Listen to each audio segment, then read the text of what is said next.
the semi truck and went end over end 3 times, a whole bunch of sideways rolls. And the police said there's not a scenario that they could build that I lived, let alone walked away. I was now more afraid of not living my life to the fullest while I'm here. We're all climbing for something. And so when I physically climb, it gives somebody the reference of, yes, this is hard. Yes, this is like crazy that I'm picking it out, but it's important that I climb because I'm making a difference. Why would I climb the second highest? He's like, well, the seconds are actually harder and they've never been done by a woman. And he goes, think about it. 7 mountains, 7 continents, 7 children. It's a jackpot. One thing you'll learn is big mountains take big teams. So the bigger the mountain, the bigger the team. Like the bigger the goal, the more people you need to have on your side to help make it happen. We think we're going to set this goal and then we're just going to go trot up there and get it. And the reality is... You're listening to the Real Business Connections Network. Real Business Connections Network. Powered by Balbert Marketing, LLC. Subscribe now and check us out at realbusinessconnections.com. Enjoy the show. So, Jen Drummond, are you afraid of death? I think I was at one point in my life, but then when I had a near-death experience, I was now more afraid of not living my life to the fullest while I'm here. What happened? Yeah, I was on the highway driving home from losing my driver's license, got a new one, and collided with a semi truck and went end over end 3 times, a whole bunch of sideways rolls. And the police said there's not a scenario that they could build that I lived, let alone walked away. And that was just one of those big line in the sand moments for me. What happens next?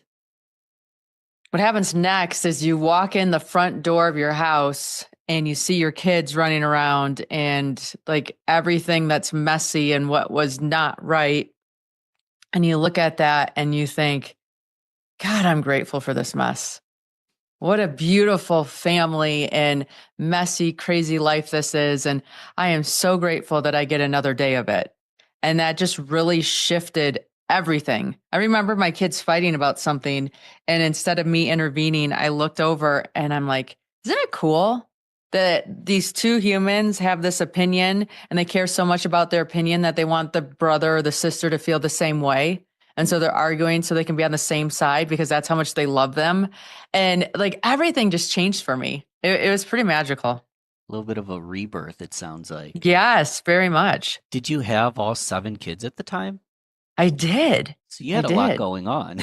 Yeah, it was a full force life, 100%. But I was at that stage of life where I was just checking boxes and going through the motions. And then after that accident, I was like, well, that's a choice. I don't have to like have this be a marching order. Like I can make this fun and change things up. And that's kind of the birth of the fun Jen versus the taskmaster Jen.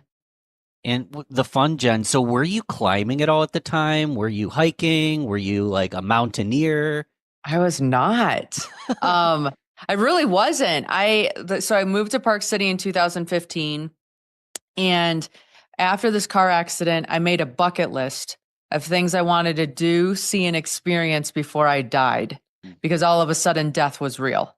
And I realized there's a whole bunch of things I want to do, like taste pasta in Italy or swim with whale sharks. And I live in Park City, so I should climb a mountain someday and just all like that kind of stuff. And at the end of 2019, I was looking at 2020. I'm like, you know what? That's my 40th birthday. I'm going to do something on my bucket list for my 40th birthday. And that something was climb a mountain, only because I thought as I get older, this is going to get harder. So I should do it now. So you decide to climb a mountain. See, I'm thinking like tasting pasta in Italy sounds pretty chill. Drinking wine, some Chianti sounds very relaxed. You're like, I'm going to climb a mountain. Yeah, because like I had physical things, I had relaxing things, I had like things that you look at or see, landmarks I wanted to experience. But for me, I'm like, well, I'm 40. So it's going to be easier to climb a mountain at 40 than it is at 50. So maybe I should climb a mountain now and save those other tasks for later on in life when I'm not as mobile. Were you already an athlete? Because I'm under 40 right now, and the things you've done are very, very impressive. We can get into that. There's so much about you online. You're amazing, but I'm under 40 and I'm like, I don't even know if I'm athletic enough to do this right now. Yeah. Yeah. So lucky for me, I'd been an athlete my whole life, right? Yeah. So I did gymnastics. I played soccer in college. I did triathlon when I moved out to Utah because it's a great way to meet people because they train all the time. And so I had always had that athletic bug in me. Never a mountain bug, or never a hiking bug, but I figured it out. So you're like, I'm going to climb a mountain. And in your head, do you see yourself like at the peak of K2 or what was going through your mind? No, in my head, I'm like, okay, well, what's the tallest mountain in Utah? Like, maybe I should do that. But I asked friends that were into mountaineering and I said, hey, if you could climb one mountain in the whole world, it was the only mountain you could climb, what would you climb?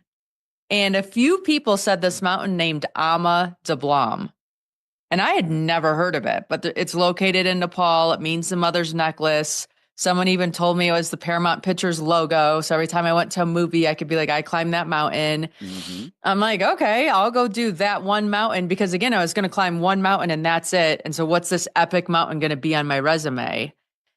Well, in 2020, this little thing called COVID entered the scene. So all of a sudden I wasn't climbing any mountains and I was homeschooling 7 children. And I have this motto in our family, like, we do hard things. And one day, one of my sons was struggling with his math homework. And so I'm giving him that parent pep talk. We do hard things.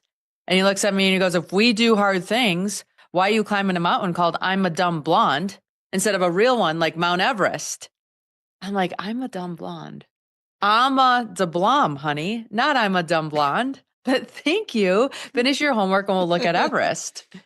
And like, that's how it started with like that little bugger picking on me. And then, so you just start climbing Everest. I'm sure I can't imagine the training that goes into it. Yeah, no, it's a lot of training. So anyways, he finishes his homework. We look at Everest. He goes to bed and I realize I'm still looking at Everest. And I think, you know what? If I'm only going to climb one mountain in the whole world, maybe I should climb Everest and show him whatever Everest is we're capable of summiting. So I call up a coach. A coach is like, yes, I can get you ready because you have your athletic background. Buy this book about becoming an uphill athlete. I'm like, okay. So I buy the book. And in the book is a foreword of a lady who got a Guinness World Record. And I have 7 kids. The only book I can get these kids to read from cover to cover is the Guinness World Record books. Right? They want to know who grew the biggest pumpkin or who has the longest fingernails or who's the tallest man in the world or, all these unique things. And I was venting to this coach and I'm like, man, if I got a Guinness World Record, I'd be like the coolest mom ever. He goes, okay, well, I'll think of something. And I'm like, all right, onward, like just blew it off. Didn't really think anything of it. Yeah. And then a few weeks later, he calls me back. He's like, I have the perfect world record for you. I'm like, you do? He's like, yeah, I think you should be the first woman to climb the second highest peak on each of the 7 continents. And of course, I don't know what these are. So I'm like, well, why would I climb the highest? Why would I climb the second highest? He's like, well, the seconds are actually harder and they've never been done by a woman. And he goes, think about it. 7 mountains, 7 continents, 7 children. It's a jackpot. Yeah. I'm like, it is a jackpot, but I still have never slept in a tent. He's like, oh, those are details. We'll figure them out. And I'm like, okay, well, I came home and started talking to my kids about it. And before I could even get through any of it whatsoever, they started claiming continents. I want Africa. I want Antarctica. I want Australia. And so all of a sudden I was doing this because they were holding me accountable, and accountability is love. I feel like there's something different inside you or something just like thinking small inside of me, because sounds like a great like poem or social media post, but to go from like, I just have a book on climbing to, oh yeah, I'll just climb all 7. Like, to me, that feels kind of crazy. Am I misinterpreting this? No, I mean, I think if I looked at it from the outside, it sure does look crazy. I mean, I didn't like my idea of roughing it is a hotel without room service. Okay. So this was not on brand for me at all and just so far field. But I got this whole body yes when I was told about it, when the kids were into it. I'm like, it allows me to travel, allows me to experience, allows me like the fitness aspect. It just checked a lot of boxes. And I thought, we only get one shot at life. Might as well do something epic. Let's see what happens. And they were supporting you? Because one thing going through my head is like, you going to travel all of them with you? What happens when you're gone? Like, there's a lot of coordination that has to happen there. Oh yeah, the logistics is a nightmare for sure. It's not like, hey, let's just go. You have to work on permits and climbing teams and gear and skill sets and all that. Like, what time of year do you go to this place because that's the most favorable? And what happens when you fail and you have to go back? And there is so much to it. But at that time, that wasn't even like, okay, there's so much to everything. So you have a buck. Yes. And you have a goal. Yes. And you just, close your eyes and attract it. Something must happen next. I wish. It's like anything. The goal sounds super fun. And then all of a sudden you say yes, like you write the check, you sign the contract, you do whatever. And then the next day you're like, what did I just do? Like, what am I doing here? I have no business saying yes to this or signing that or buying whatever. And I'm like, well, I did it. So now I have to line my life up to make it happen. And you just start building your life around it. I remember giving my coach my training plan, or like he would give me a training plan. And I'm like, you want to look at my calendar? Because I don't know where I'm going to fit that training into my calendar. Right. And I'm a mom first. I own a business second, and I'm an athlete third. So my calendar has to reflect that. And so I gave him my calendar and said, hey, figure out how you're going to work with this. He's like, you're not going to be climbing an anthill at this rate, right? And I'm like, okay, well, let's get creative. So when the kids had soccer games, I would be on the sideline of the soccer game with a 12-inch step and a backpack full of water bottles. And I would be doing an hour and a half of step ups. Yeah, it's not as nice as hiking at a mountain, but it's still got it done. So you get really creative. So I know I personally, I've hiked Adirondack Mountains, for fun, very relaxing. If someone were to train and actually get into the sport, where do you recommend they start? Yeah, depending on where you live. If you live near mountains, then obviously that's the best because you have uneven terrain. You're getting used to hearing sounds in the environment. So you know what's scary and what's not. You learn how you learn to read the wind. You learn all these things that you don't even know you need to know until you start being out there. But if you say you live in Florida, the best thing you can do really is run up and down staircases and skyscrapers and put a weighted pack on, because then that mimics the weight that you're going to carry up a mountain, and it mimics the weight you're going to carry down. Do I need to know how to hunt and gather and stay warm? I feel like there's a lot of soft skills that again, Adirondacks, I can go up and down maybe a couple in a day, but if some of these hikes, they don't take a day, I can't imagine. You have to have all sorts of different skills, right?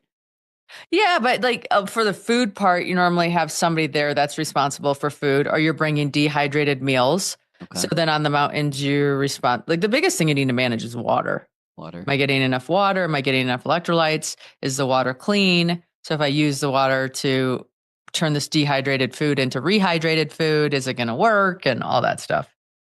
So I want to leave time to talk about the Summit Series, your podcast, all sorts of things. So I'm thinking I said two and then I put 3 fingers up. We'll do 3 different stories because I'm very curious about the first hike, maybe the most dangerous or the worst one, and then the one that was the most fun or you're most proud of. And I want to start with the first hike because right now you just have a book and a training schedule. And are you immediately going to do one of the 7, or are you practice? What's the process of getting to that first big one?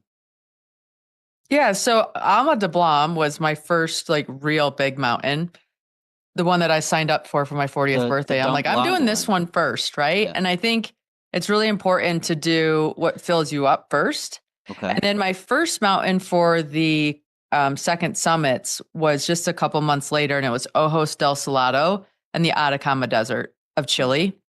And that is basically hiking up a volcano, which is almost zero danger. It's just really high altitude.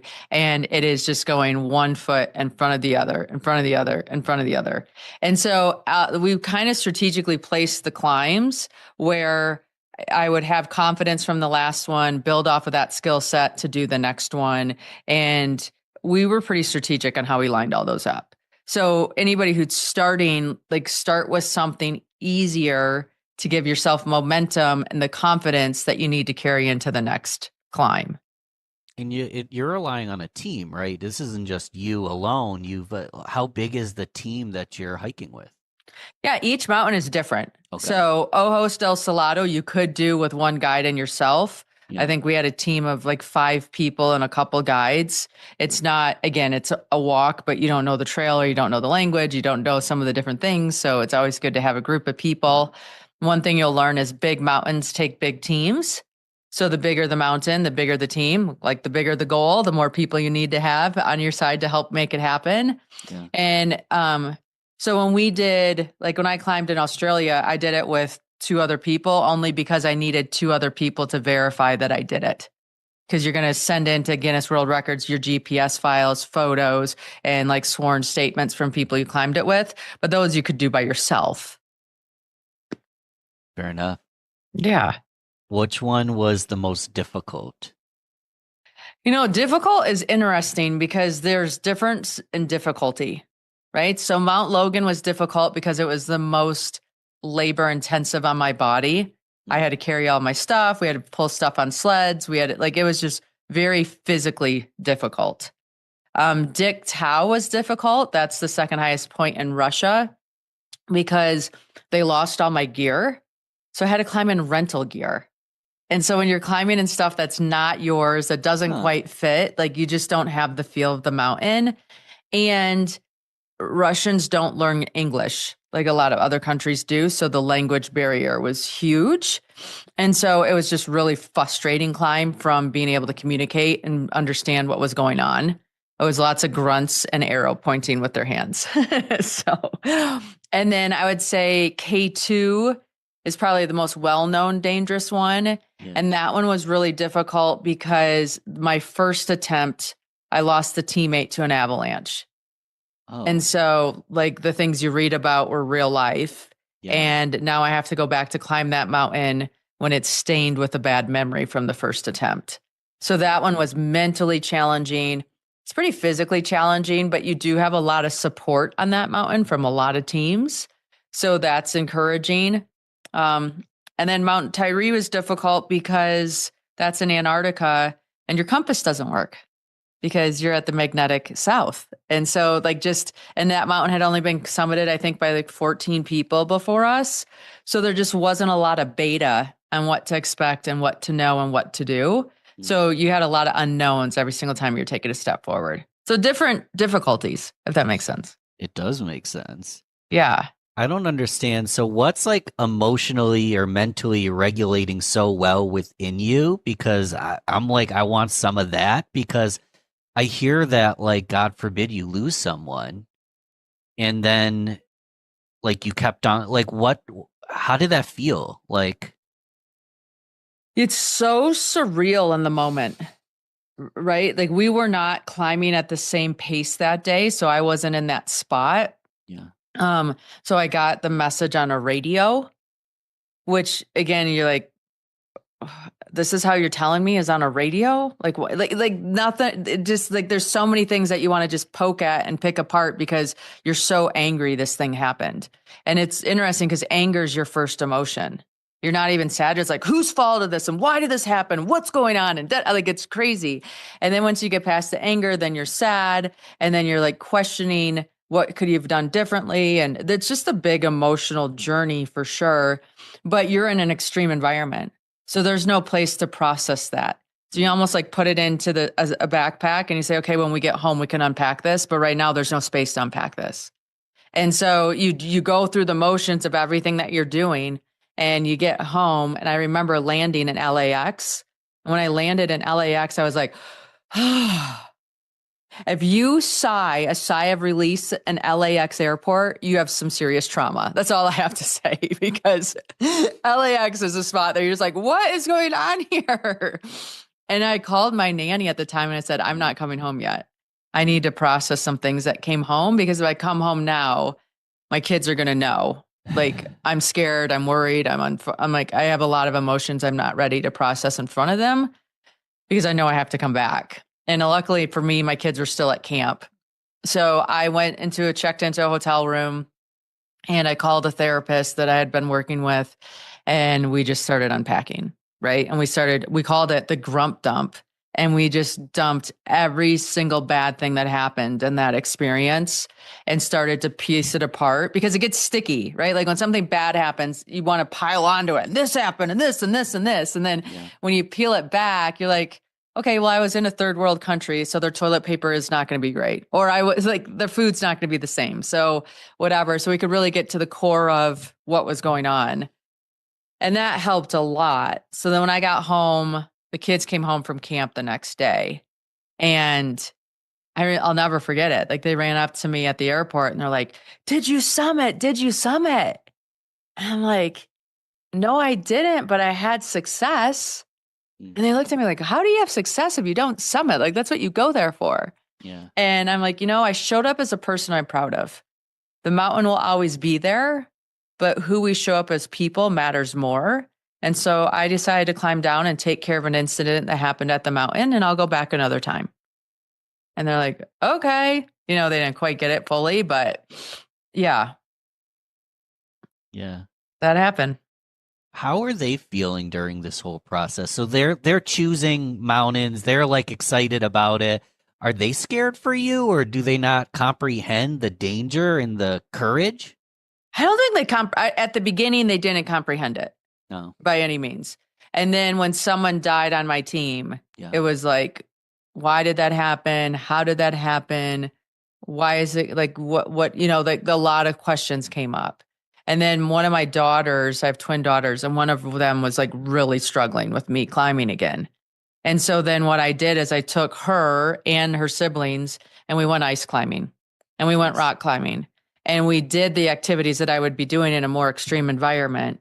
But I showed them like, you're on a rope and you're tied to this and you have a team and everybody's watching out. And this is exactly what it's like up in the mountains, but it's, in a higher altitude in a different space, and giving them the opportunity to experience the thing and see it helped close some doors that they didn't understand. Yeah. They got to be a part of it and see, oh, okay. Yeah. They're like, oh, okay. And they're like, well, why did he die? And I'm like, well, unfortunately, we had some rules, and one of those rules got broken. And one of the rules was in the morning on those big mountains, you have avalanches every day because in the afternoon, it snows every day. In the morning, that sun comes up, it hits the mountain at a certain angle, it warms it up, and then all that snow sloughs off. And so you normally don't climb in certain sections during certain times. For some reason, this team was climbing during a time that was kind of a no-go time. So did they get stuck? Were they trying to, we don't know the circumstances because we weren't there, but there must have been a reason why they were going and felt like they needed to continue and not pause. And so I can't judge them. I know they did the best thing that they could do based on what they knew, but I also know hey, kids, here's the rules and here's why we set them, and mommy's going to make sure she follows them. Do your kids ever break a rule again after that? Yeah, right? They're like, oh, that's quite the lesson. They broke the rules, and this is what can happen. But yes, don't you break any rules in our house. Yeah, no, kids are just kids, right? Yeah. And so I don't think someone should be ashamed if that happens to them and they're like, maybe this record isn't for me. But you went back. I did. Talk about that conviction. Well, it didn't show up till the very end because I kept telling myself, I'm like, if I physically get ready, I mentally will get ready. But the mental's going to follow the physical. And so I was training and training and training, and I could never get my body to the point where I wanted to go back. Like there was just not a 1 ounce of me. I'm like, I don't want to go back. This is dumb. 25% of the people that climb this thing die. And now I'm going back for a second time. Like this is ridiculous. And so I kept getting really quiet with myself and making sure that I wasn't acting out of ego. And was there really a reason for me to go back? And no one set this record, so do I really have to? And, all that contemplation that shows up. And then 3 weeks before I was supposed to go back, I got a phone call from somebody that had been training. And I had met this person the year before. And I had told them, I'm like, if you train, someday you'll be able to climb this mountain if this is what you want to do. But train so when the opportunity comes up, you're ready. Right. And so they're like, okay. And so I got the call on Instagram actually, and like, hey, I've been training, but I don't have the resources to climb. I'm like, okay, fine. I'll put you on my team and you can climb with me. And this is going to be the reason why I need to go back. And so I put the person on my team, went back. Thank God I had this other person to focus on, right? Because it got me out of my own story and my own negativity and my own everything else. And then I became the third American female to stand on top of K2. And she became the first Pakistani female to stand on top of K2. And so like that is what I needed to be able to go back. That's amazing. Yeah, pretty crazy. Yeah. So obviously accomplishing things is badass. Yeah. But do you enjoy that process? Because I don't know, Kate. I have not touched Kate. I've never even gotten close to climbing it. But can't you like not breathe? Like, yeah, there's that. There's definitely that. So you work on acclimatizing your body. So what happens is you climb up the mountain and then you hit a point of failure where you're telling your leg to move and it doesn't want to respond, where your brain is making foggy decisions and where everything feels hard. And when you get to that point, you stop and you try to sit in that pain as long as you can, to be honest with you. And then you go back down to base camp. And when you go back down to base camp over the next 3 days, your body physiologically changes. And so that stress caused your body to make more red blood cells. Those more red blood cells allow you to operate in a lower oxygenated environment without struggle. And so then after 3 days at least, you'd go back up to that section, you would climb and you'd be like, oh my God, this is easier. I remember how hard this was the other day. And then you go up to another point of failure and you go all the way back down to base camp. And the crazy thing is you have to go down to base camp because you need to be at that elevation for your body to trigger in healing and recovery. And so that's under 18,000 feet. So you go up and then you have to go under 18, and then you go up and you go under 18. And that's what allows you to climb the mountain. So it's painful, but it's also work throughable. so if you were look at the distance from the mountain to the bottom, how many times that distance does it require? Because you're going up and down and up and down and up and down.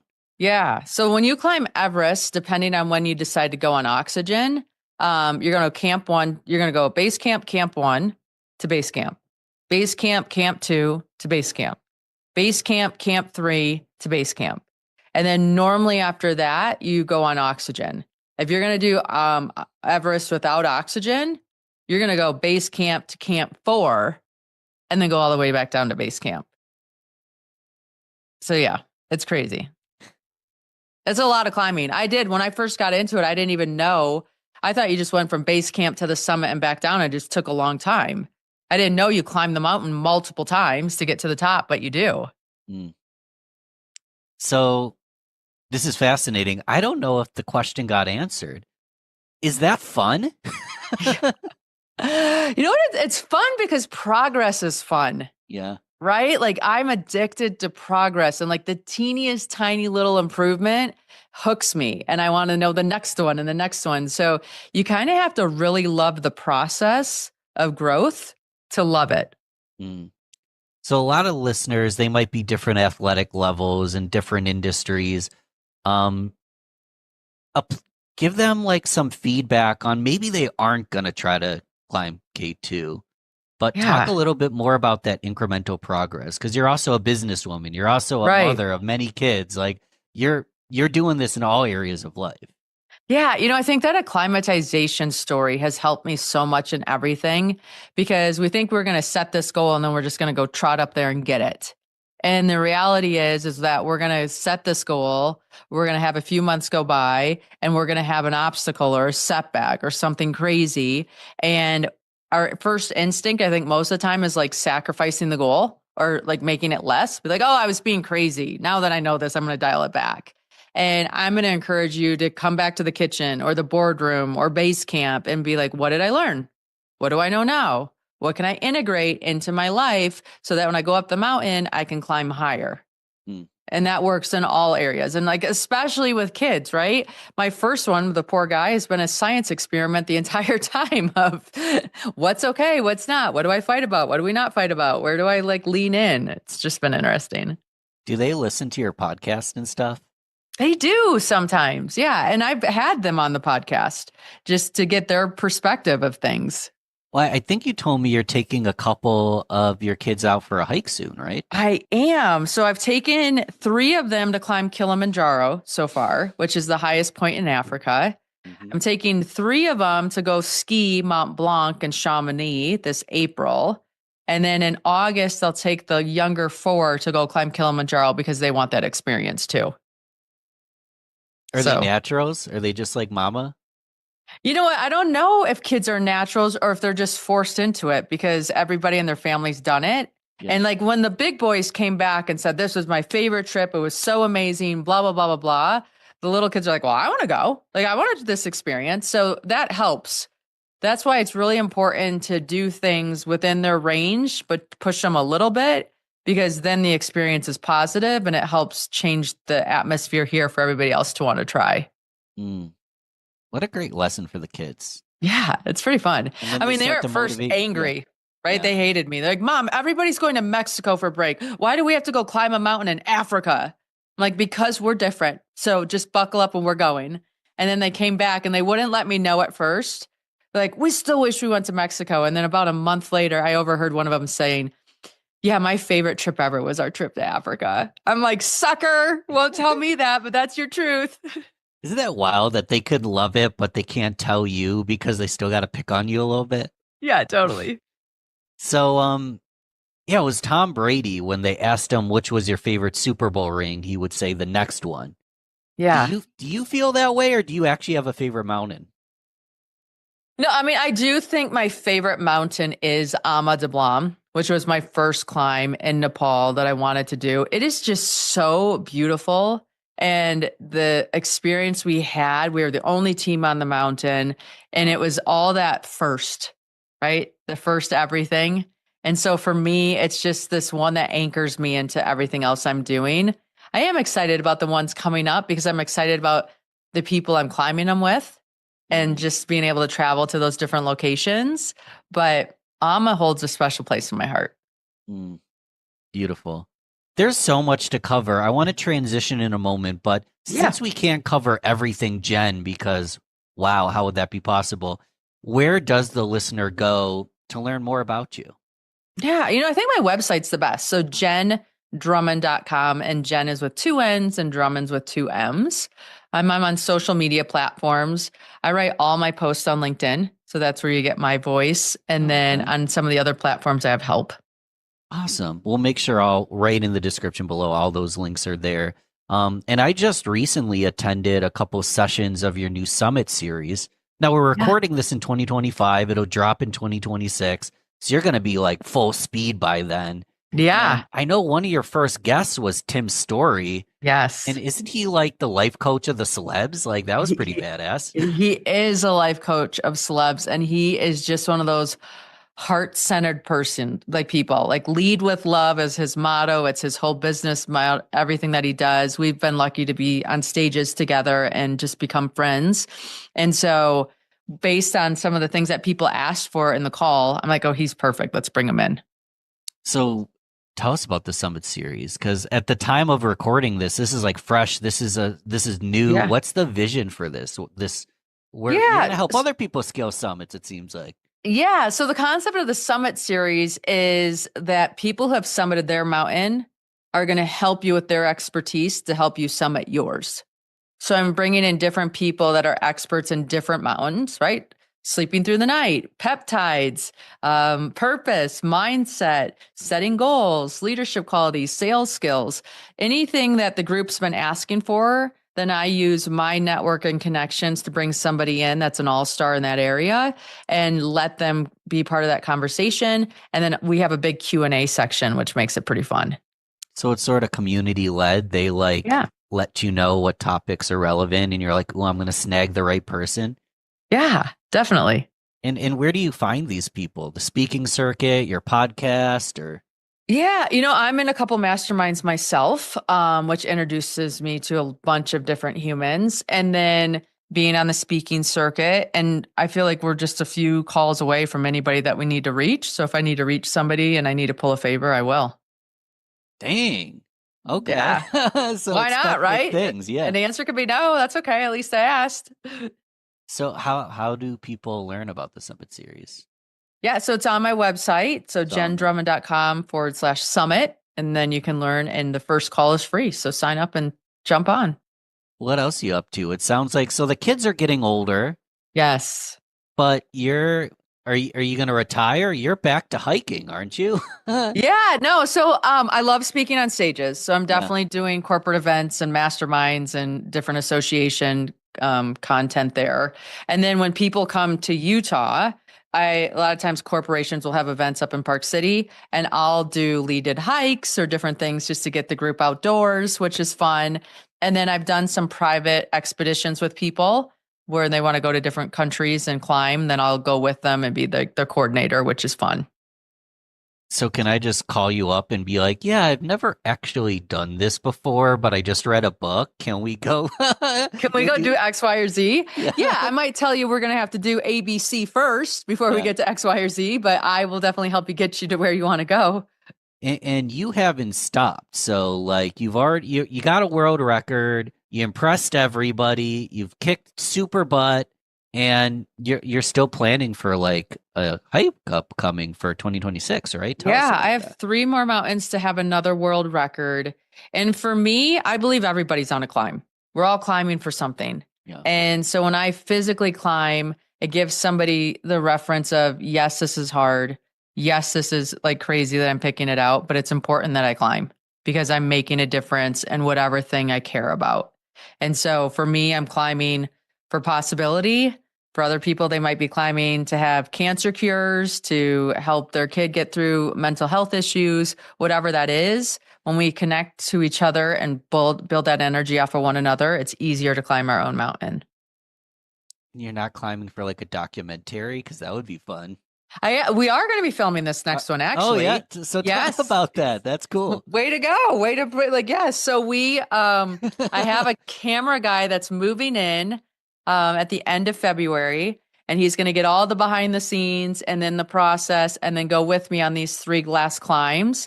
And then we're going to reflect back into some of the previous experiences and put something together. So I'm starting to feel like, are you braggy? What's wrong with 1 world record? You got to get 2 world records. Like, I come know. on. Well, like, here's the thing. So I had 1 world record, and when I filed it with Guinness World Records, they're like, you're 3 mountains short of another one. I'm like, did you really have to say that to me of all people? Like, say that to somebody else. And then I looked up like the 3 last mountains, and I'm like, okay, cool. And one of them I could do with my kids. And so I'm like, okay, that's a fun experience to have with them. The other one is in Russia. I'm not bringing any of my kids to Russia right now, but I wanted to do this one in Russia for a while. So I'm like, okay. And then the last one is Denali, which is the highest point in North America located in Alaska. I actually attempted it this past June with a guide, and the guide got sick and had to be helicoptered off from altitude sickness. Oh no. And so my expedition ended. And so I'm ending this on Denali, and I'm going to self-guide it. So it's like this big redemption climb, and I'm doing it solo without a guide, and I'm pretty excited. So you're doing it solo, no guide. Yeah. Well, I'm putting together a team. So I have some people that are going to go there and help me. Okay. But the fact that I'm not doing this guided for the first one, and it's kind of my last big hurrah climb, I'm pretty excited about it. So I know we can't tackle every individual detail, but when you bring up a team, like what's that look like? Because like some people are big and strong, some people Right. probably can be guides. Like what we have role players, I can imagine, right? Yeah, no, like, so when you're building a team, you first get really honest about who you are and what you're good at and what you're not good at. So, for example, I am not that big of a human. So there is no way I can carry a whole bunch of gear up the mountain because I just can't. And so I always have to pick a teammate that's super strong and bigger than me so they can carry that weight up, because you're supposed to not really carry up more than 80% of your weight. And my gear is going to weigh more than 80% of me. So Wow, it just is it's what it heavy is. gear. Yeah, you just have everything. You have fuel to so you have to carry the fuel and you have to carry food and you have to carry tents and shovels and all kinds of stuff. Ice saws, there's so much gear that you need to carry that you don't even think about, and it all adds up. And I'm buying the lightest possible stuff you can imagine. Everything's based on weight. So you have to really be honest with what your skills are. So I'm always gonna have to bring somebody big. Yeah. I am good at shoveling or making ice blocks to make an igloo because I have low center of gravity. I can cook, not great, but I can boil water so that we can rehydrate our meals. So I need somebody that's really good at ice screws or just different technical skills that I wouldn't trust myself to do. So you can't just plop out a tent. You actually have to build an igloo to sleep. And some of them you do, because what happens is the wind gets so strong that it will rip the tent. Okay. So you're building an igloo to protect the tent from the wind, because if the tent rips, you're dead. Because you don't have a way to stay warm. Oh my God. Yeah, it's crazy. Has anything like that happened? Like a ripped tent? Or... We got stuck in a storm for 6 days straight that we couldn't move. And if our tent ripped, we would have been done. And thankfully, the only spot it ripped was the vestibule, which is where you cook in. But we were like, oh my, it was crazy. I mean, it was definitely not my favorite moment on the mountain. I'm excited for this documentary to come out. Yes. That's going to be, are you excited for it? What's Yeah, I am excited for it. I'm interested. So we filmed some of the climbs before, and what happens is those real scary moments, nobody's filming, because you're trying to stay alive and make sure everybody's okay. And then it just allows me to relive some of the experiences that we had, that we overcame, which is always good. And it's fun to have the videos, because your brain, I don't know, that's this crazy thing about hiking. You struggle for 16 hours to get up the top of a mountain or something here in Park City. And then you hike down, and the entire time you're hiking up, you're like, why am I doing this? This is stupid. I hate myself. I don't want to do this anymore. And then you come down and somehow convince yourself that it was fun, and you go do it again. Right. And so now I'm going to have visual proof that it wasn't fun the whole time. Yeah. What happens when you return to the real world? There's an entry. There's there is a little downshifting in it. It's difficult at first, I'll be honest, because life was so simple there. And then all of a sudden you have so many things coming at you here. It takes adjusting. Do you see people that can't even do much of anything and feel cynicism, or do you feel optimism of what, because a lot of people are pretty lazy is the short version in that statement. Right. Or you lose. There's things that are frustrating. There's things that are inspiring. There's things or whatever. I remember coming home and being next to people that are afraid to fly in an airplane.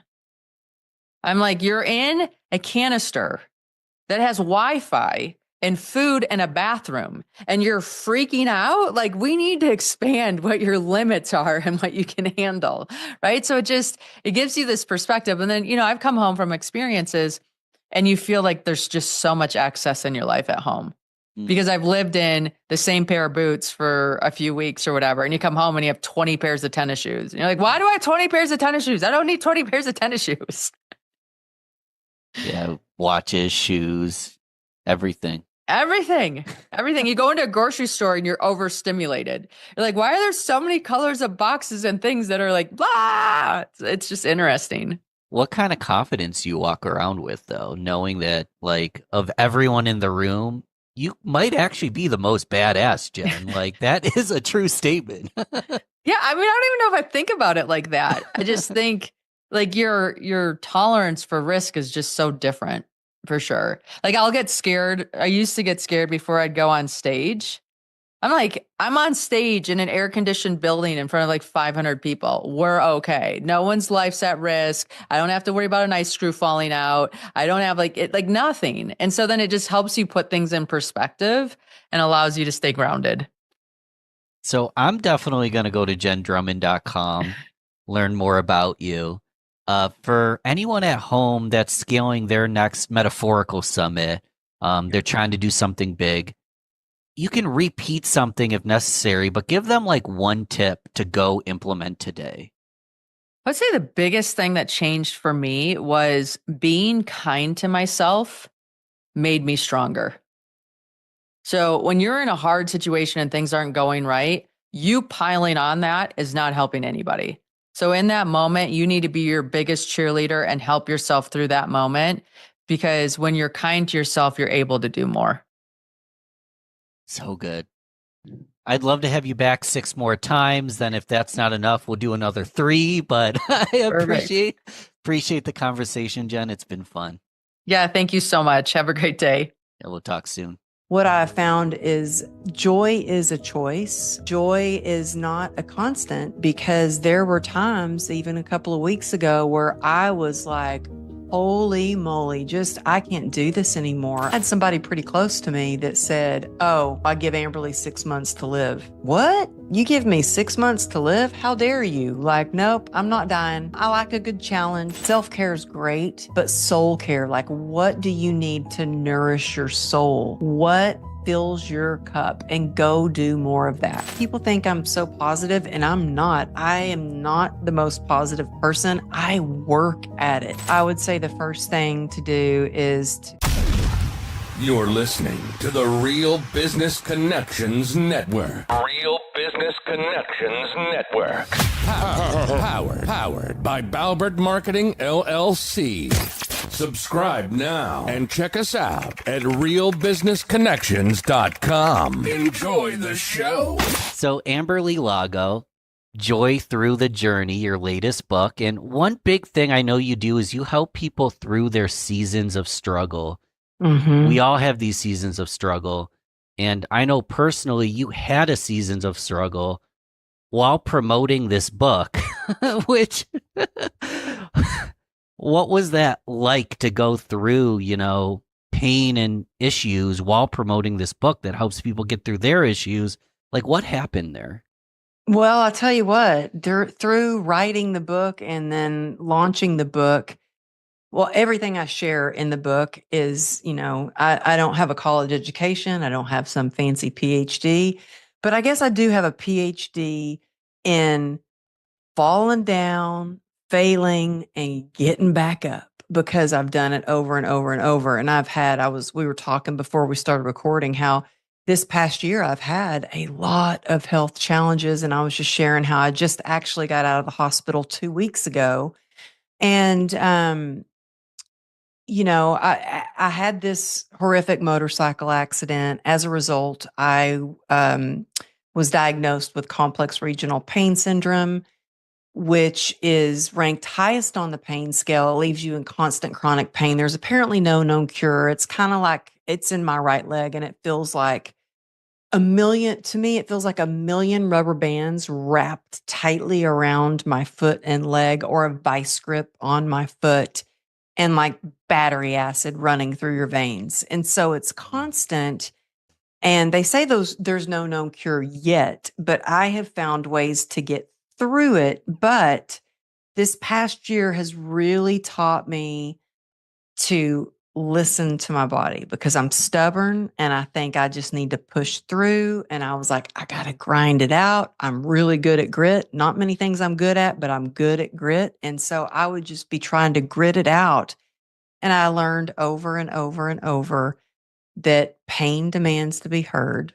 No, so you might not have physical pain, but whatever the pain is, whether it's financial, relational, emotional, whatever that is, it demands to be heard, because at first it will be a little whisper and then it gets loud. And for me, it took me down. And so what I found is, joy is a choice. Joy is not a constant, because there were times, even a couple of weeks ago, where I was like, holy moly, I can't do this I really thought I can't do this anymore. I was about ready to throw in the towel. And I've shared that with my husband. But you get to those dark places and you learn, for me, God doesn't waste pain. And I have to look at what I have learned from every hard situation I've been through, every health challenge I've been through. And everything in this book is raw and real and vulnerable. And it was scary as hell to release it. Cause I'm like, wow, I share some stuff that a lot of people don't know. But the reason I share it is because I want others to know if they're struggling, hey, you're not alone. Like, yep, I've been there. Yep, I've hit, I don't even call it rock bottom. I call it rock foundation because that's where we start to build and grow and level up. And so, going through these health challenges, do you know, I had people, I had somebody pretty close to me that said, oh, I started telling people I give Amberly 6 months to live. Like, what? You give me 6 months to live? How dare you? Like, nope, I'm not dying. I'm here. I like a good challenge. So I don't know, call me crazy, but when somebody tells me I can't or it can't be done or won't happen or I've got 6 months to live, that motivates me. And I'm like, oh, really? Watch me. And so in those low moments, and we all have low moments, I think about like, what's the hardest thing that I've ever overcome? And I got through it and I will get through this next moment and the next one. So if you're going through a hard time, focus on the good in your life, even though it might be hard in the moment, but also focus on, man, look at what you've overcome before. And what is your why? Like when I used to think about, how am I going to get through this? What am I going to do? It just got me in my head. And that's not a good place for me. But when I thought why I'm going to do it, whew, that activates the human spirit. And the human spirit is powerful beyond measure. It activates your heart. It gets your blood pumping, your adrenaline flowing, and it gets you through moment by moment, sometimes just little baby steps at a time. But this last year, through life's ups and downs, it really, I woke up, man, whenever I got a big decision, I always pray about it before I go to bed. And I woke up in the middle of the night crystal clear with the decisions that I'm going to change in 2026. And so I think it's important to look at your life, take a good hard look and get radically honest with yourself and ask yourself, what brings you joy? What moves the needle on your business and your life? And what is not in alignment with you, your vision, your morals, your values, and get rid of that. Amberly, I have a million questions for you today. I wrote down April 6, 2022. That's when our first episode together came out. That's like almost 4 years ago. Which Can you believe that? I literally wrote down in my notes, so what's new? Ha. Because I'm like, we could just do 10 hours on updates. Yeah, almost 4 years ago. I want everyone to check out the notes. So the backstory is all there. So we'll share that in the notes. I have a million questions about what's new, what's in the book. But before we go there, can I share something with you? Something I learned recently? And then I wanna hear some tips from you as well. So I stole this from Joe Hudson, Art of Accomplishment. But it's an exercise where you just ask the question, what's awesome about that? So for example, let's just do it real quick. So for example, this actually was something last night, party. We had margaritas, Mexican food. I ate too much, felt like stomach ache, like bloated, felt like poop this morning. So what you do, and you can do this for yourself or you can do it with a friend, we'll do it. All you have to do, Amberly, is say the words, what's awesome about that? So I say, my stomach aches and I overate. You would go, what's awesome about that? What's awesome about that? I had a ton of great food, margaritas. It was fun. And you'd go, what's awesome about that? What's awesome about that? I got to spend time with friends and this, and I have the means to afford it. And we take this problem and we just ask, what's awesome about that? And then it flips our lens to be like, oh, what's great about this problem? What are the good things found in this? And the reason I share that is I think it's an awesome tool that anyone can use. But like in terms of like gratitude, and you said choosing joy, I don't know anyone who's more awesome at doing that. So like, how do you remain so grateful and positive when shit doesn't always go well sometimes? Do you have any tools that you use, or is it just within you? You tell us. Well, I love that tone. What's awesome about that, and I have some um people in my life and my family that are not positive at all. Like they're like the glass is always half empty. And so it used to really drain me. And now when I get on the phone with them, I immediately, the first thing I say before they can start into all their negativity and dumping on me is I say, tell me something good. Mm. And they're like, Oh, something good. What? So it gets them focused on the good instead of dumping and immediately going to the negative. But you know what? People think I'm so positive, and I'm not. I am not the most positive person. I work at it. Like from the moment I wake up, I work on my mindset. And that starts with prayer. And I always say, you know what? Keep your shoes underneath your bed, because you know what? You'll have to get on your knees to get your shoes before you leave the house. So getting on your knees and praying and thanking God for another day that I can walk, instead of just getting out of bed and then hurting because I hurt the sometimes I hurt and the pain wakes me up in the middle of the night. Other times I wake up and I start to walk and I'm like, oh, and I can easily go into, see, you can't even walk without a limp today. See, you're getting old. You hurt. Maybe you should just give up. It will just go negative. And I have to nip it in the bud. And I do that with gratitude, because gratitude is alchemy, and it changes it shifts your mindset, and it gets you focused on all the things that you do have instead of what you don't have. And it really allows you to focus on what you can do instead of what you can do. And I think that is something that really helps me, is focusing on what I can do and letting go of the rest. And also letting go of expectations. That is freedom right there.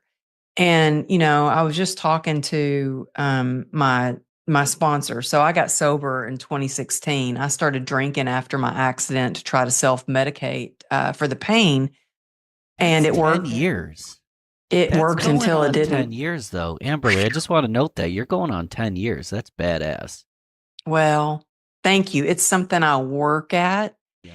And I will tell you that I slipped for one day. So I had to start my days over in 2021. Okay. And I share this, and I had a lot of shame about it. Yeah. But I share this because what happened is life got really good. And then little by little, I started letting go of what I call my non-negotiables. So I was like, oh, got another Zoom. Got to skip the workout. Oh, got another Zoom. Can't eat. Oh, forget the prayer. I got to get right into work. Forget, little by little, the things that keep me mentally, spiritually, physically fulfilled and strong and resilient, I started letting go. And there was a moment when everything that could go wrong went wrong. I mean, it was some bad stuff happening in business, in my family. And I just wanted, like, to shut my mind down. And I had a pain pill left over from surgery, and I took it thinking it was going to help. And the minute I took it, I thought, oh my gosh, I just lost my sobriety. And so I wish I could say, oh, I felt great. I was like dancing on the tabletop and everything was great. And it wasn't. I was immediately filled with shame, disgust, remorse. I went to bed, woke up the next day, called my sponsor and said, I screwed up. And she's like, what? What happened? And I told her. And so I started my days over, and I didn't tell other people, because eventually I did tell some people, and they're like, what? You took one pill. You shouldn't have to start over on your days when you took one pill. It was like you didn't even get high or wasted, or it doesn't count. No, I knew it counted. If you aren't honest with yourself, how can others trust you? I needed to be able to trust myself.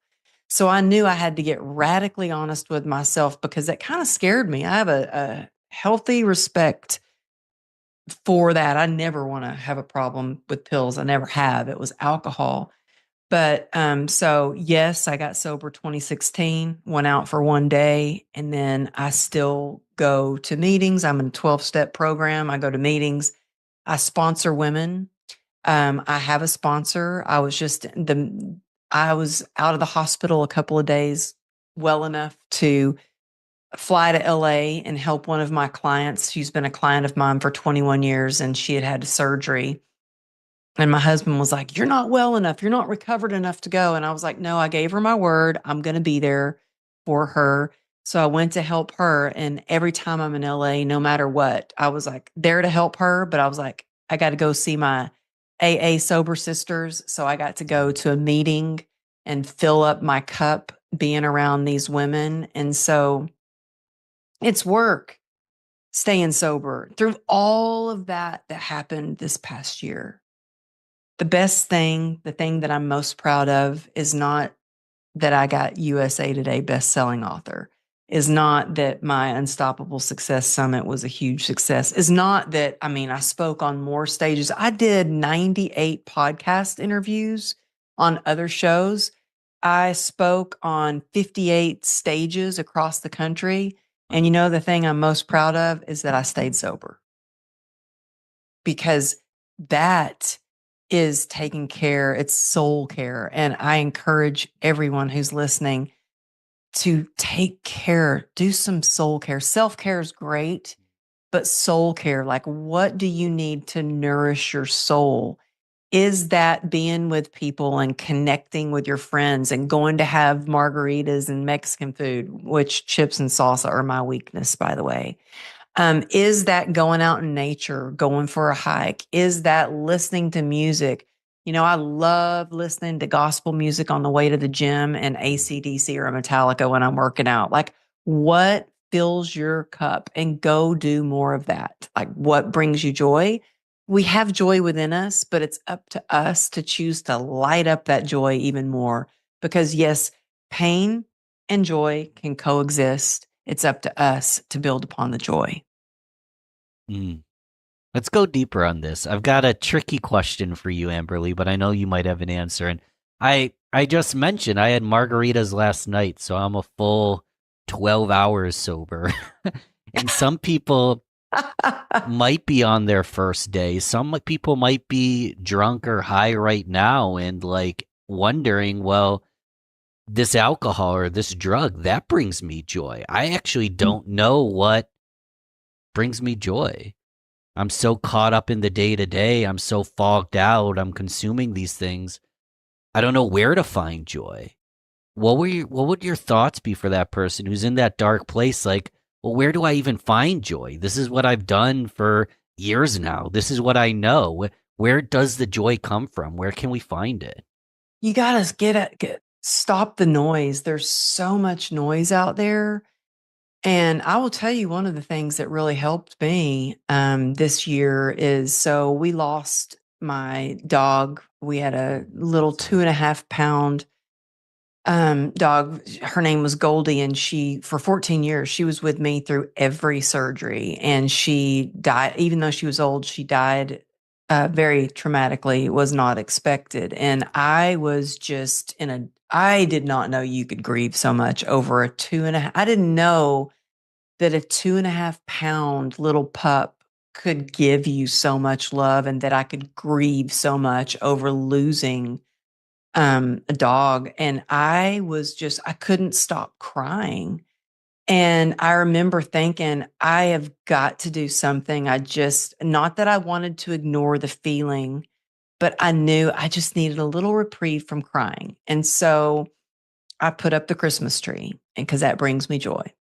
I was like, okay, I stopped crying for a little bit. I'm crying again. Then I was like, okay, I need to go out there and find joy, do some joy spotting. And so I went to Home Good, joy spotting, like find the joy. So I went to Home Goods.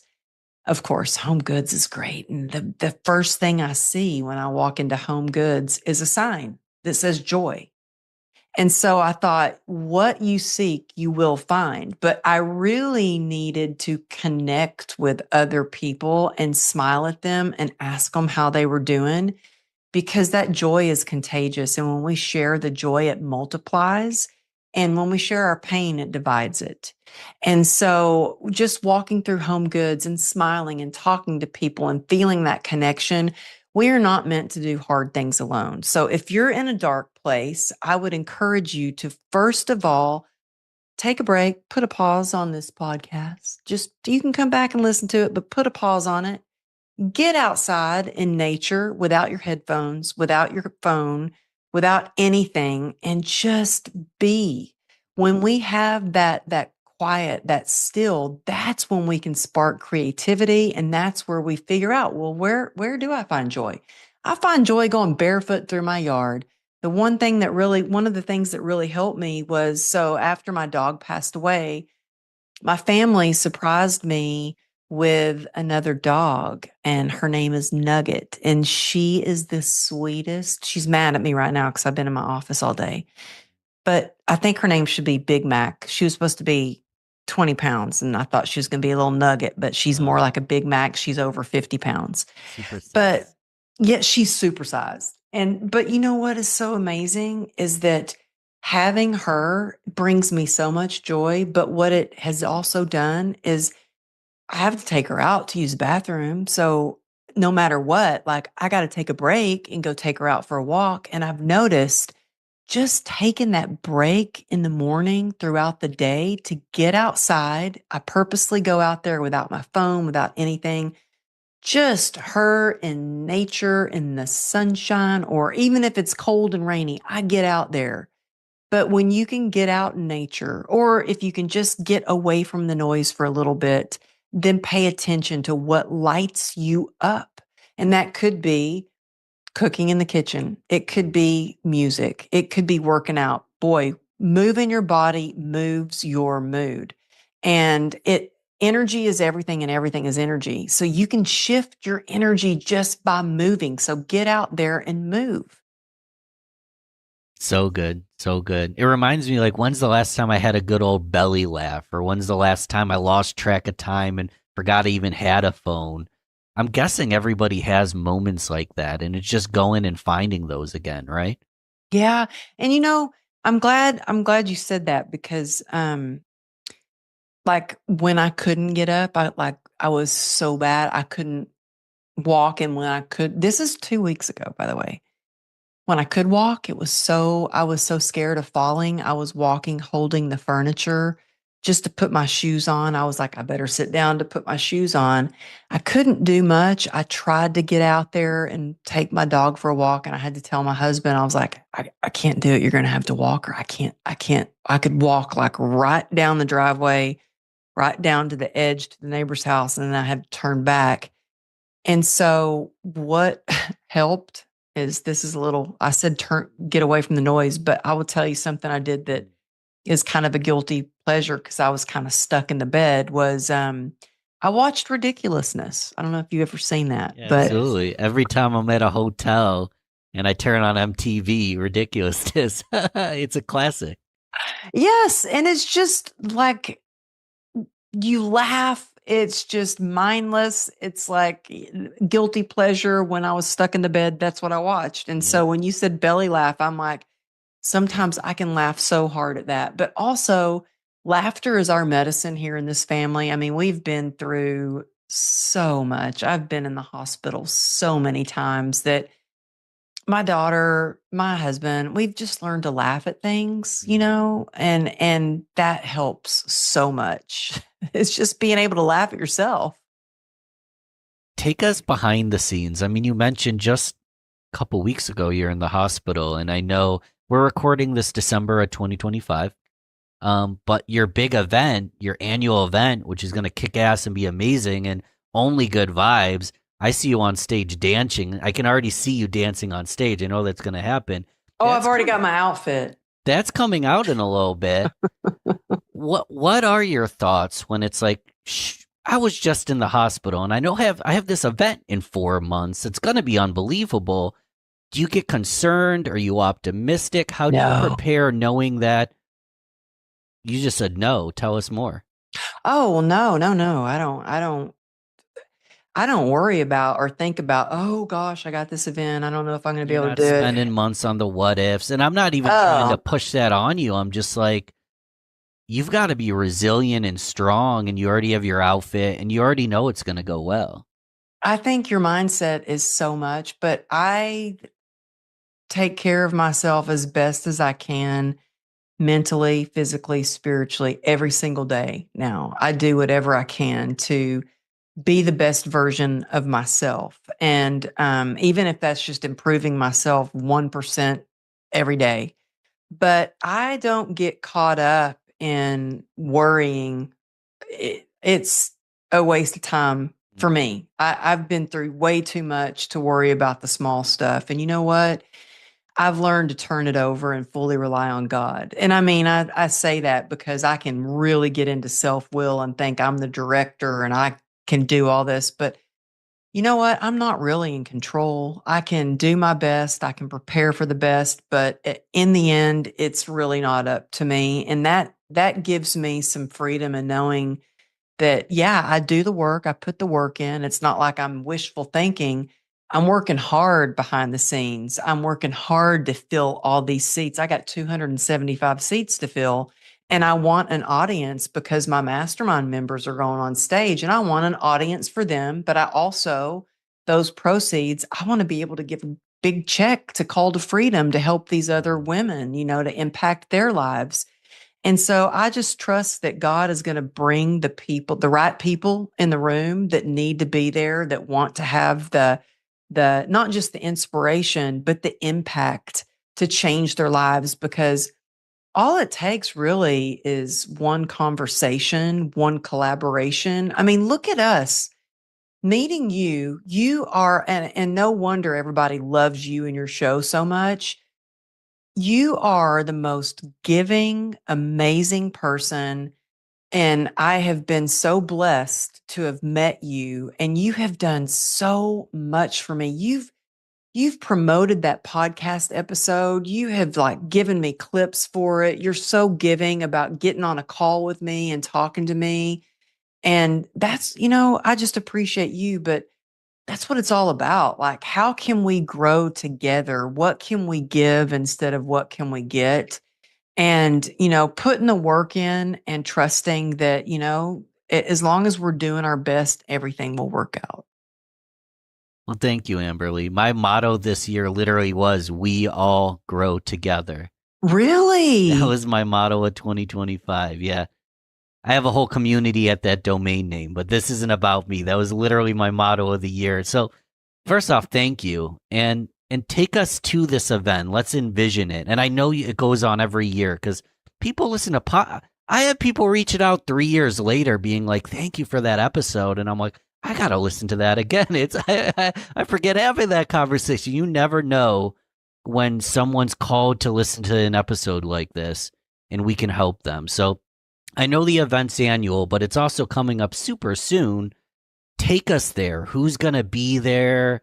Who's speaking? Why are they there? You're up on you with your perfect outfit already picked out. Well, what's the event going to be like, Amberly? well, it's not all about the outfit, but I do know like it's not. I'm just but imagining the whole thing. I know, but I love having fun outfits. In fact, I had a book signing this morning, actually, early this morning. I started early. I had a book signing at 7:00 this morning.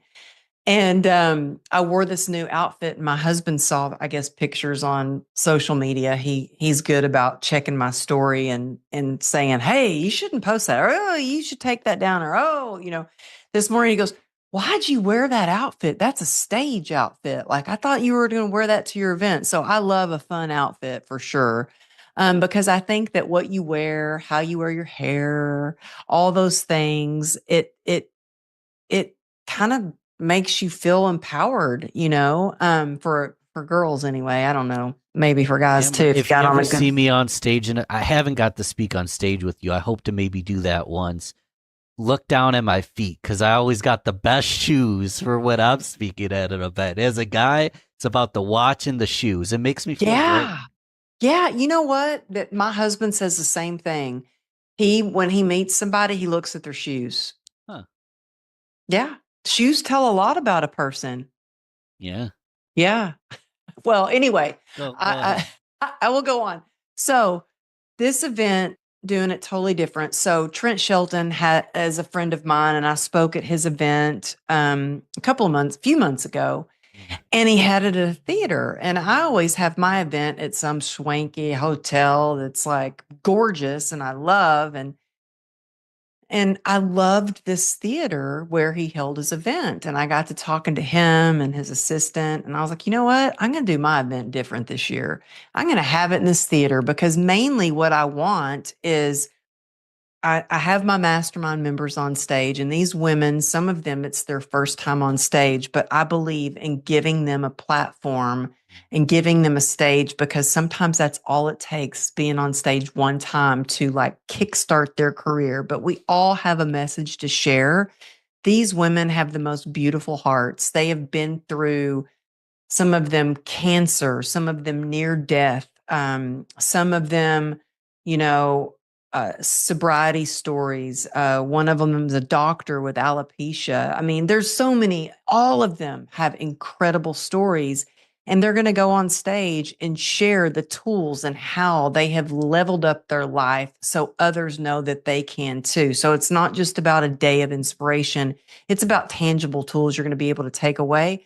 But more than that, and I know you know this, it's about getting in the right room. It's about being able to connect with the right people and being around people who you've got this big dream that they're going to go, oh my gosh, yes, go for it. And how can I help you?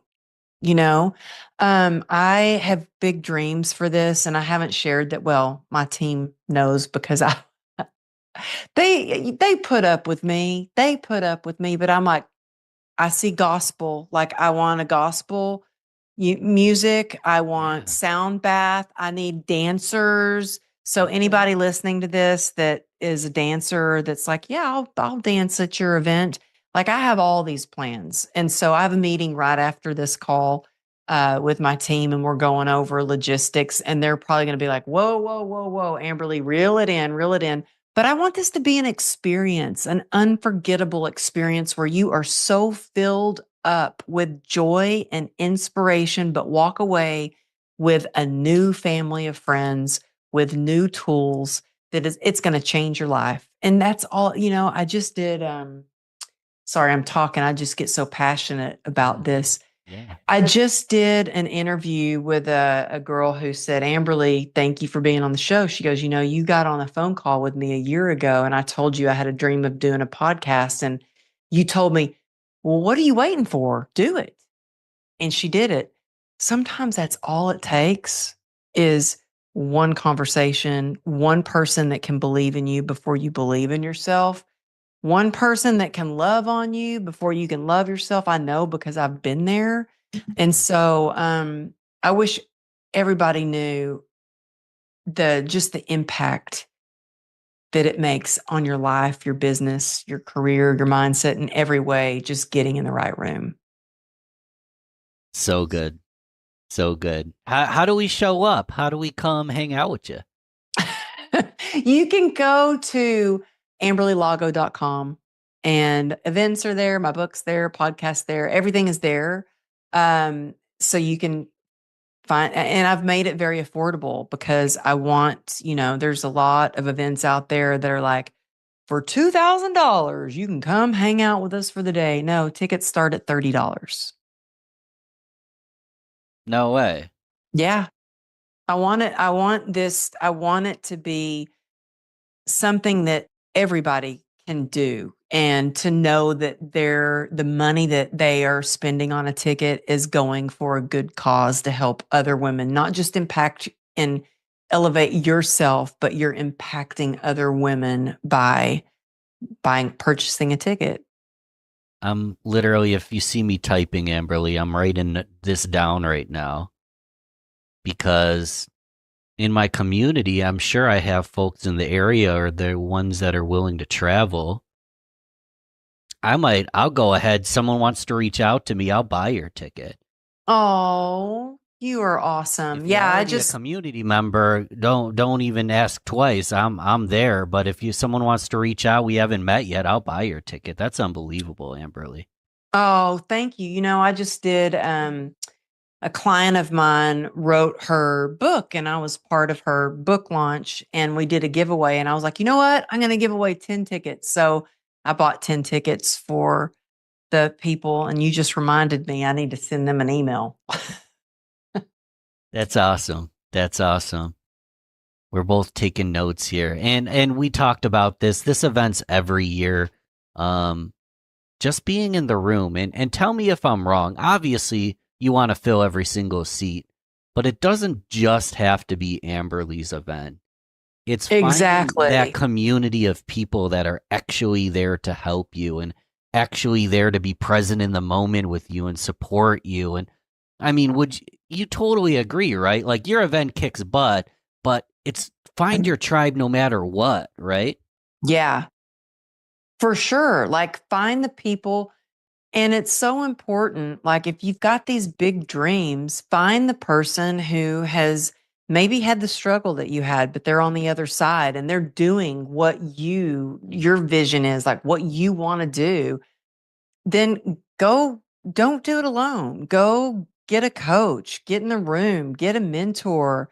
You can time collapse your goals by doing that. And so, if it's not my event, go find the event that's for you. Maybe it's a Tony Robbins event. Maybe, there's so many events. It's unreal. Like if you just even look on events like at conferences here in Dallas, there are so many. It's Dallas is amazing. such a great place for events. And there's virtual communities. There's something for everyone. I know the in person's irreplaceable, but even finding a virtual community or a local group's fantastic. Who are some of the folks that you're learning from? You're so awesome, Amberly. So I'm like, who are the people that are a step in front of you? I don't know if I'd even say it like that, but You are so awesome. Oh my goodness. There are so many people like way ahead. I'm still learning. I'm still figuring things the out. one thing I've always said, Amberly, is they're not any farther or they're not any better than you. They just might be farther along and they're on a different journey. So they might have started on mile 100 and you started on mile 0, and that's okay as well. But who are those people that you're looking up to and that you get that inspiration from? Well, I really have to think about sometimes I will think, well, what would, John Gordon do in this situation? What would Ed Milet do in these situations? So I've shared the stage John's spoken at my event, but I've shared the stage with him. Ed Milet, we've shared the stage several times. Mel Yeah, Robbins, we've Ed, shared this. I know Ed endorsed the book too, right? Yep. John wrote the foreword. Oh, Ed endorsed the book. And so I always think about like, well, what would they do in this situation? Or, I shared the stage with Mel Robbins and I'm like, what would Mel Robbins do in this situation? Because I'm always striving to, improve and get better. And I was just talking to this client of mine the one that I've had for 21 years. And I said, "Yeah, I remember doing one of my very first speaking events, and I was backstage, and I was all like, it was just me." And I remember Mel Robbins walked in, and she had like a team of people, like an assistant, videographer, this and that, and I was like, "Wow, like someday I want to have that." And so I have luckily I'm so grateful. I have such a good team. I mean, my video guy is amazing. My web guy is amazing. My assistant is amazing. Like I'm so blessed. I'm so amazing. blessed. But now it's like, okay, I've got these great people and now it's time to grow. And so I've noticed people that are steps ahead of me, it's so much about having a great team. Nobody does things, you don't do it alone. Like I've been backstage with some huge name speakers in the industry and they're not coming up with their social media and posting it themselves. They're working on what they're good at. And so it's like, that's what I'm trying to do, is just kind of level up, because right now I do all my social media. I was going to say, that's part of your charm, though. And that's part of why people feel so connected to you. It isn't a facade. There isn't a VA pretending to be cheerful and happy for you. It's actually Amberly, like, being a cheerleader and an ambassador for her community. And that's an irreplaceable asset. And I don't know how you scale it. I don't know how you scale it, but it is an irreplaceable asset. Well, thank you. I'm super behind on DMs. I mean, like, when I was in the hospital, I couldn't even look at my phone. Sure. And so the first day that I could, I had like 600 emails, couldn't even look at social media. It took me like a full day to get through emails and stuff. So, I know that I need help. Like, so I have this assistant who's amazing, and she's going to start helping me more. But, it's a process. But yeah, it's me writing the comments back to you. It's me doing the DMs. It's me. It's me. I might take a little time getting back to you, but I will get back to you. You're good about that. Not to tell the listeners to flood you, but I do want them to flood you with some follows and some love. You've got a podcast yourself. I just saw him post today. A good friend of both of ours, Devin Sizemore, was just on your show. So Devin's been on this show. Great guy. How do people listen to your podcast? Because I want to send people there too. Oh, well, thank you. And you know what? I say we take a screenshot of this, whether you're listening on Apple or you're seeing it on YouTube or wherever, and tag Ben, and let's show you some love, because you're so amazing. And you can find my podcast at amberlylago.com. It's under the podcast page. You can find the Amberly Lago Show on any podcast platform, or YouTube is Amberly Lago. But yeah, that's how you find it. Cool beans. So Joy, the full title, oh my gosh, it's a mouthful, Amberly. Joy through the journey, shift your mindset, and embrace the present moment. Oh, did I miss a word here? I just got to open up my screen. And cultivate resilience through life's up and downs. That was a terrible read. I apologize for that. That's okay. I don't even know it. I have to read it again. Give us one tactical, as we close out, I want something tactical practice. You can reiterate something you already discussed, or bring us something new, that things are tough. We're going through a new season. We want to find a little more joy in the journey. We want to be more resilient. What's one thing we can start doing as early as right stinking now to just have a better tomorrow? Yeah, right now, I would say the first thing to do is to get honest with yourself, get radically honest with yourself. Like, what's going on? Take the blinders off and take a good hard look at what your life is right now, who you are, where you are on your journey. That way, when you're honest with yourself, then you can start to take steps to move forward. But also just knowing that joy is possible, and the easiest and quickest way to shift your mindset is with gratitude. And I know if you're going through a really hard struggle, it might be hard. You might be thinking there's no way I can be grateful. There's always something to be grateful for. And so when you pause, I use an app. I'm not affiliated with this app whatsoever, but it's called My Spiritual Toolkit. Now, it's a sobriety app, but you don't have to be sober to use it. I think it's like $1 a year. I don't remember. It's very inexpensive. But in this app, there are everything from prayers to daily readings, and there's a space that's under the toolkit, and you can write down 10 things that you're grateful for. So get accountability. I have accountability. I have some ladies, we text each other every single day what we're grateful for. In this app, you just type it in and then you can share it. And it's one thing when you feel grateful, but sometimes when you see what other people are grateful for, it really is unbelievable. Like I have a friend who she was grateful. It was her last day of chemo. I'm like, you know what? I thought life kind of sucked right now, but I'm not doing chemo. Like I don't have cancer, you know? And so it's just easy to shift your mindset when you can be grateful for things. And then also one other thing is I guess I say fully rely on God a lot because my daughter made me this little ceramic frog. It's so cute. Look how cute that is. So I say, you know, to remind myself that I'm not alone, to fully rely on God. And now I'm starting to find frogs. I'm not kidding. And I'm having people send me frogs. Like I just got this little frog sitting in a chair, somebody reading a book with a cup of coffee. This little frog somebody gave me, but I'm seeing frogs. So what you look for, you will find. So focus on the good. And if you see a frog, let it remind you to fully rely on God. It's winter time right now, but come to upstate New York, Amberly.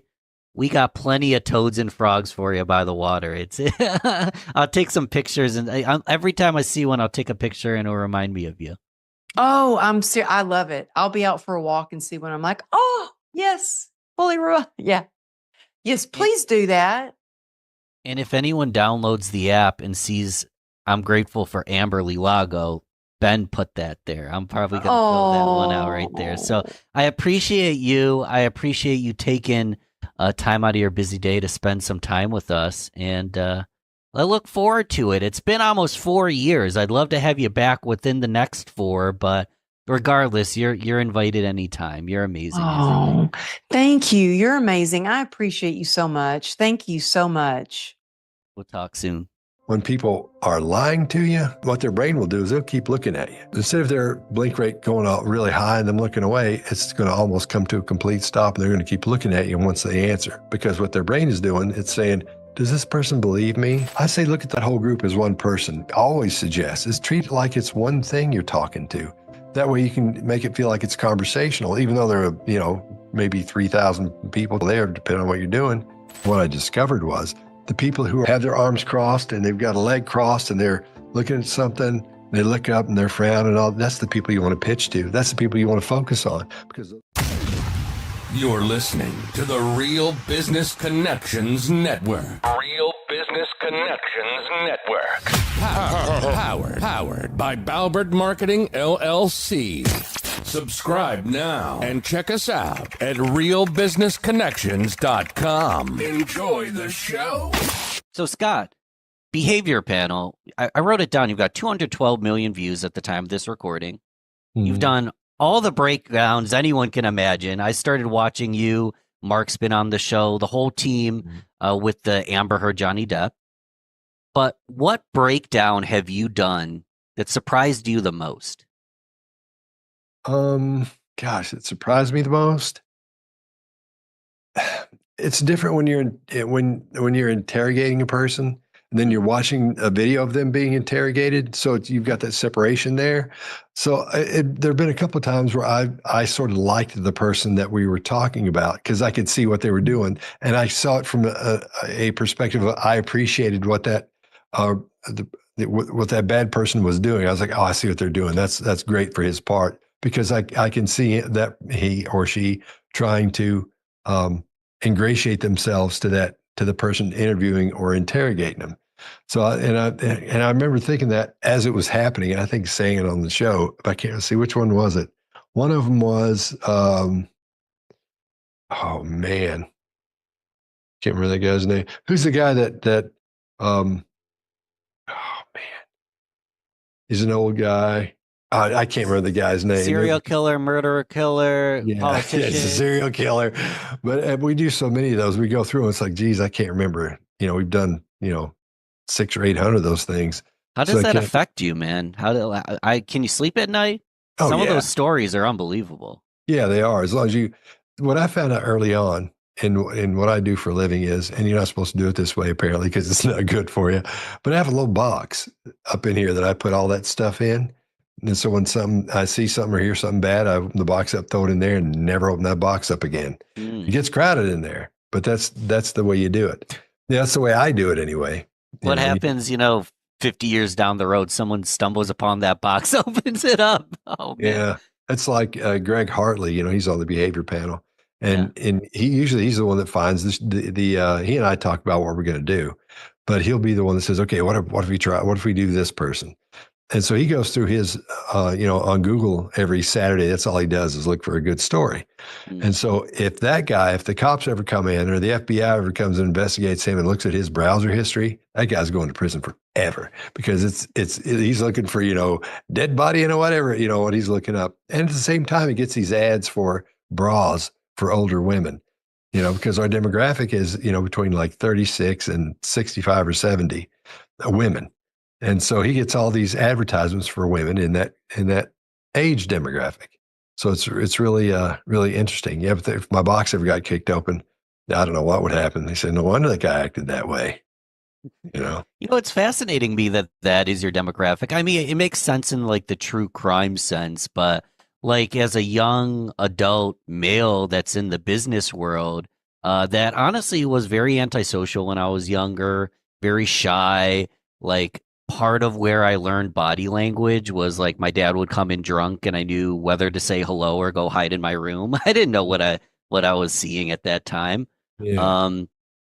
Part of me is like, this is very good in a business context for presentations, for understanding maybe where you stand in the conversation. Now, I don't know what I'm doing, but if you're back and you got your arms closed and you're not making eye contact and you're checking your phone, I mean, it seems pretty obvious, but I know that I don't have your attention. So it does surprise me that I guess the true crime makes sense, but I think someone just like me is like a perfect fit for your content because it helps me in the workplace every single day.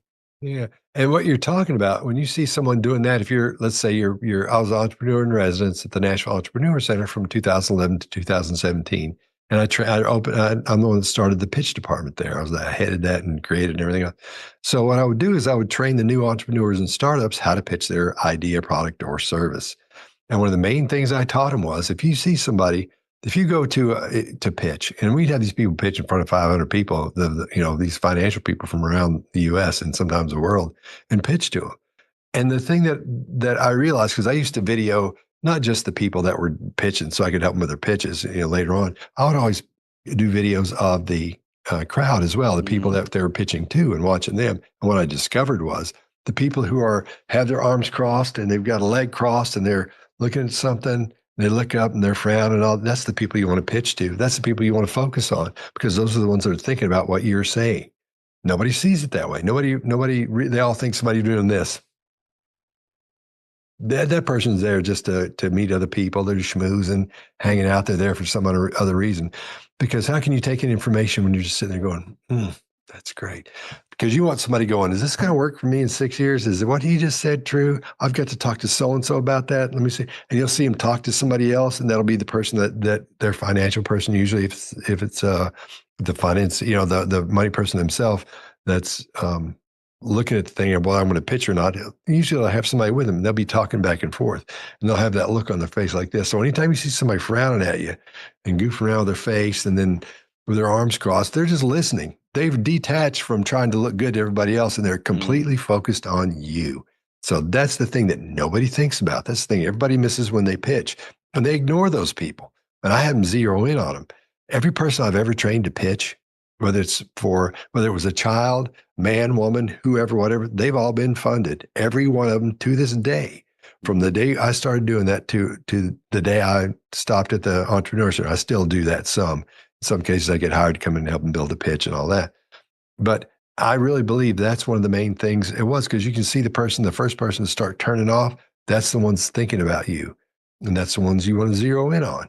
And not going to be a whole lot of people doing that. They're only going to be the serious investors that are thinking about investing that are going to be doing that because your product, if you have several people pitching at once, or if it's just you, if that person is interested, those people are going to look like they're turning off to everything else because they're getting up in their head and they're thinking about you and what you're saying.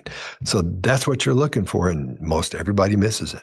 And that's one of the keys, the main keys. Let's go a little deeper on this. And my concern always is analysis paralysis. So I know you've done a tour with the behavior panel and I didn't know you were training speakers. I mean, you're obviously a fantastic speaker. And my thought is I can go on stage and be focused on every move. Do I have open body language? Am I making eye contact? And then the analysis paralysis might actually make me to perform worse because I'm caught in my head. So make it easy for me. If someone's going in for a speaking engagement, a pitch, somewhere where they have a crowd and they want to impress that crowd, how can I impress them without trying so hard to impress them? Well, everybody always says, be yourself. Just be yourself. Well, You got I don't. everybody- Myself is nervous, Scott. Myself will just like walk out and not do Yeah. this. So that's what everyone says, be yourself and try to do this. You've got to, on one hand, you've got to be yourself because you've got to maintain your personality and your, people like authenticity. So if you get up there and you start talking like a robot and everything is just perfect and your hands come back, then people see that, but they don't really connect with you. So what you want to do is when you talk about things, when you use these things are called illustrators, and you illustrate it's emphasizing specific words and phrases, like I did just then, specific words and phrases. If you use those all the time and you're using them on every word, like you see people on TikTok where they get up, or Instagram, they get up in the camera, they're like, here's what's coming up. I think we ought to do that. And you see these hands moving around. It's like, what are they doing? Those mean absolutely nothing. And after a while, they do mean nothing. But if you use them when they're supposed to mean something and then, kind of relax, then they actually work. So if you're presenting something, you're pitching something, you're talking to a crowd, it's hard to say, just relax, because I've never had the problem where it made me nervous. So I can't get in that headset of being nervous for that. But a lot of people do. And, you hear these exercises they do before they go out and all that. Mark is so much better at telling you exactly what to do before when it comes to pitch or when it comes to presenting or giving a speech or something, he's so good at that. But my thing is mainly focused on not just being a speaker, but on pitching something. So, and getting rid of those things that people think are deceptive, like the arms crossed and things like that. That usually means absolutely nothing in the real world. I mean, it means that they can be cold. It's more real, they're more relaxed when they do that. It's actually sometimes a great sign when you see that. Because like, all right, yeah, they're relaxed. But most people see that because they've heard on TV shows, movies, and read on the internet that crossing your arms means you're turned off. You're not into what the person is saying and things like that. When you see that, sometimes it's a good sign, but you have to know what to look at around that situation. That's just one cue. So if they're doing this and frowning and looking at you like that, it's in a pitch situation, then they're into it. If they're doing this and you're just talking about, if you're there at a dental thing where they have all these, dentists there and you're talking to them about how to help their business, they look at you like that. That's not the best sign in the world to be, when you see that. That's not the best, because you want them with their eyebrows up going like this and a lot of head shaking. And you want to see them thinking a little bit, but you don't want to see the frowns and like this the whole time, because that's a little bit negative. Because there's nothing for them to actually start thinking about that would help them other than you're helping their business section of it. I'm trying to, juxtapose that against pitching, but that didn't work just then, just wrecked into each other. But there's a difference there, so it's knowing which one to look for, what's good and what's bad. It takes a while. It takes a while to get used to getting yourself ready. And then, as far as looking like you're being honest and want to help, that's the key for me. Mark's good at doing the walking around and big arms and stuff, but that's not my personality. So I can't do that. But when he does it, if you meet somebody who doesn't like Mark Bowden, I probably wouldn't like that person. Probably wouldn't get along with him, because if they came from Mars, the Martians have landed. What are we going to do now? I'd say, you send Mark over there. He'll make friends with him. Go get Mark Bowden. He's over there in Toronto. Go get him, and he'll get rid of him, or he'll talk to him. We'll get something worked out. That's the guy you want to send, because he'd go, hey, he can do that. Whereas in that situation, I wouldn't be able to help much with that, but he could. So when it comes to specialized things, that's when then my style helps, I think.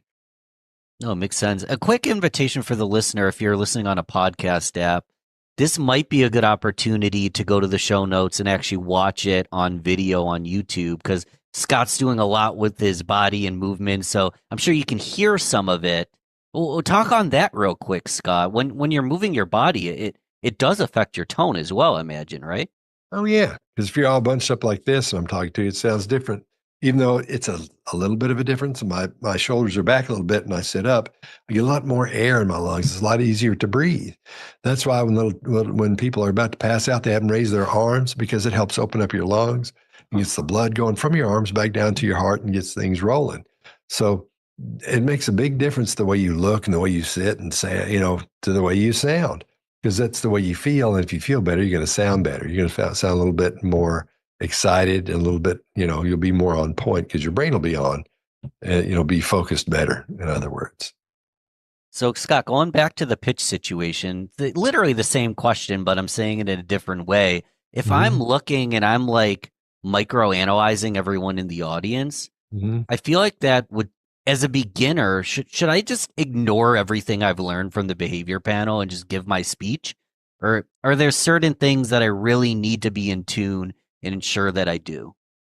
Here's what when people come to me and say, I don't speak, I don't give speeches or anything, I'm going out to do this one thing.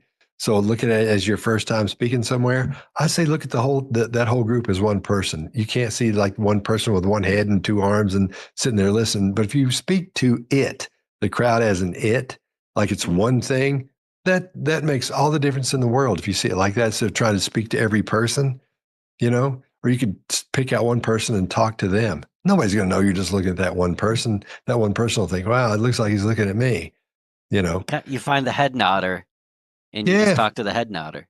Yeah. Yeah. So, I mean, that's what I always suggest is treat it like it's one thing you're talking to. That way you can make it feel like it's conversational, even though there are, maybe 3,000 people, 2,500, 3,000 people there, depending on what you're doing. Yeah. They'll get the feeling you're talking to one person. And if you don't start marching around the stage and all that, their eyes stay on you. They're not having to move around a lot. So it's more like you're sitting there having a conversation. It's not like you're sitting there, but their brain isn't having to track you and watch you as you're moving around talking, because at that point it becomes a show. And if you don't want to have a show, then you can sit there and talk straight on. You can move some, but not like Chris Rock and Bring the Pain, where he's like just marching back and forth, the whole time. So like a nervous pace isn't going to look as smooth as Chris Rock. If you're just nervously pacing, there's nothing wrong with kind of just owning your circle around you. Yeah. If you go to music artists, you have somebody like in the old school stuff, David Lee Roth was all over the place. And then you have those people that came up right after them and sold even more records than Van Halen and those people, with people just standing there and, sure, and whatever that guy was. I don't know the guy that sings like that, but he would just stay in one place pretty much. So there's a time for that, because these people are all up in their heads thinking these deep thoughts, where people that go see Van Halen were just thinking, just yelling, screaming and doing that. So it's whatever headset you're dealing with, in other words, is what you should, the way you should present to them. And you'll know, because you'll know who you're talking to. Are you talking to doctors? Are you talking to, gym teachers? Or are you talking to people that run music stores? The music store people are going to be a little bit different than the people from, that are doctors, and everybody's different. But you can, once you walk out there and see what's happening, you can get a pretty good idea of what's going on, especially if you talk to people beforehand. If they're all in suits and they're all standing around talking quiet and trying to be all serious, then, you got to be, lock it down and just talk to them. But if everybody's those exciting people, like they're trying to, if they're salesmen, that's different. Like, hey, what's going on, man? Oh, it's a beautiful day out, isn't it? We're so glad you're. It's like, geez, dude. So when you talk to them, you have to, get a little bit more lively, I guess. Scott, I'm just noticing this now, but one thing I think that's so likable about you is you don't talk with this. So Mark's brilliant. He's the theatrics to him. Like, I could listen to Mark all day, but you just talk like an ordinary dude. You're just an ordinary guy who just happens to have fantastic skill sets that you're applying like any of us do. Oh, thanks. Yeah, I don't know if that was a backhanded compliment. But no. What's so likable about you? Yeah, it's so tough to try to be somebody else, try to say, I'm going to go out there and now I know people who are in the same space and they become this other person when they start talking. I can't do that. And the same thing, it comes from interrogation. I learned early on, when you're talking to somebody who's done something they shouldn't have, if you're trying to be, hey, listen, tell me about this or whatever, that doesn't work. But if you're sitting around like this and talking to them, if they're sitting around like that, you sort of match and mirror them a little bit and make them think everything's okay. Yeah, man, we got this. We'll get this taken care of, things change when you're just a normal person. They're waiting for that person they've seen on TV and the movies to come in and be like, okay, tell me where the girl is, or tell me where where the rest of the. And it never happens that way. But some people are real stiff when they're doing that, and that always seems like there's everything they say. This is an interrogation. But if you hang out and talk, I learned something from my best friend Jason. When there was a guy that had robbed, that was he was out of prison. I'm trying to word this so nobody gets in trouble. He was out of prison for robbing banks, in other words. So he said, listen, so-and-so's out. You want to come watch? We're going to talk to him. I said, yeah, it'd be great. So one of the things I learned early on was this, making it look like there's, nothing's really happening, like we're waiting on something. Because there were a couple of feds there too, because when you deal with the bank, you're dealing with that's federal crime. So Jason goes in, he's talking to him for a little while, and he's sitting there waiting, and this guy comes in, and I've used this before. After seeing this, I was like, it's mine. I'm going to be using that from now on. And the guy came in, and he had something for him to sign, and he didn't throw the pen down, but he put it on the thing like that, and Jason, hey man, and the guy just looked at him. I won't say his name, but then he comes back in. I'm like, what's going on? He goes, you're going to love this. And so he signs it, and he goes back in and gets the paper. He doesn't jerk it up real quick, but you see him pick it up, and you go, he looks like he's mad at him, maybe. So he gets this thing going on. And when the guy leaves, my buddy goes, what? To the guy he's talking to this guy who's robbed all these banks, right? He goes, and the guy goes, yeah. So all of a sudden, it's these two against everybody outside. It's these two against the rest of the world who's outside the door. Right. And the other guy comes in and he says, are you going to do the whatever it was? And he says, I signed it, being real nice. He goes, no, you didn't. You didn't put the something on. He goes, oh, dude, I'm so sorry about that. Geez, I didn't see it on there. And he just picks it up and leaves. So it looks like there's this rift going on between them. So again, he goes, God, man, I can't stand that guy. And he goes, why is he being such an... He goes, I don't know. So they're connected now. Then he goes, anyway, are you still dating Watts? Or, he knew some girl this guy was dating before he went in prison the last time. So you still seeing what's her name? And he said, she was seeing so-and-so. So they start talking. And he goes, okay, well, let's get that. Well, after that was over, okay, well, anyway, so tell me what happened. So I was like, okay, there it is. That's the best approach, like being just some dude he's talking to. So I kind of see it as just some dude approach, just talking to him. Tell me about that guy. I know that must have sucked. What'd she say? So you go in and that's happening. Holy smokes. So that's the approach, is just trying to be yourself. Because that's the way I would act if there wasn't an interrogation going on. I would be saying, what happened? What's up with that guy? So that works. People like people who are like them, and they like people who are people, not acting. I just can't stand it when people are trying to be something they're not. Well, it's a little digression, but that's part of what I always like. The Office was my favorite show back in the day, and then House of Cards is another example. Or even reality TV shows when they get the backroom interviews. Like the scene is not as interesting to me as the talking to the camera, like talking to the audience moments where you get to see inside the personality of the person. To me, that's the most fascinating part when I see the inner working versus the stage version versus that behind the scenes version, Yeah. I know what you mean.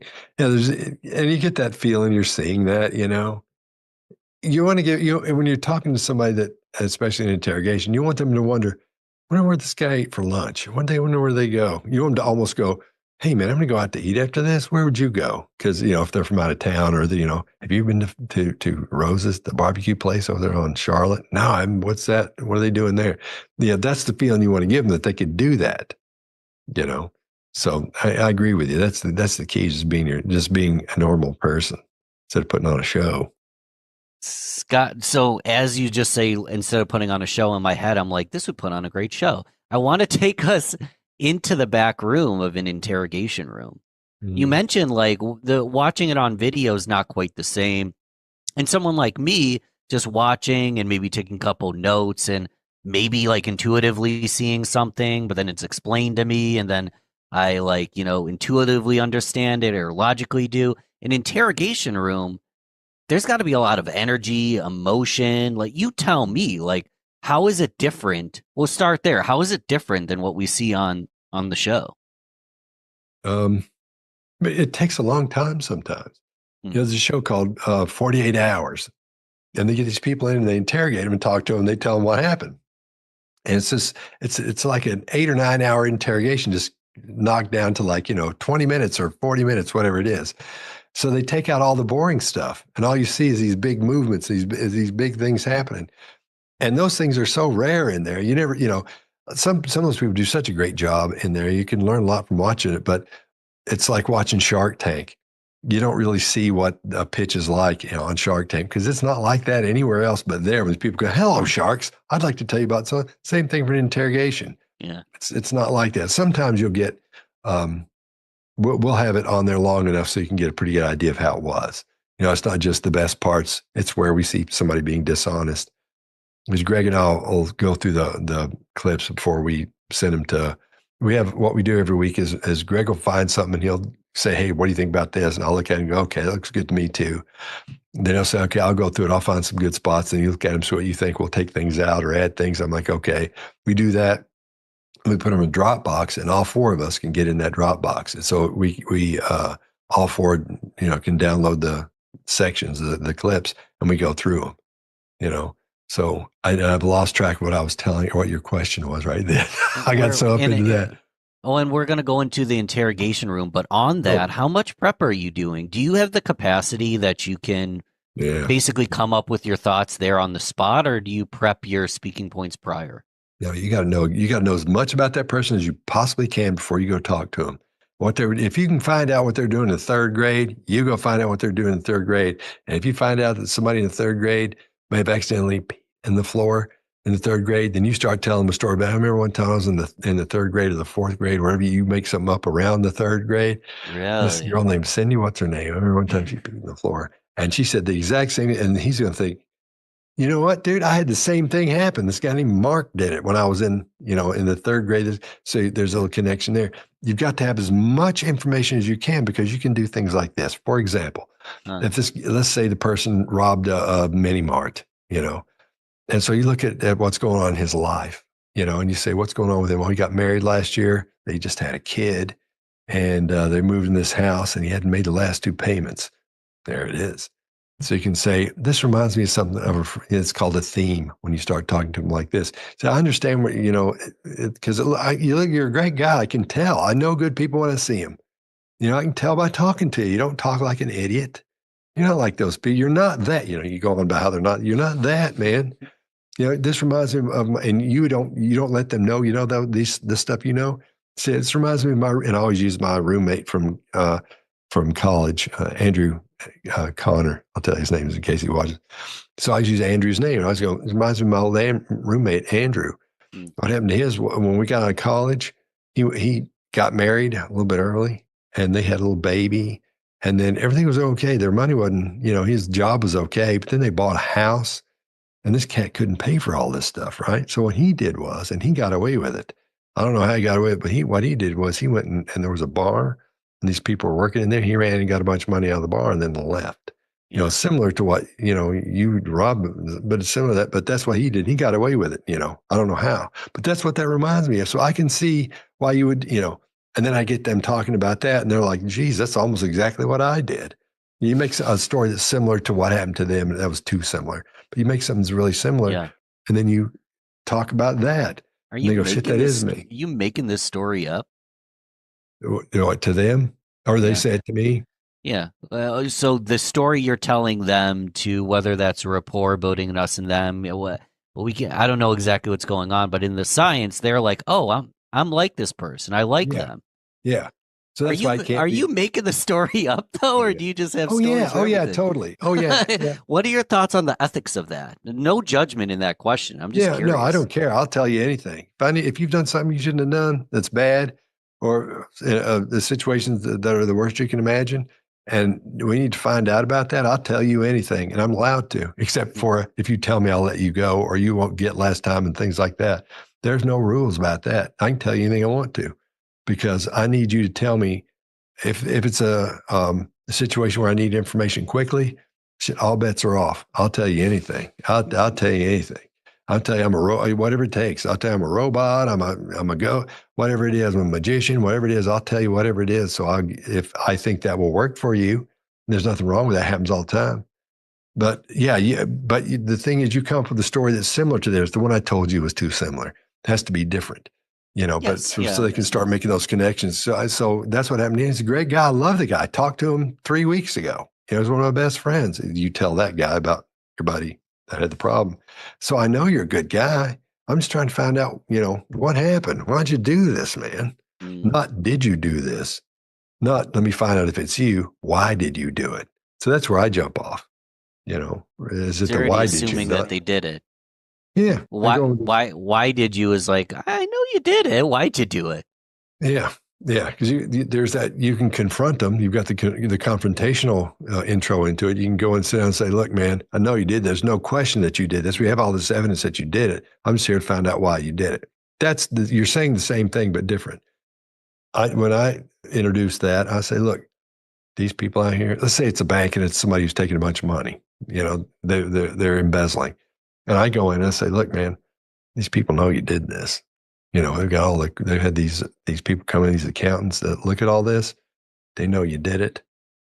So and me, I'm not a cop. I can't arrest you. I'm not going to take you out here. Nothing like that. I'm not going to do somebody else's. Nothing like that. I have nothing to do with that. I'm just trying to find out why you did it. That's why they call me down here. So I get you to tell me why.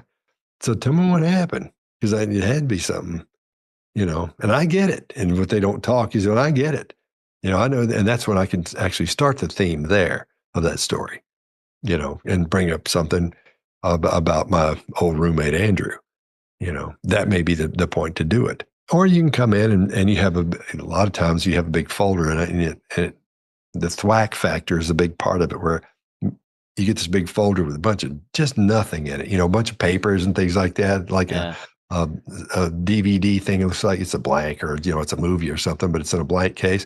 And you pop that down over there you can see their name on it, this, that, and the other video, this, that, and the other. And you can see them looking at that while you're telling them stuff, while you're telling them the story. And so they already think you know more than you know. You never say you know more than you know. If you don't have video of it, you don't say you have video of it, but you put that in their head. Because they'll be like, is that all on me? Dude, don't even pay attention to that stuff, dude. I don't know what's in there. I ain't even looked yet. You give it that stuff. And they're like, he knows. They know what's in there, So, there's so many different ways and so many different tactics, but you have to take what you know about them and use it to your advantage. So yeah, you make a lot of it's stuff you make up, but you have to give them facts as well, so they'll know as much as you know about where they've been and what happened. You have to let them know that. So when you say, I just need, I'm not going to arrest you or anything like that, they know you did it. I just need to know why you did it. Because they got all kinds of evidence. You can say all this other stuff, and if you brought that thing and whacked it on the table when you came in and sat down, they're looking at it and they think that evidence you're talking about's in that folder. So that's a big tactic. That's a really good one that I like a lot. Tell me if I'm overthinking this, but in my head, I'm like, dang, this sounds really persuasive. What a great way to get a bunch of false confessions. Well, if you use a thing called the Reid technique, and you use that, it's a protocol you follow, and there's a certain number of questions. You ask them in a certain order, and you make it look like it's natural. Try to make it look like it's natural. If you do that, then you can get somebody that will do that, but you have to know enough to know that's what you're seeing. You have to care about that. You have to make sure you're not putting somebody in prison or whatever. That you don't want to make somebody who's innocent do that. You better you've got to have a pretty good idea what happened. But with enough information, you may need to have them held because you don't know. They may have done something where if you let them go, they're going to do that same stuff again for a month or so. You need to quell that and make sure they're there to get that taken care of. Then you keep going. But if you can tell that they didn't do it, if you've got an idea, even if you have little questions, this might not be this guy. That's why I always have a woman watching they'll be, like consulting on the interrogation. You have a woman in there watching. They don't miss anything, man. So it sounds horrible to say, always have a woman in there. But I do. I always make sure there's a woman watching whatever I'm doing when it's an important thing. And you don't say, come in here and watch this. I want to see what your thoughts are. Nothing like that. Say, will you just watch this? I'm doing this. Yeah, sure. And then you go out there, okay, you tell the person I'll be back in a few minutes. I got to take care of something. You go back and you say, what are you seeing? What do you think so far? I was looking to you and say, you know what you should ask him? should ask him this because he did that when you said so and so. Something just been right, but they won't know what's wrong. They won't say this is bothering me because of this, but there'll be something bugging them. You go back and get them to tell you about that. So what's bugging you? I don't know. It just seemed weird to me. Go back in and ask about that, and boom, something will come out of that. It's done it every time. So I always have a woman watching. If they don't feel good about it, I second. As horrible as it sounds, I second guess whatever I'm doing. If the woman goes, I don't know, that doesn't seem right to me. Here's why I think that. Is that in reference to like intuition, or just like a emotional capacity, or like what's going on there? To me, and this is where everybody goes out on their own thing. I think it's women's intuition, which it's the most powerful thing on the planet. Me and you have this thing called gut feeling, where we see something, and that's why men think they know everything, because we see something really quickly, we'll make a decision about it. Well, women will see something, and what the difference in a woman's brain and a man's brain is a big difference. There's a book called The Female Brain. If everybody's watching this and goes, this guy didn't know what he's talking about, go read that book, and you'll go, wow, that's fascinating. Women's brains collect big chunks of information, and a lot more than men's brains collect. We get all these little things. We get them in there and they cram in our brain. And it goes back to this whole thing back here called the locus ceruleus down at the base of your brain. That thing starts going through all the things you're looking at and talking about and the experience you're having. And so we get these little things that go back there. Say your locus ceruleus goes, okay, here's what's happening, man. This. That's what gives us a gut feeling. Now with women, they get all the information and cram it in there, and they get some more and cram it. It keeps cramming it in there. It takes a while for it to get to work out what it is, but they get everything. And they'll get things that there are two parts of the brain. We won't go into, I'm not going to do some big neurological thing here. Anyway, there's a couple parts of the brain that collect the information. Yeah. The fusiform gyrus right in here, about 1.5 inches in.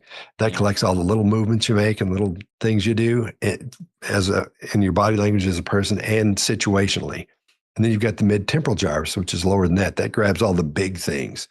For women, those things are on fire when they start collecting information. So as it goes back, in that locus ceruleus, it's looking at everything like this, whereas ours look at it and go, okay, yeah, dude, I got it. Here's what's happening. Theirs goes like this. We'll put that right there a minute. We're going to come back to that one. This is probably going to be that one. I don't like that. Wait a minute. Okay, let's put this here too. We got two of them. And so it takes them a while, but they'll tell you. And something's not right about that. I don't know what it is yet, but something's not right about it. You've heard women say that. About people this does something. I mean, when I was younger, it was like I will walk in the door. I'm shy. I sit at the bar. I order a drink. I look over at the girl. She's already seen me for 10 minutes by the time I walk up to her. Yeah. Then I look silly by the time I do. Yeah. But women, man, they see stuff we don't see. And there's no doubt about that. Now, I'm not just saying they see stuff we don't. They do. And I'm telling you, and that's what we see as women's intuition. Everybody always talks about, it's women's intuition. It is. That's what it is. Mm. That's why men have a gut feeling. And again, that's why we think we know everything. We don't. It works a lot. It works very well for men, a lot of times. But if you want to get to the details, what's really going on, listen to the women. Well, they'll get it figured out. Let's take a step back and try to make this practical for any listener, regardless of their age, their gender, any of it. Is this something that I can learn, or is it just something I have or I don't have? Like, can I build it, or am I just born with it? What, the intuition part? Yeah, this intuition, this ability to pick up on things, whether it's energy or you see micro expressions without knowing what micro expressions are. Like, can I learn this kind of thing, or I just got it or I don't? Well, you're seeing all these things. Everybody sees them. They just don't know what they are. So if you look at it from an academic perspective, anybody can learn how to do it. Anybody can see all little things and movements. Somebody is when you're trained to look for them or when you know what to look for. That's why it's important to read the valid studies and read the books that are valid. Not these people who are on Google telling you, here's what happens when so-and-so, they'll tell you what's going on with body language from one photo. It's like, you can't be kidding me. I even joked, let's do 2 truths and a lie. And you're like, that's kind of baloney. Well, yeah, because there's no stress behind the lying part of it. Yeah. I could say, is my dog, I could say my dog's laying on this side or my dog's laying on this side. My dog's laying on this side. Then I'll go, my dog's laying on this side. No matter what side it's on this side. It doesn't matter because if I'm lying that she's over here, but if you said, listen, we're going to cut your damn head off if we catch you lying about this, we know your dog's laying on the right side or the left side. Which side is that dog laying on? And I went, well, let me think about it over here, because over on this side, let's see, when I was doing it earlier, I was like this, but now I'm like over here and I'm backed up and I'm thinking, my eyes aren't blinking as much. Yeah. So there's a lot going on there because there would be stress. But if I went, she's over here, there's no stress there. There's no stress there. So you have to have there has to be something at stake, or you really can't see anything. That's why all those game shows are just don't, there's no, where somebody's telling, they're not being honest. They're not going to lose anything if they get caught. They'll lose nothing. So, what about some of the TV shows like Lie to Me? You've watched Lie to Me. What are your thoughts? Interestingly enough, when that thing was on, all the, cops and things that come over to my house, we'd all watch it and just howl. And one night, because we knew the things that were being talked about, when you go, I know he's lying because he went like that with his eyebrow, or he moved like this. That's how I know he's lying. Let's do, and make these big, huge decisions about one body language cue, right? Yeah. And I was like, and I'd train these guys. I'm like, no, this isn't true at all. And they'd go, what are you talking? So we would actually use that, in a way for my buddies to train them, not to train them, but when you're talking about, they would learn stuff, because most of it was not true. And so they said, why don't you ask that guy Ekman, who this thing you're always talking about, Paul Ekman? I said, well, let's call him. So I couldn't call him right then. It took me forever. Found his number. Finally got through and talked to him and said, listen, let me ask you a question. This show lied to me. And I wasn't the first one to ask him about this, just so you know. Sure. He said, oh, yeah. And I said, I'm seeing things on there that I know aren't true, and your name's on there, through the whole spiel with him. He said, it's TV. I said, yeah, I know. But this guy says this and this, but this. He goes, it's TV. He said, when they would come to him and say, well, we're going to do this and this. Would that not like, how do you do this? They would say, here's what we're doing. How does that work with this? Is this true? Is that what happens there? And he'd say, no, it's not not really quite the way that works, because you have this happening. And they say, okay. And they go ahead and do it the way they wanted to do it. So he found out, he realized it was just TV, and he was there so they could say he was there, on the times he was there. So it's just TV, something like that. Don't put a lot of trust into that. Some of the things are right, and some of the things are right, but they're not that big a deal when you see them, But it helps people get interested in body language, that's for sure. And later on, those who stay with it and start doing the studies, they go, oh, I see what happens to TV. Because that's how you know the difference. So watch out for you that. Obviously, you talk about all this on the Behavior Panel. You also have your own channel. It's just by your name, correct? Yeah, I call it Behavior X. But if you go to Scott Behavior Rouse, just throw that in YouTube and you'll go right to it. Yeah, and I do things a little bit differently. I have these things called behavior battles, where I'll put one person's behavior against another one's, like, Meghan and Harry, which one's different, those kind of things, or two serial killers. And see, this person acted this way, this person acted this way. You can tell they're lying because they did this, and they're lying because they did that. Yeah. And so I make it look like it's almost like an MMA thing as I talk about it. So there's that. I haven't seen those. That sounds fun. Can we, let's imagine that we're going back in time and we have video of these historical figures, many of which we don't have video of. We're going way back in time. If you could do a battle like that between two people, that it's just not quite possible because there's not the visual footage to do that, who would you love to do a battle between? Well, what do you think would be most interesting for you? Okay, I'll tell you what I'd like to see: Jesus and Herod. I'd like to compare those two things. You're talking about somebody who talking about Jesus, and you're talking about Herod. So you're talking about two polar opposites there, pretty much. So I like to compare those two things. Why, when Jesus is telling you something, is different when Herod's telling you something. I mean, they had two different goals. One was interested in one thing, and one was interested in something else. So I like to see, because there would be the dynamic would be so huge. I'd like to put those together and see what the difference there. I think we're all in the impression we would know what that difference would be, but that's what I'd want to see. Something like that. Jesus and somebody else, because you've got him, and you've got who else is doing their thing. It's gonna be a lot different. So I'm imagining this. That sounds be entertaining. Nobody's asked me that before, but I had never asked it before. I made it up on the spot, and as we wrap, I know we both have to run. I want to make sure we give the audience at least one integration tip right before we do. I want to double check and make sure I'm supporting you the best way. How can I best support Scott? Behavior Panel on YouTube, Your YouTube. Well, what was the name of the channel again? I'm not listening. Scott Rouse. Behavior X. Just look up Scott Behavior Rouse. X. You'll go right to it. Yeah. How Behavior else X can we is Scott. support you? Grab some books. You tell me. Yeah, that's it. I mean, if you want to learn about body language, we got body language tactics. You can do that. It's not expensive at all. You can learn a whole lot. And it's Greg and I teach that course. Then we've got Very 2 or 3 things on there. The True Crime Workshop, if you're interested in that kind of thing. So those are just the main things. But I don't like to feel like a salesman. If people are that interested, I think they'll go see it. And they'll say, okay, well, maybe so, because they'll see that in the background and go, I wonder what that is. Mm. So I don't like to go, buy this. You can do whatever. And there may be a point where I start doing that. But And you don't need to, because I'm a big fan of your work will speak for itself. And if they're subscribed to your channel, if they enjoy this conversation, it does speak for itself. And I want to give the listener at least one of maybe those body language tactics that they can take home with. What's a simple tactic that I can, whether I'm doing it or observing it, and I just want to be a better person. It might be in business. I just want to be a better person. What's a okay. tactic that I can start using? Let's deal with one of the most famous ones. So no, you just got a couple of minutes left. We'll deal with eye contact and lying. Most people are under the impression when somebody asks you a question, you go, no, I wasn't there for that. They think that suggests you're not being honest. Now, what we know, because you break eye contact, well, what we know is this. When people are lying to you, what their brain will do is they'll keep looking at you. Instead of their blink rate going out really high and them looking away, it's going to almost come to a complete stop. And they're going to keep looking at you once they answer, because what their brain is doing, it's saying, does this person believe me? And if they don't, I've got to add qualifiers to that.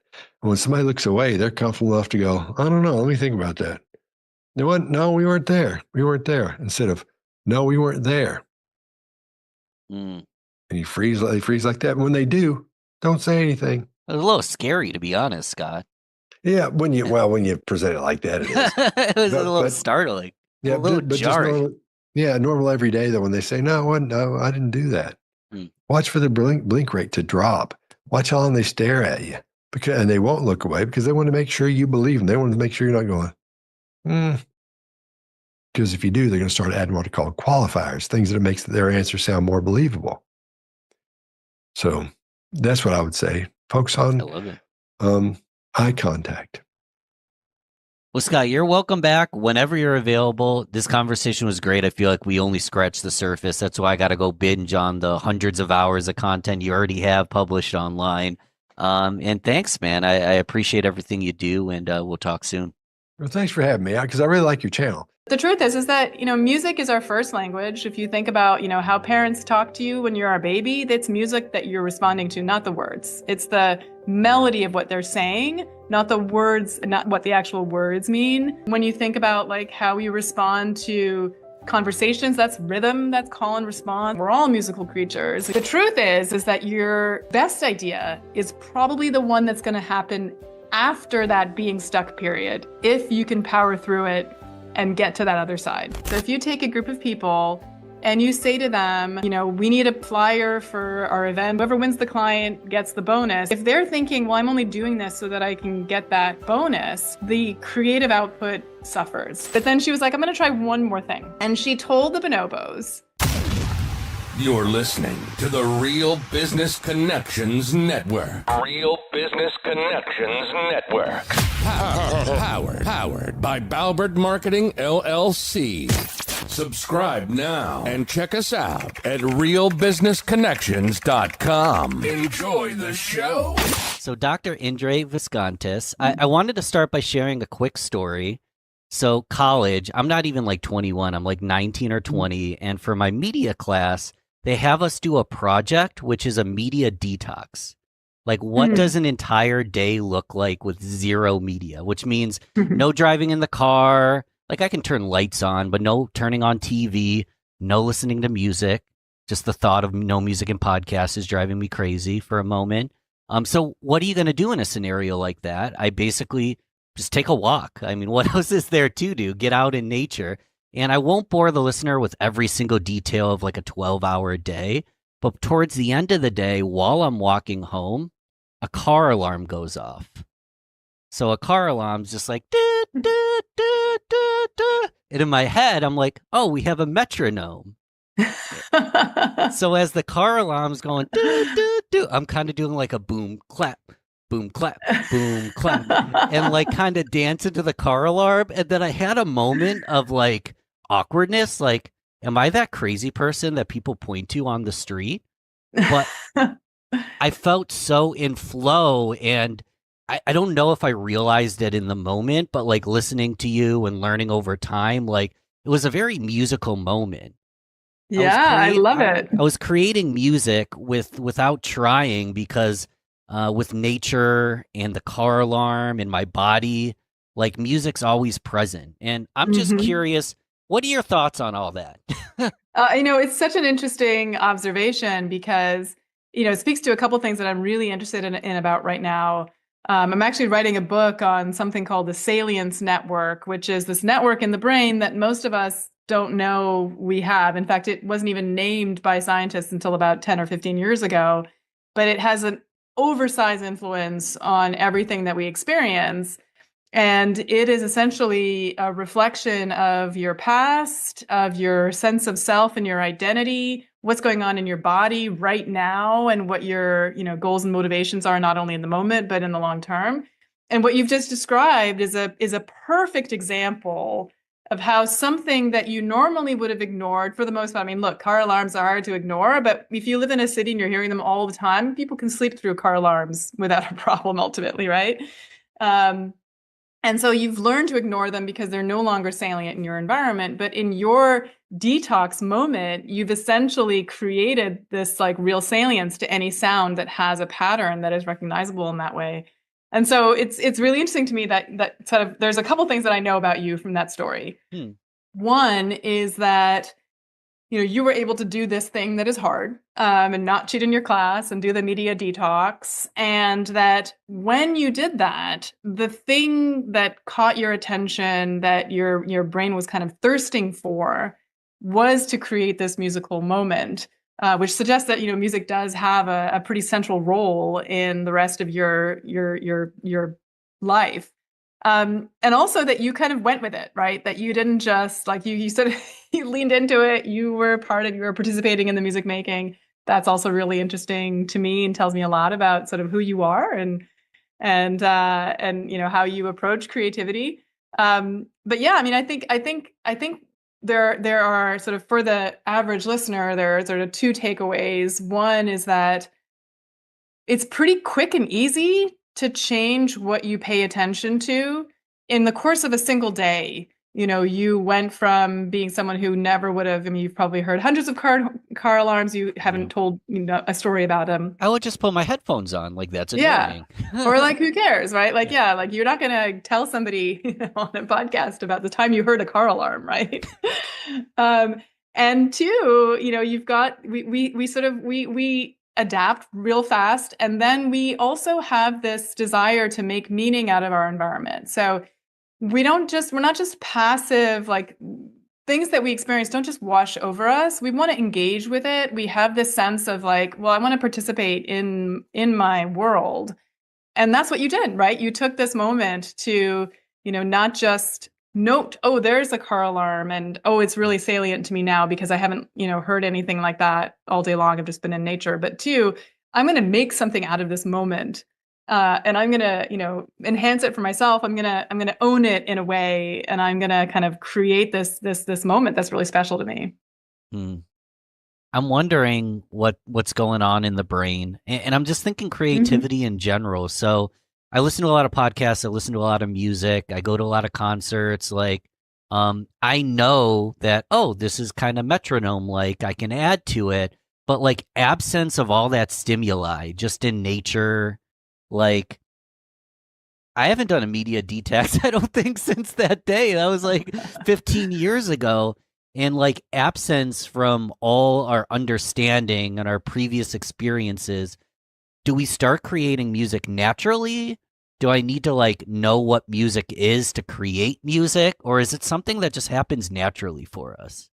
Yeah, it's a really good question. I think the answer to that question depends a little bit on your childhood, how you grew up, what you were exposed to, what you were rewarded for.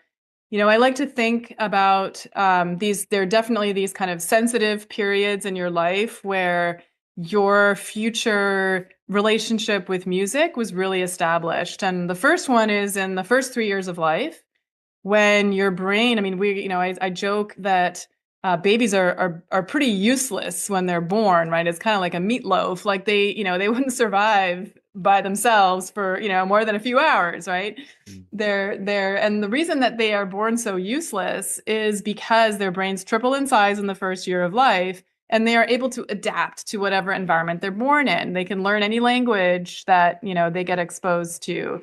But it goes beyond that. If you have a child who's born in a resource poor environment, their cortisol levels are going to be higher for the rest of their life because they've been told like life is stressful and you need to be able to react, and their alarm systems are going to be higher. They're going to be kind of more in that state of like, hey, I really need to worry about stuff because the environment is not safe. Versus a kid who's born in a resource-rich environment and, might have and again, these are averages. So those first 3 years of life, and, that's the time when your brain is making sense of its environment. So, babies in terms of like what they're able to see, like their vision is really pretty poor in the first few months of life, and their hearing, as well, and like what they're orienting to and so on. So a baby who's born in a very noisy environment where there's a lot of noise that they need to tune out in order to hear, their caregivers or figure out what's important is going to tune out noise that might be meaningful even later on. And so we see kids who are born in these kinds of loud environments. Imagine like, you're next to a highway or a freeway and there's like just constant noise.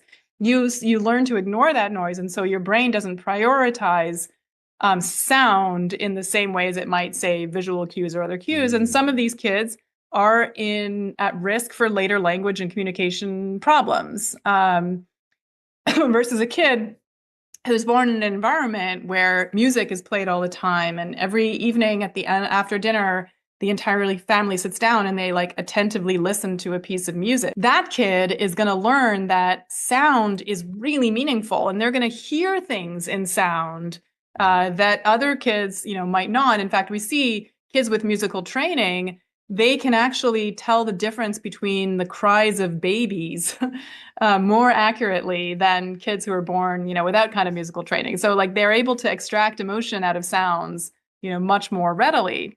So that's the first period. So those are just two big examples. Of course, there's a whole palette in between. And I will say the kids who are born in these noisy environments who initially tune out sound in order to mitigate the risk that they develop those language and communication delays, you can train them on a musical instrument, and that actually overcomes some of their challenges early on. So everything's malleable. Okay. First sensitive period. Second sensitive period is at the time when evolutionarily you're going through puberty and your system as an organism is designed to, get away from your family unit so that you procreate with someone who is not genetically related to you, right? So this is when you start having conflicts between parents and their kids. This is when kids start finding, their social group is more influential in their lives than their family unit.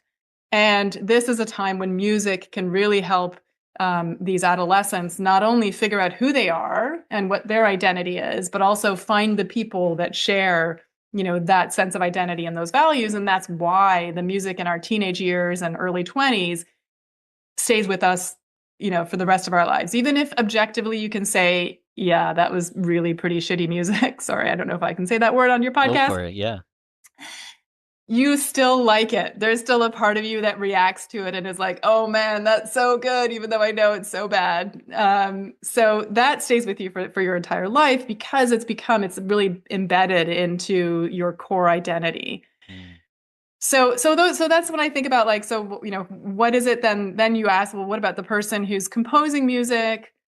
Again, there's a number of different, things involved, but I think it's a combination of how their brain processes sound, how it assigns meaning to sound, whether it prioritizes sounds that are musical from sounds that are, some other meaning. And also like to what extent they have felt over their lives, have they been given permission to think of themselves as sound makers rather than just sound receivers?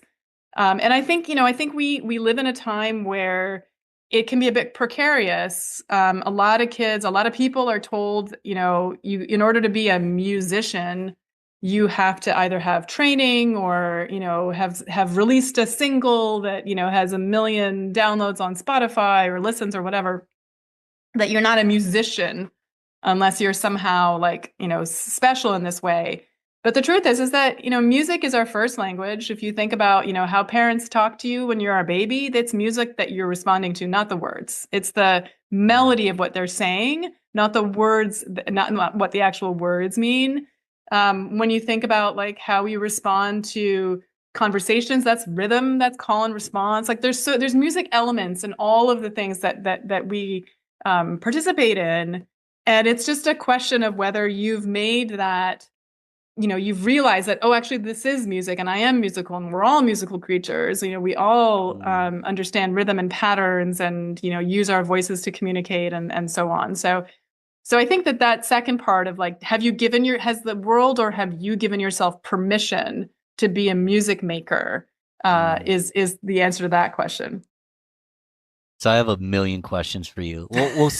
I want to get to know you better, but we'll start with the hot take because you're talking about being a music maker. So if I were to write a line, hum a melody, go to AI and have it complete 98% of the process for me, am I a music maker? What are your thoughts on it? Well,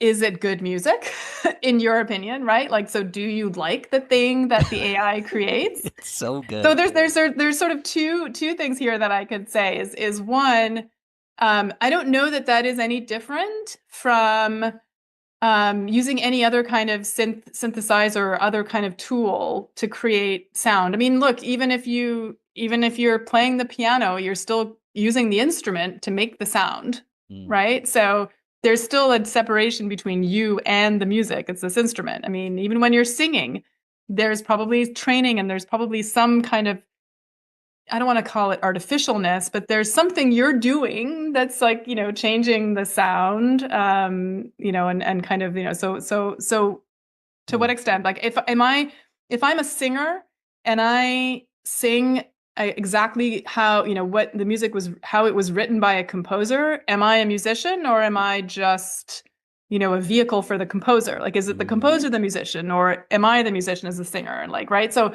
am I making choices that make me part of the music creation, or am I just, an echo or a translator? So I think that's like the first question of, well, I'll put it back on you and say, what is most important to you, that the music that you are creating is entirely original and entirely comes from your own head. And then I'll say, well, that's really hard because that basically eliminates 99% of all music out there. That includes any kind of sampling, any kind of, remixing, or, any of that stuff where you could say, well, there's something else, some other influence there that did it. And so I would argue that that's too high a bar to say that it has to, entirely come from you. So then the question is, okay, so what is the AI doing? Is the AI, tapping into an entire training set of, compositions by other composers? And so like, and is that what it's doing? And you then just end up being the person who chooses whether this is the right, this is good or this isn't, and whether you want to put your identity on it. I don't know. I think that there is a benefit to struggling with learning music, learning either music composition or playing a musical instrument or using your voice. Because in that struggle, in that time period where you're going from being a novice to an amateur to a professional, you are developing a kind of wisdom, you are developing your sense of taste, you are developing your own individual voice. And I don't think you can skip that part and, be a, meaningfully, creative and I don't think people won't like your music if, it seems entirely that it's derivative from something else.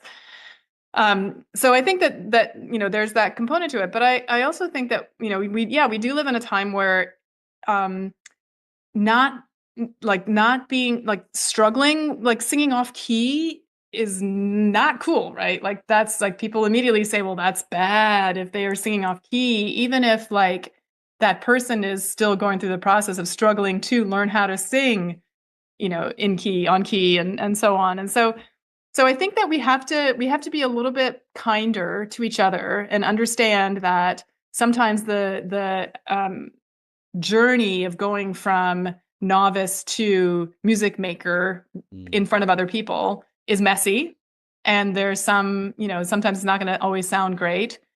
And then the second thing is like, well, who are you making the music for? Is it like that you're going to try to get people to, get fans and buy your music and love you, but then you have to have something to say and you have to have a voice and you have to be like, providing them with something that they're going to respond to? Or is it just for you? Is it just for the satisfaction of like, or are you taking all the sounds that you love and you're putting them, mashing them into this thing and then creating this arc? And, like that's, maybe there's something beautiful about that and maybe only you will like it. So that's cool. I think that is worth doing. I think that the thing that we sometimes forget is that music making, you can make music for different purposes, and it could just be for your own satisfaction. It could be for your own healing. Maybe there are certain frequencies of music that actually really feel good in your body and help you calm you down. And that's, you have to, the only way that you can get that is by you creating your own bespoke music in that way, but no one else is going to listen to it or have that same reaction and you don't care. Or are you doing it to get famous and like, show someone like, are you essentially a peacock that's like showing their big, beautiful tail, right? Like, why are you doing it? And I think, ultimately for me, music is about communicating with someone else, even if that person is you and your future self. And there's a story that if you don't mind me sharing, that really brought this home for me. So I actually work now with the musician Peter Gabriel. I'm the chief science officer of a company that he co-founded called Reverberation, which has an aim to do everything better with music. So we have a bunch of projects in which we're really helping people understand how to leverage the science of music to, make their lives better. But one of the reasons that I got really interested in working with him was that a number of years ago, I had a podcast and I had Sue Savage-Rumbaugh, who is one of these researchers that taught bonobos, the bonobo monkeys, to communicate with humans. And so she's had a controversial career, but essentially she was embedded in a family of bonobos for many, many, many years, and she could speak to them. And she was telling me how when she was, she wanted to teach them how to play music because, communication speech is one thing, but like, what if are they musical? And what can we learn about the evolution of music by, seeing how musical bonobos are? And she enlisted the help of Peter Gabriel to come and make music with these bonobos. And Peter went and had his instruments, and there were instruments provided for the bonobos. And Peter would start playing something, and I think like any other primate, the primates were just interested in listening. Right? It's Peter Gabriel. Like I want to listen to what he. I don't necessarily want to play music with him. I just want to listen. So, for a number of these sessions, like they were just listening, and the bonobos, they couldn't get the bonobos to pick up the instruments. And so, Sue was like, well, I guess maybe this instinct to make music is unique to humans. But then she was like, I'm going to try one more thing. And she told the bonobos that the two that she was working with in that moment, that their mom, who was in a different room, couldn't directly hear what Peter was playing, but she could hear what they were going to play. So could they play with Peter so that the mom could hear? So essentially gave the bonobos motivation to make music, to communicate with someone else. And sure enough, they picked up the instruments and started to play. And to me, that it really tells us something about why we make music. You might be totally happy being a passive receiver of music, and you might be the biggest fan ever of like, a band or a set of bands. And that could be totally okay with you. And until you have something to say or someone else to say it, it might not make sense for you, to get involved in the music making. But as soon as you have that, I think then, wow, like it can just flow and it can just come easily to you. Super quick question. What instruments were they playing? Was it like percussive instruments? I can't imagine a bonobo just picking up a bass and slapping it, Yeah, no, I believe there was a keyboard. Yeah. And then I think there were some other like maracas and kind of other things that they could play, but Shake it mainly it around. was a keyboard. And where that's what it was. So I have an interesting example in my life. It just happened, so it's newly relevant, but I'm getting a lot of cognitive dissonance because of it. So I'm at Podfest, a podcasting conference. A friend of mine, Paula, has a podcast, Talk Shit with P. It's late night. We're having fun. I just come up with a freestyle on the spot, and it's I don't know if I want to do the freestyle right now. But, yes, you do. You 100% do. But I'm putting I like Jamaican music, I like reggae music, and I like to put on this like rude boy, like Talk Shit with P, feeling irie, hanging out at Podfest, you and me, going crazy, Talk Shit with P. And I'm just like freestyling. And then the next day, I take the chorus that I wrote, and I tried like 8 different versions. So I perfect the hook. Then I take her all her podcast info. So the description, the episodes, this and that, plop it into ChatGPT. I actually wrote a rap lyrics songwriter on ChatGPT. So it's a custom GPT that writes rap lyrics. Wow. So I take her podcast info. I say, this is the chorus, this is the hook. And then these are the lyrics. I want to put together like a Jamaican reggae kind of rude boy dance hall song. And it writes it and uses all like pagua, like Jamaican. I'm like, no, that's too much. I'm a white boy. So just do it in normal English. And then I use Suno AI to finish the song. And I ran it like 6 times with different prompts to get different versions. And I got the version I loved.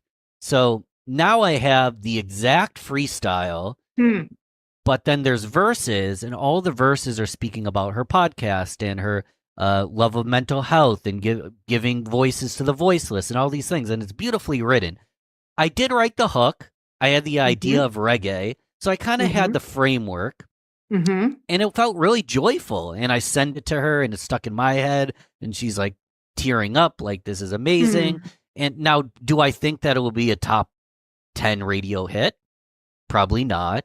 But we shared like a beautiful moment together. But where the cognitive dissonance comes into play is part of me's like, wow, I'm a really good songwriter. I'm really good at this music stuff. I'm singing my own songs in the shower now. But I didn't actually go through the process of truly learning how to play the music and writing the verses. Like, I skipped the hard part. It's like writing music on ultra easy mode. And then like the arrogant ego side of me thinks I'm such a great songwriter and musician, but I could possibly be stunting my capacity to learn a more traditional way and be an actual vehicle to create something that can't be done other than me. So there's this cognitive, oh, Ben's such a great musician. Oh, Ben really just is on easy mode. Like, am I actually, I get I'm creating music for a context.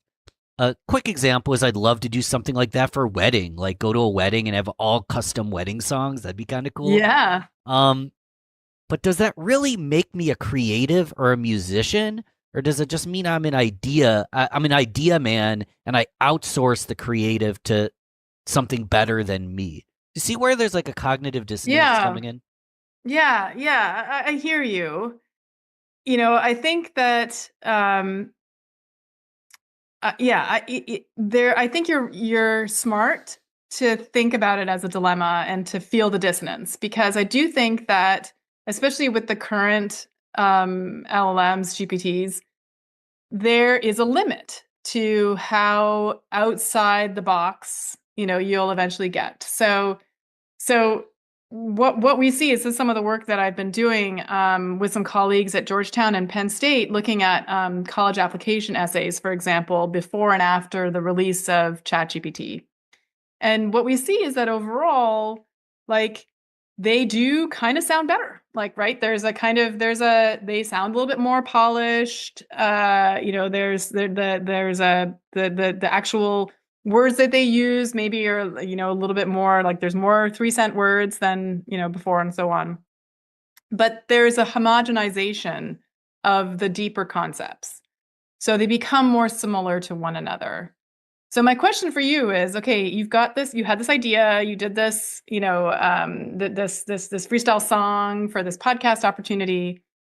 Now, if you were going to make many, many more of these, especially if you started to do them for weddings, like how different from each other would they be? And at what point would the bride and groom be like, well, that sounds just like the set that you gave to our friends, and now it kind of feels cookie cutter and like not as original. Sure. Like, how long is that going to last? That's true of any creative idea. Ultimately gets old when it's overused, right?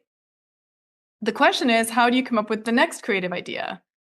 So do you have to rely on the GPT getting smarter and more original, or are you going to find, like, is there something that you've learned along the way that now allows you to take that kind of meta knowledge and be like, okay, well, what I need is a repository of, big repository of information. I need something that can match these ideas up in a certain way. Now I know the structure. Now I know, and I can play with that. Like, right. So could you just start playing with like the structure of the music and tell it, like, what, this time, instead of sounding like a traditional rap song, like, why don't you make it a sonata form, like borrow from classical piano, or like, make it something else. Like, so, I think that's a question I would put back to you. Like, to how attached are you going to be to this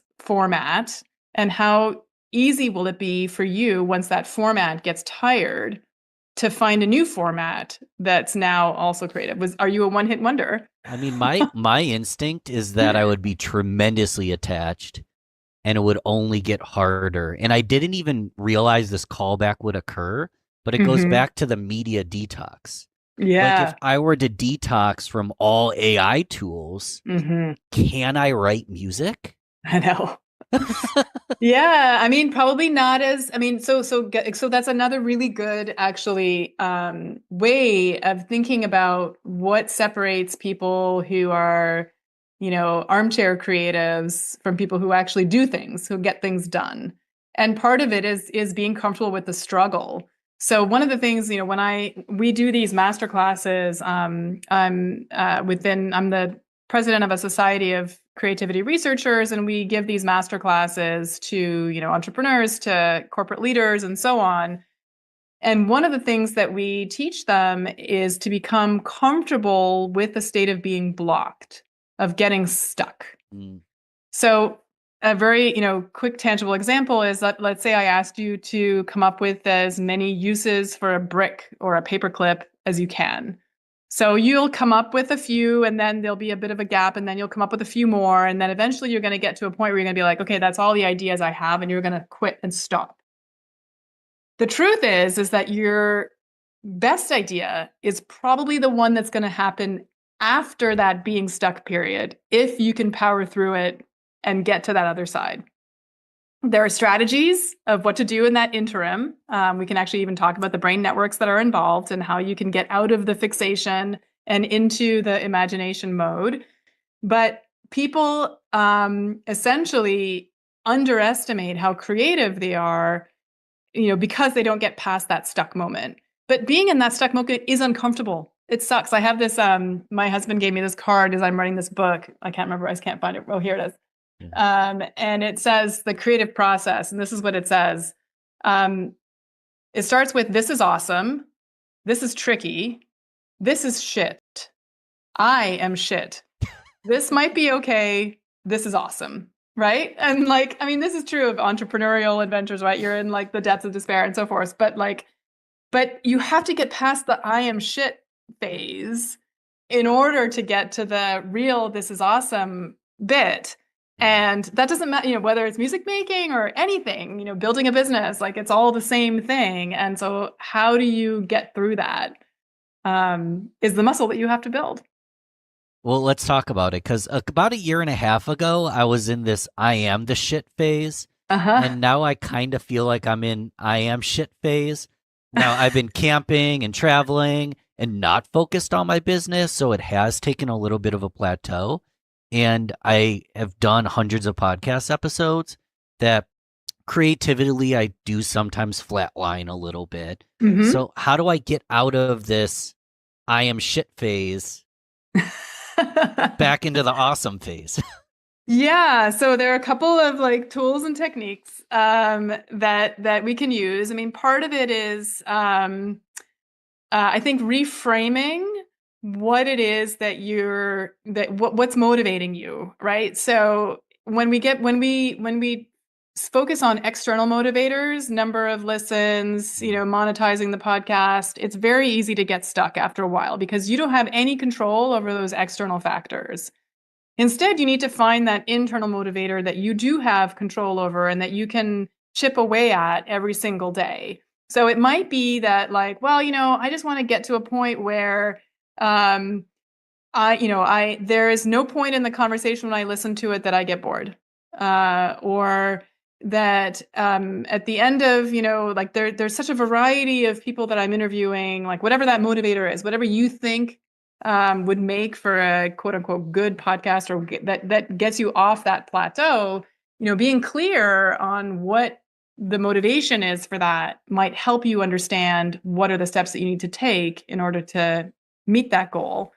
But I also think that a lot of times it is about getting out of, if you've been doing the same thing, you need to go find inspiration elsewhere. And so that's you went and you had a lot of vacations, maybe you had a lot of downtime, maybe you needed to reset. But how much did you feel that you were inspired? How many did you listen to, other types of radio or other podcasts that are really outside of your wheelhouse, outside of what you would normally listen to, and get any ideas there? Did you go to places where you experienced cultural phenomena that maybe made you feel a little uncomfortable, maybe were outside of your day-to-day? Because one thing that we see, like out of all the personality traits that have been tested, and we've tried to define the creative person. What does it mean to be a creative person? It's it often varies by domain. So like the traits of a creative person in the sciences is different from the traits of the creative person in the music industry, and so on. Yeah. But one thing that we see across all domains is that the creatives are open to new experiences. They're the ones who either seek out or don't have a problem with experiences that maybe aren't going to be fun, maybe that, just are outside of their norm. They don't just seek experiences that they know are going to be satisfying, that they know are going to be, because that's safe. Instead, they seek things that are risky, that are odd, that who knows if they'll have been worth the physical or economical discomfort, right? So that's what I would advise. I would say if you got to that place, seek inspiration elsewhere. Make some mindful notes when you do hear something that you think is good. Ira Glass talks about developing taste and how when you're listening to tape as a podcaster or as a storyteller, you have to be able to tell like what is good tape and what is bad tape. And, that just comes with experience. That comes with listening to a lot and understanding your own sense of taste and also, if you're interested in what the audience thinks, what they respond to, like what their sense of taste is. So I have good taste. Good. I mean, it's easy for me to say, but the thing I'm struggling with, so you're actually describing something I do. I don't listen to many podcasts like my own. Like Great. I'm learning about like cults and human behavior and spirituality and then sports related stuff. Like business and marketing is actually kind of getting boring to me. But the Uh-huh. most successful podcasts and YouTubers generally, other than the big name people, are like incredibly hyper niche. And they'll talk Mhm. about podcasting for marketers in their first 5 years to get from 6 figures to 7 figures. And they're so specific, Mhm. but that's boring to me. Mhm. Mhm. I like being all over the place. So there's this like again a dissonance between like I like the creative journey. Like this is a more interesting conversation to me than another marketing 101 podcast, and I say that with Mhm. love. But yeah, it's Well, almost so I guess what I will say is that so what are your how are you valuing your work against the work of these other individuals? Is it purely monetary, right? They're getting, 1 million views or listens or whatever, however you track it on YouTube these days. And so that's how, so that is that's a measure of success, is like purely by, that kind of a volume. you know what's crazy about it?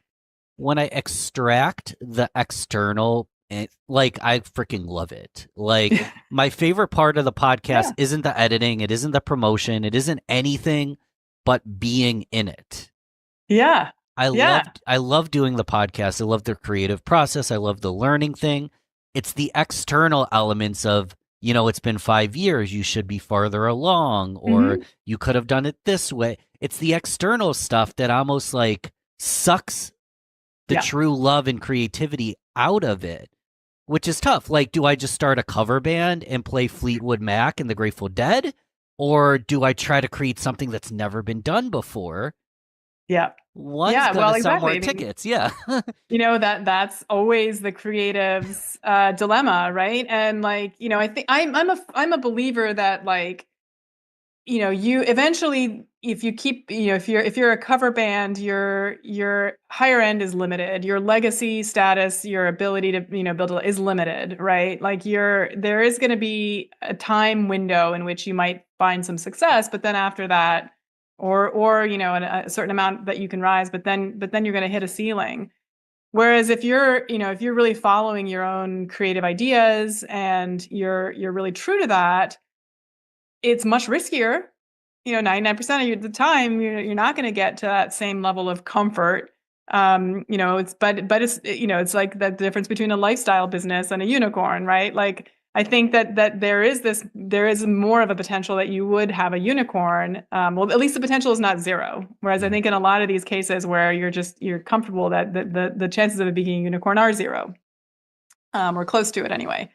So I think that's sort of, but what you're speaking to, what you're touching on, is something that people who study organizational creativity have known for decades. This comes back down to Teresa Amabile's work at Harvard, which shows that these external motivators do kill creativity. So if you take a group of people and you say to them, we need a flyer for our event or a marketing campaign for our client, and whoever gets the best, whoever wins the client gets the bonus, and they're all competing. If they're thinking, well, I'm only doing this so that I can get that bonus, the creative output suffers. Whereas if you say to them, if you set up, even if it's competitive, you set up a situation where you've got a whole bunch of teams and you say, I want to see who comes up with the best marketing idea. And there's no mention of the external motivator. It's just who's going to come up with like the winning idea, or like whatever, the best idea. In most cases, that's actually, they come up with a much more creative solution, and then you can reward that and give them the $50,000 bonus, so that the next time they're put into that situation, they kind of have these warm, fuzzy feelings about it and they're continuing motivated. But the difference, that's a really big, we know that when you're trying to be creative, you have to feel like it's coming from inside of you. It has to feel like it's something that you want to do. This is why people talk about passion, and all of that is essentially just internal, intrinsic motivation, because extrinsic motivation is only going to take you so far. And this changes a little bit depending on whether you're like an elite athlete versus an amateur athlete, or an elite creative versus or an amateur creative. I don't know what that, how you make that distinction, but so the elites tend to thrive more under, competitive situations than, the amateurs are quicker to give up when they feel that sense of competition, or they feel themselves being evaluated in that way. But I think that's just because the elites are used to it. I mean, they've just done it for longer. They've gone up, and they're more resilient in the face of rejection because they've probably been rejected much more, and they're more immune to it, right? They have, it's not, they don't, they didn't just go for one job and then not get it, and now they're licking their wounds. They've gone for 100 jobs and they didn't get 99 of them, but the one they got is the one that they're thriving at. Yeah. Wow. Is this the kind of stuff you talk about in your LinkedIn Learning? Yeah, so I have this course on LinkedIn Learning called Building Creativity from the Brain Up. And this course came out of frustration that a lot of us creativity neuroscience researchers felt, which is that we see a lot of people talk about dopamine, and we see a lot of people talk about, the creative brain and so on, without really understanding what the creativity neuroscience has learned over the last 10 years. And so we kind of wanted to demystify creativity a little bit, get rid of some of the myths out there, like right brain, left brain creativity. That's a big myth. The fact that, dopamine is only about motivation and that's also a myth. Dopamine has a lot of other roles in the brain, but really to give people the science-backed tools to understand the creative process, understand the three main brain networks involved in creativity, and then give them tools on how they can leverage this knowledge and apply it, to their work and outside work life. And so that's the goal of the course. I hope we accomplished at least a part of it. But essentially, one of the things that I try to do in the course is really break down creativity into its component parts, because it is not one thing.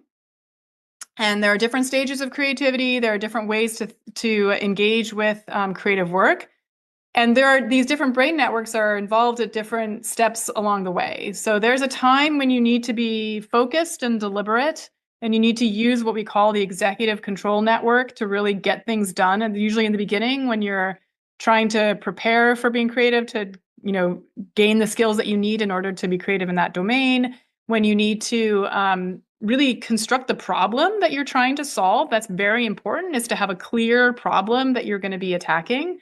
You need all this prefrontal cortex based executive control active, but then you need to turn it off.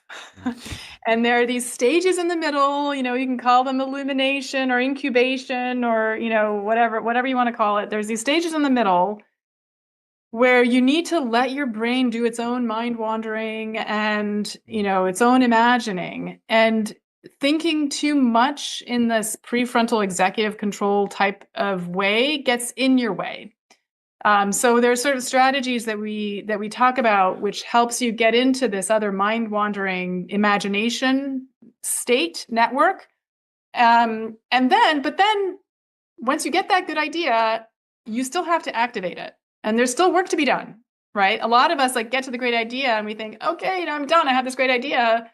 But no, the real, whether or not you're going to turn that idea into something tangible and useful comes in this last part, where you need to activate your executive control network. You need to, really go and reiterate. And it's an iterative process, but I mean, that's essentially, that's sort of the core of what we're trying to get people to understand, as opposed to getting into these, creativity blocks, which is to say, oh, I'm not a creative person, or I just don't have that many ideas, or the opposite, which is, no, I'm a very creative person. I have all these great ideas. I don't understand why, I'm not more successful than I am, because I'm so creative.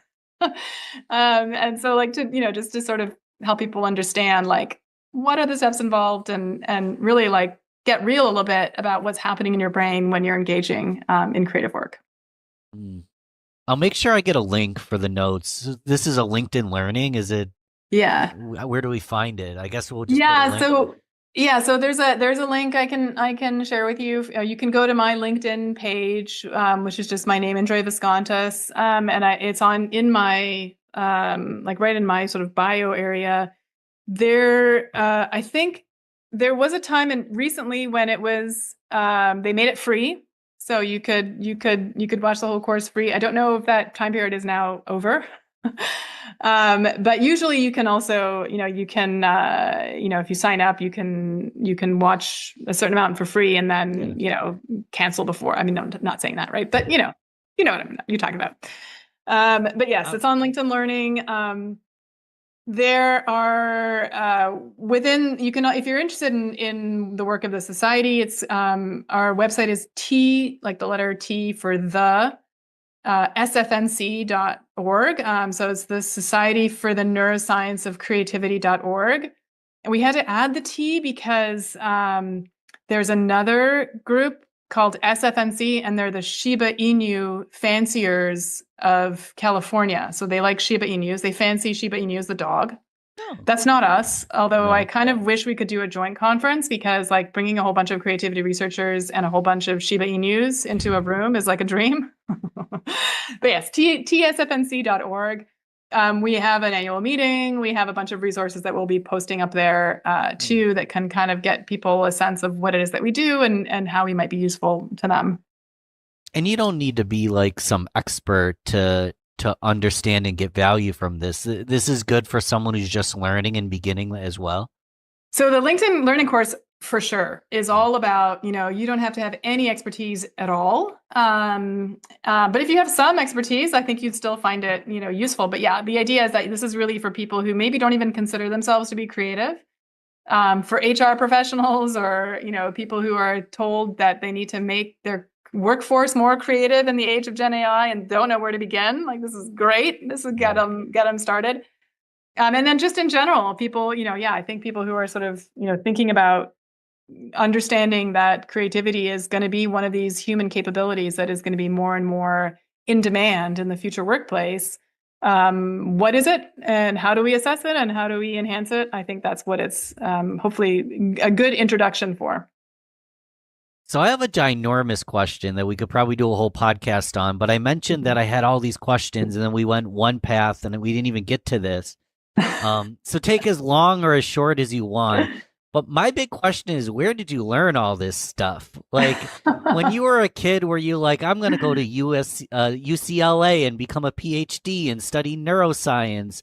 Were you like, I want to be a singer, I want to be a performer? Maybe you wanted to be an astronaut or a ballerina. Like, where did this begin? How did you learn this stuff? Because I don't think it was an overnight decision. It was not. It was not. And I will say that, like, I often get, students or people in their early 20s reach out to me and say, you have this really interesting career and like, how do I get there? And my answer is,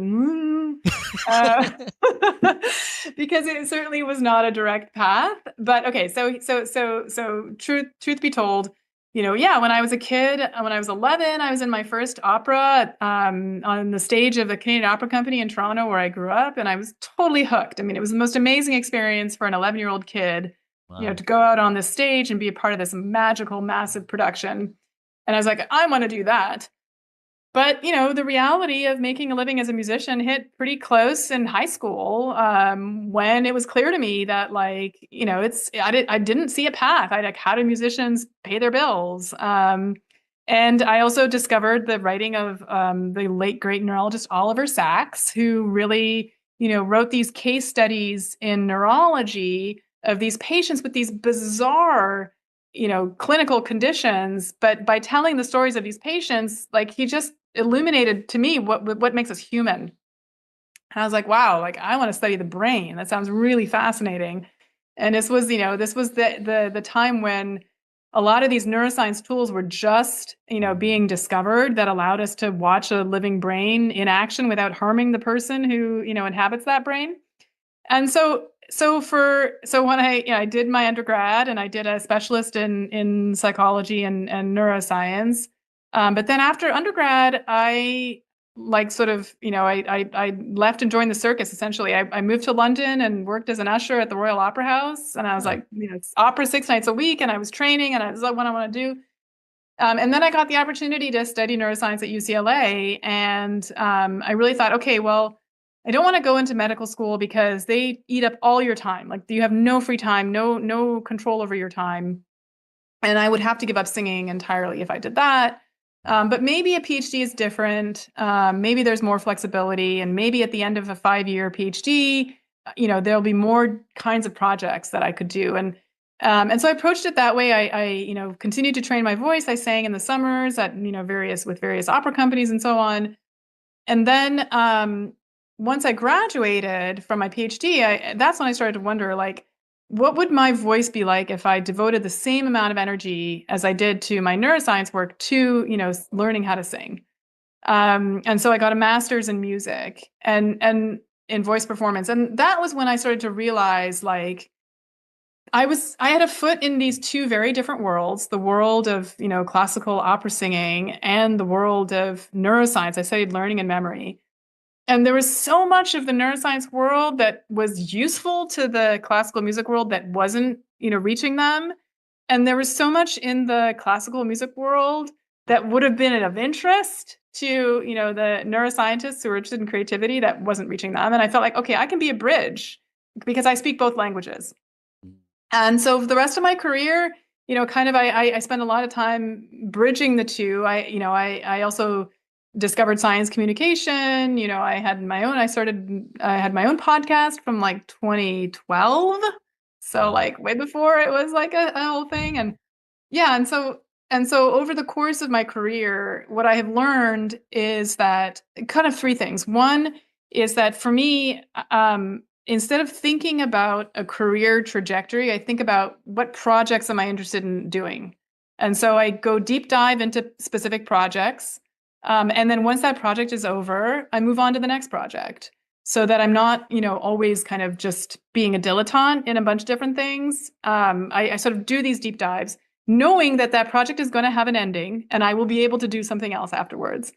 And then two, that leveraging my training as a performer for the storytelling elements of, the job is really important and really useful. And that I can bring to whatever project I'm working on. Every project benefits from good storytelling, whether it's to get funding, whether it's to, build an audience or what have you. And so I keep that in mind all the time, that whatever it is that I'm doing, has a good communication side of it, has a good story element to it. And then the third one is to pivot when necessary and always make sure that I know, like, where the market is for whatever it is that I'm doing. So during the, COVID-19 pandemic, when the opportunities for opera dried up, I pivoted to, thinking about music as a tool for health and wellness, because all of a sudden we were interested in health and wellness. And so that allowed me to then, pivot into that space. And I took a deep dive. I didn't just do it, in a dilettante way. So that would be my advice to people now, is saying, if you're interested in being like a multi-hyphenate, or what do you want to call it these days, make sure that the projects that you're doing are substantial. They're not just like, little one-off things. Stay true to whatever story it is, that whether it's the story of how you're talking about your career or the, project at hand, I think is really important.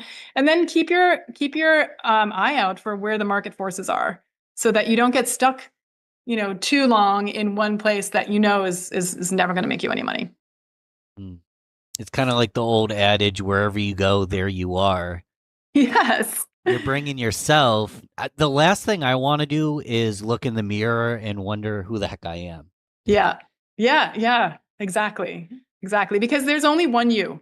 And there's, if you're trying to be someone else, or you're trying to be, this is so cliche, but this is actually what the Gen AI tools do, right? Is they homogenize us. So you need to stay true to who you are, because that is the only thing really that can separate you from everyone else.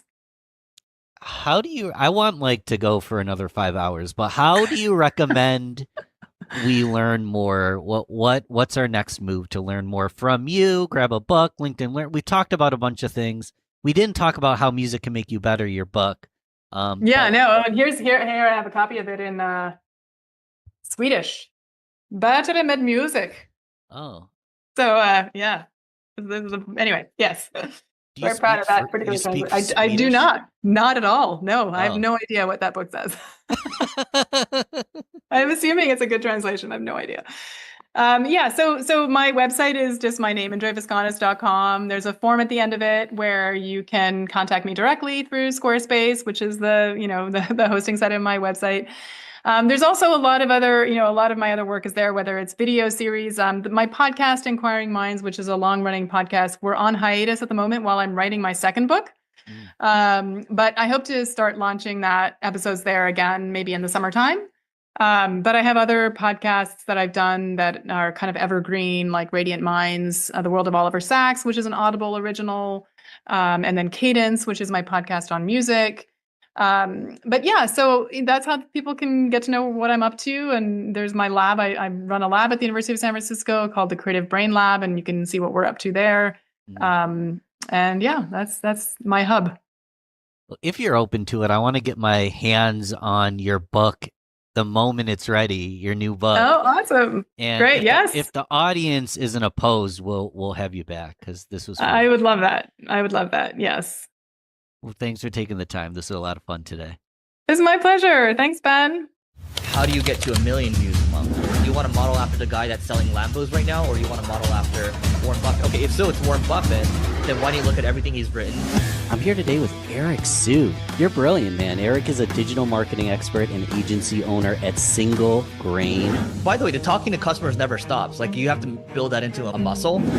If you want to fail as a marketer, work alone.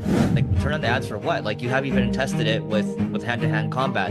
You should nail it before you scale it.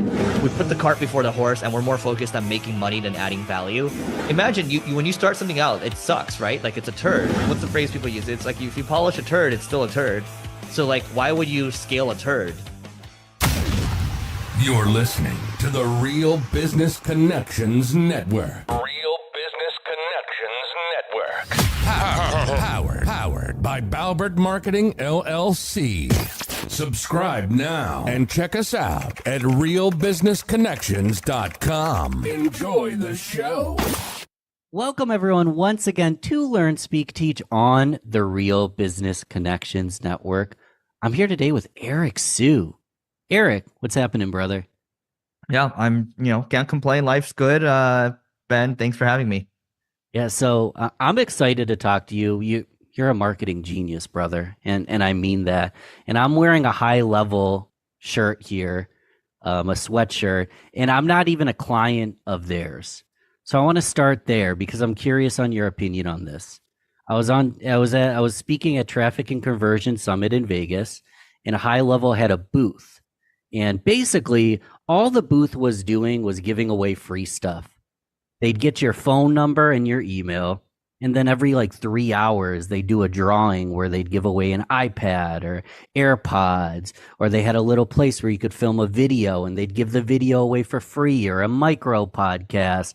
And I got a bunch of free merchandise, high level, well, I said high level, but high level quality stuff. Not even a client of theirs, but I kept it on because I noticed I was going to talk to you today and I was wearing it. What did they do? And why did they do it based on what I just described here? Yeah. So first and foremost, thanks for the kind words. What I would say is there's a good example of this. There's a similar story where one of my friends, he sold his company for about $250 million. And we would actually both speak at a lot of SaaS conferences. There's this one SaaS conference we'd speak at in Dublin. And he would actually buy 2 booths, not just one, but he'd get 2 booths and he'd combine them together. And what he would give is there would be a stage actually at his booth where people can watch talks. There was actually a podcast stage that he had as well. And he gave away free coffee. It was high quality coffee, and nobody else was really doing that at the time. Right now, everyone does that at conferences. And he had a rack where there's a bunch of swag as well, a bunch of t-shirts and things like that. And at the end of the day, he created something that was memorable. It wasn't just an experience. It was just, it's memorable, right? It's like, oh, it's that one company that did all these things. And inevitably, so he had a pricing agency, right? It was called Price Intelligently. And then it eventually evolved into ProfitWell. And eventually it's like it's creating a lot of impressions at the end of the day, right? So for high level, for you to wear like their high quality sweatshirt, like I wear my Asana shirt is like years and years old. I have a lot of shirts that are super old startup shirts, and it's free marketing for them. They're just getting more impressions, right? So I think it's like if you have some resources, extra resources to do it, go ahead and do it. But I think it is memorable at the end of the day, because the other thing is, I know in the internet marketing space, a lot of people are talking about high level, and maybe they just need a couple other, impressions or just like little reminders to go take an action. Makes perfect sense. A couple of details I didn't mention is they were playing music and they'd send you a text before every drawing. So I swear to God, I was one of the speakers that I feel like there was less people there because everybody's at the booth. And I don't even know if people understand why they're there. They're just winning free stuff for no reason. Well, people like free stuff, right? People like free stuff. People like and there's also like a lot of it's fun. It's like they gamified it, right? So when you think about all the games that you might have played growing up, it's like think about the LinkedIn badges, people like the top voice and all that stuff right now. It's just all gamified at the end of the day, and it makes people want to compete with each other. Is there value in being a top voice? Is it perceived value, or is it something anybody can earn? Yes. That's a great way to say it. It's perceived value. I see no other value besides that. I got a couple DMs. People were excited me when I got an Instagram check mark that I was verified, and I paid for it. I just paid for it. Yeah. You mean you paid for it like in 2023 when they made it payable, or? Correct. Oh yeah, that's interesting. Yeah, that's worked out well for them. That's been it's added a couple nice 8-figure side business for them. Well, I noticed like Alex Hermosi had over 1 million followers, and he was not verified at one point. And then Ben was able to swipe a credit card and get verified overnight. So that says something. Yeah, I mean, they changed it, right? Once Zuck saw Elon charging for the check marks, he's like, oh, I'm just going to do the same thing. And I think they drive. Yeah, it's like a healthy 8-figure thing for them, and it's not like much maintenance for them. So it's good. Let's slow down to speed up, because I haven't introduced you yet for the listener that isn't here for Eric Siu. They just stumbled onto this podcast. You're brilliant, man. Eric is a digital marketing expert and agency owner at Single Grain. He's the co-host of Marketing School podcast with Neil Patel. I just noticed you guys just passed 2,000 episodes. That's badass. Did we? I think is it 2,000? Like, by the time this comes out, it'll be well over 2,000. But it was at 2,000 when I checked last. Interesting. You know what's so here? Like it's at 2060. It's 2659 right now. That's what it's at. Oh, really? Yeah. When I went to Apple Podcasts, it said 2,000. So really? Yeah. Interesting. You mean like in the description or something? In the description in the top left, yeah. Yeah, I mean that's I think they probably cap out at 2,000 or something. And you have tens of millions of downloads. Have you tracked that? Yeah, it's so we've like switched hosts a couple of times, but I would just say we're probably very close to 100 million right now. So I also love the YouTube channel, Leveling Up with Eric Siu. You've had people like Cody Sanchez, Alex Hermosi, Mark Manchin, and you're really helping people get better 1% every single day. So I appreciate what you're doing with Neil, and to add value to the listener that maybe isn't like a nerdy marketer like us, I kind of want to challenge and do something we haven't done before. Let's say we were to launch something. Let's say one of two things. Our business is just not reaching its potential because we aren't marketing, or we're starting something new. So to reach its potential, we got to start marketing. Let's walk through what that even looks like. So what's coming to mind, whether it's a SaaS product, a service, B2B, B2C, what should be our like hypothetical case study of the day, and we can walk through it. Let's use my business as an example, because I'm sure there's a lot of agency owners, service people listening to this. So service means you're just providing a service, like whether it's plumbing or interior design or something like that. And so let's say hypothetically you need, I don't know, 50 leads per month, 50 qualified leads. So these are people that are hand raisers. These are people that are qualified to work with your business. There's like the perfect leads, right? You need 50 per month. Now, most people would be like, oh, okay, well, what do I need to do to get to 50 leads per month? Now, the problem with that is that you're very constrained in that thinking. So how you might want to think about it is, what do I need to do to get 500 leads per month? qualified leads per month. Then that thought exercise removes those constraints and it forces you to think a lot bigger. And so, for example, like for us, what's working really well is programmatic SEO. And so I went to our developer and I said, hey, like, okay, what would we do if we wanted to 10x our goal? And he said, oh, we just go all in on this, but in like all these other areas, this. And he's like, I'm on it, right? And that like freed his mind to go do that. And so I would say like whatever industry that you're in, it's like, so for some people, by the way, like if you're doing plumbing and you're getting a good amount of leads from Instagram reel ads or something like that, or Instagram reels right now, it's like, okay, how do you 10x that? Well, you're going to have some reels that pop off. And like, how do you go hard on that with TikTok ads, Instagram reels ads, YouTube shorts ads, if those aren't available yet, but you get my point, right? And then you add a call to action at the end of it. So that's just going a little extra mile. And that's now you're able to 10x it because you can spend on ads for this stuff, right? And so I think it just like, you want to first ask yourself, how you can set the goal a lot higher, because that gives you a margin of safety. Like even if you shoot for the moon, you're going to land on the star. Shoot for the stars, land on the moon. And yeah, most people constrain their thinking, and that's why they aren't able to get to where they want to go. So constrained thinking, and it really is as simple as what's working and popping off organically. Let's modify it and beta test it as an ad.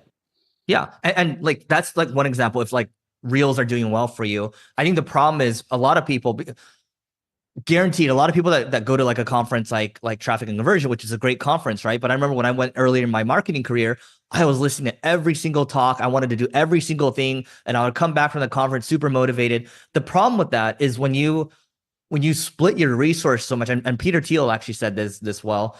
He said that, look, you try 5-10 different things, you split your resources. That is the worst way to go about things, because you can say, oh, all these things are complementary, blah, blah, blah. But the reality is you're only capable of so much. I don't care how smart you are. I don't care how talented you are. I don't care how rich you are. It's just like, you're only one person. And by the way, like, if you're the only founder of the business, you are the one that's incentivized to push the hardest. Like, you can't get distracted. So I'm imagining a huge bucket with a lot of water, and then you pour it into a bunch of smaller buckets, and then none of the buckets have hardly any water in it. But the first bucket was overflowing. So we do want to have maybe a couple buckets to share it in. How do I know what my buckets are? Like, so I'm doing well, I have some momentum.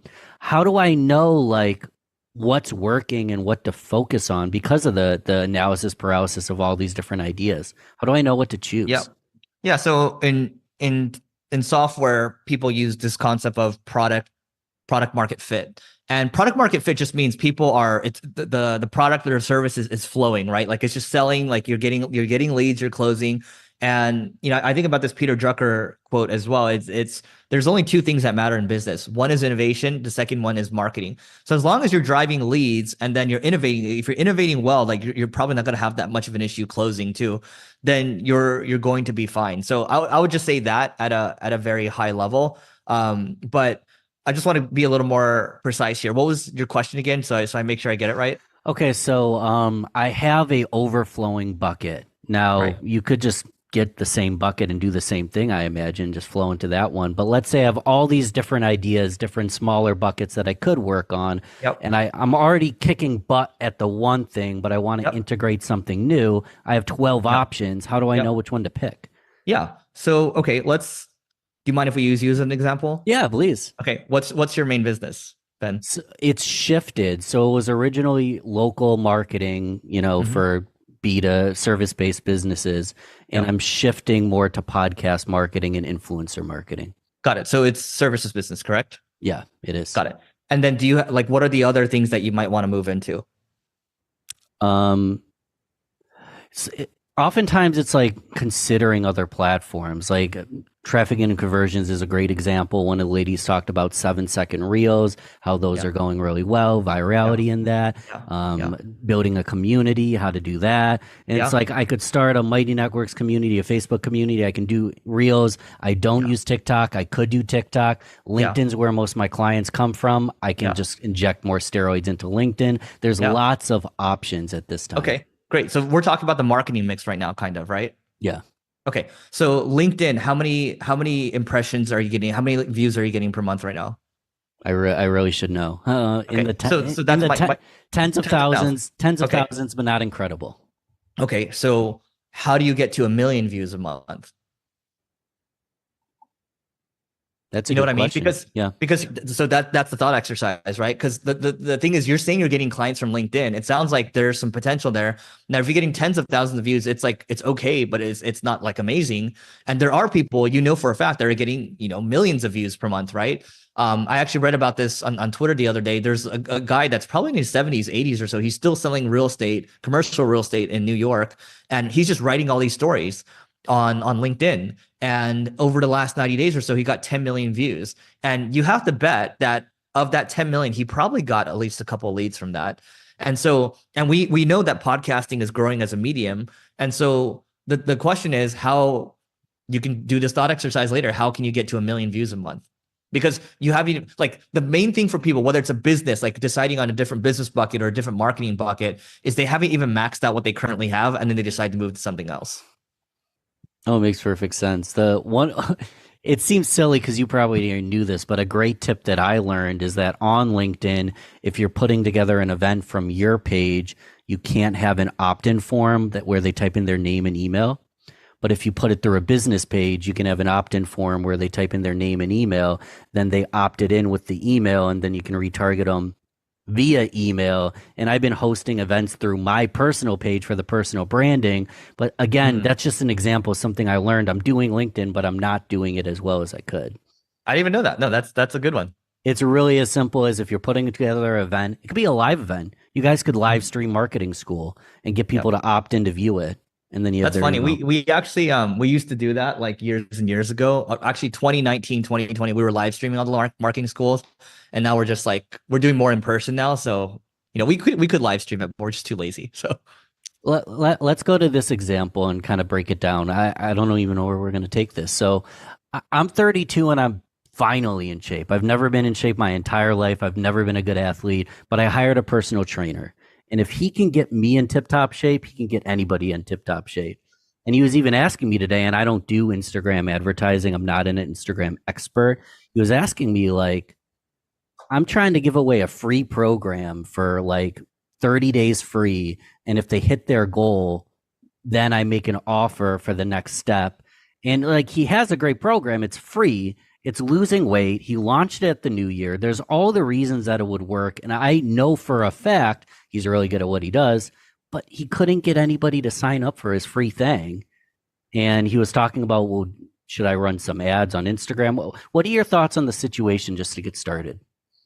Too early for him. I would recommend he reads the blog post from Paul Graham about doing things that don't scale. Most startups die from premature scaling. That is the number one cause. Timing is like a close number two. Like if you came up with like AI in 1980s, like it's probably a little too early. But you know, now it's like the right timing for it.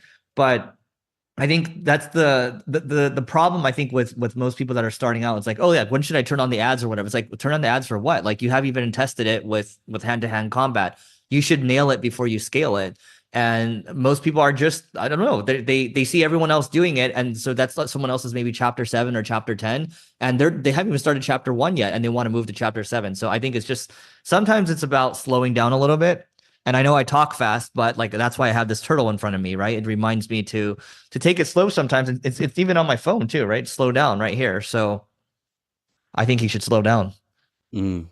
What should he be focusing on? He should be focusing on talking to customers. He should be focused on doing customer development. He should be focusing on testing his offer with his friends and family first, and then going around to his other circles, and then maybe to other like clients like you and testing the offer, seeing how people are reacting to it. And then once maybe he gets, I don't know, 20, 30, 40, 50 people that take it, then he can think about running ads. But he hasn't nailed anything right now, and he's trying to scale it. Like imagine you when you start something out, it sucks, right? Like it's a turd. So like, why would you scale a turd? Like you wouldn't want to do that. You want to make sure that it's actually a good offering. So that's what I would say. So a scaled turd is just a larger turd. Yeah. It's like, what's the phrase people use? It's like, if you polish a turd, it's still a turd. So it's true. It's true. How, you said you test an offer. How do you test an offer? I'll give you an example. So there's a company I invested in called Levels. And they have it's basically a continuous glucose monitor that you put on, but it looks at your blood sugar. It's basically measures a lot of things with your biometrics, right? And I remember when the CEO reached out to me, we had a conversation, and then I realized that he was doing customer development, meaning he was asking me a lot. He's like, do you use a Peloton? Do you do this? Do you do this? Do you do this? Right. And I was like, so how many of these have you done? He's like, 4,000. 4,000. Okay. And, they still hadn't started to scale ads or anything like that. He was doing a lot of customer development to help inform how he wants to handle his product roadmap and how he wants to build his company and how he wants to, basically how he wants to move things forward. Right. And most people aren't even willing to do like 50 of these or even 10 of these or 5 of these or so. So that's how you have to start. And that's like an extreme version of doing it. But even like the good thing about being in the Bay Area is that, it's a very dense area. And then called pre-2020 or so, everyone was just meeting up with each other. Hey, let's just meet at this coffee shop over here. Let's do this over here. So a lot of people are doing customer development, right? I think the problem with the marketing world is we try to amplify something that sucks. And so that's what, it just goes back to what I said. Amplifying something that sucks. So it goes back to, again, a silly, simple question. How do you ensure it doesn't suck? Because I'm a firm believer in word of mouth. I think it's brilliant. And I want my clients to be cheerleaders for me, advocates for me. But none of that's possible without a good product. And how do I ensure that my product or solution actually is good? Like, what do you look for? Yeah, you have to. So it goes back to the same boring thing I'm saying. And I recommend everyone read the book, The Mom Test. You're just going out there, you're asking a lot of questions, you're iterating. And as you iterate your product or your service, you're still talking to customers. You're constantly by the way, the talking to customers never stops. Like, you have to build that into a muscle. And it's like, hey, okay, so for example, let's use the agency, my agency as an example, right? Sometimes I'll still get on calls with clients and be like, okay, so how are things going right now? Oh yeah, this, that. Oh yeah, it's so good. Okay. I was like, and I don't really care if they say it's good. But I'm more so, hey, on a scale of 1 to 10, how innovative have we been? Right. And 10 being max. And oh yeah, 8 or something. I was like, okay, so what's stopping it from being a 9? And then I'll ask them, like I always ask them at the very end, what is one thing that we could do better? And then you get the real gold, right? So, well, I could use you guys being a little more proactive sometimes with the ideas and all that. Okay, got it. Okay, that's a good insight. Then it's like, okay, so how do we actually start to be more proactive? How can we start to be more innovative? How do we actually measure that? But you don't get that insight unless you talk to the customers. And again, I'll go back to again, I come from the internet marketing, digital marketing world, but the thing for me is I actually worked in tech as well, right? And I think the problem with most internet marketers, I would say, is, and it's funny that's still even a phrase today, is we put the cart before the horse, and we're more focused on making money than adding value, and that's what makes the industry get a bad rap. And that's why I tend to avoid those areas. Yeah, I can only imagine quick hit money wins is a race to the bottom because you have to completely launch something new, churn. I forget exactly. Let's use courses as an example, right? Yeah, please. When you think about all the people back in the day, it's like, oh my God, they're making so much money. I'm not going to name any names, right?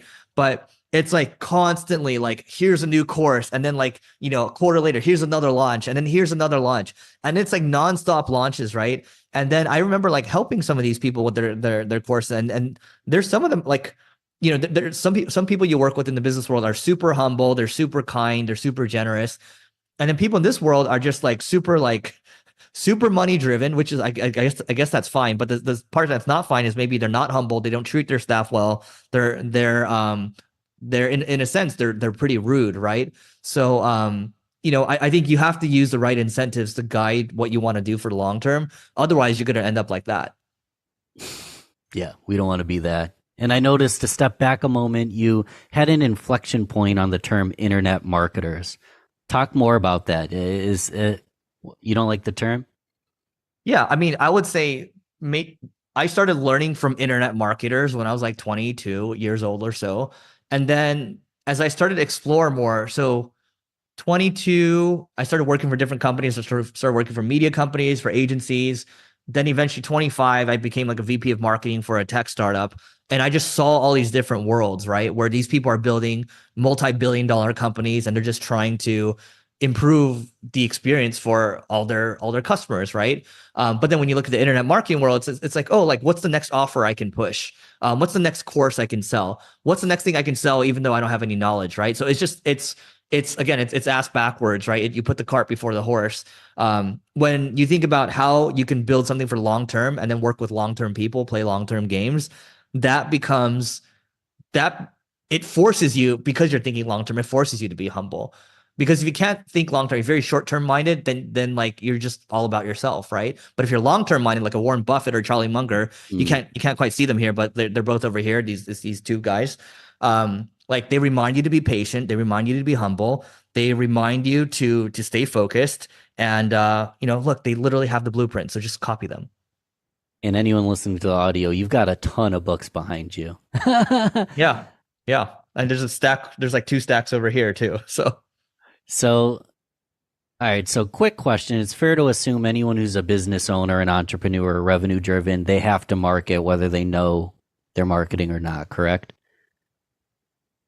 I believe everyone needs to know marketing, because going back to what Peter Drucker said again, like, and I think this should stick with people. It's like 2 main things that matter in business, man: innovation and marketing. It's not, there's no talk about sales or anything like that. It's just like marketing, innovation. That's it.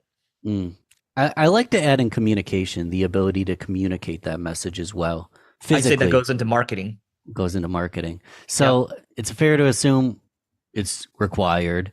Let's talk about, what does a crappy marketer look like? And then we'll talk about what a good one looks like. But what does a crappy marketer do? Explain a crappy one. So let's do this. So Charlie Munger has this thing he likes to do called inversion, right? So you always want to. Oh, yeah. So basically, what do you need to do to be a crappy marketer, which is the question you asked, right? So 1, you need to never talk to your customers, which I've been like pounding the pavement on, right? And a lot of marketers don't do that. 2 is to never be willing to fail. That's another one, right? You have to be willing to experiment. And 3, related to the failing piece, is people that are never willing to run experiments, right? Like, and actually, let me just tie that in with people that have strong opinions that are strongly held. Meaning that you can have a strong opinion, but if they're held loosely, then that's good, because you can change your mind. But if you don't have an open mind, then it's like, then you remain stagnant, right? I'm trying to think about all the other situations where I failed, because it's easier to just think about, hey, where do I need to fail? So like, I just don't go there, right? And then you basically just have the reverse. So like this, whatever answer I'm giving you right now, that is just the reverse of that, is the answer to your second question. So other areas, not communicating with your team. So that's another big one. And like, I made things really difficult for my team back in startup day, when even though we had like a record day in sales, it made everyone hate me, right? What else? Oh, good marketers. If you want to fail, let me reverse it. If you want to fail as a marketer, work alone. Like, people, I would say there's a lot of people out there. Sure, they make decent money a year, right? But the ones that have learned how to scale and build a team around them, those are the ones that really get leverage. And so if you want to fail as a marketer, operate in a silo. So those are just a couple that come to mind. I love what you did there. So to simplify it, you're basically saying, if I were to fail, this is what I would do. Yep. And then you're unveiling what you actually need to do to be successful, kind of by focusing on the negative first. Yep. And by the way, here's the last one I'll add there, Ben. So yes to what you said. And I would say, failing marketers, they're the worst marketers. They never learn. They're not improvement obsessed. In case we missed anything, that'll get us to the next stage. That'll get us to a high class level of marketing. What do the world class marketers do? Is there a secret that people just don't know about, or is it really as simple as the fundamentals? Like, what do the world class marketers do? Yeah, so it actually dovetails from the last point I gave. It's the world-class marketers are improvement obsessed. So I'll give you an example. In about 13 days or so, there's a group of us getting together. And these are all people that started as marketers mostly and became, they're all really great marketers, but we're all entrepreneurs now, right? Like, one is Syed Balki. He's got the WordPress holding company. Another friend, he's got like a $350 million a year telecoms company. The other guy I mentioned, Patrick Campbell, who sold his pricing agency for $250. Like, we're all getting together. And whenever we get together, like we got together in Turkey last year, and that was a fun time. We went to Bodrum, and so we go to cool places, but we don't party, right? We're just there to learn from each other. We're just there to hang out with each other. We're there to play basketball, tennis, and all that. And so I would say the best marketers are improvement obsessed, and that improvement obsessed piece leads to, for example, you going to events, you eventually speaking at events, right? Or them joining masterminds and then putting together their own retreats or putting together their own dinners. They're very good at connecting with people that are higher level, and they're very open-minded about learning from each other. And they're also very, I mean, the really great ones are always humble. They don't really talk about how rich they are. They don't really talk about this and that. They just talk about, hey, this investment they're making, they're traveling over here, this and that. And yeah, that's what I would say. So if you're a really good marketer, you're up and coming, even if you're like mid-20s right now, you can put together your own dinners. Like that's what I did. I was broke at the time. Our first dinner, I got a bunch of marketers together. I only had a half-eaten bag of chips for us to eat, right? So we're super poor mode. And then eventually, you know, we leveled up to having like, you know, Mediterranean food. Like it just got better and better, right? But my point is, there's no too early on this. Like you can start at any time. Start at any time, continue to stay humble, continue to level up. And wow, this is kind of a hot take. You'll understand my opinion really quickly on this, but I'm curious on yours. I see so many people like renting a Lambo, even renting a model to pose as their friend on some, you know, boat that they rented. And it actually converts. It actually leads to sales and actually leads to the Lambo eventually for a lot of people. But from just outside observation, I'm not in this class, but the highest class, the highest wealthy people, they're wearing like a sweater vest and they're sitting at a diner hanging out with their buddies, and then they tip 400% because they can. I feel like there's this image of what you're supposed to look like and what you're supposed to do to be successful. And it actually works with some people, but the people a level higher than them don't do any of that shit. What's your opinion on this? Because I feel like it's the Twilight Zone sometimes. Yeah. So I would say, I mean, I don't know about you in your 20s. I mean, me in my 20s, I mean, even when I was like in my teens, all my friends would talk about, oh my God, this car, that car, this car, that car. And I think we talk about those things, and I wasn't really interested. I was like, okay, whatever, because I like playing games. But we don't have purpose. In your teens, you don't really have purpose. And so maybe you think that's the purpose you should be aiming for. It's these material things, right? And that's why that stuff converts for people that are 18, maybe into their mid 20s or so, because they don't know what to aim for. Like they don't know any better, right? And they just assume like that's what I should aspire to get to. And that stuff, to your point, it converts. There's high click-through rate, things like that. Because what happens is people start to engage on it, people start to comment, and it gets reinforced. Like the old person that's sitting there reading a newspaper or whatever, or like reading a book, it's like that's not going to get much engagement because that's boring and that takes work. But the assumption is if you get a car, you're going to get the babes, you're going to get everything else, and you're going to get all the material things. And then you realize when you actually get there that those things really don't matter. And it's for those that continue to market that way. Well, I mean, they're marketing something that it's also very short term, because it's like they're just aiming for the short term cash grab, right? They're not aiming for the long term. So that's my interpretation of it. Like I understand why people market that way. I also understand why it appeals to people. I'm curious. I'm just hammering on this, but I have you here, Eric. The ethics around it. So you want to send your kid to the finest school. You want to afford a wedding that you've been planning and a honeymoon with your wife. So does the end justify the means, that I'm going to be just kind of a sloppy, cliche Lamborghini marketer because it gets me to the level where I can do that for my family? Or is that an ethical, like there's a lot of nuance there. I wonder, is it worth, do the ends justify the means in these scenarios? It's really whatever narrative you tell yourself. Everyone justifies it in their own way, right? So when I was eating lunch the other day and I was watching something where this guy from Vice was interviewing two people that they're masked up, and they rob these home games, these poker games, right? And the guy was just like, you know, you have to kill or be killed. And the guy was like, have you shot anyone? It's like, oh, absolutely.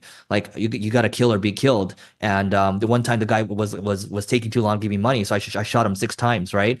And so it's like, yeah, and I was like, man, he really justified it in his mind. So I think the short answer to your question is like people will find whatever justification, and you know, everyone has their own opinion on how to do things. But I think it's like you just look at, again, like you just look at the people that have succeeded, whether it's Charlie Munger or Warren Buffett. Like they did it till the very end, and it's like, are those like, is that someone I want to be like when I'm like 97 years old? Yes, right. I think it's really easy. Like people talk about mental models, but also like human models too. It's like, who do you actually want to model after? Do you want to model after the guy that's selling Lambos right now, or do you want to model after Warren Buffett? Okay, if so, it's Warren Buffett. Then why don't you look at everything he's written? Why don't you look at everything that's been written about him, and then just try to copy what he's done? Take what you like from him, and then become that instead of the Lambo dude. What about the thought that, well, Warren Buffett has never wrote a sentence, maybe he has now, but a sentence on AI? He's coming from a different paradigm, a different world. I can't follow Warren Buffett anymore because he doesn't understand the world today. No. What would you say to someone? I think you can like pieces of people. And so, for example, right, like so there's actually a lot of people listening to this Adolf Hitler podcast right now. And like, I don't know about you, but like I'm a World War II buff. Like I spent a lot of I rewatched Saving Private Ryan, all these things, right? And I started listening to that thing. It's like, what I'm interested in is like, how did this guy gain so much power? This guy had nothing before, and like he was kind of like lost, like into like maybe his late 20s or so, but somehow he gained all this power. So it's like, I'm interested in the patterns that like got him there. Like, do I want to be him? No, right? But I'm interested in like, how did he do that, right? And so I think like going back to Warren Buffett with the AI, like they don't like Bitcoin. They think it's rat poison, right? Like I like crypto, right? I like the idea of blockchain, and the AI stuff. Like I get it. Like he doesn't really understand that stuff, and he's like in his 90s. Like that's fine, and like he's just like, I'm just gonna focus on what I'm good at, and I really respect that. And so I think one, you can really like pieces of people. The second piece is also understanding his perspective. Like even my mom right now, she's in her mid 70s. Like she doesn't want to learn how to like, if I ask her to download an app, like she'll just throw up her hands, like just be like, why, right? So I think it's also trying to put yourself in someone else's shoes as well. Such a powerful point. So we're young, and we got to end on AI because everyone will be mad at me if I don't bring up AI with Eric Siu. So we're young and just getting started. We have most our career ahead of us. Can we be successful without adopting AI? I mean, you can, depends on the industry that you're in. Like if you're going to sell something like, soil or something, probably okay for a while. But I mean, the broader question is online marketer, large audience. Yes. It's no different than the internet. To me, it's no different than the internet. It's no different than like the advent of the computer chip, right? It's no different than the advent of, the industrial age, like cars and all that stuff, right? It's just a part it's another layer to our society, and it's going to make things a lot more efficient. And it's all technology is designed to make things more beneficial or helpful to humans. Now, who knows, like if this is actually is this going to be the case where like humans get replaced, right? Like that's a question mark. But I do believe that you're going to be left behind, because when you look at developers right now, they're 10x engineers, where if they use AI copilots, they're a lot faster. And same thing with marketers too. Like everyone uses it for content creation right now, but we're doing it for, programmatic SEO. We're doing AI assisted conversion rate optimization on our site. And those things weren't possible a year ago, and now they all are. And so I think if you don't like, for example, here, I'll give you, this is an easy story for people to picture. When you think about TripAdvisor, what do they rank for? They rank for a lot of things to do in Tokyo, things to do in Japan, things to eat in Rome or something like that, right? Millions and millions and millions of pages. They get about 127 million visits per month from SEO. They rank for about 19 million keywords or so. And so, but they've been doing this for like, decades, right? And the technology they were using is now available to people like you and me. So why would we not do that? Because they're a publicly traded company and they do really well for themselves. And the people that take advantage of it right now and jump ahead, they're going to have a significant advantage, at least in SEO, just going off this example, because the way SEO works is the rich keep getting richer. Like if you're ranking already, you're going to rank for more stuff. You're going to get more links and things like that. So that's an SEO specific example, but you can carry that over into podcasting, social, whatever else. Well, what about for that small business that's like, well, I'm not TripAdvisor and I could go hard quick, but maybe it's just not for me. How am I going to rank with all these other people doing the same thing? What would you say to them? There's something. So let's say I'm a plumber right now. I'm a plumber, and there's actually a new software that came out recently. They just raised about $6-7 million called Unity GTM. So again, that's Unity go-to-market, unitygtm.com. And this will actually help you find warm prospects where if they change a job or they visit a competitor's pricing page or they visit your pricing page, it's going to automatically reach out to them. There's these AI dollars out there. There's one called Bland.ai. There's another one called Air.ai, which more agencies are probably aware of, but it can make 500,000 calls for you, right? Now, is it amazing right now? Like, yeah, maybe it's like 70, 80% there, but like in a year or so, you can bet your ass it's going to be like 99% there.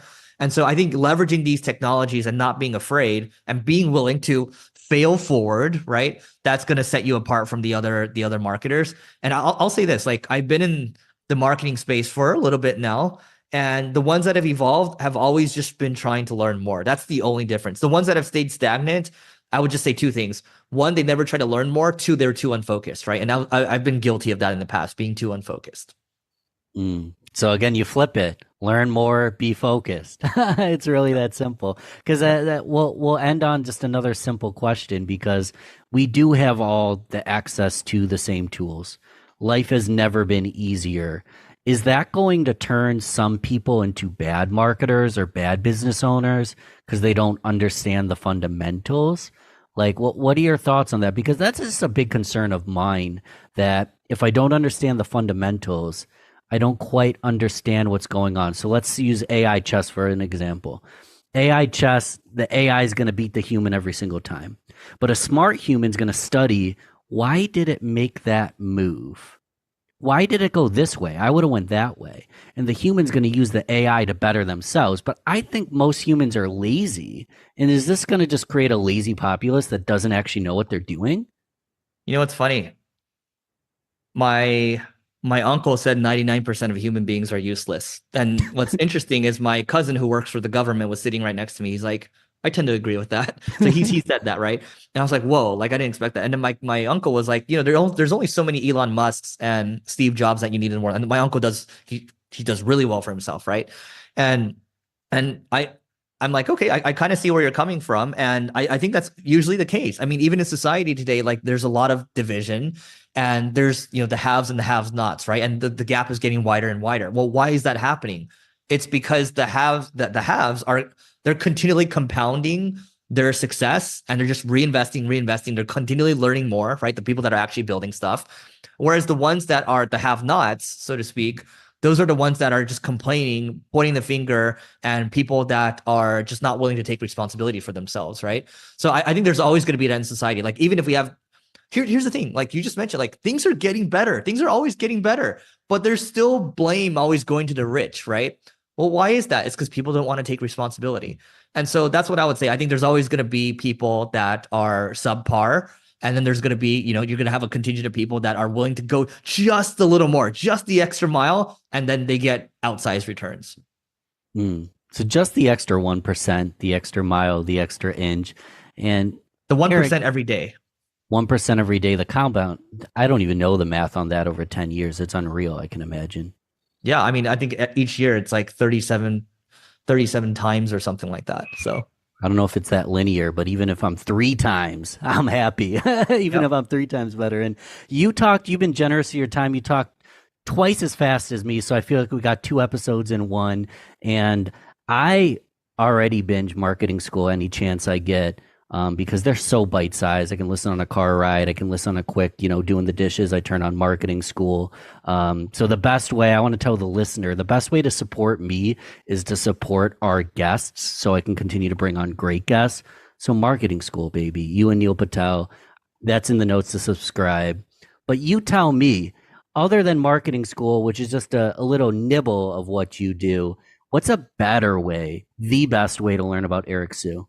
Yeah, I'm going hard on YouTube right now. So I think we got like 1.4 million views this month so far. So if you go to Leveling Up, just type in Leveling Up Eric Siu on YouTube. I'm going hard on that. So it's a lot of long form podcasts that I'm doing. And that is another vehicle for me to learn from other people, but I'm just sharing it with everyone.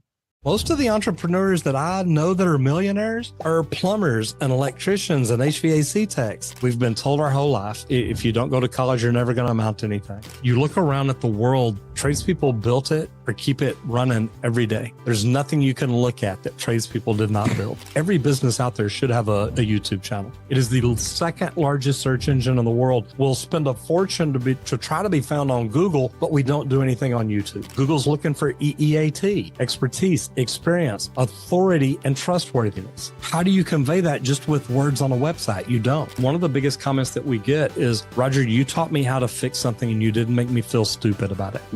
If you can't tell me in under 7 words what your channel's about, YouTube has no idea what your channel's about.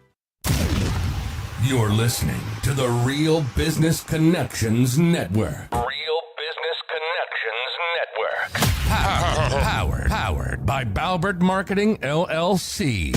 Subscribe now and check us out at realbusinessconnections.com. Enjoy the show. So Roger Wakefield, I did a search today. I guess I spelled business wrong, but business podcast, and I don't know how to spell business. And I don't find myself anywhere, brother. I don't know what I'm doing wrong, because when I type in the word plumbing, Roger Wakefield Plumbing Education, subscribe, you come up first. So let me unshare this darn screen and ask you the most important question of the day. How the heck did you do that? It's consistency. I knew when I got into YouTube that I was trying to grow a plumbing company. So I knew that if people were searching plumbing, I wanted to be the guy that they found. So we literally made sure that every video we did, every thumbnail we made, every description we wrote, it all ties back to plumbing. It all looks at plumbing. And now that I coach YouTube, people come to me and they're like, do me a favor and, tell me what I can make the most money in. It's like, well, number one, on YouTube, you're going to make the most money doing something you love.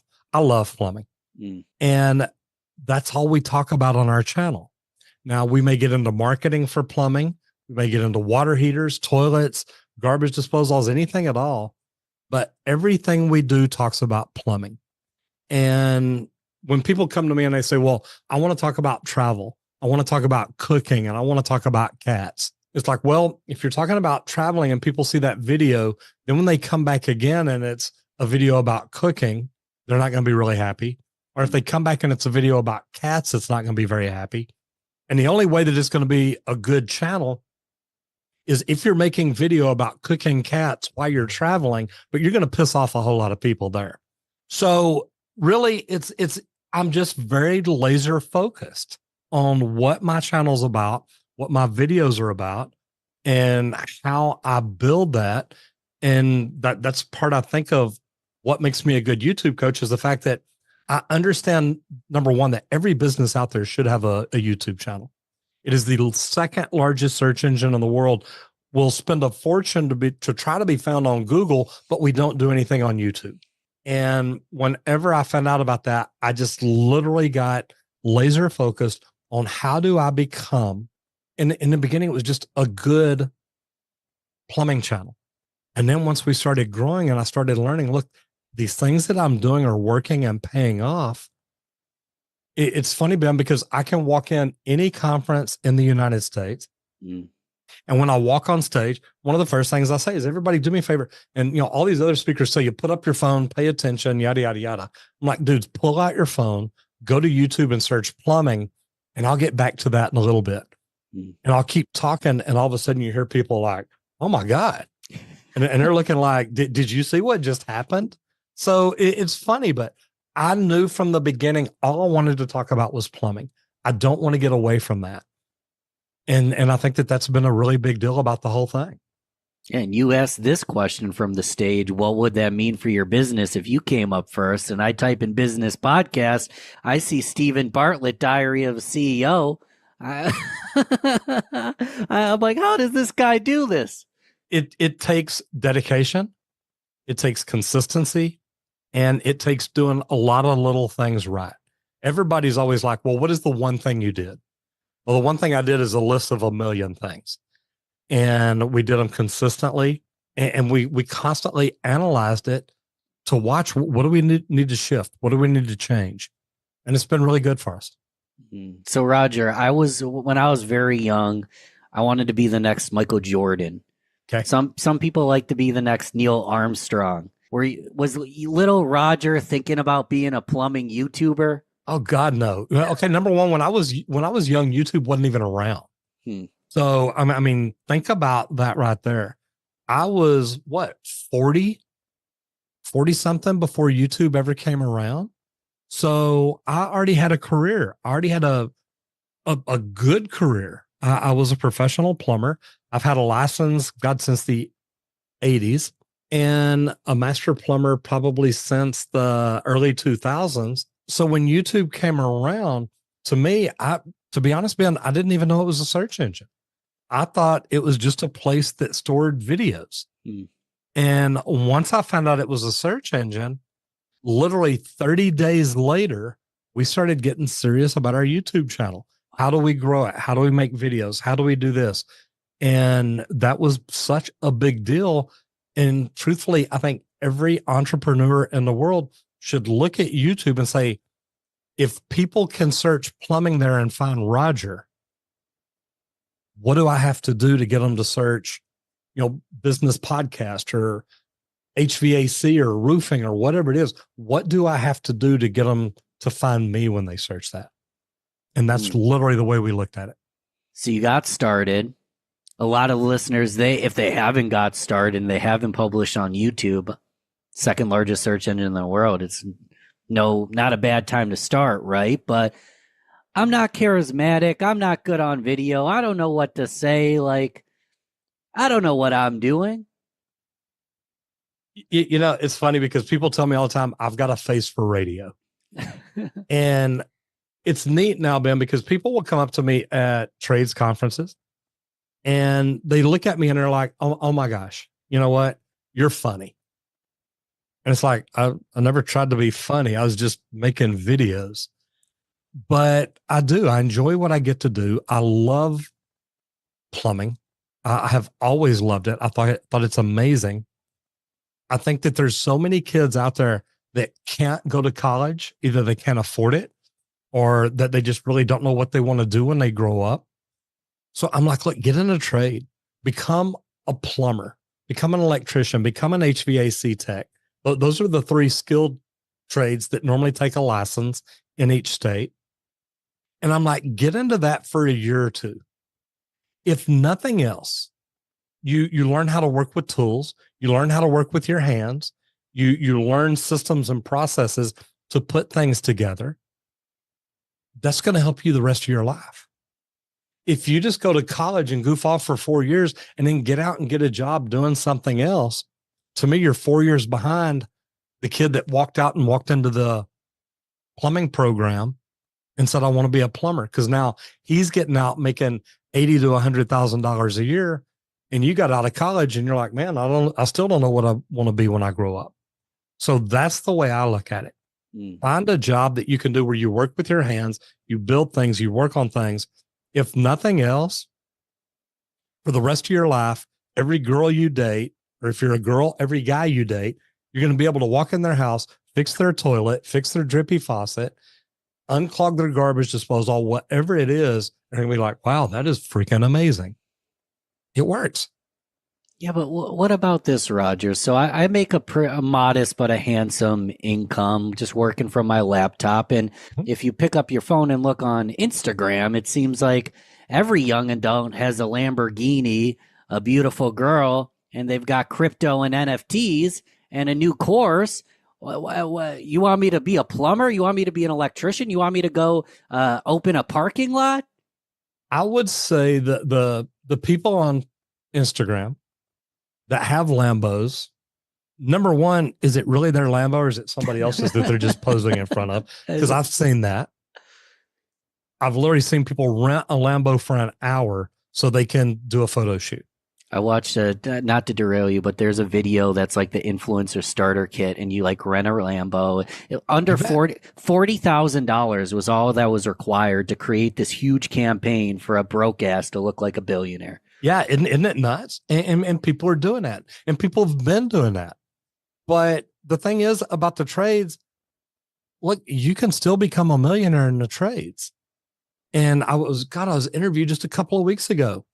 And some entrepreneur, he says, look, the most of the entrepreneurs that I know that are millionaires are plumbers and electricians and HVAC techs. It's not kids that went to college that went on to, open an insurance company or whatever, although they can become millionaires too. But the trades, the opportunity is just so amazing, because right now, for every 10 people that retire each year, only about 4 new people are getting into the trades. So we're going to have less and less numbers of tradespeople for the next several years. And that's going to lead to supply and demand. And I truthfully think, say 4 years from now, plumbers are making $100 an hour on the check every day. And it's not going to be hard to do.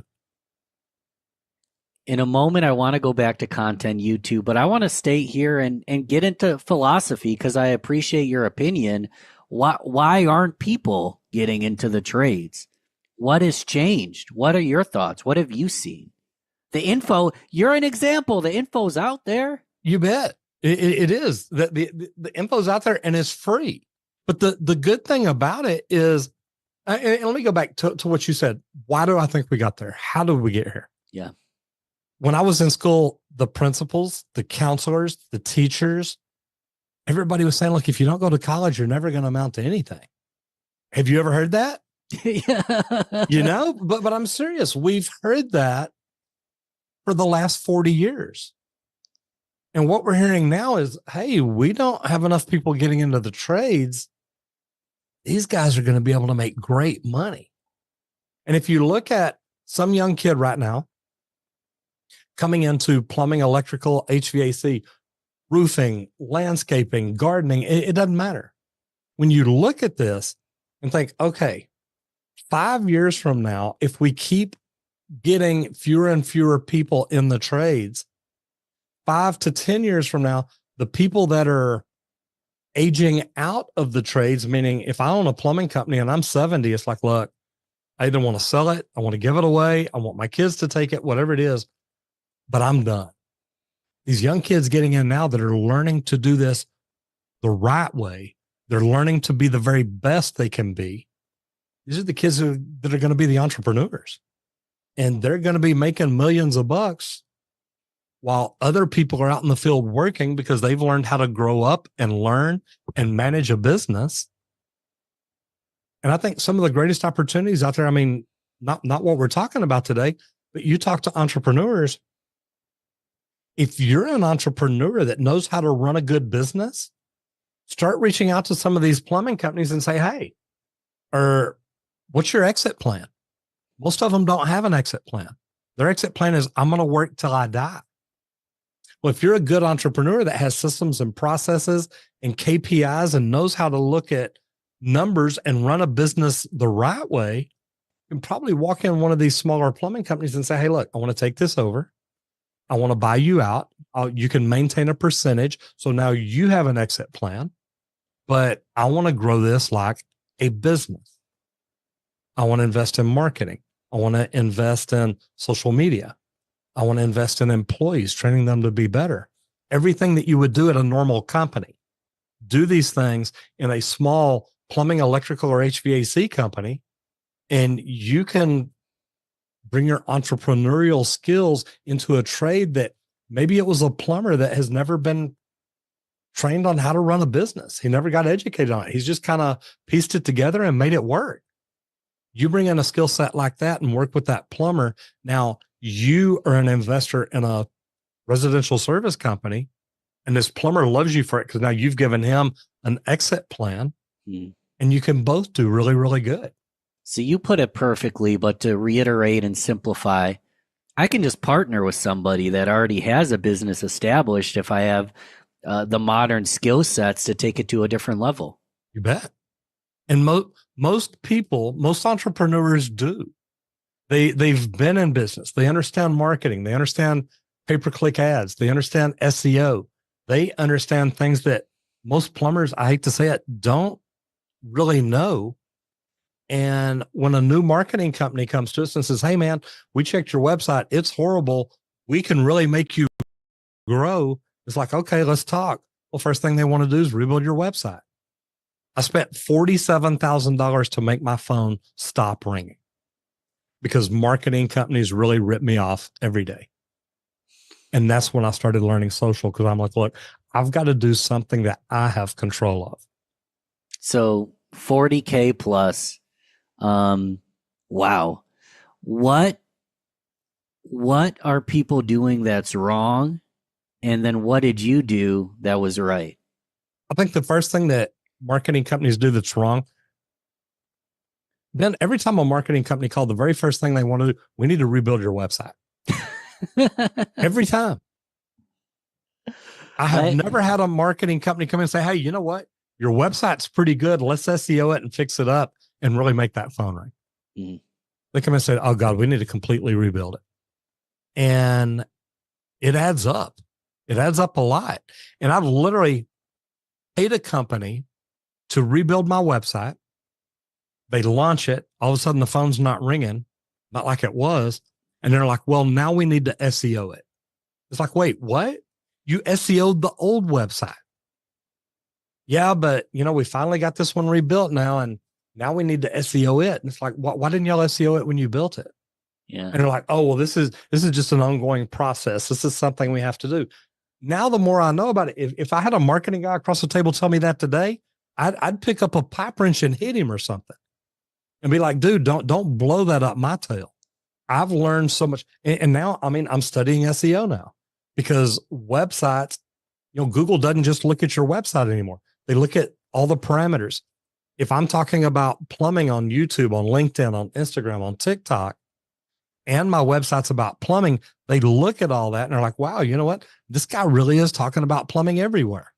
Google's looking for EEAT, expertise, experience, authority, and trustworthiness. How do you convey that just with words on a website? You don't. But if you can show them social media, look, I really do this and do it well and get good reviews and do all this, now your EEAT goes up. So Google points at you maybe more than the $100 million a year plumbing company that just has a great website. And this is things people aren't talking about. Oh, and expanding on that, if you have a website, Google owns YouTube. You've got a page on your website that's optimized based on the plumbing keywords, and it has a big old YouTube video with a high retention rate. So people spend a lot of time on that website, and when they leave it, it's to go to YouTube. It just seems like common sense. Like, we could talk about keyword stuffing all day, but if you're engaging the audience, don't you think that they're going to, the powers that be, whatever they may be, are going to recommend someone who's engaging? So I think it's fair to assume you create some engaging content. Is that what you're doing right? I think that's a lot of it. I think we create engaging content. I think we communicate well with our community. We don't just post and ghost. We don't just put a video out and never go in and reply. I can't tell you how many hours I've spent just sitting here going through comments and replying. And I don't do a lot of the automatic replies, the stuff that's pre-programmed. I want to communicate with them. So that's been a big deal. But also getting in, other channels and leaving comments about what they're doing right or what they're doing wrong. And people see you there and they're like, oh my God, this is Roger. And he's over here commenting on this video. And it works. It's just putting yourself out there and treating your community like you love them. I forget the podcast name, so I'm not forgetting on purpose, but I was listening to a podcast and they talked about it on it, that someone left a review, and I'm just going to make these names up completely. It's, wow, Ben, I really love this plumbing podcast. It's second in my queue behind Roger Wakefield's plumbing podcast. And they were joking about how hilarious it would be just to go to every podcast in your industry and silently name drop your podcast. I love it. So people leaving those reviews are like, oh, this is second in line. But that's all about starting conversation. So you find a lot of people posting ghosts. They don't start a conversation. Or are we just narcissistic and selfish? Are we not trained well? What are your thoughts? And I think we are narcissistic to a point. When you listen to Warren Buffett, he says, look, if anybody didn't know me, came into my life for a day, a week or something, they'd tell you, look, he's a narcissist. He said, but I'm not. I know what I'm trying to build, and I know what it takes me to do it. Mm. And I think that as creators, we see what we want. We see it in our head. And it's like, look, if we'll do this video this way, or we'll do this. I'm not a big podcast listener. I always listen to them on YouTube. Don't ask me why. I never had anybody sit and explain, like, here's how you find podcasts. Here's how you find the good ones. Here's how you listen to it. And I'd go in and search YouTube before I knew it was a search engine. Hey, I want a morning motivational today, or I want leadership today. And I mean, when you look at what we're doing in our podcast now, I started a podcast almost 2 years ago, I guess, year and a half ago. And I bring in other people and I talk to them about, what was it like for you getting in the trades? What was it like for you to become a really good tradesman? What made you want to become one of the best? And then about starting their business, and then about how are they growing it? Are you networking? Are you using social media? Are you using just paid marketing? So these are things that literally everybody in the trades needs to know, because one day they may have that aspiration to step up and own their own company. That's the Trade Talk? The Trade Talks, yeah. Trade Talks podcast. So I'll put that in the notes, obviously, to go subscribe to that. Let's circle back. So you're a plumber, career plumber, master plumber, incredible at what you do. You realize YouTube's a search engine. You want to get on there so you can rank, be consistent. I already joked about the fact that some people just don't feel like they're charming. Like, you got a face for YouTube. You're a nice guy. You're charming. You're funny. Those are beneficial. What other than consistency were you doing right? Because there's YouTube channels with 1,000 videos and 800 subscribers. Can we get tactical on what did you do wrong? And then we'll get into what you did right. I think in the beginning, what I did wrong is I thought I could do it on my own. I was at a conference, found out about YouTube. On the flight home, I left early because I had a radio show in Dallas on Saturday morning. So I left midday Friday, early mid-afternoon, something like that. Didn't even get to stay for the final keynotes or anything. But there's nobody in the seat next to me on the plane, Ben. So I've got my laptop, my iPad, my notebook, and all the little notepads that they have at these conferences that you scratch stuff down on. And I've got all this in front of me.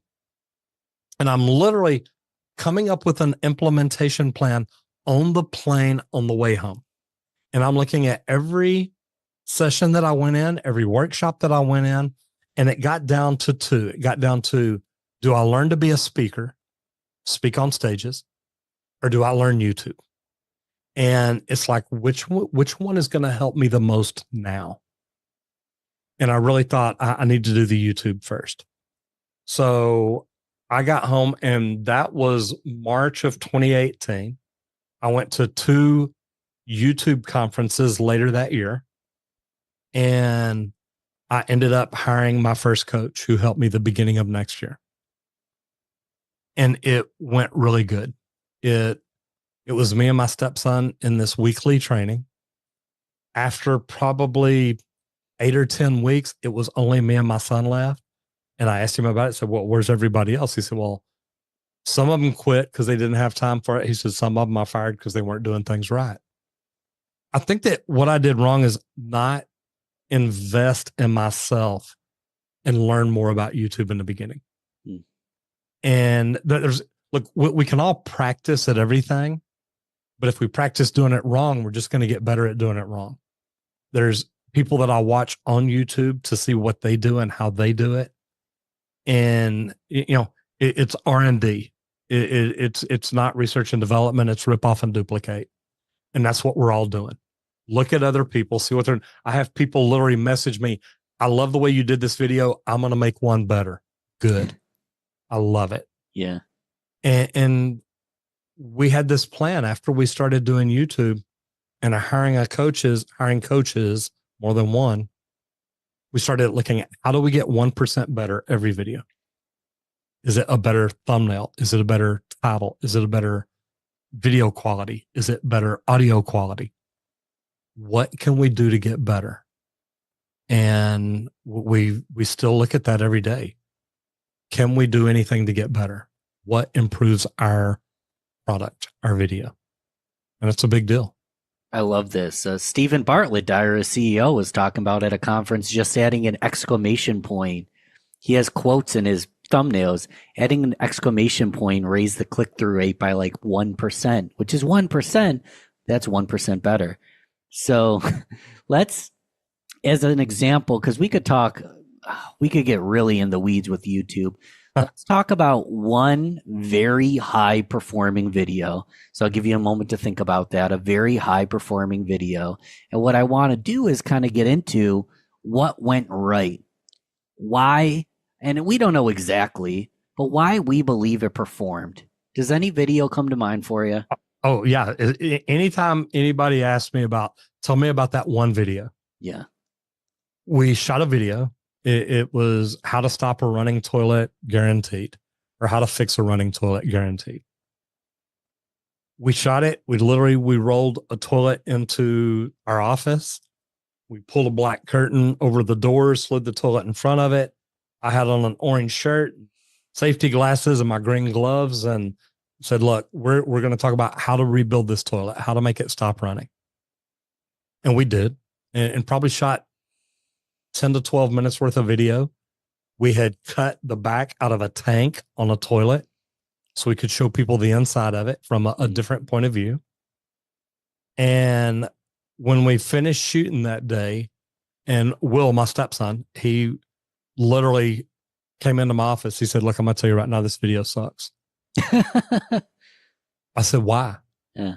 He said, Roger, it's step by step how to fix it. There's not a lot of spot for B-roll. There's not a lot of stuff to do a bunch of extra things. And he says, it's a boring video. It's just how to fix a toilet. I said, okay. I said, look, because we had to rush to do this video to get one out. I said, look, let's work on getting ahead on our videos. That way we never have to rush. We've already got one there. That is now my top performing video. That video has over 5 million views. It's my most viewed video every month. Wow. Still. To this day. And it started out slow. It didn't do real good taking off. But then all of a sudden, man, it started getting views, a lot of views. And I think that's where we learned, if you give people things that help them, they'll watch it. You got to be clear in your communication. And one of the biggest comments that we get is, Roger, you taught me how to fix something and you didn't make me feel stupid about it. And look, I've been there. When I speak at conferences now, I walk on stage and say, look, I'm Roger Wakefield. I'm just a plumber. And, normally people start laughing. I'm like, no, seriously, I was unstopping toilets last week. I'll be unstopping them next week. But look where I'm at today. I'm talking to you about social media, about marketing, about advertising, about coaching, about growing, about whatever it is. And I'll go through everything that I want to teach.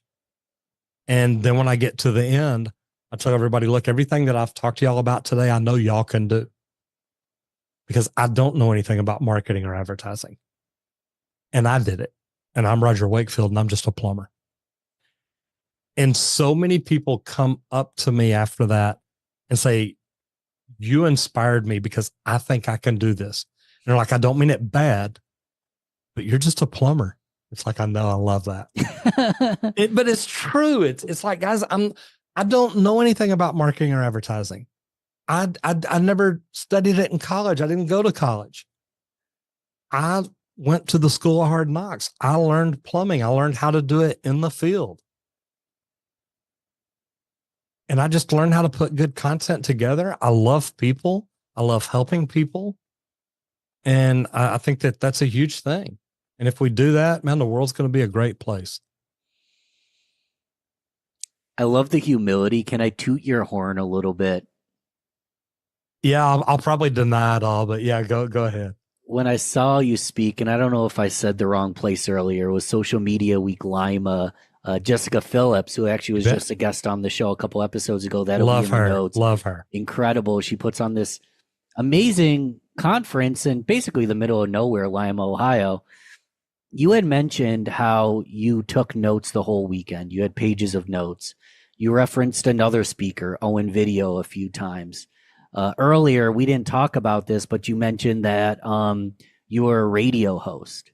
So you're a radio host who's a lifelong learner, that's taking notes, that's studying other people. To me, you're not just a plumber. You sound like you're looking to master any trade you get into, and you have a lot of skills. Can I just be a marketer, just be a plumber, just be a roofer? Or do I also have to be a lifelong learner?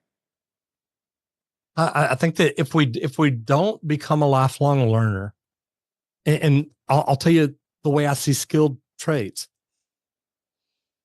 I got in the trade to become a plumber. Okay. When I first got in, I'm going to be a plumber. That's all I was telling myself. I'm going to become a plumber. In most skilled trades, then I think that we aim low because that's what we want to do. I want to become an HVAC tech. I want to become an electrician. I want to become a plumber. Became a plumber in the early 80s. And from the day I became a plumber until the late 90s, I didn't learn anything else. I didn't, back then we didn't have YouTube and the internet. We had to go to the library. It's a square brick building that, has a lot of books in it. But we would go there, or I would go there to get books on plumbing. I wanted to learn it. And a few years back, I read a book by Seth Godin called The Dip. And then somewhere towards the beginning of the book, he says, if you're not trying to be the very best, why not? The best make more money. They get paid the most. They get the best job opportunities. And I started studying plumbing really in the late 90s and became a master plumber. I became a MedGas journeyman. And I got my master's license, and I got my master's MedGas and master's residential fire protection systems, master water supply protection specialist. I wanted to learn everything about plumbing I could because I understood the more that I knew, the better it made me. I think that we can just be a plumber. We can just be a marketer. We can be any of those things. But I think if we want to provide the best service for our customers, we need to try to become the best. Because if I'm just a marketer, I'm liable to rip you off for $47,000 and think that I'm doing good things. But if I'm not studying, trying to be the best marketer that there is, I'm not doing the latest, the greatest, and all that. So I literally look at it that way. If I want to provide the very best service for my customers, I've got to know the latest tools, materials, equipment, technology, whatever it is. And a lot of people don't do this. A lot of people just, I'm a plumber and that's what I wanted to be. So just leave me alone and let me plumb now. They don't understand that the more they learn, the more they can grow, the more money they can make, the better job opportunities they're going to get, no matter what industry or niche you're in. It's a big deal. It is a big deal. And I'm sure you'd agree if someone has a strong income, consistent job, and they take their time to be with family, be with the grandkids, be with the kids, travel, and they are, in quotes, just a plumber, that ain't bad either. But it's not bad at all. This message is more for the hungry entrepreneur that wants more than average isn't bad. Normal isn't bad. I know a lot of wealthy people that have unwealthy social lives. So to talk about that. Well, I mean, think about the entrepreneurs. And one thing that I tell people when I'm speaking to entrepreneurs is take what you want to do this year, write down that number. Now put another 0 on the end. That's what you need to be shooting for. Because we write down a number that's comfortable. We're like, look, I made 120 grand last year. Man, if I'll aim for 124, that's a 10% increase. That means I'm going to have to work 10% harder. Yeah. That's great. But what if you made that 1.2 million instead of 120,000? Now you've got to look at, okay, what do I have to change? What do I have to start doing? What systems and processes do I need in place? What, and not even what, who can I hire to help me get here? Don't ask what I have to do. Who can help me do this?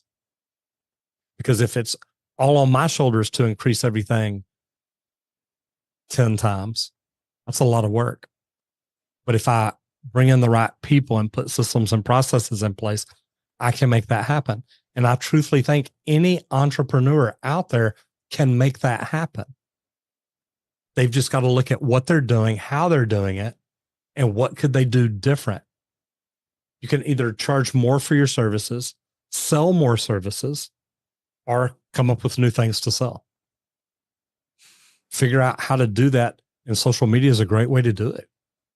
And I like your point of hiring talent. We talked earlier about partnering. Do you find a lot of people, the best way to do it? I'm a master. The best way to do it is to do it myself. And we go out trying to do it alone. Yeah, I interviewed a guy on a podcast earlier, and he's doing $5 million a year. But he says, I'm still out in the truck sometimes running out to help people on calls. And Michael Gerber was my first coach that wrote the E-Myth. And the one big thing that I remember him telling me is when I met him, because I went to a conference and I'd drawn out all this stuff that I'm wanting to build in my plumbing company and the way I wanted to do it. And when I got caught up on stage, he's reading through it and he's telling everybody about it. He said, man, this is good. This is really good. This is great. He said, you've been doing this. You've been thinking about it a while. I said, yes, sir. He said, good. And he kind of hands it to me and I start to walk off and he pulls me back. And I come back and I look at him and he said, Roger, in order to do this, you have to fire the plumber. And I looked at him, I said, but Michael, I'm the plumber. He said, exactly. You got to bring people in that will do it the way you do it. That way you can move up and be the entrepreneur working on your business, not working in your business. And it was like, wow. Let's round it out with a couple assignments or pieces of advice on YouTube. You've done it. I have. And not only have I done it, I've helped other people do it. So I see what it takes. Can I make 3 categories for us? Absolutely. We're going to talk to the beginner who hasn't published a video. We're going to talk to the intermediate that has a YouTube following, has content, but is struggling. And then we're going to talk to someone advanced that maybe doesn't have the highest click-through rate or quite as much. They haven't 10x the amount of views. Like they see the vision. So let's start with the beginner. I haven't even published yet. What would you say to me? Well, I would say to you, number one, do you video your podcast? Do you do this? What do you do? If you're an entrepreneur that hasn't yet, and literally I'm going through a course right now with a group of people, they're all new. The very first thing I tell people is in under 7 words, tell me what your YouTube channel is about. Okay? Because you need to know this. And I've had some big YouTubers reach out to me and talk to me and say, look, I want to do what you're doing. I'm like, okay. And they said, I can't, people search my word, my niche, whatever it is. I don't come up. I'm like, okay. And I'm like, what is your channel about? And they'll just start rattling and go. And I'm like, no, stop. In under 7 words, what is your channel about? They're like, well, I can't really tell you in under 7 words. If you can't tell me in under 7 words what your channel's about, YouTube has no idea what your channel's about. It does not know who to put your videos in front of. Think about that. If people are searching plumbing, they find me.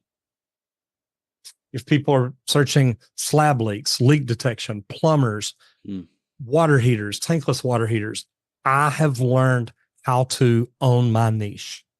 And like you said, when I'm on stage, I ask people, what would this do for you in your business?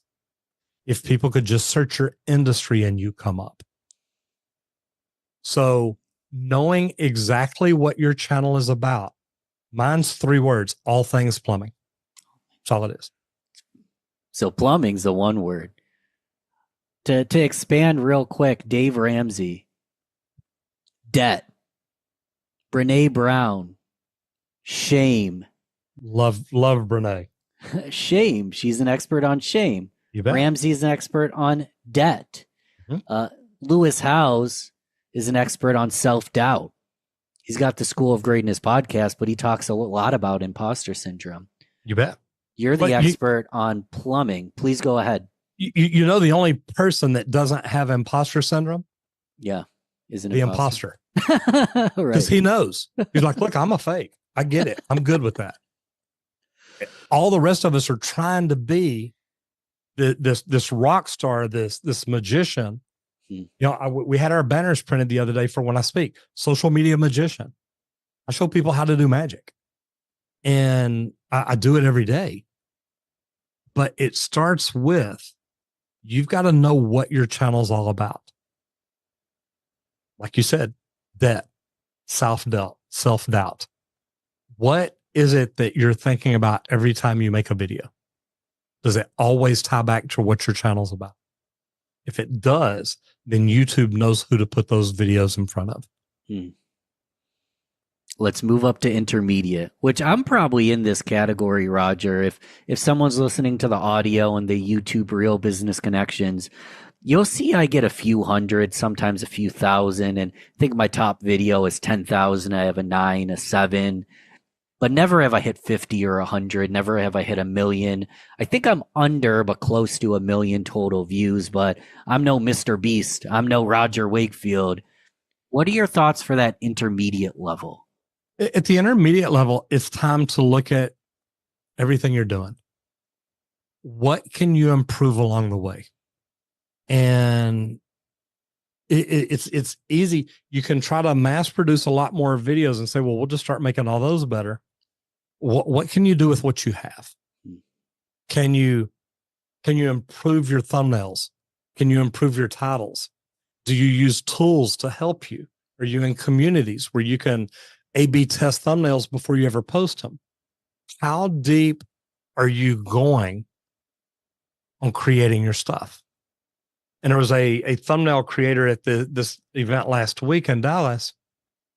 And literally he said, look, there's some videos, the thumbnails, he said, I'll spend 15, 16 hours on. Wow. And he says, because I know what kind of detail I want. I know that how I want it balanced. I know what I want it to look like. And with all this AI out here, he's teaching how he's now using AI to bring in aspects to help him do this. And it does. It works really, really good. But a lot of people doing YouTube now, they just started doing YouTube. They didn't hire coaches. They didn't read books. They just, and to be honest, we didn't in the beginning. We got on YouTube and learned how to do YouTube. It's kind of funny. You can do that. Just get in and say, hey, how do I make a video? How do I start a channel? How do I do this? And that's how we started. But then we started realizing, look, in order for me to get to the next level, I need a good coach. I need somebody who's done this before. Success leaves clues. I can tell people how I became successful. I can tell people what I learned, what I did, what tools I use, what steps I take. And to me, it's a million different things that add up. But you've got to start looking at, if you're that intermediate, you're 2,000 subs to 10,000 subs, maybe 50,000, somewhere around in there. And you're like, look, I really do. I want to grow to that next level. What are you learning that's making you better? If I'm a plumber and I quit learning, I'm just going to be a plumber. Yeah. But if I keep learning, I can move up and become a foreman, a superintendent, a project manager, an entrepreneur. I can make more money. Moving and that's on. how I look at that. I love the way you look at it, Roger. We're going to move to advanced, and we're going to kind of twist the question, because I know for an advanced YouTuber, you're going to want to look at what they're doing well before you give them advice. They might already be doing something. We want to look at their channel. So we're not going to pretend here Mhm. You have an advanced channel. So the question is, what are you guys doing as of lately to do some of that extra testing to continue to optimize and learn? What is new on your horizon with the YouTube? Well, we started our second YouTube channel almost a year ago now, which is the Trade Talks, where I do the interviews. It's a podcast. But that's good because it's still talking to our audience in a different way. It's letting me bring in people like Tommy Mello, like Jimmy Dale, like Is Kanye uncancelable? Yes, some would say that he is uncancelable. So, whereas someone like Kanye has this congruence between who he is and how he represents that brand, someone like Ellen has a complete gap between who she is and how she represents. What makes a celebrity so darn likable? Well, I love this question, and there's a couple of things. First of all, they have an emotional niche. They know that the way that they make people feel, and they use this to their advantage. That's the first thing. The second thing is usually they have some kind of contradiction in their brand. And by that, I mean Keanu Reeves, he's an action movie star, but Keanu Reeves is like a very gentle, generous person, and he acts way differently to what we expect an action movie star to act. This is a contradiction in his brand. How can I be a category of one? So, You're listening to the Real Business Connections Network. Real Business Connections Network. Powered by Balbert Marketing LLC. Subscribe now and check us out at realbusinessconnections.com. Enjoy the show. So, Erica, I've been meaning to ask you this. What the heck is going on with Kanye West? I feel he's like a weed. He just keeps growing back. Then he gets canceled, plucked out, thrown in the trash. Then he appears somewhere else. What is going on? Is Kanye uncancelable? He's like a weed. yes, some would say that he is uncancelable. I would definitely say that. And he has his talents in the brains of a generation of people. And I think it's because of how he has built his brand. It might not have been intentional. In fact, it probably wasn't. But Kanye has masterfully built this brand where there is no gap between what I call what Irving Goffman, a famous sociologist and psychologist, called a front stage self and a backstage self. So who he is in his authenticity is who he represents himself publicly as. And because there's no incongruence between those two things, front stage and backstage self, we just accept Kanye being Kanye. We knew what we were signed up for. We get it. We like it. And so people give him a pass, which is fascinating to me because I would say he's doing and saying terrible things, but he can't seem to disappear from the cultural consciousness. It's amazing. So people actually resonate what he has to say. Look, I hope that that's not the case. I hope that that people aren't resonating with what he has to say. But I think that he gets a bit of a pass. He's in people's pass basket because, he's always built his brand around the fact he's a renegade. He is a problem maker. He is trouble. He is going to say and do the things that shock us. And so, if he says something that is racist or homophobic, people go, okay, well, we knew that was going to happen from Kanye. But if someone like, I don't know, Ellen DeGeneres said something racist and homophobic, that wouldn't be okay because that's not how she's built her brand. So really it's all in how strategically Kanye has built his brand. Whether he knows it or not. Whether he knows it or not. And, I used to be a big Kanye fan. I'm glad I'm not one of those people who got a Kanye tattoo when I was younger. And I know some people who did that regret it now. But yeah, I personally can't get around him, but I still think about him, which I think is really fascinating. He's still in my brain. He lives rent-free in my head. And yeah, that says something about the emotional hole he's feeling for people. So if anyone's wondering, why does Ben just bring up Kanye in the first sentence? You talked a little bit about this in your Theory of One YouTube channel, which we just met. I just found your YouTube channel like 2 weeks ago and binged every single video. I mean this from the heart. I think it's my favorite small channel right now. Oh my God, And thank you. That's I'm lovely. grabbing a little nugget from the channel. We can actually share the video in the notes so people can go check that out. But you hinted at Ellen. So like Kanye is uncancelable, but then someone like Ellen is canceled. What's the difference there? Well, it's because Ellen built a brand that was out of accordance with who she really was. And when that was revealed, it was unforgivable from her audience's perspective. So let me explain that better. Ellen built this brand on being nice, right? She literally, her show motto was be kind to one another. And so her audience knew and adored her for this person who championed kindness and acceptance. And that was her whole thing. So when it came out that Ellen was abusing staff and had created a toxic workplace where people felt unsafe and judged, it actually was completely the opposite of what Ellen had built her brand to be. So whereas someone like Kanye has this congruence between who he is and how he represents that brand, someone like Ellen has a complete gap between who she is and how she represents. And maybe she didn't in the beginning. Maybe she started and she really did champion kindness, but at some point the gap grew. And when it was revealed that one was not the other, it was unforgivable. That's why she was able to be canceled, whereas Kanye can't get canceled. Ellen gets canceled for reportedly being kind of mean, and Kanye can't get canceled for being, oh my God, being all of the, racist, sexist, homophobic, whatever you want to call him. Yeah. Kanye can't get canceled for that. And look, I know it's nuanced, and I'm not in any way excusing Kanye's behavior, but it's a branding observation.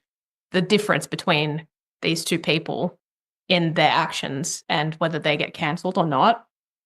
From my perspective, a lot of it comes down to brand. And that is the power of brand, being strategic about how you build your brand.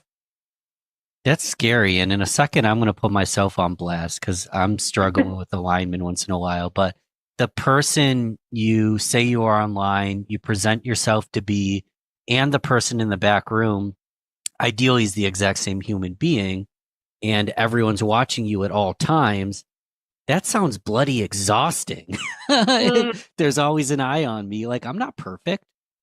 Imperfections are the point of a brand. We're at a point in culture where it is not only desired to have imperfections, but it is necessary to have imperfections filtered into your brand. Because if you are like Ellen and you try and build this perfect brand, it's going to screw you over later because it's just not reasonable to think that everyone can be perfect all the time. So what Kanye did, the strategy there is just filter your imperfections into your brand and get people to accept them, which I'm not recommending. You'd be Kanye, but it is important to be aware of your imperfections and then use them as a strategy in your brand. Well, let me bring up my imperfections. We can quickly microanalyze me. Right. But so this podcast, Real Business Connections, was once called Rochester Business Connections. And very long story. I was in the music industry, this or that, was unemployed, pandemic. And I started a Rochester, New York business connection show because I needed some. I wasn't the expert on business. I wasn't the expert on Rochester. I wasn't the expert on connection. It has since built itself into a bigger brand. I've built my business, all these things, and people know like Ben, he's the connector. He knows all this stuff about marketing and business. And from day one, I know nothing, Erica. Like my one job is to show up, be curious, ask good questions, but connection is in the name. And people ask questions like, how do you connect better? And I'm like, I don't know. I'm just trying to figure that out. Or how do you have so many connections? I don't know. I feel like a tiny little fish some of the time. It's like, I don't know if this is just imposter syndrome, but I'm like, I built a brand that I actually don't know if I personally can live up to.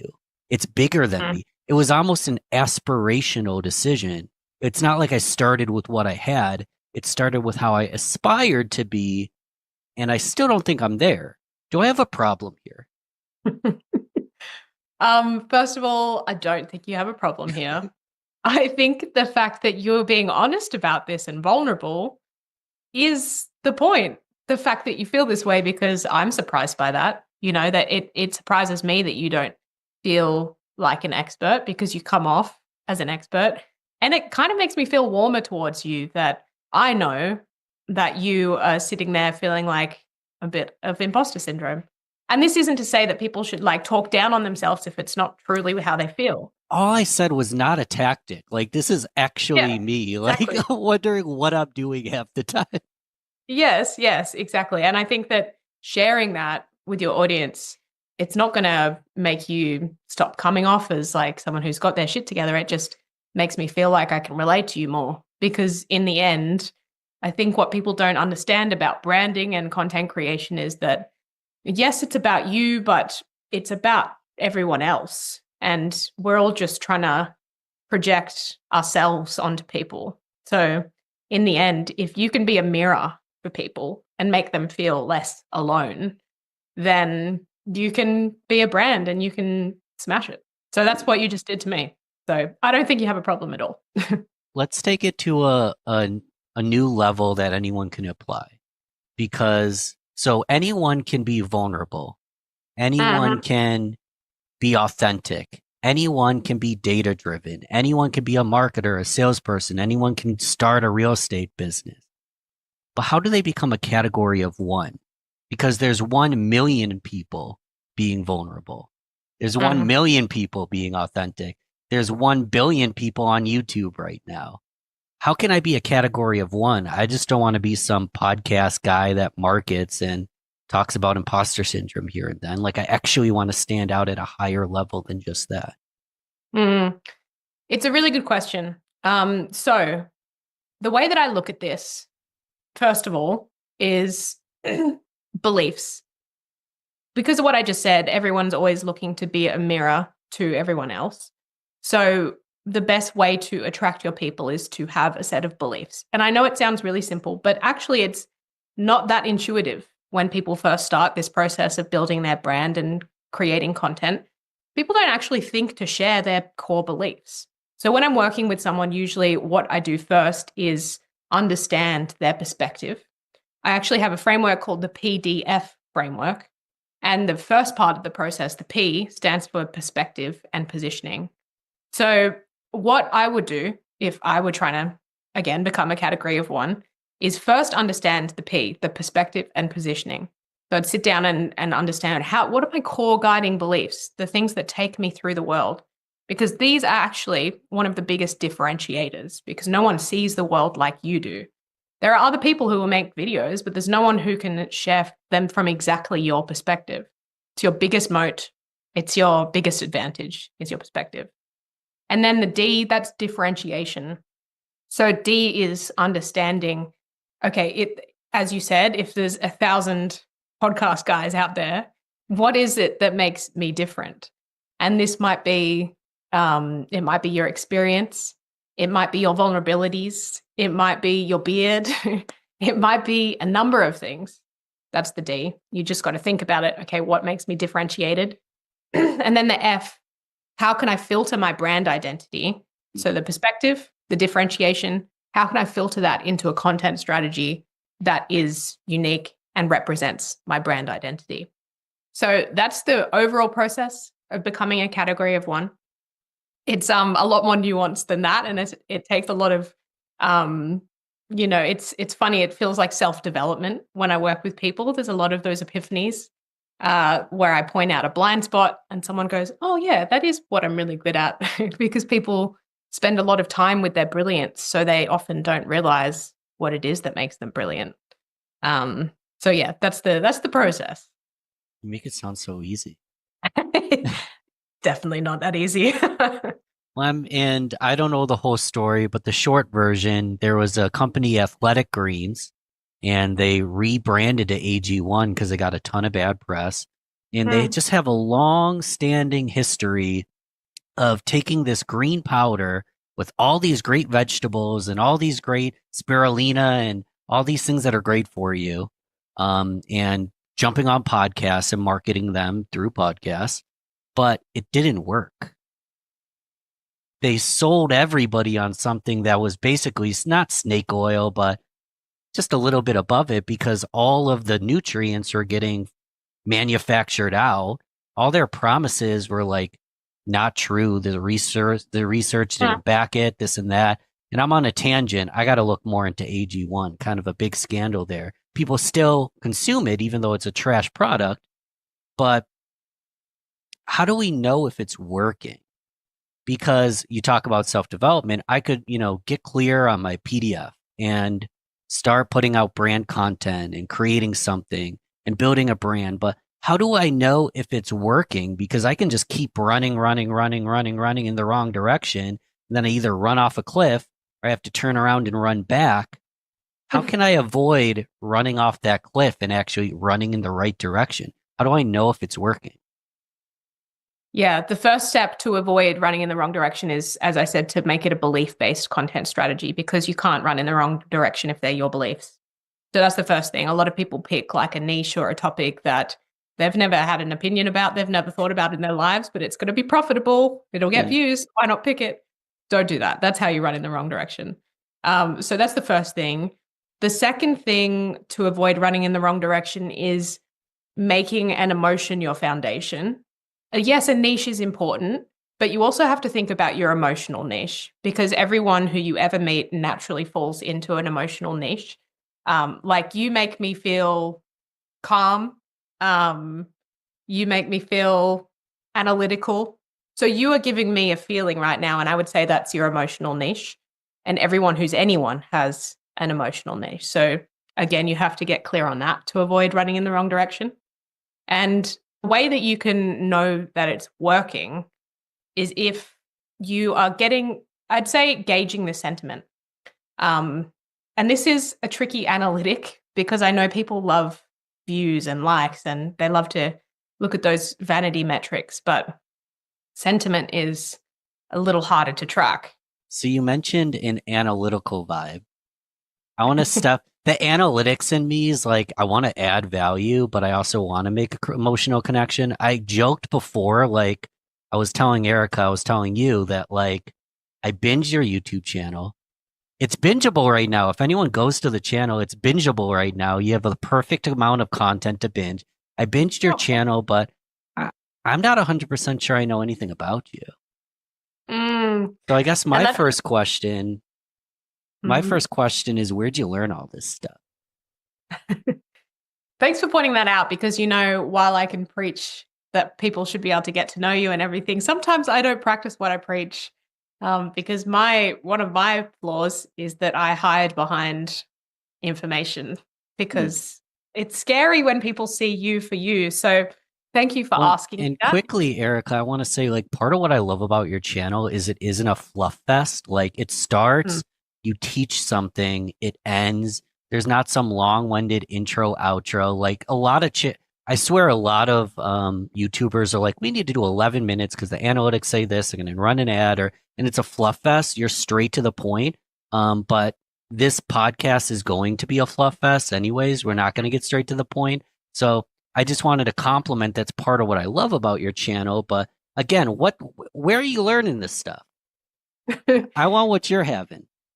Well, thank you. Thank you, first of all. I think it's really what I try to do is just like give pure value and not any fluff. And where I learned that, it was drilled into me when I worked in radio. I started as a radio presenter, and I was a presenter for 6 years on a national radio station here in Australia. And there's this saying in radio, TSL, which is time spent listening. And my whole career, it was drilled into me, you got to increase TSL. And the way that you do this is you don't fluff, you tease, you hook them, then you reveal. You don't keep them hanging on for longer than that. So you go, right after this song, we're going to tell you X, Y, and Z. And you come back, and right after that song, you do tell them X, Y, Z, because people are very, they'll disappear if you give them a reason. So that's where I think I learned this, like, this relentless pursuit of value and respecting the time of the viewer. I'd like to think I really do respect people's time. I'm not going to waste it with, I don't know, anything, but I could get better at letting people know me. So that's what I'll do, I guess. started in radio, and that's where I picked up a lot of the ways of connecting with audiences. So I spent a lot of time, firstly, interviewing very famous people like Robert Pattinson, Billie Eilish, and I was just very fascinated by how these people impacted me, like their presence, how they came across, what it was that made them feel so iconic and so famous. Became very obsessed with that. But at the same time, I became obsessed with observing my reaction that I was getting from the audience, like how things that I was saying was impacting people.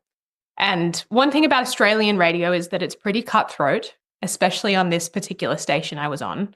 It's called Triple J, and it's known for being a youth broadcaster with a highly male demographic.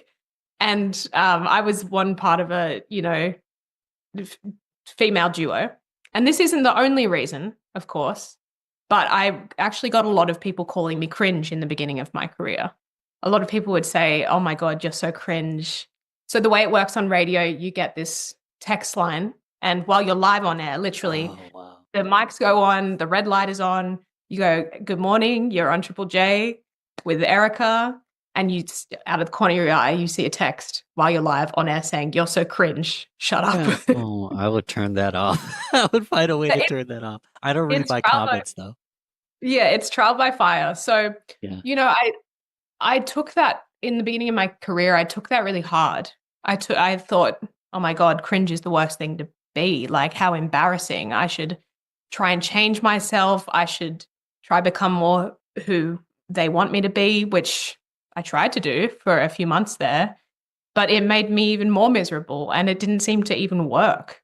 So, while I was shrinking myself and trying, quote unquote, not to be cringe, all it did was made me unhappy and got me further away from who I really was. So one morning I woke up and I went, "Screw it. I'm just going to be cringe because yes, I'm cringe, but I'm learning and I don't want to be someone who's afraid to learn." So I just went all out and I figured out a lot of what my process is now in, positioning people in their personal brand. I just tried to figure out who I was, what I stood for, what I stood against, what my perspectives and beliefs were, and tried to be unashamed in that. So yeah, I call it Cringe Mountain. I learned to climb Cringe Mountain, and I'm really glad I did. So after radio, I went into advertising where I applied some of this knowledge to branding, building global brands like Aldi, A2 Milk. And then I decided, you know what? Throughout this whole time, I'd always done content creation. I want to go into that and see if I can apply what I know from personal branding and global branding to help more people, content creators and business owners figure out their category of one. So yeah, it's a speed run at my whole life. I don't want to reopen any wounds, but why did they find you were cringe? Did you have like a fake radio voice? Like, "Oh, this is welcome to the radio." This is No, I didn't. I think that I was learning how to be more like myself. And I think that, I want to take responsibility for my part, but I also want to say that the audience, there was a certain vibe from the audience sometimes that they weren't open to certain things. Like if I giggled too much, like if I laughed too much, that pissed people off. And fair enough, like maybe I was laughing about something that didn't appeal to them, that they weren't interested in. But this is kind of like what I think my superpower is. Like through that, I learned what is how to be relevant to people in the way that they want to be spoken to. Like I think that that's what I'm really good at gauging now is like, what do people care about and how can I, not change myself to be more like that, but how can I position myself in a way that adds value to them in a way that they want to be spoken to. And it's a balance because I still have to be true to my personality and use that skill. But I guess that's really where I'm taking it with YouTube is like, I know that you care about this. I know this is valuable to you. So I'm going to be me, but deliver these concepts in a way that you want them delivered. And you have a whole new audience, it sounds like. So you mentioned like the listenership at the radio station was kind of like younger boys, it seemed like. Yeah.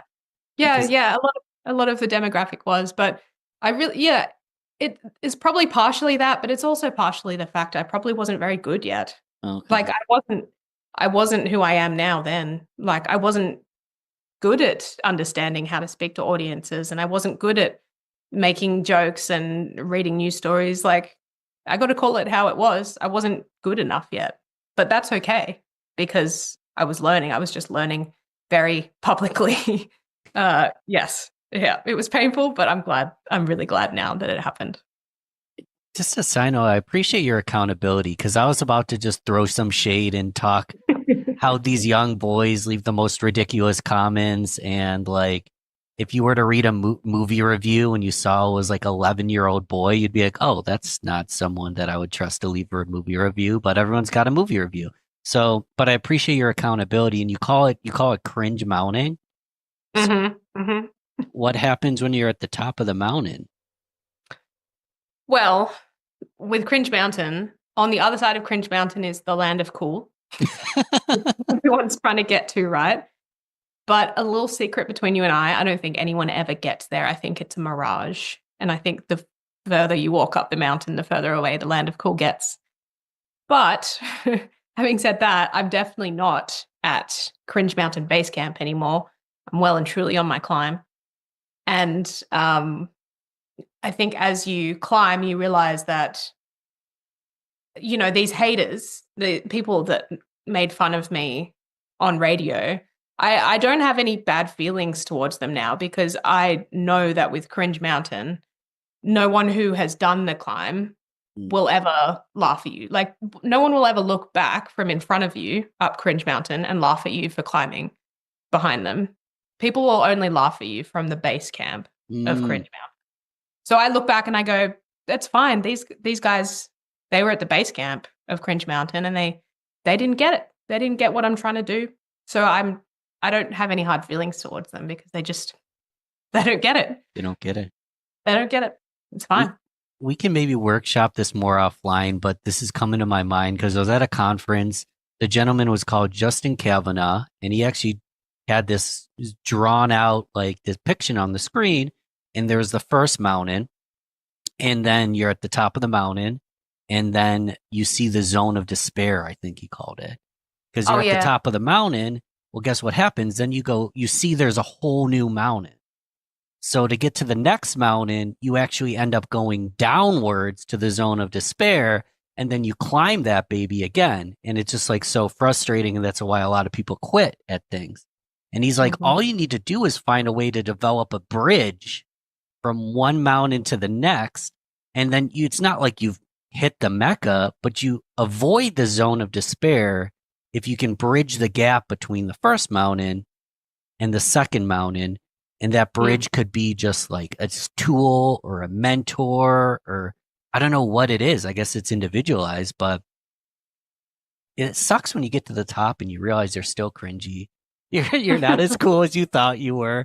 And I don't want to go to the zone of despair. I want to skip that despair and level up with my cringe a little bit.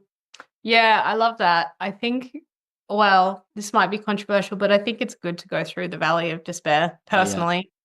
Yeah, I really do. And this is partially the curse of the expert. Like when you were saying before that you don't feel like an expert, in my head, I was like, it's because you are an expert and experts don't feel like experts because they know too much, right? They know what they don't know. The imposters are the ones that don't have imposter syndrome. Yes, exactly. So look, I think a little bit of going through that journey of feeling shit is important. Like I really do think that you got to feel that cringe and put yourself out there and be seen to get to where you want to go. But having said that, you can shortcut it, absolutely, by, as you said, working with mentors or reading books from people who have done it in the past, or surrounding yourself with people who understand the journey. There are lots of ways to dampen the feeling that you get. You don't have to go through the public humiliation ritual that I went through. But having said that, I think I'm glad I went through it. It's made me way more capable and credible and determined. So there are pros and cons.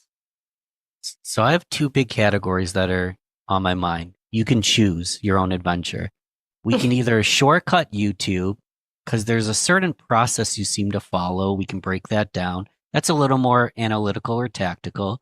Or we could shortcut why the heck are some celebrities so darn likable or brands so darn likable? Which route should we take? Talk about a celebrity or talk about your YouTube channel? That's a really good question. Or both? I don't know. Well, I'd be happy with either. Is there one that you're leaning towards that you think would be better? Let's do both if we have Okay. time to do both. Yep. So if the listener didn't get their one answer, they're going to have to continue to watch till it gets answered. But we'll start with the celebrity. And I guess it could be a celebrity or a brand. But what makes a certain celebrity so darn likable? Like, you can use Keanu Reeves because he's a great example because everyone loves him, or you can use something that maybe we wouldn't expect. But I just like what's his face? Wow, I guess you must not like him that much if I don't remember his name. But what makes a celebrity so darn likable? Well, I love this question, and there's a couple of things. First of all, they have an emotional niche. They know that the way that they make people feel, and they use this to their advantage. That's the first thing. The second thing is usually they have some kind of contradiction in their brand. And by that, I mean, Keanu Reeves, he's an action movie star. You would expect him to be, fit the category of action movie star who's maybe a bit macho and like self-serving. Maybe, I'm stereotyping, but there is an idea bald, macho. Yeah, like rough. Covered not in very blood. Yeah, not super kind or, in touch with his feminine side or whatever. There's this idea that we have. But Keanu Reeves is like a very gentle, generous person, and he acts way differently to what we'd expect an action movie star to act. This is a contradiction in his brand. And a lot of the most famous people have a contradiction like this. Like Post Malone, the musician, he's covered in tattoos. He looks like he's about to bust out some heavy metal and, be a bit rough with it. But if you ever see Post Malone or listen to his music, you would understand he's angelic and he's got this incredibly goofy, silly, fun presence. Again, that's his contradiction that makes him really lovable. So quite often people have a contradiction that makes them lovable. And then the third thing that I'll say, which is really core, is that they have some kind of enemy. And I know this sounds like a really negative approach, but it's not, because it's an ideological enemy. It's not a person. It's like something that they stand against, which is an idea. So some examples: Taylor Swift, her enemy is the cool girl. And anyone who loves Taylor Swift or listens to Taylor Swift, they understand that Taylor Swift stands against this mean, popular, cool girl. And so she attracts people who were maybe made to feel different in their lives, or made to feel like they were silly for loving what they loved, or, made to feel like they were the wallflower at the school dance. They didn't get, they weren't wearing the tight dress and they didn't get the attention. So she's got this audience of people who are united around this common enemy. So Taylor Swift isn't just Taylor Swift. She is a representation of an idea that everyone can resonate with. So those are I'd say the biggest things that make celebrities likable. They're founded in an emotional niche. They have some kind of contradiction, and they have an enemy that they rally their audiences against. Love it. For some reason, I can't get my mind off Steph Curry, NBA basketball player, because he's always got a big smile on his face. He'll like be chewing on his mouth guard like right before he shoots. Like he looks like he's just playing street ball with his friends. But if you're on the other team, he's basically going to murder you on the scoreboard. Exactly. That's his contradiction. That's a great example. And that, it makes it, it makes him so lovable. And it's funny because once you start noticing this, you see how often this is used in big movies and TV shows, like Shrek, for example. He is a contradiction. He's a big, scary ogre, but he is kind and sensitive. Or, you know, in Legally Blonde, what's her name? The main character. Yeah. Her whole character is built on a contradiction. She's a bimbo, and so people underestimate her, but she's the smartest person in the whole school. So again, it's the contradiction that makes her so lovable. I could go on forever pointing out. I feel like there's like 20 years in a row where it's like not so attractive, we'll just call ugly guy, but with a big heart, and a really pretty girl that isn't a bitch, isn't mean, isn't so and so generic. But I feel like you turn on a sitcom, it was always like an ugly guy with a pretty girl, but they're perfect together because they both have a big heart. Yes. Yeah. And they're tropes, and they are tropes for a reason, because they work, because they play with our emotions, right? Like our brain uses heuristics to categorize the world around us. And we are category machines. Like humans are great at putting people into categories. So when we see, you know, a nerdy guy, we think, oh, loser. I don't, but people do. People think, oh, okay, a set of expectations around this person of how he's going to act. Same with the girl. She's pretty, so she must be X, Y, and Z. But if you can contradict those expectations authentically, then it makes people stop, pay attention, and be more open to forming an emotional connection. So before we close with YouTube, the keyword there is authentically, but the question I'm asking is, how do I do that? I don't necessarily want to sit down with a pen and paper and be like, oh, so I'm this way. Let's just throw a contradiction in just because I know my audience will take a bite out of that. Like, how do I identify my contradictions, if I have any, and like, or am I just boring? Is that an option as well? Yeah, well, it's a really good question. So the first way I would say is to lean on your friends and family, because quite often your contradiction is just something that everyone knows about you, but you know, because everyone's just known you for so long, no one really pointed out. So you can start to ask your friends, your family, say like, is there something about me that's like, you'd expect me to be one way and then I'm the other? Like, is this something that you've noticed about me? You'd be amazed at how often people will come up with an answer. So that's one way. Lean on your friends and just ask that question. And then another way is to reflect on your position in your category and what the expectations of that category are versus you. So this is it's a really quick exercise you can do.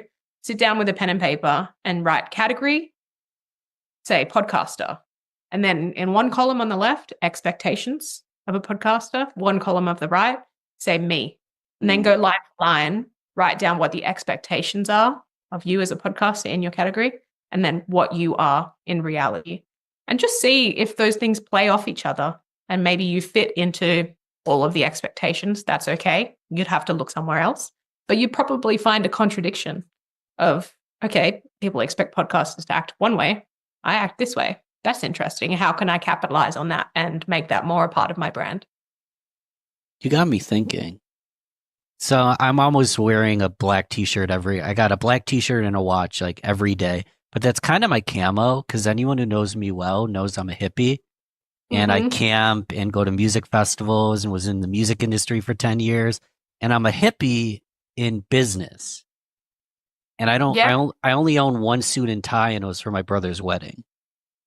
That's a contradiction, Ben. That's a perfect contradiction. If you went, okay, business is the category. Interesting. What do people expect out of businessmen? Suit and tie, a little bit slick, you know, a little bit cutthroat. You're a hippie. You go to music festivals. You don't wear shoes. Great. You're the hippie businessman. That's exactly a contradiction. You can. I got to do a shoeless photo shoot for the next one. What is your contradiction? Oh, this is such a good question. And you know what? It's so funny because I am working on this still. It's funny because a lot of the work that I do with people is I spot things that they can't see. And so it's almost like I need a me for me, because I have a lot of trouble seeing myself clearly, just like everyone does. So I think that my contradiction is something around the way that I subvert common topics. Like you'd expect me to tell a story in a linear way and then I take it somewhere different, or you expect me, because I'm just like a nice white lady, to speak in a certain way, but then I'll say a bit of a rogue joke or something like that. Like there are a few ways that I'm playing with it, but the answer is, Ben, I don't know. If you can clone me, can you get me to do my incubator with me? This is a fun segue too, because when I watch your channel, you're talking about a lot of celebrities, a lot of big names, and there's a lot of drama channels, and you're not assessing them from a pop standpoint at all. You're kind of taking psychology and marketing and applying it to these celebrities, which not many people do. Most people are talking about who's dating who or some drama or cheating. You're like, screw all that. Let's talk about what the heck's going on psychologically here. And I think that possibly is the zone of genius, and it is a contradiction as well. Thank you. Possibly. That's a really interesting point. I know that I'm doing something that I haven't seen done. So that's a really helpful lead for me. I think, what I try to do is exactly as you said, like I'm not concerned with the drama really. I mean, sometimes it's fun to talk about, but what I am concerned with is why some people impact societies more than others. Like, what is it? What is it about some people that makes us stop and pay attention? That's what I'm fascinated by. And then how to use those insights in a way that feels real to each person. So important. Nothing sucks more than when you talk and no one listens. You post and no one sees. You care, but no one else does. Like that stinks. Yeah. And it hurts me to see it, because it doesn't have to be that way. Like you can make people care about what you care about, but you just have to know a few things and be a bit strategic about it. But it is possible. So we'll close with YouTube, but before we get there, how can I keep supporting you? I already binged the channel, so I'm just waiting for the next one. But you can subscribe to the channel. How else can we support Erica? Thank you. Yeah, subscribe to Theory of One. I'm going to try and make videos every 2 weeks at the moment is my goal. So really it's just hitting subscribe and liking the videos and watching them all the way through so that the algorithm feels happy. That's the way that you can support me best. I would love that. I mean, I think for me, where I'm heading is I just want to get my perspective out there, because I genuinely think that it sounds so cheesy, but it can help a lot of people. Analyzing icons, brand icons, whether it's people or brands, from the perspective of psychology and marketing. I think that's a perspective people need. So yeah, you can just support me by listening, I guess, at the moment. Cool. And in the description, all the links, all the notes, the incubator, that's all going to be there. But hit subscribe. You can do it while we finish this. Hit subscribe on the channel as you go. What are you doing with your videos? Is there a specific template?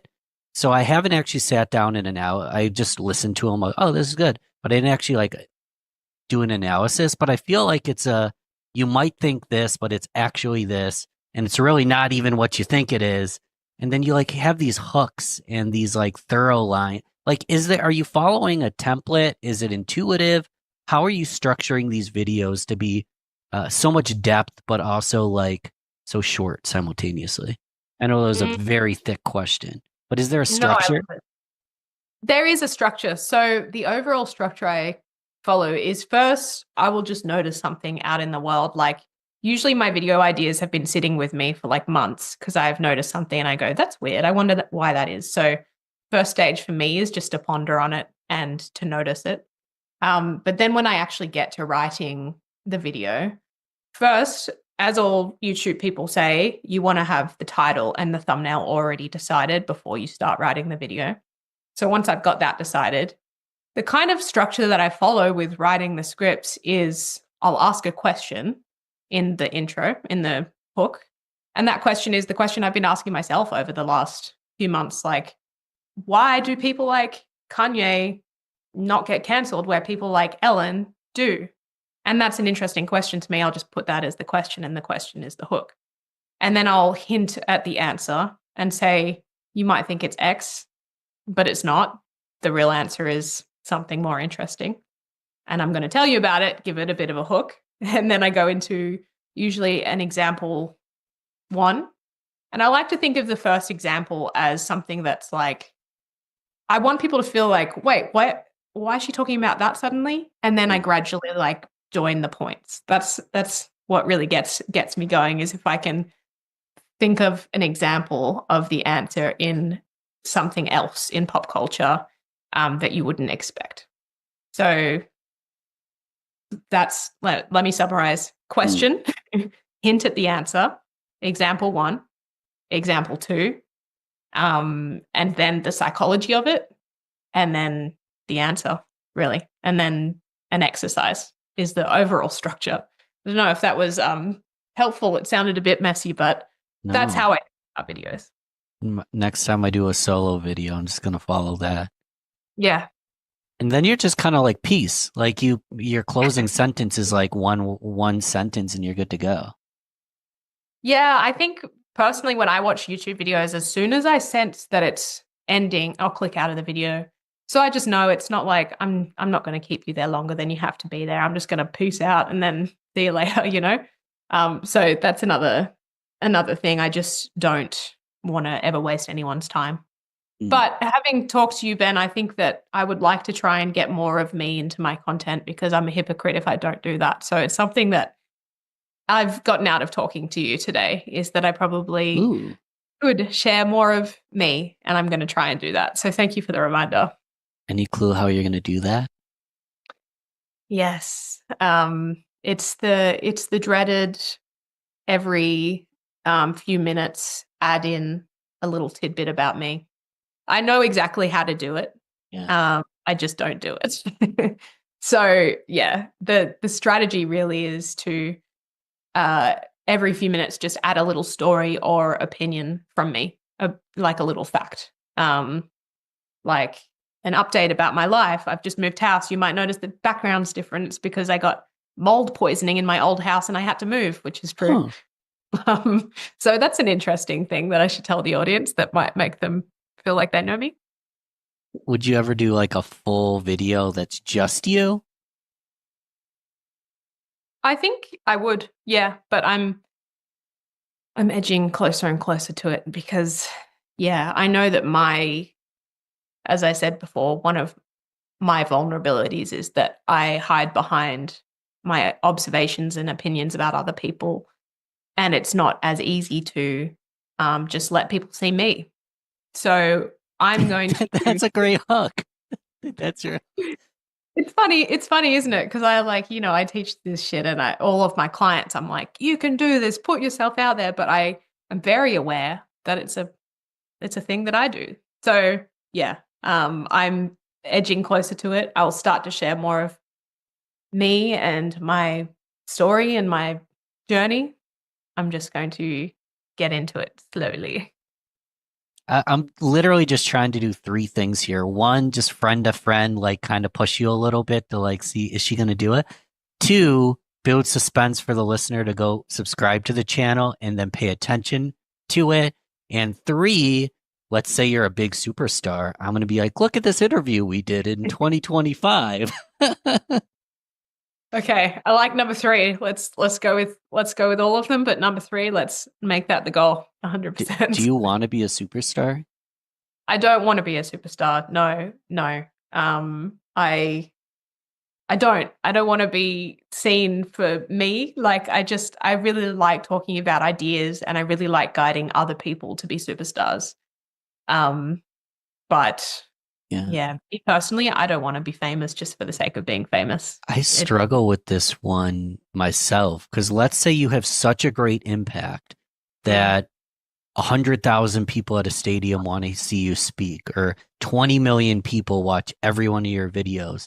Like the superstardom comes with the impact. So there's like, is your impact capped unless you become a superstar? I struggle with this thought.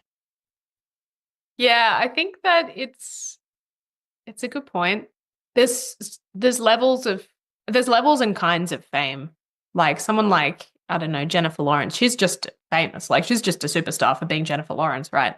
But someone like Gary Vee, he's kind of niche famous in that he's famous for his perspectives and opinions. Same with Alex Hormozi.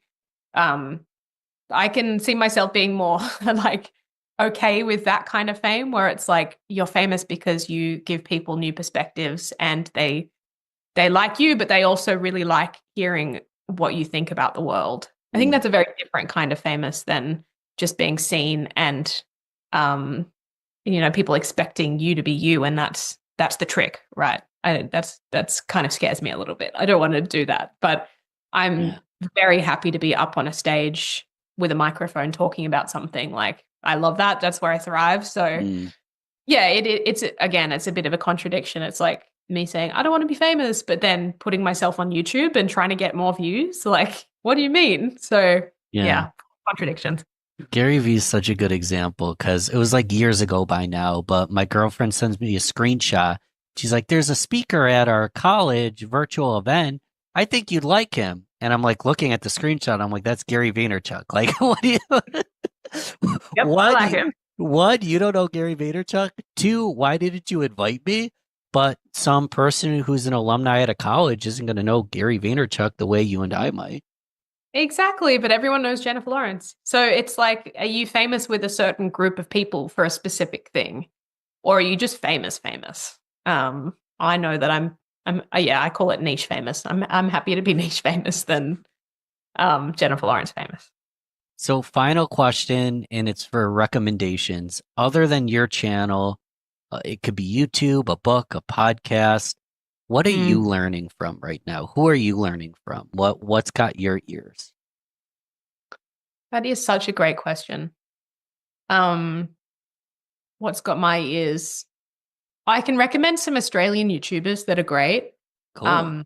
Most of my I really audience isn't Australian, so this is fun for us. There's some really good content coming out of Australia. So I would say April Clucks, cluck cluck like a chicken. And that's because she's known as the chicken girl. She has chickens and she loves chickens, but she also does like cultural commentary, which is incredible. She's so good at what she does. The second one is Struthless. He's a bit of a bigger channel, so people might know about him, but he talks about creativity. He talks about, I guess, productivity, creativity, art, the state of content versus art. Really interesting stuff. So that's two YouTubers that I always watch and listen to and would recommend to anyone.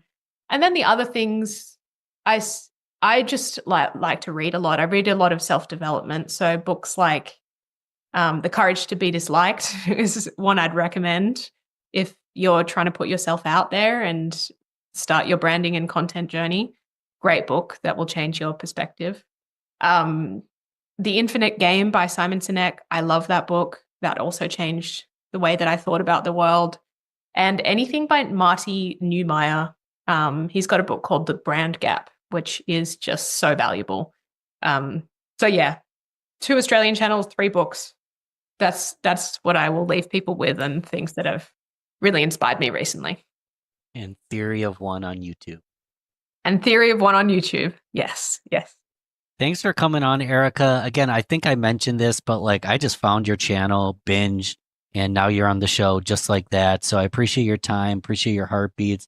I know we learned a lot, and we'll talk. If you had $434 million out there accruing interest in doing other things, and you got some kid, paying you 50 grand a year, right? That's a very small component to your overall revenue. However, that kid is an investment to help grow that endowment later. So them giving you 20 grand is a drop in the bucket in order to acquire the good kid, right? It's an investment. We always had families come to us when they were seniors. And in many cases, it was too late. Not too late to play the game, but too late to to do anything different. So we always tried to work and dig further down to where the families with freshmen, because every single thing they do through high school is what separates them from additional competition. Because if you think just your grades and just your test scores are all you need, good luck. Sometimes I even feel bad when I lay it out for people, because there's 3 rules we got to follow. Number 1, you have to ignore, as the parents and the student, you have to ignore the sticker price of the college. You're listening to the Real Business Connections Network. Real Business Connections Network. Powered by Balbert Marketing LLC. Subscribe now and check us out at realbusinessconnections.com. Enjoy the show. So is college pricing a scam? That is a great question. You have a lot of people out there that are dialoguing on campuses about college being a scam. And I would say the pricing is not a scam. It's a business. The colleges are businesses and they're not stupid. So that would be my answer. No, it's not a scam. It's a business. It blows my mind. I mean, my parents went to Ithaca College in New York, gorgeous college. They've built out the area so much. But now it's so darn expensive that, like, not all of us are millionaires. Not all of us have the means to go to this big fancy school. And I remember when they went, it was affordable. And now it just seems like it's completely unaffordable. To 100%. Me, I get scam vibes, because it's what's the return on my investment if I'm hundreds of thousands in the hole and I'm a theater major at a college where I just smoked weed the whole time? Like, what's going on here? Now, that's a different question. Is going to college and getting the degree a scam for what it costs? That's a different question. Is the cost a scam? That's a slightly little tweak to it. So let me dig into that a little bit. So we've had the government involved in helping get to college since like the 50s, but they really, really solidified themselves as the primary lender in around like 1992. And what they did was they solidified the FAFSA, the free application for federal student aid that parents are required to fill out if they're wanting any aid. And so they solidified that. Now, if we think of what the FAFSA is, the FAFSA is an application for aid. It has all these internal calculations where mom and dad and student funnel in their financial information, and it generates a number. Now, most families that we've worked with over the years didn't know that the purpose of it was to generate a number. And that number used to be called the expected family contribution, known as the EFC. And it would generate this number that the family was expected to pay based upon their information. Now, as you can imagine, that number was always high. So if we had a family making like 60 grand a year as a household, they'd see this number around 12 or 15 grand. And they're like, what? We can't pay that much. If you had a family making $1 million, they would get an EFC like $300,000. And they'd go, they think we can pay 300 grand a year. Now, no school will cost that, but they couldn't do $300,000. Everybody's is high. And that's the number that the school sees. So now the school's in conjunction with the government on this. And they're like, hey, this family can afford 60 grand. Cool.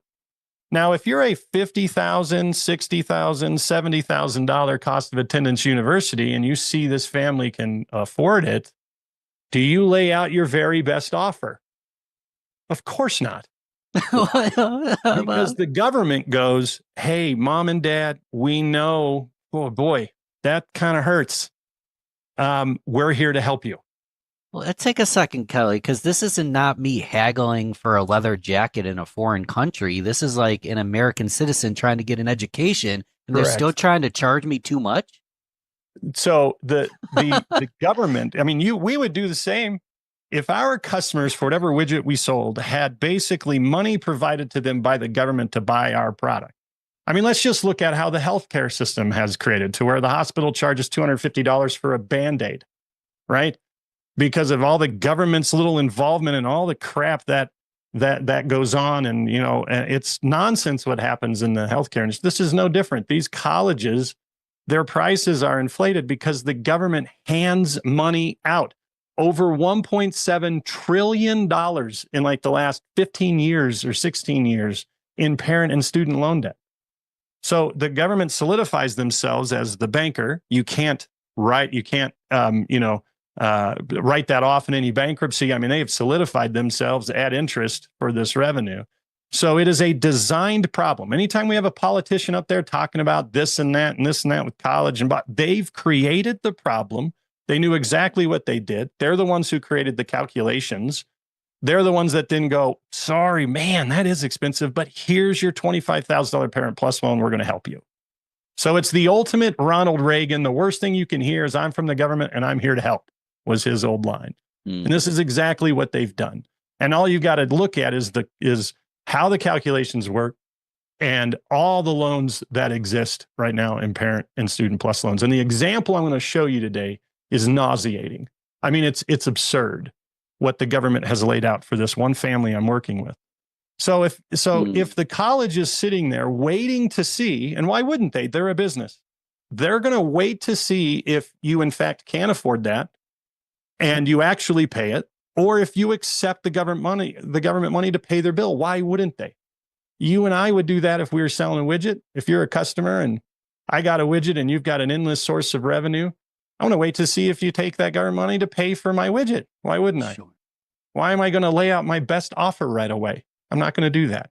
So once we understand this internal working, it becomes a different ball game on how we can leverage a school for more money. And when we do it, the results are drastic. And I want to learn how we do it, because Perfect. one thing I'm not an expert at. I'm not a political expert. I don't know how the government works. I get apathetic sometimes. And what I've learned is we've got the tools we have. So if I can learn a way to use the tools properly and save money for the youth that need that money and that education, whether right or wrong or this, I almost don't even care. I want to learn how to do it so I can help the people that need that funding. 100%. That's absolutely right. And that's what we set out to do. So from a time standpoint, I don't necessarily want to really take the time of how I got here. I'm in the financial service world. Basically the nutshell, I was learning about, college planning. There's some financial tools to use to kind of help expand our clients' capability to make things possible for them and their kids. And so, over 10 years ago, just started stumbling into this, heard some things for some other advisors I didn't agree with, and it just kind of raised some red flags for me. And like, something's not right. And just started digging in. And then I was working with a client who turned out to be a husband and wife team, and they were the principal and the head of postgrad of Colorado's #1 charter school. And the head of postgrad wife leaned back in her chair and she goes, "Would you mind talking to our parents about this? Because this is their biggest concern. It's not whether the kid's going, it's how the hell are they going to make it possible?" And we had like 150 families show up. And because it was the #1 charter school, then all the other charter schools started reaching out to us going, "We have the same problem. Can you help? Can you help?" So we quickly became this, like the #1 speaker in the charter school system here in Colorado. And we were on to something. So as business people, we saw an opportunity to monetize this education. And that just never really felt right, believe it or not. It just kind of didn't work. It was a difficult thing to monetize. Do I look at you and say, "Hey man, pay me $1,000 and I'll teach you how to do this"? Well, there's no guarantee. In any business negotiation, there's no guarantee. We didn't have a widget that always reduced the cost. So it was kind of just difficult to play that game with people. So I'll get into where we're sitting with it now and how families can get access to all of it at no cost. But so it's really actually been extremely simple, believe it or not. Sometimes I even feel bad when I lay it out for people, because there's 3 rules we got to follow. #1, you have to ignore, as the parents and the student, you have to ignore the sticker price of the college. See, a lot of families, like let's just use locally here in Colorado. We have the University of Denver, private D1 school, national champions in hockey and lacrosse, great school, great business school, great engineering school, excellent. It's about $80,000 a year to go to that school. It's private. You've got the University of Colorado, which is about $65,000. You have Colorado State University, which is normally around like low 30s. Then you have like Mesa, which is like 21 grand out in Grand Junction. So what parents do is they go, oh man, kid, we can't have you go to DU or CU. Mm-hmm. We got to apply to CSU and hopefully get some money, or maybe Mesa. How could we? How could we ignore the differentiation of the cost? Yeah, that's the number one rule. So I'll get to why that is, but you've got to ignore the sticker price. Second, they are likely, almost assuredly going to lowball you on your financial aid offer. Again, getting back to what we talked about. Why wouldn't they? It's a business. Let's see if you accept the government money. And the example I'm going to show you is perfect. I just got it last week. And then third, you can appeal the financial aid offer. I have never met an individual who knew you could do this. And I've worked with some very savvy business people. I've got videos. You can see I was asked by a very large, you would recognize their name, financial planning firm. They're across the country. Their number one office is here in Denver. They asked me, they made it mandatory for all of their representatives to attend my presentation. Not one of them, 110 of them, not one of them knew you could appeal a financial aid decision. So think about that from a financial planner standpoint in their office. They're working to help their clients save the money to pay cash. That money's gone forever. If you paid 200 grand a year for, 200 grand total for college, that money can no longer ever earn for you ever again. So there's a lost opportunity cost to that. So that's what they're helping their clients do. And none of them know that they might be able to get it for 100 grand and save that additional $100,000 and have that as retained money under management for them that can continue on with the family. None of them knew they could do this. Same exact deliverables, same college, same degree. So same product you're purchasing from the college, half the investment. Absolutely. So my firstborn kid went to it was 27,000 at the time, cost me $3,400 for the year. Yeah. And she never played varsity. She got a 24 on her ACT. She was like a 3.4 GPA. She wasn't some elite student, but she was packaged like a boss. So that leads to how we're doing this and why we ignore the sticker price. So in research, and I can demonstrate and show you the research. In research, you find schools where your kid is an above average student for them. And see, what families do is they look at the kind of average scores, or if they find any of that information, they look at it from a standpoint of, oh, you'll get admitted. No, we don't want to look at it from just getting admitted. We want to look at it from a standpoint of this is an above average student for them. Because if we're an above average student, then they want us, potentially, more than likely. And if they want us, we can go after some money. So if we know we're an above average student for this school, then what kind of financial offers do they offer on average? And see, most families don't even know you can find this information. You could find their last enrollment cycle, their average need-based offer, and their average merit offer. So if you know their average offers in financial aid, and you know you're above average, would you expect to get a below average offer or an average offer for them? Of course not. So I had a guy go, it's like knowing the cost sheet for the car dealership before you walk in. I'm like, that's exactly right. If you had that data. So let's look at that exact example. If you were financially required to buy a brand new $100,000 car every year for 4 years straight, do you think you would put some effort into understanding how to negotiate on that? Of course you would. Would you just walk in and the dealer comes over and goes, here's the price of the car, and go, oh, damn. Okay, well, they didn't really give us much of a deal, but I guess we got to take it. Nice tires. Right. You're going to do everything you can. You're going to bring along a buddy who understands it really well, maybe someone in the industry. You're going to take, but in this case, you just don't. You just accept their offer. It's a business. So if we know, this is where ignoring the sticker price. So let's look at the DU example that I gave, the private university here in Colorado that's over 80 grand. If I know my kid is an exceptional student for that school, those private universities, they've got a crap ton of money and they love buying good kids. I have yet, in 10 years of doing this, I have yet to have a kid go to DU for less than one of those smaller schools here in Colorado, because DU buys them. And I'll prove that to you. So we ignore the sticker price because we're looking at, and the research that we do, schools that our kid is an average to above average student for, that the school would want. So if I'm looking at a DU with my kid and I can see their data on their average incoming freshmen and the average offers, and I'm like, dude, you're not very competitive for this school, then that might not be one we go after. Right? Or it would be one we go after and we just see, but we're not expecting anything. But if I know at CSU, Colorado State University up in Fort Collins, if I know my kid's competitive for that school, CSU loves buying kids away from CU. Yep, we're going after them.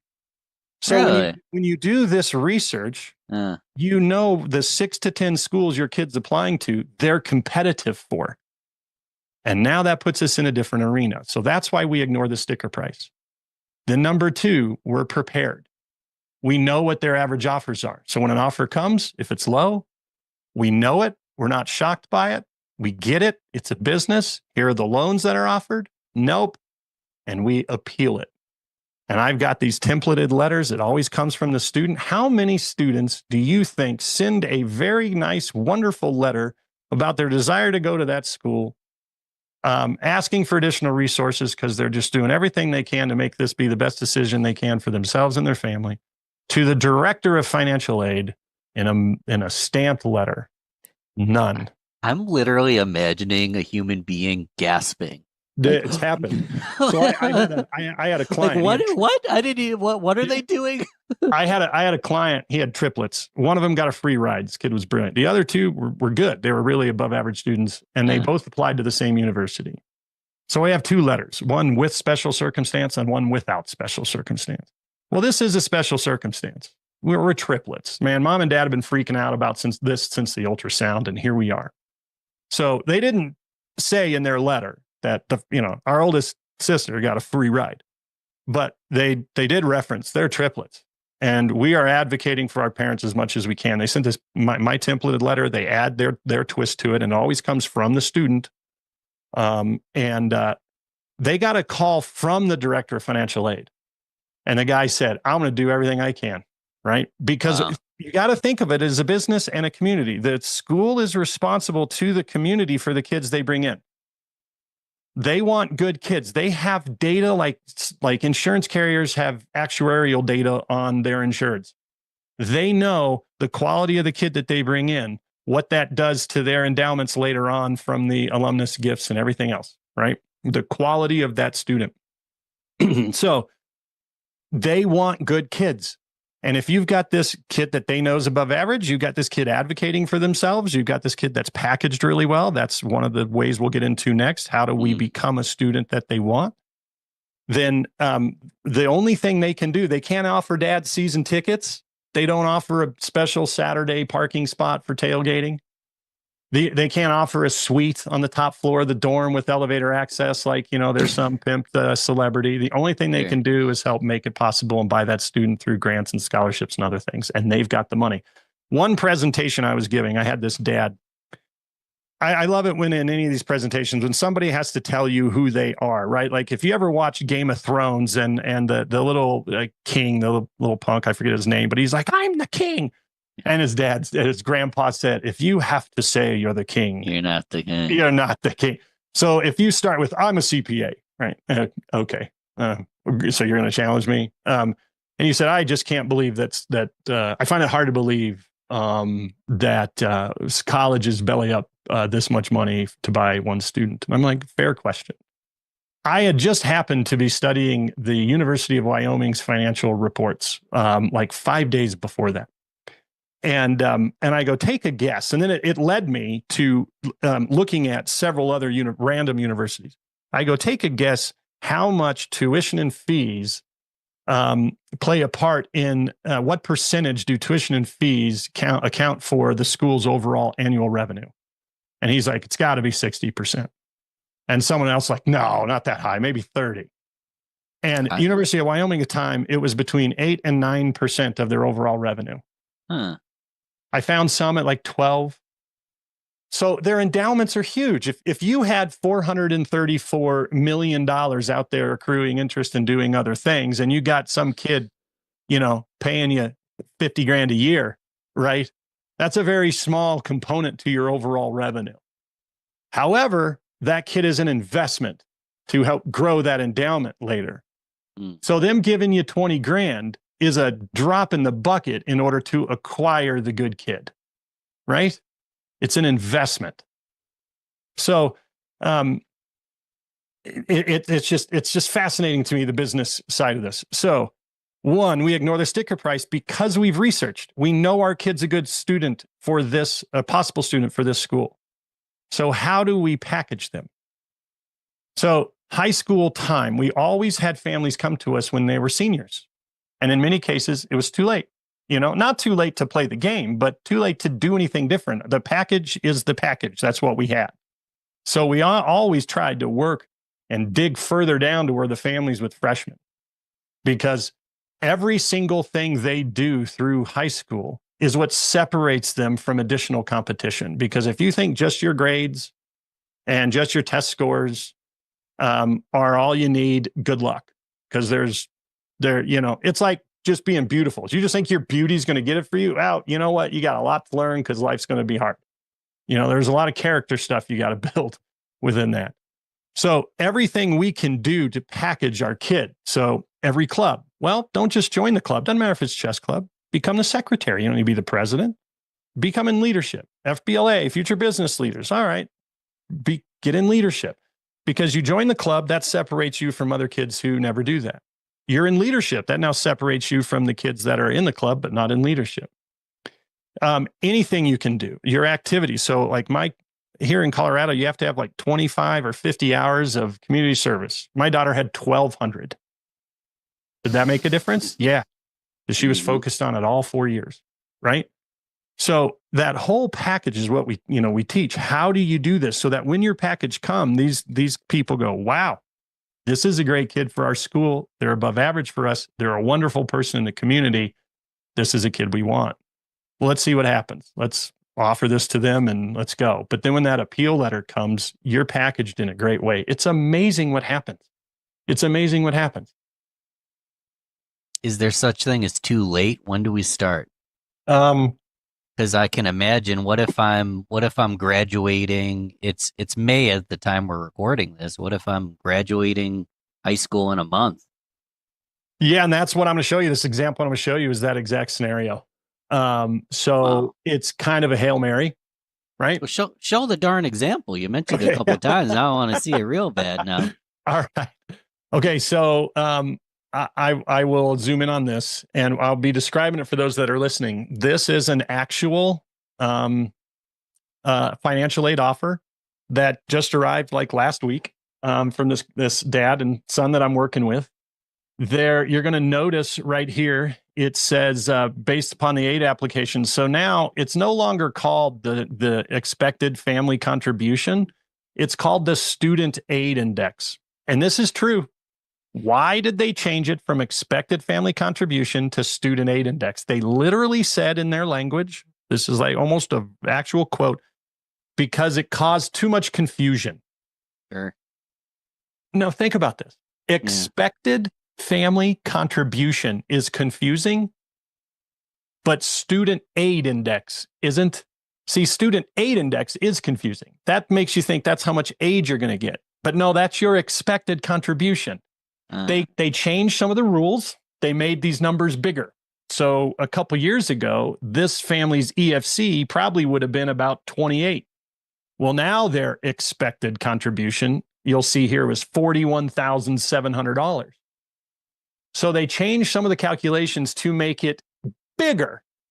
So they knew that families would really complain if they're like, you think we can do almost 42,000? Are you insane?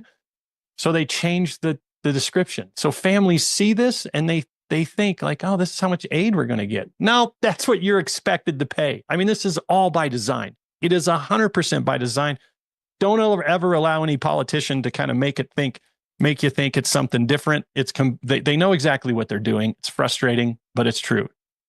So this family here has a $41,789 student aid index. That's what all their financial calculations show they can pay every year. Well, look at this estimated cost of attendance for the kid who's going to be living, housing, $84,272. over This- twice. This is a school. It's on the form here. I won't say it, verbally, whatever. But if you dig in, you can see it. It's a California school. It's not like it's some elite Harvard thing. $84,000 a year. Now they have a financial need. They show they can only pay 42. Let's just call it 42. So there's a gap. That gap is called your need. Now look at what they offered him here. That's down here. Scholarships. I see a whole lot of zeros. Zeros. Grants. Need-based grants. Need. Look at all these that they could pick from. Federal Pell, SHIP grants, institutional grants. Another little institutional grant, state grant, blue and gold, parenting grant, other grant, nothing. They offered them nothing. This is an above average kid for them. Mm. So here, what did they offer? Well, they offered the kid $5,500 a year in loans. I actually am not opposed to the kid having $21,000 or $22,000 at the end of 4 years. It's kind of like a used car, and you got a little skin in the game. But $5,500 in loans and a little work study. And then look at this. Federal Parent Plus loan for the parents, $75,772 per year. This was a financial aid offer kicked out. Mom and dad, you can end up with a $300,000 Parent Plus loan to send your kid to this school. Is that not ridiculous? It is ridiculous. So if for those who can't see it, hopefully we described that. They could afford, according to the FAFSA application, half of the cost, roughly 42, showing like roughly 85 grand in total cost, offered them $5,500 a year in loans, a little $3,000 a year work study, and $75,000 a year for mom and dad in the form of loans. And they're in a need base. Now, this is a resource. I used to not give it away because I wanted to be able to teach it, but since I give everything away now, it's collegedata.com. Collegedata.com. It's a free resource. You can access it. All the schools funnel in. What they try to do on College Data is eventually get your kid to be like a banking customer of them. This is sponsored by a bank. But I would love to have this data. I'd love to own it. I think it'd be great, but I don't. So this is that same university. These are their numbers. Now look at this. I love this, but it's also can be frustrating. Look at this headline here. Average percent of need met. So this family has a need of roughly 42,000. And this school on average meets 87% of that. Well, how much did they offer them? 0% of it. Huh. The average award, this is need-based. For those with need, the average is $29,573. How much did this family get? 0 in their first financial aid offer. Down here, their average merit offer, $9,300. How much did they offer? Nothing. So 29.5 and 9.3, there is what? $40,000 worth of aid on the table for this family. So is this one we appeal? Sure. Heck yeah, we are. 100%, because they're waiting to see if mom and dad stroke the pen and accept $300,000 in loans from the government. Why wouldn't this university do that? Of course they're gonna. They then get their full pay. Hey. But they know, look at their own numbers here. They know it doesn't cost 84 grand for an out-of-state kid to go to the school. When on average, they're giving out 87% of the need. And on average, they're handing out 40 grand worth of aid. If they're handing that out on average, why'd they offer this kid 0? Yeah, and he's an above average kid for them. So here, how do you know if he's above average? So you scroll up here. Oh, sure. There's the school. That's okay. You go to admissions. Do you need me to blur anything out, or no, this is public it's public database? Data. Yeah, it's public data. And you scroll down, and most schools will. I mean, there's so much data here. Here's a little strategy. Let me sidetrack. Let me pivot. I never ever have kids write one essay. That's a big mistake. The schools right here tell you what's very important, and just considered to them. This is how you write your essay. You write a general essay, but in the system, you can tweak it per submission of per school. So what's very important is the rigor of your secondary school record, your academic GPA. Your essay is very important. Well, that's great.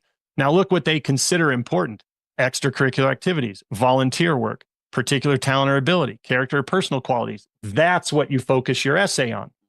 So like it says level of applicants' interest is not important, which is silly to me, but they want a good student. So you're not going to write an essay about how you dreamed going to this school since you're a baby. You're going to write an essay about your contribution to education and using it for career growth. Correct. Now, there are some schools where level of applicants' interest is very important. So you Different tweak essay, it. Man, yeah. I have always wanted to be a Jayhawk, man. Crimson and blue, baby. Yeah. So you tweak your essay. So then these people read this, they're like, man, this kid is just dialed in with us. And look, they have extracurricular activities. They've got a letter of recommendation about that. Volunteer work. They have a particular talent or ability. Look at these, talk about their character and quality. Yeah. So you're dialed in. This is how you can help make your kid a desirable student. And when we're a desirable student, would we expect an average offer? No. We wouldn't.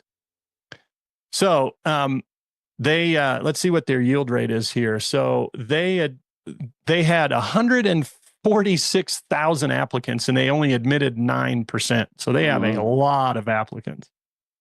And from that, from the 9%, 55% enrolled. So that's their yield rate. That's really, really strong. Normally it's like 20 to 35. So it's kind of like their closing ratio, right? So with a high yield rate, that is evidence to me that they buy students. Because if you get approved, if you're one of the 9%, they're going to do everything they can to get you there. Well, they offered nothing for this family. So, they don't have stuff reported. So we scroll down here. Not every school does, but the majority of them do. But you see the average enrolled freshman GPA, so you know where you sit. The average SAT score, the average ACT score. So they're not reporting. This is very rare. So this school happens to not do this. This is how you know where your kid falls. Sure. Right. Can you contact the school and just ask them? Yeah, for sure. They don't put it here. That's fine. Sure. They might put it somewhere else. Now I'm not logged in, so this little thing always pops up. So look at the difference between their in-state and out-of-state. In-state's 38,000. Out-of-state, they're showing 70 on this, but in this form, it was showing 84. So this is the game that we play. So we know we're above average. The kid's packaged well. The essay was written based upon what they're looking for, has that experience, what they find very important, and is packaged like a boss, has the experience, targeted for the school in a need-based position, and they're waiting to see if mom and dad accept $300,000 in loans. Mom and dad are going to go, no. Here comes a letter from the kid going, man, I'm really trying to advocate because, blah, blah, blah, character, quality, not just your level of interest. So the appeal letter shouldn't be about level of interest specifically, because that's not what's most important to them. And we're going to see what happens. I'm extremely confident we'll get something back in, that looks at this 40 grand. Maybe they cover 87% of that. Well, what is, maybe they just make an average offer. If their need is 42 grand, what's 87% of that times 0.87? 36.5. So you mean to tell me that we have a chance because we did our homework, we knew we were packaged, and we knew the numbers, and we sent the letter asking that we might get $36,000 off the price for each year? Per year, yeah. So we have the opportunity to save this family about $146,000 on average. Will it happen? There's no guarantee. And see, this is the Hail Mary. These guys came to me right now, and I went through and discussed with them how he's packaged, blah, blah, blah. And I know that he's a quality student for them, but I don't, they didn't follow all my advice over the past 4 years. So it's kind of a Hail Mary. But I mean, the numbers from the school speak for themselves. They might not. They might. If they do, I bet you we're going to be around, 30, 40 grand. So this is what we do per school. So if the kid is packaged well over their 4-year experience, targeting schools where they know They're above average. We're in the position to where we are fully aware of that. We know what the school's numbers are. I've often said that if you've got the 6 to 10 schools to choose from, it's kind of like online dating. If you put all your eggs in one basket on one swipe to the left or right, whichever is the good one, right? You're like, oh my gosh, this is my dream girl, and that's the one and only I'm gonna highlight. Maybe not. But if you've done this for 6 to 10 different schools, one of them is going to want you, and the only thing they can do, getting back to that analogy, is offer you additional money. You saw in that form all the grants that showed 0. They could pull from those. Go, yeah, all right, you get this one, you get this one. How about this? Yep, I'm coming. And you have templates of what to say when you're appealing it, how you help them write the essay itself. Yeah. This all on college, like this is College Money Academy? Yeah, it is. You said it was free? It is. So here's what's the catch on that one? So here have to give you my beard or something? Yeah, right. Yeah, you got a great beard, by the way, man. You need my tallow, by the way. So here is the catch, if there is a catch. So I'm in the financial service space. I'm on the insurance side. So I help clients maintain control of their capital. Create capital that's completely tax exempt. Have the ability to leverage their capital as they're growing, et cetera. So I've got to, jump here in about 15 minutes because every couple of weeks I go live with one of my partners, and we educate on this. We've done this for a very long time. We're, experts in our field. Yeah. And the college was always just, was a separate thing, but it was part of what we talked about. But there aren't specific financial strategies or financial products within it. It's its own animal. College Money Academy, its own animal. I think you found me. I was on Brad Lee's podcast talking about this.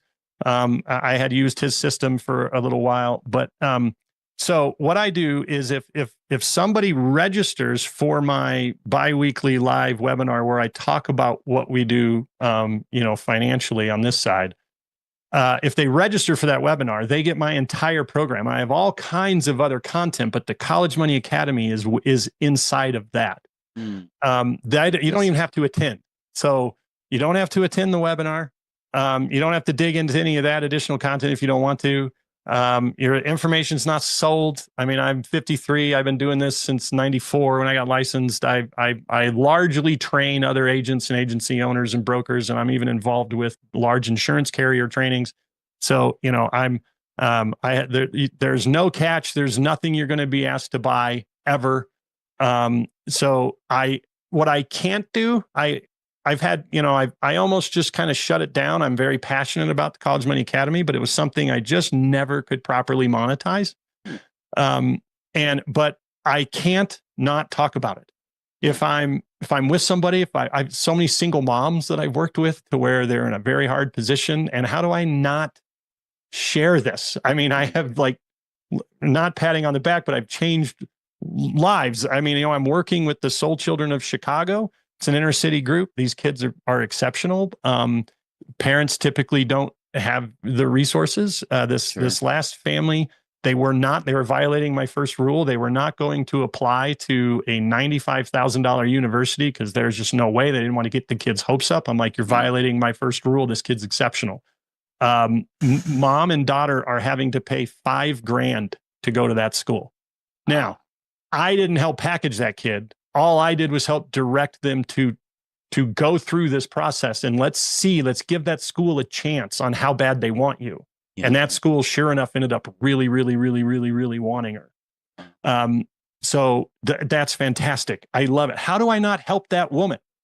I mean, I can't if I can't not do it if I have the knowledge. So that's when I had shifted my focus back to, and kind of solely on what I do professionally within my industry, I added College Money Academy into it. So it's just part of my program. It's called my Financial Caffeine, which is right back here on my shirt. It's my Financial Caffeine Insiders. So it's my entire community of all my content for free, never any fee, which includes College Money Academy. So all someone has to do is register for that webinar. They immediately get a login. They can ignore the webinar and they get full content in perpetuity. There's never an ask for them to pay for anything. It's all professionally produced. I spent a lot of money on that, so it's an exceptional academy full of data, and they can learn how to do it. And essentially, because they're in the system, they can even like ask me questions because they're in our system. So there's ways for them to communicate, respond to an email. And I've had people do that. They just reach out and go, like this guy, the one I just showed you. He's in the Insiders.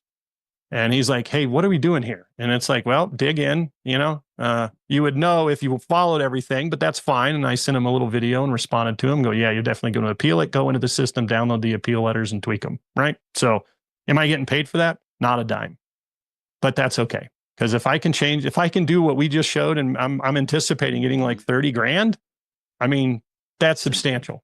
I got to help them.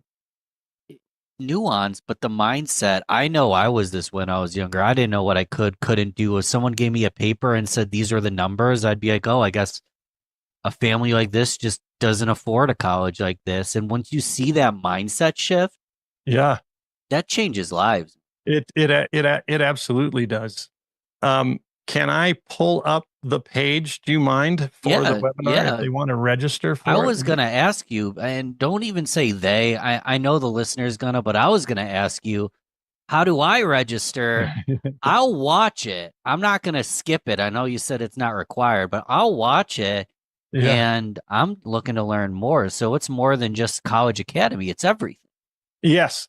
So it's this site. I can't zoom in anymore, but it's wealth.financialcaffeine.com/webinar-register. So it's a little long. wealth.financialcaffeine.com/webinar-register. And it's in 11 minutes, but this is reoccurring, so we can go whenever we see this video or this. Yeah, this well, audio, and the good thing is if you register, you immediately get access to let me show you. You get immediate access to this. Let me get in there. This is the Insiders memberships. So an entire CRM. Yeah. You get access to the Insiders, which has even live recordings of our webinar. So you can watch the webinar anytime. But here's the College Money Academy right here. So if you go in here, then you get everything. We talk financial aid basics. I mean, each of these you click, there's a very professionally produced content and video and education. I spent a pretty penny on the team, for all this. But so all this is in here. Understanding the cost, student prep. So here's all the components of student prep. College selection, that's a very key part, like we talked about. How do we do that? Loans and scholarships, the strategies to reduce the cost. And then there are some financial dialogues on where to save for college if you have the time to be saving, and then payment strategies. How do you incur that cost in the least impactful way? And then I got a case study on my own daughter. But all of this is, we used to charge a pretty penny for this, but that's all done. It's completely free, and it's here in our in our academy for everybody. So if they register, you get access to all of this stuff. Each one of these are their own full, of data financially. They can watch a previous recording of my buddy John and I, or you can attend live, but there's never, ever, ever, it is value only. That's what we are looking to provide. There's never an ask at all. So, if somebody, the only ask, I guess, is if you find it valuable, tell somebody else about it. I mean, even if it's just a family to get access to this and learn the College Money Academy, great. So yeah, that's how we're doing it. We're just funneling it through our Financial Caffeine webinar. And if you attend or not, totally fine. There's a variety of people in the industry that charge for all this stuff, and we're just not. It's like, look, at this point, we're truly focused on helping people. From that, a lot of people will step off to the side and go, hey man, I want to work with you. And that's great. We do it, but for the most part, it's just providing value as much as possible. Well, hey, I'm going to sign up. It's in the notes so the listener can sign up. Between you and I'll promote this in my community. Grow Getters Only. We'll get the community mastermind members to sign up. Well, I appreciate worst, that. worst joke of the day, but are you like the real life Robin Hood? Steal from the rich, give to the poor. Yes. I did just put the link in the chat if you wanted to copy it. That's really funny. I like that a lot. I got to tell you, I've never made any money off of my College Money Academy thing. I've done it for, over 10 years, truly. But it's probably the greatest thing I've ever done because, I have had women, moms, cry. I've had, it's just amazing. I had a guy stop me. What are we doing? Oh, we're good on time. I had a guy stop me. My wife and I were at a restaurant here in our town, and we were on the outside, little patio, and it's kind of hard to see who it was because of the reflection on the window, but someone's waving, trying to get my attention. And I'm like, I go, baby, someone's, trying to get my attention. And I walk in and I knew exactly who it was. This was a dad who saw me speak at a school where his kids went. And then he met with me for coffee.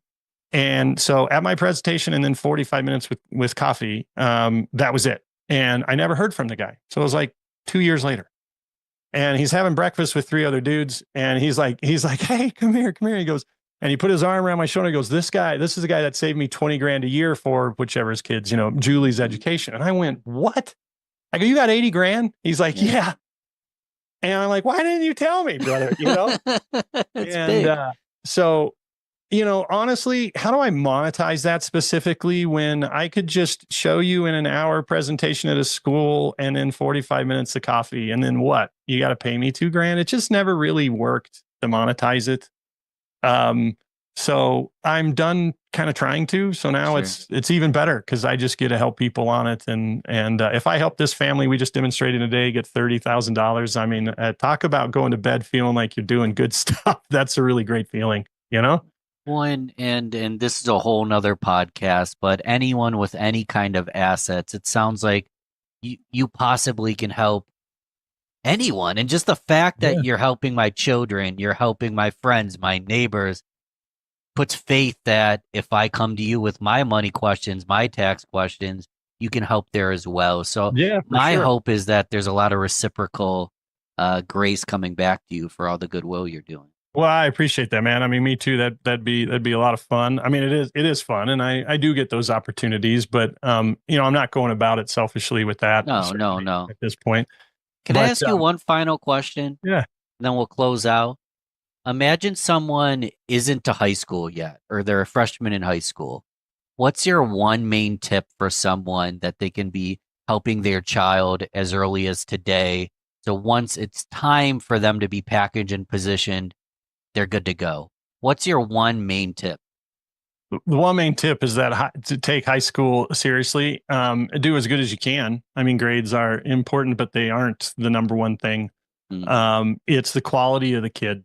So being involved in community and in high school stuff is more important than most parents think. They think they're just building experiences, but I've told students, I very rarely work with the student, but I've told students, I've said, you got to look at it almost like a job. If you're part of Future Business Leaders of America or the Chess Club, you're going to get paid for that involvement because the school's going to buy you. So, so taking that part of it, because that part of the package is important because we want to be packaged and we want to be above average for that school. And it is more than just great. So, and I know this, I had an opportunity to work with the head of enrollment at a very large very large Division I private university. And I was meeting with her and she goes, we get smart people all the time. Like they're just grades and GPAs, test scores are great. Awesome. Someone who has lower scores and lower grades, but is an incredible kid all around. That's more attractive to us. Wow. So take that part of it seriously. Sports. Be watching for individuals that could be a great letter of recommendation based upon what the school says is important, right? And then follow the instructions. When it's time to apply, if they say we want 2 letters of recommendation, do not send 1 and do not send 4. More is not better. This came directly from the mouth of the head of enrollment at this big university. If you don't do that, it shows you're not following instructions or not paying attention. That's an automatic set aside.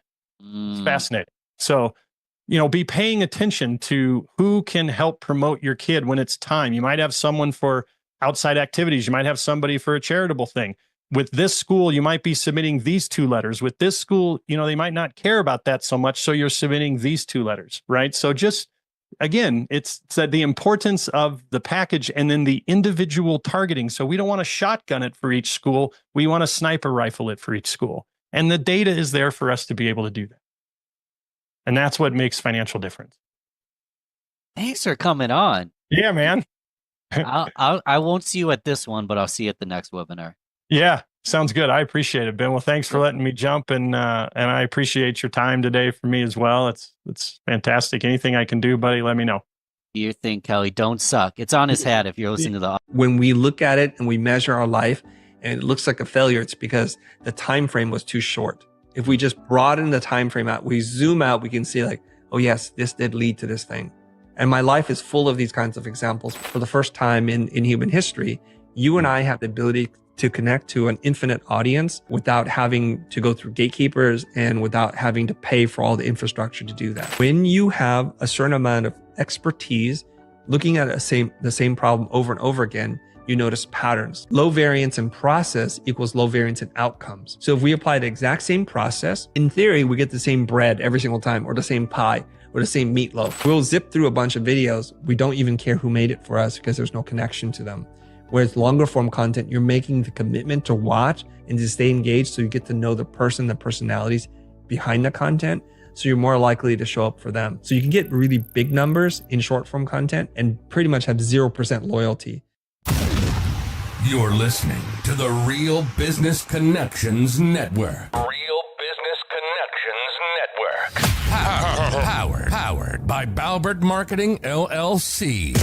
Subscribe now and check us out at realbusinessconnections.com. Enjoy the show. Welcome, everyone, once again to Learn, Speak, Teach on the Real Business Connections Network. I'm here today with Chris Do. Chris, what's shaking, man? Hi, Ben. Pleasure to meet you and looking forward to our conversation today. Dude, I'm pumped. By the numbers, I wrote these down, baby. 959K on Instagram, 513K on LinkedIn. The future YouTube station is 2.38 million subscribers, 257 million views. That's quite a bit. Did you do that all overnight? Yeah, I just started last night, actually. I'm glad you found the numbers. Now, it's been a long journey. Started creating content in January of 2014, got more serious like within a year of starting. First was just dabbling in it, and then like, oh, I think I could do this now. What's more important than those like big fat numbers, which are fantastic, is I sent out an email asking my listeners for questions, and I got more than just questions. I got literal case examples that, it's not just vanity listens, you're actually moving the needle on lives. For example, my good friend Rachel Lee said, this was all caps, "Oh my God, you're interviewing Chris Do tomorrow. Fangirl scream. Chris Do was the person who inspired me to take my creative business seriously and showed me what's possible from a creative agency standpoint." Is that what you're trying to do for the most part? I am. I really am. And I so appreciate your fans and friends saying that to you and sharing that with me, because oftentimes what we do, it's asynchronous. We broadcast and then we don't know who it hits. And we think we're doing something good. And it's not until we hear from people, either in real life, in DMs or testimonials like the ones you just shared, that we know we're actually making an impact. I just shared it this morning in a casual conversation with somebody. And they're like, why are you so passionate about doing this thing that you're doing? And the reason is because I've been more financially successful than I ever dreamt possible as a first generation immigrant to this country, that now that I'm unburdened with this need to make money, I'm burdened with the need to make an impact with my life. And this is what I'm really trying to do here. Let's talk about that in a second. I promised one more person I'd shout him out. His name's Assad. He lives in Pakistan. He's my full-time designer, does all the graphics for this show. and he started freaking out. You're Assad from Pakistan, who I didn't even know was a Christo fan's a Christo fan. But you started as an immigrant, and now you're an Emmy Award winner. What? Tell me about that. Yeah, go a little deeper on that, Chris. Yeah, I think a lot of people who come to America or to new countries because they need a fresh start. For us, we're escaping communism as the fall of Saigon, and we land luckily in California ultimately. And I do what everybody does of my generation and try to pursue a respectable career. And my older brother, he got all the brains and he has the study habits. So he winds up going to Stanford and becoming a software engineer, working for very high level tech companies and doing very well for himself. But all the brains didn't fall on me. But I did get a healthy dose of my mom's creativity, her passion, her imagination. And I didn't know what to do with that. I struggled mightily to find my own identity and place in the world. And it just so happened that I was accidentally introduced to a job where I was a person who would ink over another person's drawings at a silk screening shop. And that is like this little snowflake that turns into a snowball that then turns into an avalanche, where I pursue a degree in design at Art Center. And I start working in the motion design industry, making commercials and music videos, which then ultimately lead to this place where you can win awards and be recognized. Chris, where do we learn more about your story? I'm putting it in the show notes. Yes, there's two places you can go. You go to thefuture.com, which is basically a collection of everything we've done, including a lot of our content. But probably the easiest place is to go and have a listen to our podcast. It's The Futur, same name, FUTUR. And you can listen to a bunch of stories where I talk to people and people ask me questions. Top 10 marketing podcast. It's a fantastic one. And I said in the green room, I want to do something different today because I've never done this on this show, but you're the personal branding expert and I don't want to waste any time with you. So we're going to create kind of a situation. We're going to create it from scratch. So I'm a creative person. I don't have a personal brand and I'm working in corporate. But in the next year, I want to be able to replace that income and using my personal brand and my skill set, ultimately create a business for myself. Where should we start in?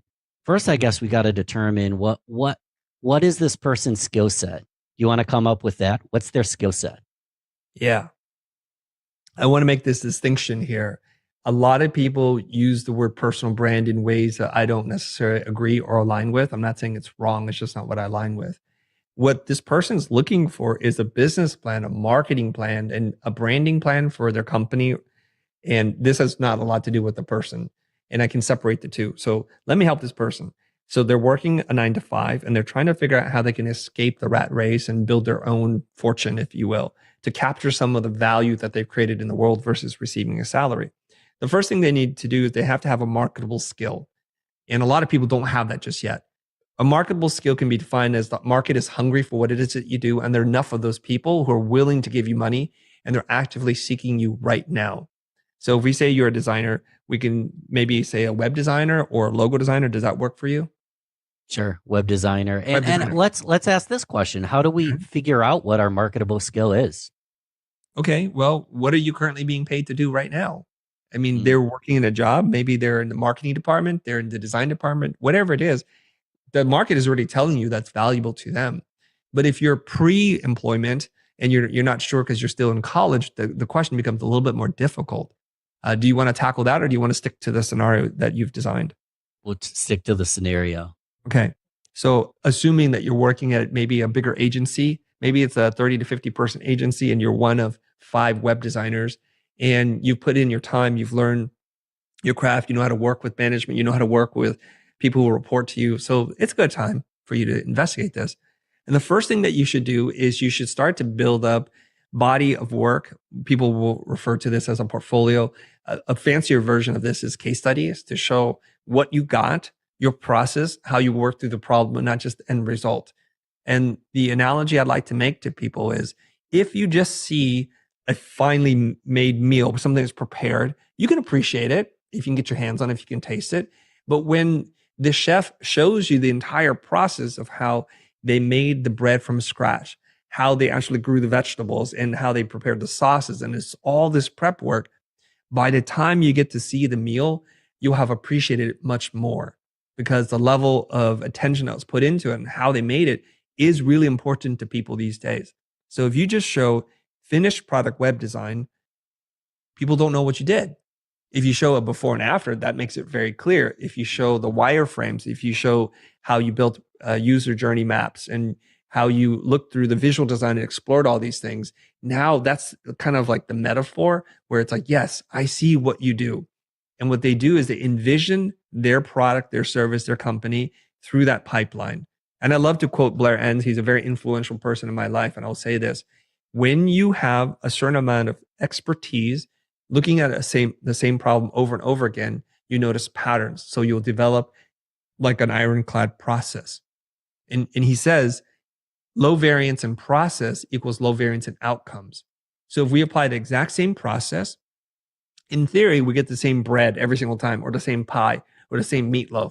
And what people want to do is they want to buy the bread, the meatloaf, and the pie that you're known for. They don't want to guess. Sometimes it's salty, sometimes it's dry, sometimes it's too sweet, right? So what you want to do is have a very clearly defined process and to communicate that to the world. This is how we do what we do. So if you like the results, you have to adhere to the process. So you would communicate this on your website. You would show a minimum of 3 examples. Doesn't need to be more. 1 says you're good. 2, you could be lucky. 3 is undeniable. 3, it takes 3 to show a pattern. So as you do that, now the next problem is no one cares. No one looks at your website. So you have to do a little bit of work. So the bridge to that work is by chunking down what you've done on social media where people can discover you. You need that factor of discoverability to hit the For You page or the recommend page. This is very important so that strangers who know nothing about you, who are looking for you right now, have a shot of being able to find you.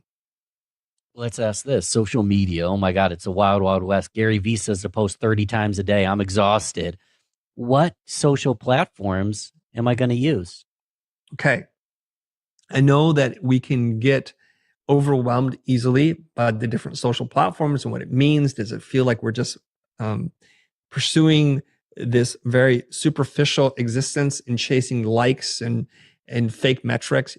It's not about that. The number one rule in social content is first, you must think, and to demonstrate your thinking, you must write. Now, as a visual designer myself, I studied graphic design. I thought I studied design so I didn't have to write or speak. Boy, was I wrong.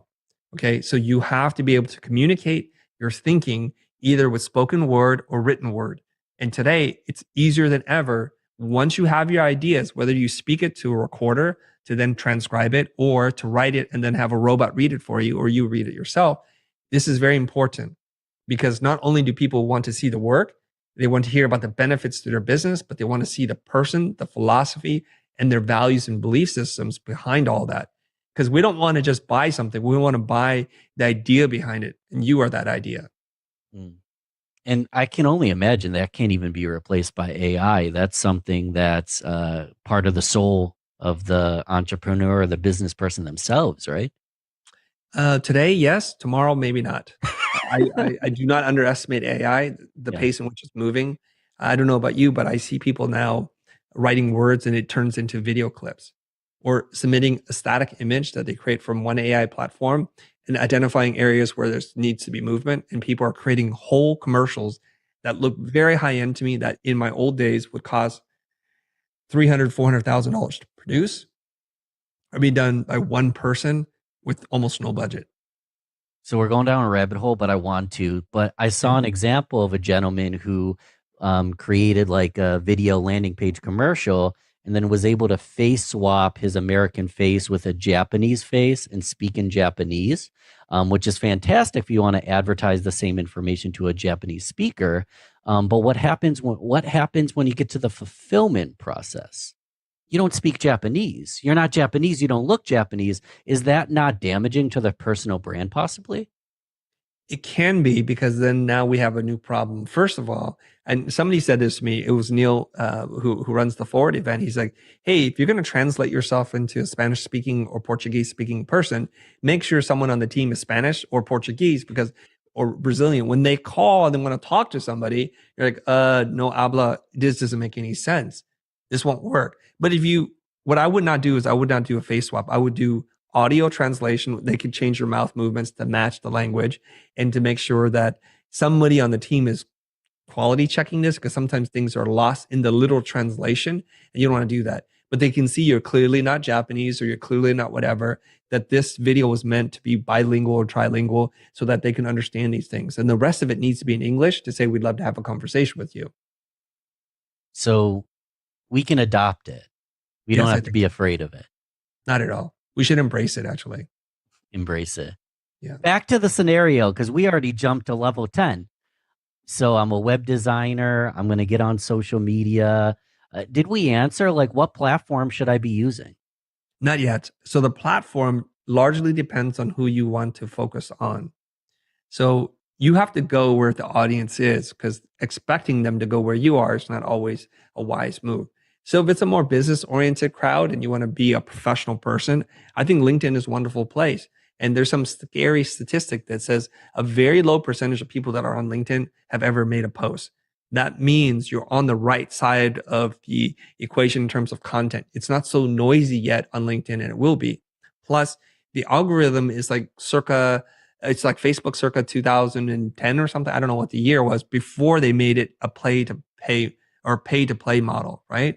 Where now it's like nobody will see your content unless you pay them for them to see it, which is horrible. If your audience is mostly on Instagram looking for little bits of information or to be inspired visually, that makes a lot of sense to be on Instagram.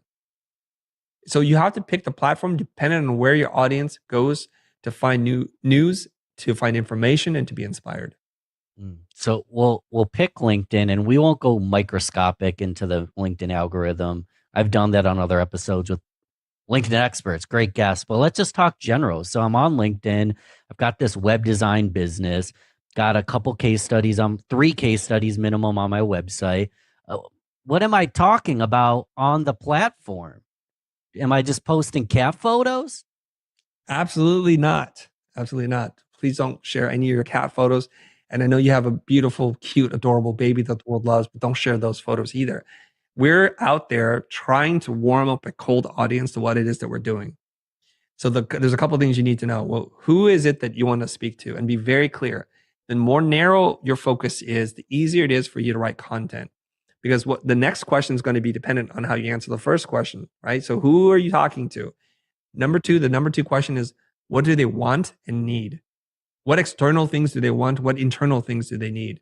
And we have to kind of balance these two things. And then the next thing is to answer the question, what obstacle stands in their way from what it is that they want? Your job is either to highlight the problem, to give them a solution or some insight to create the transformation they desire, so that you're removing some of the obstacles out of the way. Now, believe it or not, most people who are seeking a solution don't know the real problem. So a lot of your content can be focused on what the problem is.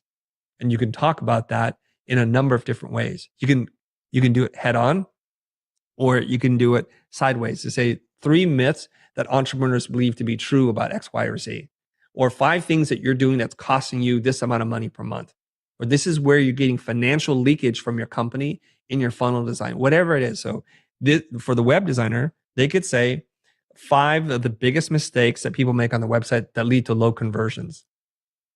And they have to talk about it.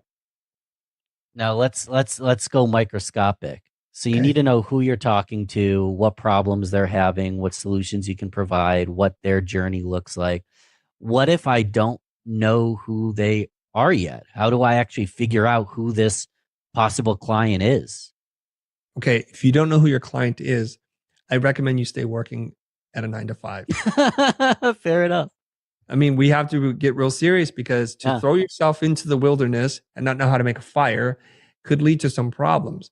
Now, the good news is all the answers are in your past and sometimes in your future. So when you're working in a company, it's like, who keeps calling? Are they sports apparel manufacturers? Are they tech companies? What is it? Are they in the fashion apparel business?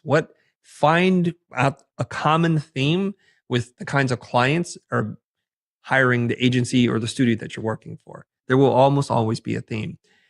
Let's say they take on a diverse group of clients. Find the one that gives you the most joy, the one that is aligned with what your interests are. So for me, if someone reaches out about comic books or skateboarding or mixed martial arts or video games or fishing, I'm all in. I have a lot of hobbies. So it's like, but there are companies that reach out to us that make a tech product I don't care anything about. Well, do we want to make a living doing things that we don't care about? Probably not. We're missing out on the opportunity to do something that sparks joy in our life. And the passion will seep through in the way that you communicate, how you get up every single morning to handle the tough days that will surely be waiting for you ahead. So if you could do that, those are clues. You can also look into a little bit of the future, which is forecasting where things are going. Like, what do you see, Ben, that are trending or increasing in demand these days? What are the top 3 trends that you would say?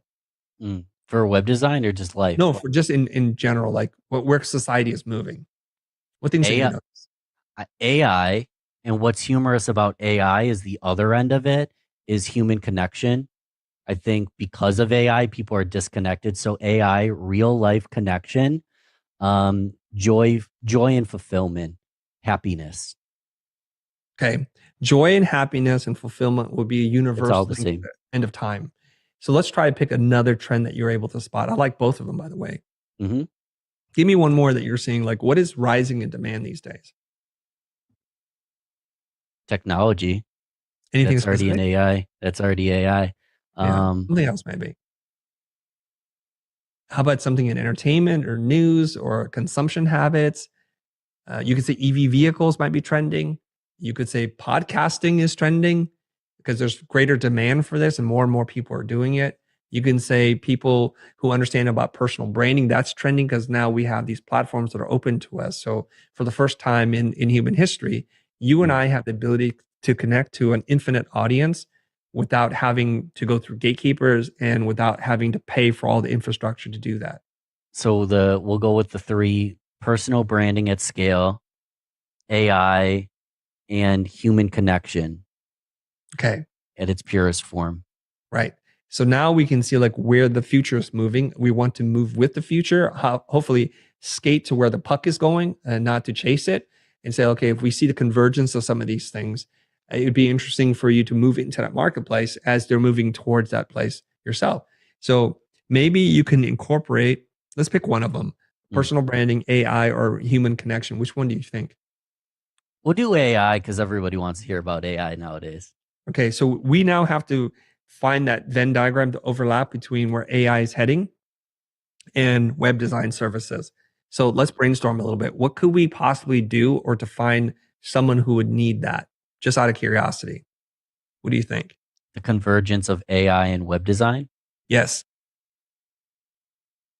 What stinks is I'm like falling into like being able to create blogs at scale, but that's actually not working the way it used to because everybody's doing that. The capacity to take creative ideas, analogies, case studies, experiences, and create content efficiently without tech skills. Without tech skills? Yeah. So let's say you're optimizing a website. You want to create images. You want to create blog posts. You don't need to have a tech background to complete that. And your web designer really doesn't need to know everything in the world. They don't need to be a graphic designer. They have the capacity to do some of that for you. Okay. I know how to phrase this question that might spark some ideas in your audience's mind, which is this. When somebody hires someone to build them a website, either to build them a new website or to redo what they've done, what problem are they really solving? Because no one buys a website just to have a website. They're trying to solve a problem. So what problem do you think that is? I mean, it's twofold. One, they probably want to look good. And 2, they want to generate income. They want to generate leads. So they want to look professional. No one shows up to work in their pajama pants, but they don't just want to look nice. They want to bring in the Benjamins. So they want to generate leads as well. Okay. So if we were to take both those both very good observations, when we say look good and to look professional, let's go a layer deeper. Like, what does that mean to the person that's hiring you? What does it mean to look professional? Well, since personal brand is one of our big things, we want it to be in alignment with who we are as a business, the ecosystem, the soul of our business. There's a very smart observation that you brought in one of the other trends that we want to talk about, see how this works. So we're going to glue as many of these things together as long as they support the main tree trunk right? We don't want to just jam in weird branches that just like that doesn't support it. So when people say, I want to look professional or look good, that's actually reflective of how they see themselves. So we need to go through the process of understanding, well, who are you? Who do you want to be in the world? Because some people don't want to look professional. They want to look anti-corporate. And for them, that's reflective of who they are. So what we can do is, let's go deeper before we get into solutions. When we say they want to generate income from their website, what can we do? What has to happen for them to generate more money? Let's do like 3 things. What 3 things have to happen for you to generate more money from your website? The phone needs to ring. It needs to be it needs to serve as part of the referable asset. So if someone refers, they Google, they find you, they like what they see, so it adds to referability. So phone rings, higher referability, and let's go legacy based. They want to impact, and whether or not someone's buying from them, they want to create content and information that's going to help people move the needle. And then eventually, when the needle's moved far enough, they start buying from them. Okay, you said a couple of things. I'm going to mix it around a little bit. I love doing this dance with you. The phone ringing is the result of an effort that we've done. So I think what we have to do is we have to have a clear offer. Okay. That the site has to be easy to navigate with compelling copy, with amazing visuals and assets. Would we agree? Yes. Okay, so we ultimately want the phone to ring, but we have to do something. And then you said something about somebody needs to be able to Google us if they've heard something somewhere. So we have to have really great, friendly SEO pages and lots of them so that we have domain authority, such that when they type in best web designer in Portland or Los Angeles or wherever, you're going to pop up in Google Organic Top 10. That is literally free advertising for you. Make sense? So we need to work on that too, SEO. And okay. And then the legacy is the result, I think, of us doing this consistently over time, such that we build a reputation for ourselves. So again, those are results based, not necessarily the things that we need to do. Now we're going to bring this all together. And if your audience is as smart as I think they are, they're probably already ahead of where I'm going to go. Okay. So let's put it together. So we want to tap into a couple different trends. We are a web designer working a full-time gig somewhere, and we need to start making content and building website, but we need to speak to a specific audience. So what we would do is we would talk about the problem. Are you the type of person who's built a website and gotten very low traffic with content that's not engaging, that an offer is that's kind of hard to understand? You haven't yet achieved the irresistible offer, and copywriting is a drag, and it's expensive, and it often feels like it's not aligned to your voice. So we're just talking about the problems, right? And you've been quoted astronomical numbers before, or fly-by-night operations that can give you a bargain basement price, but yet don't understand the real problem at hand. Is that your problem? So that's a piece of content we put out there. And so now what we're doing is we're allowing people to self-select and saying, oh, I do have that problem. So then you have to have a little call to action, which is to say, I'm going to you can have a conversation with my AI robot, and it's going to ask you a series of short, easy to answer questions to diagnose whether option A, B, or C are the best fit for you. If you want more information, please comment or send me a DM or something like that. We'll get you in there. This is a permission-based marketing approach versus cold outreach, which we're all really annoyed by if you're like me. It's like it shows no class, it shows no effort. So this is what we're doing. We're asking people to raise their hand to say, I'd like to be a part of what it is that you're doing because I identify with all these problems. So now what we can do is we can use AI to assist us in developing great SEO rich pages that are compliant with the way Google and Bing and whatever search engines exist. We can have it write really smart copy based on a few inputs from the clients and populate an entire website based on a few things so that we're not doing a lot of the hand jamming, writing this stuff. And of course, a human needs to edit this stuff. We can create beautiful assets, mock-ups, photography, headshots, video assets for a fraction of what it used to cost so that the website has the greatest potential to communicate your values, your interests, and your business to get the kind of transformation that you want at fair price. Sounds fantastic. I mean, who wouldn't want to buy this? Now, let me ask you this. And in a second, I want to get to listener questions. So we'll breeze over these next two. You have an inbound lead. They're interested. How do I sell them? What if I've never done sales? I'm a designer in a company. Now I'm a business owner. How do I ensure that I can come to that agreement and turn them into a client? And then after that, the question is going to be about fulfillment. I think most of us have the wrong understanding of what sales is. Sure. I think sales sounds like persuasion. It sounds like pitching. It sounds like trying to get the clients to move from something that they don't want to something that you want. It's kind of a strange process in which we come to this collective understanding for some reason. To me, sales is asking really smart questions and then just listening. What we're trying to do is we're trying to help the person think, because thinking is difficult, to get clarity on what they want to do and the thing that's going to move the needle for them. So what I would suggest is like somebody's reached out. They're like, okay, Chris, I took the quiz. I got value from it. It's identified me as somebody who really needs this. What do we need to do now? So I would ask them, what are the business goals? How will you measure success? What's your dream outcome look like? Why haven't you been able to achieve this before? And when you have in the past, what's gone wrong? What did you love about the process previously? And so what they do is they articulate their thinking. You're getting valuable information yourself. And in a way, the questions, the way that you structure will lead them to wanting to go to the next step with you. And then you can very gently ask them using a Phil Jones phrase to say, this may not be right for you, but many people who take the quiz who are at this stage wind up preferring to do X, Y, or Z. Is that something is of interest to you? And it's very non-confrontational. It's not aggressive. They're like, you know what? It is right for me and I do want this. How much? How long? And when do we start? They sell themselves essentially. So explain why you would use a phrase, this may not be right for you. Well, what's the purpose of that line? I think what it does is it puts them at ease and it allows them to reject it easily. When you say, can I borrow $50? Somebody's now put in a very tough situation where they're like, you're asking me for money, but I don't know you. And will you pay me back? All kinds of things. You're like, if you ask the question in the negative, you wouldn't happen to have $50 that you would be willing to loan me, would you? It's easy for them to say no. And when you allow them to say no, you empower them. You give them the illusion or the perception that they're in control of the conversation. So asking a negative question makes it easier for them to say no. So they'll only say yes if it gives them joy. This is critical if you want to have a real conversation with somebody. So it's not this hard close. It's this detached from outcome, conversational offer from a place of empowerment.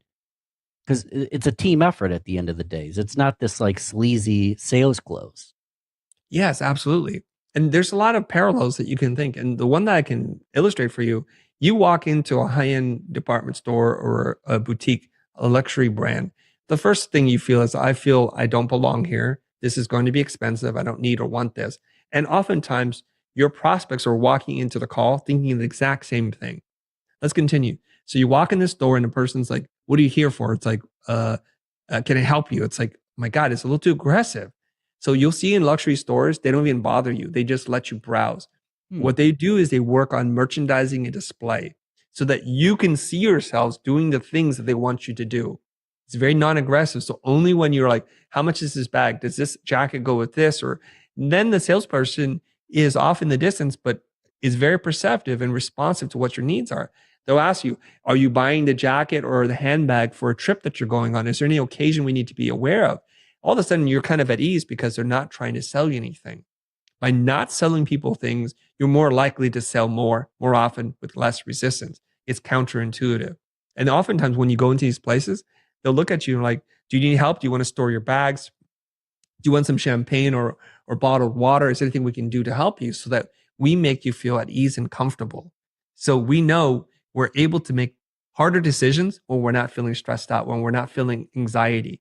And so by entering to the conversation, we both know you potentially want to buy something and I potentially want to sell you something. But if we hit this head on, it creates a lot of friction and tension. People don't make good decisions when they're under that kind of stress. Makes perfect sense. Last piece, we're breezing over it, but the last piece to this this case study example, that at the end of the day, this isn't just rhetorical garbage. This will work in pretty much any business across the board, correct? Yeah, it will. And sorry, I just want to say this thing really quickly. Please. I always wonder this. We put out the same video, we write the same articles, and it hits a bunch of different people. Some portion of the people listen, they don't have the full picture, but they try and it works out. And what they do is they DM me and it's like, I tried the thing that you said and it worked. I'm so surprised. And my response, I'm not surprised. I'm telling you what works. Whether you will do it or not is up to you. And then the vast majority of people who watch the video who are inspired but don't do anything, well, that will never work. And then there's a bunch of people who look at it with the lens of skepticism, just like, this won't work. This is a dumb idea. So they go back to whatever their lives were and nothing changes. You have to decide for yourself, which person do you want to be? The one who's inspired and does the work, the one who's inspired and who doesn't do anything, or the one who questions nothing works? It's up to you. It's up to us to choose. Yeah. I think the listener knows the answer, but let's go to the final piece here because I want to answer listener questions, or you answer their questions rather. Okay. I mean, correct me if I'm wrong. One of the best ways to get new clients is just to have your clients talk about you and be ambassadors, where Ben Albert sends an email and people that Chris Do doesn't know has incredible things to say about him. So how do I create a customer experience that's worthy to be talked about? How can I make sure that fulfillment goes well? I used to make this mistake, Ben, that I thought when you paid me to do a job and I did the job, that's all I needed to do. No, that's what they paid you to do. So if I make you a pizza and you paid for the pizza, I'm not delivering customer service at this point. But if I check in on you, or if I think, do you want extra napkins because I see you have kids, or do you want crushed pepper or extra Parmesan or whatever it is, I start to get this feeling, and it's an unexpected thing that you're doing. And that's what you want. It's an emotional connection that you're trying to build with your customers and delivering delight. And when you're able to do that, they have positive sentiment about you. And then now you can activate them and say, my business is mostly built on positive word of mouth referrals.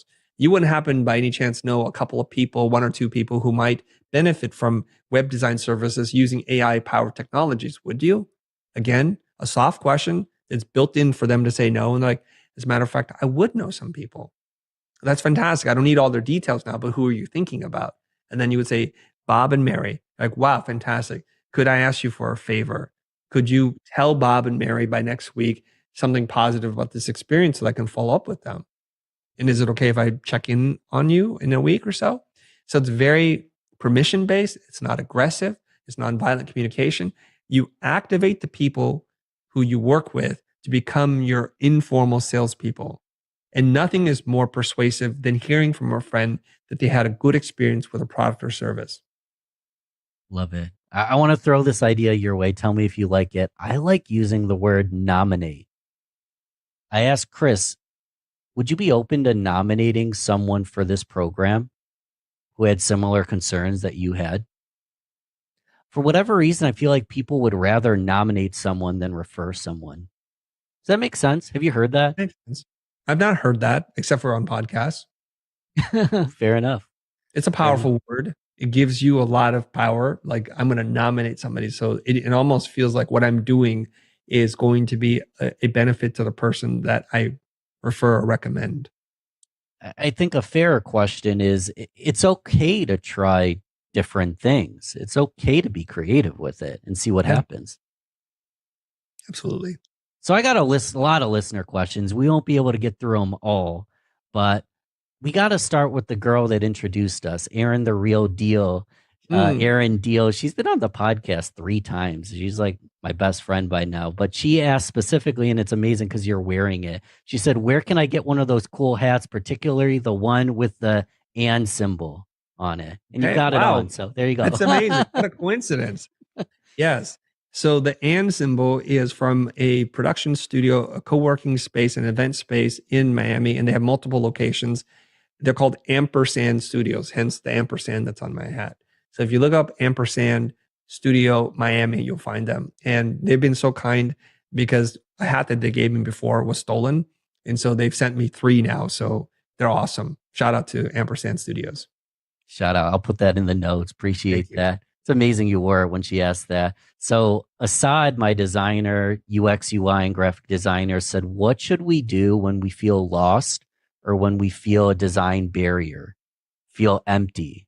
What is the solution? So we feel empty. There's a design barrier. What should we do? Yes. This is counterintuitive for creative people to hear. But when you have too many choices, it's going to be crippling. When you can use any typeface, you can use as many colors as you want and use as expensive of materials as you want. That lack of constraint absolutely will make you block up and freeze.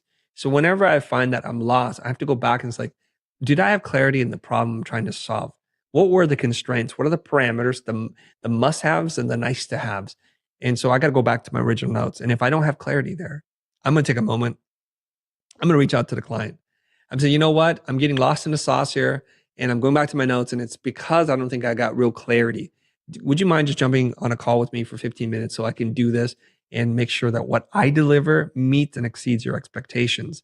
So sometimes in that conversation, we're gonna find that nugget, that powerful idea that we can build a whole campaign on or to inform our creative decisions. I'll give you an example. During one of these facilitated brand strategy sessions I did with a large tech company, they had told me something that I thought was awesome. They had said, you know, Chris, what we do is not sexy, but we save people money. And I think that's sexy. So that became that kernel, that germ of an idea that grew and spread into the copywriting. It affected how we designed the logo because it's about the bottom line. So we literally cut the bottom off of the letters and told them this is about the bottom line. That's what you guys care about. And they were ecstatic about that idea. And so that's what grew into something. So I would say for people, get clarity on the problem, have more constraints versus too many. And these could be self-imposed constraints. You can say to yourself, I'm only going to use 2 typefaces. I'm going to limit myself to 3 colors. I'm not going to use any photography. It's just going to be all hand-done graphics or type that I designed. That's it. I love the answer. I want to ask it in a slightly different way to go a little deeper. So, for example, I've only heard, but in Pakistan, there's a lot of issues with corruption in government. There's a lot of struggle in the economy. I think a lot of times people have external circumstances that create an internal block where they don't even want to pick up the laptop. What would you say to someone who's having trouble even picking up the laptop and starting to design in the first place to get over that internal struggle? That is a symptom of a much bigger problem and a much more complicated problem to solve. I've always asked people this. It's like that project that you hate working on. If you were paid twice as much, would you be more motivated? What if you were paid 10? What if you're paid 1,000 times as much? And eventually they all hit a point in which like, yeah, I'd be really excited about it. And I think we become miserable in doing our projects because we're working with people we don't care about on projects that don't stir our soul. But in more practical terms, it's because we're not being paid enough. We're not given enough autonomy to do what we want and therefore not respected. And we don't have a clear target to hit. When anything will do, when nothing will do. So it's like we're stuck. So I think we need to have some of those variables working in our favor. So I imagine there's a lack of autonomy. They're not getting paid enough and therefore no respect. And the goals are unclear because the person hiring them is unclear themselves. So in a case like this, these are symptoms that is boiling up and presenting themselves as, I didn't want to open my laptop right now. Fair enough. I'm the one paying him. So Assad and I will talk. So Scott asked, what's on your music playlist? I usually listen to a lot of cinema scores, like theatrical scores, when I'm trying to do the deep work. So things from Hans Zimmer, the Inception soundtracks, those kinds of things really put you in a vibe. And that's what I'm usually listening to when I have to do deep thinking work. When it's not, it's hip hop, it's pop, it's whatever, just music that makes you happy. Love it. Feel good, make you happy, energy. Yeah. Rachel asked, it's a 2-part question, but they go together fancily. Okay. In your opinion, what's the best way to build out your personal brand as a creative entrepreneur if you do a mix of client projects and your own projects? How do you find a good balance between promoting your client services and just sharing your own work as a content creator? Okay. So she's creating content for herself, but also her clients. And what should she show, right? Yeah. Okay. Imagine if we could take these projects and just mix them up on a table like little mahjong dominoes, right? We're just moving around and then just look, what makes you happy to share? Push everything else off the table and just share the things that make you happy. Sometimes it's the client work and sometimes it's your personal work. It's not always one or the other. So whatever makes you happy to share, because what you put out in the world is what you get back. So if you don't like doing dog food packaged goods. Well, don't show dog food packaged goods, even though that's what your client hires you for all the time. Maybe you want to move into a different space. You want to do automotive branding. Well, work on a few things yourself, spec projects, and show that. And eventually the world will wake up if it's good. And if they don't, it's because it's not good enough, and just keep working on it. Beautiful. I'm happy I have you here, Chris. Krista said, what do you do when you feel like throwing in the towel? Does that ever happen to you? It does, but the towel in what? Your relationships, your business, your partnership, the work, the design profession in general. Like where do they want to throw in the towel? Design profession. We'll tackle that. All right. I think that's going to tie to the other question you asked. So there's this arc that we all go on. And Seth Godin writes about it beautifully in The Dip, right? So the beginning, everything's fun. We're having a lot of results and we're learning new things. And it's just exciting to do this thing. And it pretty much applies to everything in your life, whether it's like backpacking, running, weightlifting, or doing design work. It's fun in the beginning. And then over time, the amount of effort that you put into the world isn't measured in kind of like, it's not reciprocated in the result that you get. So this is the tough period that we go through that he calls the valley, where it feels like work. It feels like a grind, and it's not so fun anymore. And he's like, most people quit here. They quit when it's hard because now it requires intentional practice, doing something over and over again. We all can play tennis, but to be a world champion, it takes a lot of work. We all can swim, but to be Michael Phelps, it means working out every single day for like 10 years. And that's the thing that separates champions from average people. So his advice is, when you're in the dip, understand that you're in the dip, and eventually it gets better. But you got to stay in the game long enough. You got to put in your 10,000 hours, because on the other side of the dip is a very rare place that people get to. It's to be the elite of what it is that you do, to go from being a designer to the designer, a podcaster to the podcaster. And there's not a lot of competition there, because what you're doing and what you've been able to achieve is very scarce, and scarce things are rare and rare things are valuable. That's what you want to work towards. So just remember, you will have dark days. Everything in your relationship, in your business, even in your workout, in your diet, you'll have dark days. Just know that that's just part of the game, and to push forward, to just learn to love the grind and eventually get to the good place. So in short, a lot of us just aren't acknowledging a long enough time horizon. And it's really that simple.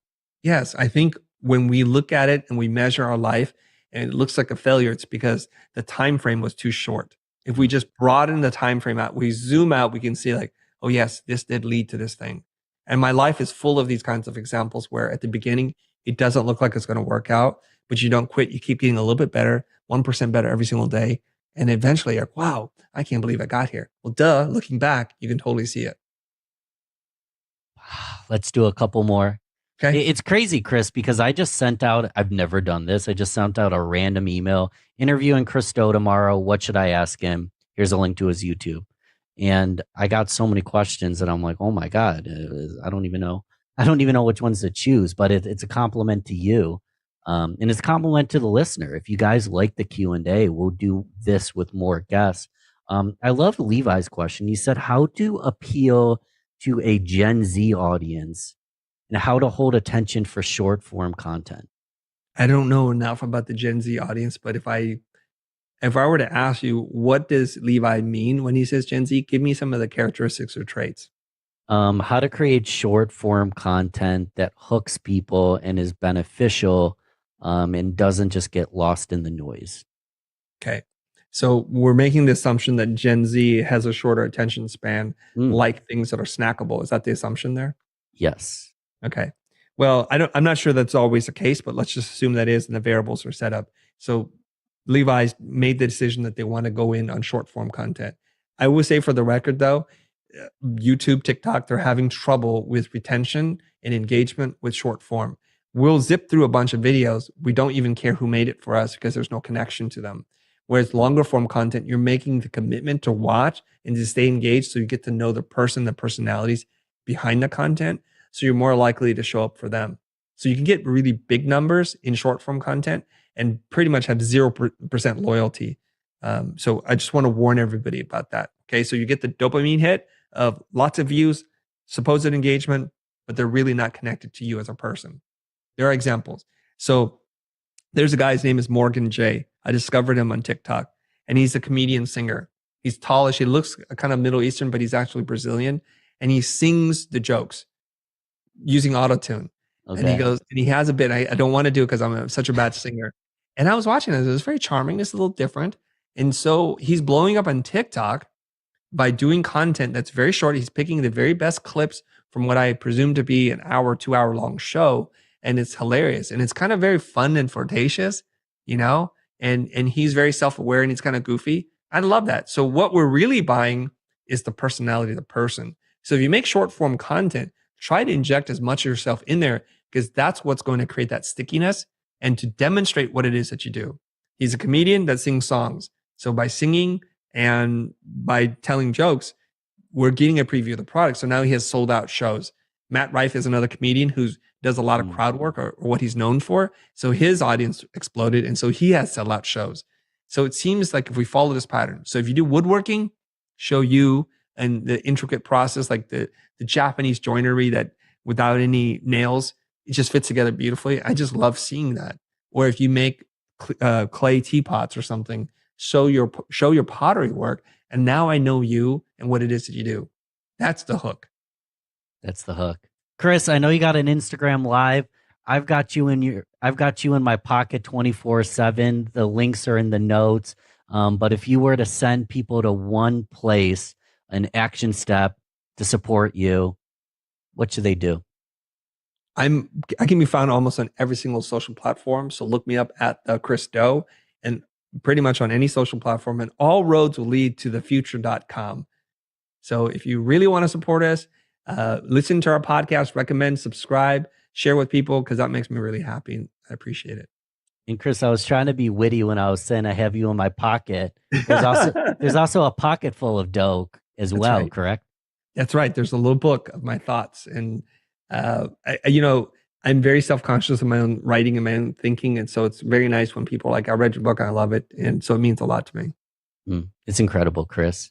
Thank you again for coming on and answering. The worst thing you can do is publish a piece of content and pray to the algorithm and everybody that they're just going to show up and they're going to stay and that post is going to blow up and go somewhere. It's not. The algorithm hates posting and ghosting. People also hate it even more. My approach to commenting is pretty simple.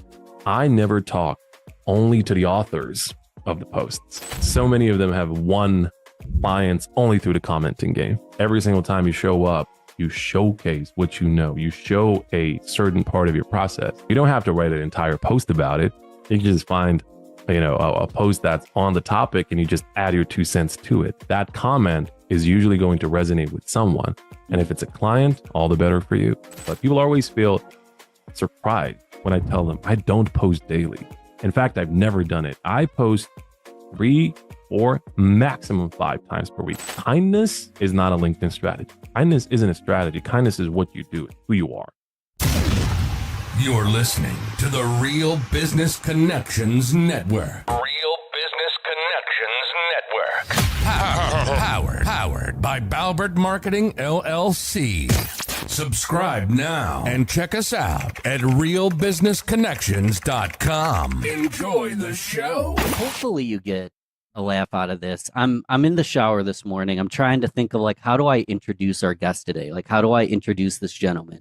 And the first thing that came to mind was the Taylor Swift of LinkedIn. God, that's so bad. And I realized it was bad, and I started brainstorming what's a better way to do it, but I couldn't get my mind off it. So I just want to ask you, you could have picked a different era, like 50 Cent or something. 50 was huge back then, man. What do you think would be a better way? The 50 Cent of LinkedIn, or 50 Cent? Yeah, probably. I mean, I don't know if a lot of the followers on LinkedIn would agree with that, but I used to be a rapper back in the day, and I've grown up on the Eminems and the 50 Cents of the world. So to me, that would have been a much better intro, man. Not T Swift. Come on. I mean, hey Swifties. I don't dislike Swifty, but come on, we gotta choose something more fitting. Yeah. I thought about Drake as well. Drake just got torched in the Kendrick beef, though. I don't know if I want that. Yeah. I don't know if you've been following. Kendrick and Drake been beefing. They've been beefing. Yeah. So you're a rapper? I mean, I used to be, but you kind of never grow out of it. You know, I still rap and freestyle and write. People don't know that, but yeah, I don't make music anymore. That's the thing.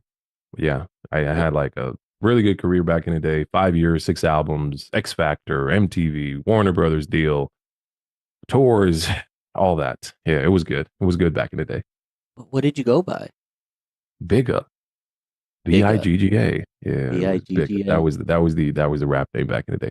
Anyhow, A lot of people, and we joked prior, I asked my LinkedIn audience and my email list ultimately for questions to ask our guests today, and I got flooded with listener questions. So we're going to chop away and like answer as many of those as possible. But right before we do, people see, Hey Jay online. They see you've got 200 something thousand connections on LinkedIn, people following you in a short period of time. I mean, your content's going viral.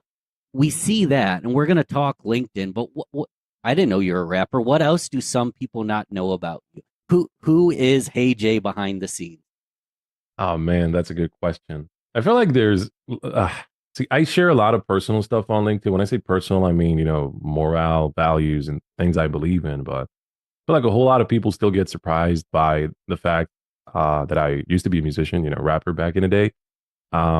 My actual profession is a teacher. I'm a professor. I used to teach English and German, and I taught it at all levels. Quite literally, I did my practice at the kindergarten and at a high school. Then I taught first at a primary school, then at a high school. Then I went abroad. I was a vice academic head, meaning I was the vice academic head, vice president of an American diploma department, an entire department, 1,000+ students. Then I also moved up teaching at the university. I got my own course, copywriting, first course of its kind, or right here in the area. I think in the world as well, there's not a whole lot of copywriting actual university courses. There's marketing, this and that, but copywriting specifically, nope. So me being a rapper, me being a teacher, and me doing the whole online gig for the last 15 years, I actually checked the other day. I was prepping for a keynote the other day. I was prepping my slides, and there was this slide with figures from 2010 onwards. And I'm like, wait a second, this is my 15th year. And it just hit me at that point. Honestly, I never thought about it. But yeah, 15 years in the biz as an online marketer, copywriter, brand strategist, coach, LinkedIn coach, whatever you want to name it. But it's been a nice journey. So yeah, to sum it up, rapper, teacher, coach. Yeah, I mean, it's a nice journey. It's a good icebreaker. People always have a lot of questions like, what was your favorite part here? What did you hate the most? Why did you quit? Why did you quit teaching then? Why did you quit rapping? So it's always a nice conversation to be had, man. Can we add entrepreneur, father, friend, all that stuff as well? We can most definitely. Yeah, I've had my my own agency and business. Father for sure. My best job. I wouldn't even call it a job. That's my purpose, man. So yeah, a whole lot of things, and I'm not complaining about any of it, man. Life is always good. Life has always been good, and in every year of life, every failure is a place to learn. I've loved every place I've ever been in, man. I genuinely have. And today's place, we're still learning. We're just growing, man. I'm only 32, man. I still got loads to grow and loads to learn and loads to do and see and experience, So I'm looking forward to it. I'm 32 as well. I feel the same way. That's why we have this podcast, and that's why I want to lean into listener questions. I honestly, this podcast in a weird way is how I get like free advice from some of the genius, most brilliant people ever. But I wanted to pass the torch to my audience. For the host, this was like an accidental way to hack getting a ton of reviews. I basically said, leave me a review and ask a question. And then I got a bunch of reviews and a bunch of questions because everybody want to learn about LinkedIn. And I want to start, I don't know what this means or why Patrick McGovern agreed to ask you this, but you said, ask me about burgers. Yeah. Here's the thing. My favorite food, burgers all time, hands down, cheeseburgers to be more specific. But I do have this running joke with my community, my followers on LinkedIn, where at least 10-20% of my daily comments are around burgers. That's just a running meme, a running joke. And everyone knows if you want to get me in a room, buy me a burger. And at this point, it's kind of transcended into the real world, where now when I do these keynotes and I travel the world and I host workshops and people meet me finally for the first time, it's not through a screen anymore. They genuinely invite me over for dinner, and the dinner is, guess what? Burgers, always. So yeah, burgers, man, connecting people. It's not, we used to say Nokia, connecting people back in the day, but now it's burgers. Yeah, for sure. Now, you might get mad at me, but with these rapid fire, I might have a couple follow-up questions. I can't not ask you to create your own burger. So let's say we're creating our own burger. It's going to be actually pretty plain, man. I would actually do this. So it's going to be a, what do they call those? Like the softer type of buns. It's not super grilled and super crunchy. Softer type. There's a name for it. I just can't think of it right now. The audience might know what I'm referring to. Beef bun, well done, somewhere in between medium and well done. As far as the insides are concerned, I don't go too crazy, man. And this is just how I've grown up over here in Bosnia, man. I would just do ketchup and mayo and maybe some very thinly sliced tomatoes.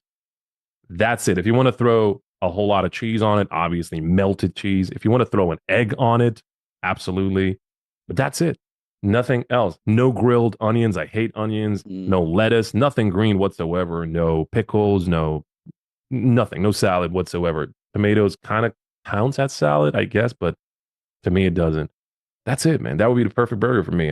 Just a beef bun, brioche bun. Sorry, beef patty, ketchup, mayo, a whole lot of cheese, and that's it. Maybe an egg on top, and that's it. Always juicy, always good. Not too complicated, not too many flavors, just very simple. Juicy, uncomplicated, minimal, classic. Making me hungry. We had one listener I swear question. I'm about to order a burger right after we do this. I kid you not, I will. Let's go. This next listener question was a little personal. I actually, as someone following you, don't know the answer to this at all. And then the rest are super LinkedIn centric.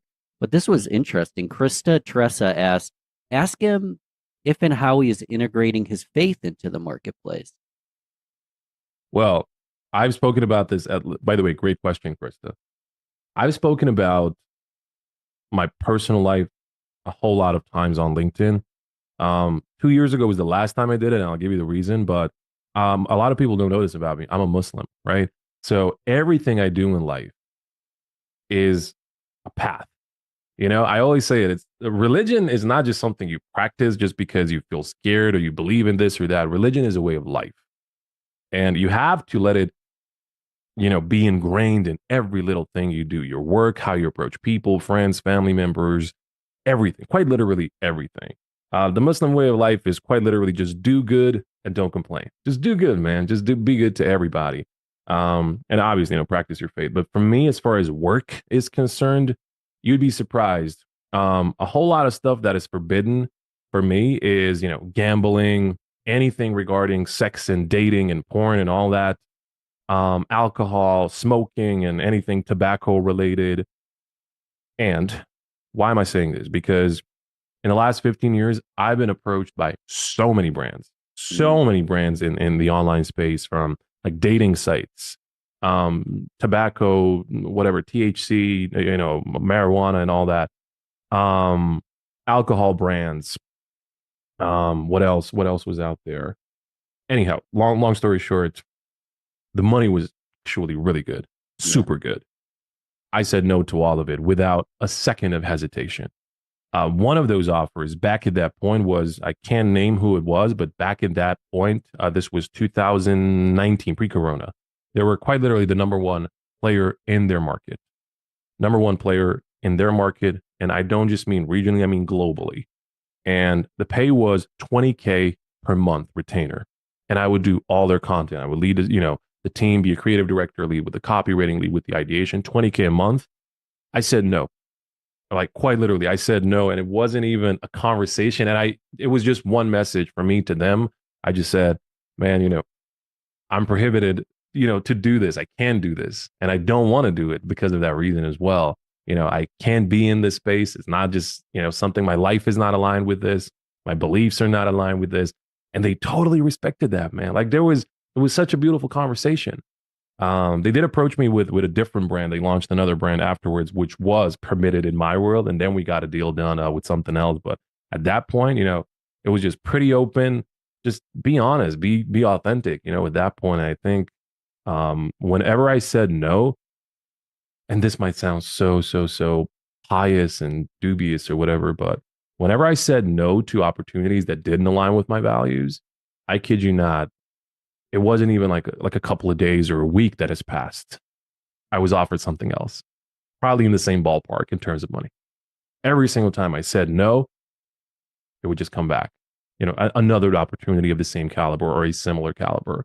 So everything I've ever said no to in my life has always been because of that. Like, it has to align with my beliefs, and that's the reason why. And I believe this is actually going to be new to a lot of my followers. So thank you for asking that question, and thank you, Krista. Beautiful question. Beautiful answer. We're going to get super Thanks, tactical. Is that okay? Oh, absolutely, dude. And if I look over to my right for anybody, it's because I've got this long list of questions from all of y'all. Hillary Hartland asks, what's the single most important strategy to gain visibility and influence that leads to sales on LinkedIn? Strategy leading to sales on LinkedIn. Okay. So thank you for the question, by the way. Who was it that asked the question? Hillary Hartland. Hillary, thank you for the question, Hillary. If you're listening, thank you.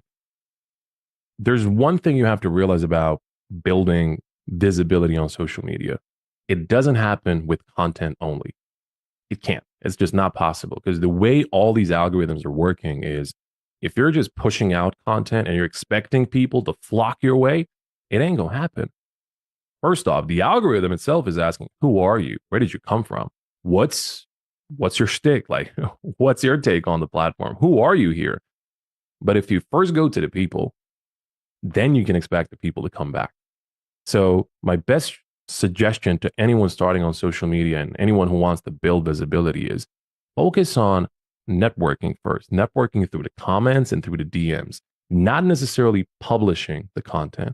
On LinkedIn, my engagement strategy, my commenting strategy, it's been featured by LinkedIn themselves, actually plastered on the homepage for their 1 billion users. And to my knowledge, that is the only time that has ever happened for something to be featured, for like a carousel, a PDF guide to be featured on the homepage. Proud moment for me. The strategy is focus on building visibility alongside your content.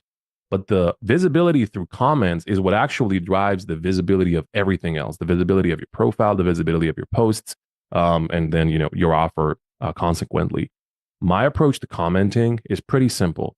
I never talk only to the authors of the posts. What I mean by that is, a whole lot of times what you'll see is, like, for example, Ben is going to post something and it's going to resonate with me pretty strongly, right? Pretty deeply. So a bad practice would be me just saying, oh my God, I love this, Ben. Especially this part. The problem with that is I'm literally only speaking to Ben.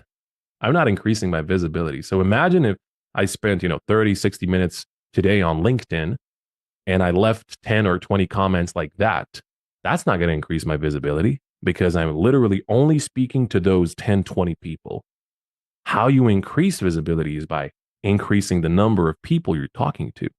The way to do that is you stop commenting for the author only. You start commenting for everyone reading the post. An example of that would have been, I especially resonate with step number 7, Ben. The way we do it in our coaching practice is and then you explain a process. Quite literally take one point and elaborate it. What this is going to do is going to showcase your expertise. It's going to add to the post. So it's not going to be disconnected from the post. It's not going to be one directional. It's actually going to be allowing your readers per se, but also that person's new audience to see them, to allow them to learn new information from them. And then as a result, they land on their profile. They click on it. They may end up hitting follow, or they may get acquainted with their offer. They may reach out. They may, book something. I've done this for 880 days now, in a row. The true benefits. How much a day? Well, that's what I'm about to tell you now. Please. So I've commented probably on at least 50 posts per day since I started. Certain days it would be a whole lot more, just because At this point, I get so many comments on my own posts. So those replies, add up. They really add up. But as far as commenting on other people's stuff, I leave around 50 per day, just so I can be everywhere on LinkedIn. And to tell you the truth, it's much easier than it sounds. It's not too time intensive. All you really have to do is find out when people post. If you create like a list for yourself, just for your own records of, people whose content you enjoy, it might be several lists, like peers, like people who are literally in the same space as you, or people who are in the same spot as you as far as follower count goes. Like if you're currently at 2 or 3K followers, find more people with 2 or 3K followers who are also looking to grow on LinkedIn. Support each other. You don't even have to talk to each other in the DMs. Just keep showing up in their comments. I guarantee you they're going to start showing up in yours. Just, the reciprocity factor. The other list could be competitors. Always be in your competitors' content as well. Because what you can do is then you can offer your own POVs. Whenever they're saying, hey, we do this, you can say, that's great. Here's how we do it. You don't even have to disagree. You're just adding to it. The other list, should always be, big influencers, do leverage their reach and their audience, be there. The list goes on. And also ICPs, clientele, be in their content as well, be present. But the trick is, as soon as you create a list of 40, 50, 60 people, doesn't even matter how long the list is, you're going to get these clusters of posting time. Everyone posts at a certain time. And with 40 and 50 people, there's going to be overlap. So if 10 or 15 of those people are posting right around, let's say 9 a.m., 9:15, 9:10, 8:55, you log in once in the morning, quite literally for 10 minutes, leave all those comments super early, quite literally super early on their posts. I guarantee you that's going to be a bonus factor in how your comments perform. Obviously, step number 1 is don't comment for the author only, comment for all the people reading, add to the post, add something insightful, right? Always make sure that you're showcasing your expertise and your experience. The bonus is if you're early, and in the case that a post goes viral and your comment is the top comment, sheesh, right, visibility goes through the roof. So on and so forth. And then you can do this, 2 or 3 times during the day in blocks of quite literally 10, 15 minutes. Nothing too time intensive. I believe every CEO can devote 10 minutes on the fly, especially if they have a strategic approach, a structured approach like this. But in terms of results, what this brings is a whole lot of visibility, a whole lot of profile views, which you otherwise wouldn't have gotten through content. No paid form of advertising would have gotten you this organic reach. Commenting will do this for you. The other part is the followers. Fun fact, again, I told you, I've been doing this for 880 days in a row at the time of this recording.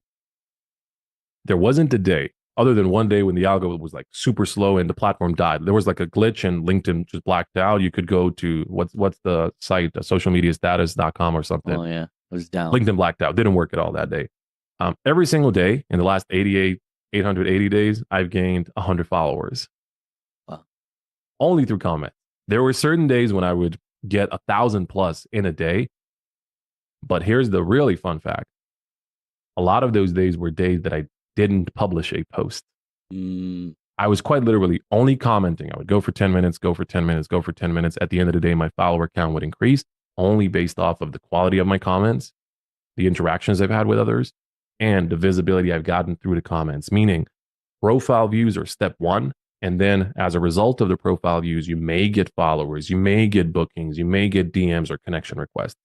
But if you're not getting profile views, you're not getting any of that. That's the thing. Obviously, this is an approach that requires, scale. If you're just looking at content and really targeted content, it will not happen fast. I guarantee you that. The counter argument I always get from a lot of coaches is, you don't need it to be fast. That's true. But the question was phrased in that way. A whole lot of people want to know how they can maximize their time, how they can do it faster. Commenting 100% the way. I'll tell you what I have set up, and do as I say, not as I do, because I'm not as meticulous as you are to do it every single day. But a free way, tell me if there's a better way to do this. I have all my lookalike profiles just bookmarked in a tab, so I can go through all the lookalikes, see what they posted, and comment on a daily basis. So you can organize it based on just a tab on your Google Chrome or whatever you use. Or I'm sure if you have Sales Navigator, there's a lot of tools you can use. But is that a good way to do it, or is that not the best way? That's actually a great way to do it. My question to you is, do you have people's profiles bookmarked? That's the way to do it. And then you just sort them. Correct. So I have the profiles bookmarked. So in theory, I could open them all at once. I don't because it crashes LinkedIn. I look like a bot. Absolutely. So I one by one click on them, see if they posted, commented. But I don't do this regularly, and that's probably part of the reason I'm starting to plateau. Yeah, very true. Could be very true, Possibly, actually. yeah. I'll give you a better way. So Please. what you're doing is essentially, whenever you're at someone's profile whose content you like, you bookmark them, and possibly even just to be more structured, you have a folder for the bookmarks. Correct. Peers, competitors, big influencers, ICP. So let's say 4 folders in your Chrome, and every single one has like 10 or 15 links, which lead to people's profiles. Here's a better way to do it. Go to LinkedIn's search in the upper left corner and type in, just choose the filter posts. And then from member, that's going to be the second filter, from member, and type in those 15 people's names. All of them? Type in their names. And then choose sort by most recent, and then also choose sort by last 24 hours. What this is going to do is instead of having 15 links, you're only going to have 1. And every single time, this is your custom feed, essentially. This is a custom LinkedIn feed. You don't depend on the home feed and what it serves you. You create your own custom feed. And in your case, you can have 4 of these links. All you really have to do is bookmark the LinkedIn search link so that every time you open it, you're going to have the latest post from those people in those 4 groups that we mentioned, peers, competitors, big influencers, ICPs. That's a much better way to do it. So, Boolean search on LinkedIn, filter by user, insert all the people you want to follow, and then filter by time and most recent. That's it. Every single time you open that up, that's your custom feed on LinkedIn. You're only seeing the people you actually want to see and hear from. So, pro tip. Mic drop. I got to go try this. End of podcast. No, we'll keep going. But my thought is I can have like a Google document with their names so I can copy paste and it'll autofill. Or do I have to type them in manually? You have to type them in, man. It's only 30 seconds, man. You only have to do this once, by the way. You only have to do this once. One last question that came to mind on this topic was if I'm commenting on a lookalike profile and I'm trying to engage their audience to build my visibility, how do I do that without like not looking like I'm trying to one them up? Like I'm just one-ing up Jay all day. You know what I mean? How do I do that where I don't look like a jerk douchebag just trying to one them up every single time? Just be aware that you're not the only person doing that. And the imposter is going to go away, man, because chances are there's other people who are also commenting. It's fine. Just say what you mean and, be done with it. Honestly, because if that person gets, 10 or 20 more comments, that's it. They can think that same thing about the other people. They're not. They're just going to be glad they're getting the engagement. They're going to be glad that a good person like Ben is commenting on their post, that their posts are appreciated. So as a result, if anything, you can start a conversation in the DMs, but I wouldn't worry too much about it. To me, that just sounds like a, little whiff of imposter syndrome. Pardon me, but you don't need it. You don't think about it that way. It's always a win-win situation. You gain visibility, they gain engagement, you get a good connection, they get good connections. Chances are some of their connections might also see your comments, right. And that's always great. I've won, and so many of my followers, students, clients, I have 3 groups of people. So I have followers, students, and clients. So many of them have won clients only through the commenting game, quite literally, just because every single time you show up, you showcase what you know. You show a certain part of your process, which is awesome. You don't have to write an entire post about it. You can just find, a post that's on the topic and you just add your 2 cents to it. That comment is usually going to resonate with someone. And if it's a client, all the better for you. Boom. You quickly mentioned DMs, which kind of tees up the next question. I didn't provide these questions in advance. You teed that up on accident perfectly, but John Skomsky. So John asked, what are some ways to do cold reach out via DMs that don't suck and immediately make the person want to delete and block you? Every cold message seems to be the same. How do you stand out and increase engagement? Cold DMs. Okay. Brilliant question, John. Thank you.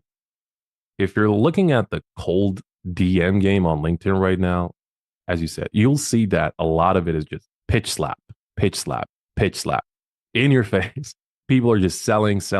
And even if they're not, you can kind of just look through it. Like you see through it, right? It's sleazy. My ways of avoiding this are giving people something for free, especially if it's something really curated. So let's say you're a graphic designer, right? The key here is to give them a hint of what you could do for them. Hey, Ben, I noticed that you're currently running a podcast and I love your current thumbnail, but I did not see that you actually have a landing page set up for the podcast. That would be awesome. It took me an hour last night. I created like a dummy landing page for you. Just take a look at it. If it's something you would like, I'll be happy to give you the access. Bam. And it probably didn't take me an hour. It probably did take me 5 minutes because, people have templates and all that. But you getting that as a gift and you're like, holy smokes, did this dude just give me a landing page? And then the conversation just goes on. It goes on.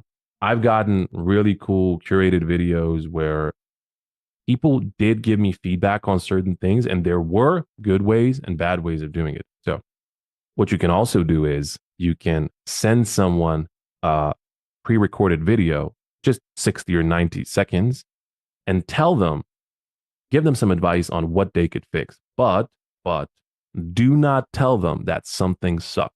Do not tell them, hey, I noticed you're doing this and it's bad. Here's how you can do it better. No, because at that point, you don't know the person. You're just approaching them for the very first time and you're telling them, hey, nice to meet you. Your beard sucks. No, that's not how to do it. Like you can just tell them, hey, man, oh my God, you're a beard guy. I love that. Have you seen this new product? See, instead of telling them your beard sucks, you should use this product, you can just say, have you heard of this product? And then give them the product. So I've had both the good and the bad situations in my DMs, the way people have pitched me their videos. And the videos are usually just reviews of my stuff, like a review of the website. I haven't updated my website in 3 years, man. I know it's so. That being said, it still feels bad if you just tell me, hey, this sucks, this is bad, you should fix it. I'm like, sure, but I'm not going to fix it with you just because of the approach. But other people who are like, have you ever considered creating a page for this? That's more approachable because they're asking for permission. They're being kind to my face instead of dismissive right from the get-go. So that's one approach. Give people something away for free and give them actually something personalized where it relates to them, like an instant result. They can apply it 10 seconds after.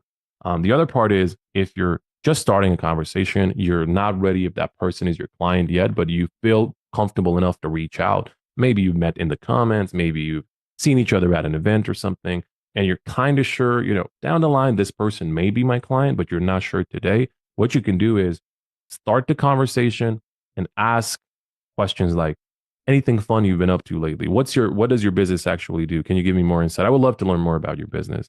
Or ask very specific questions.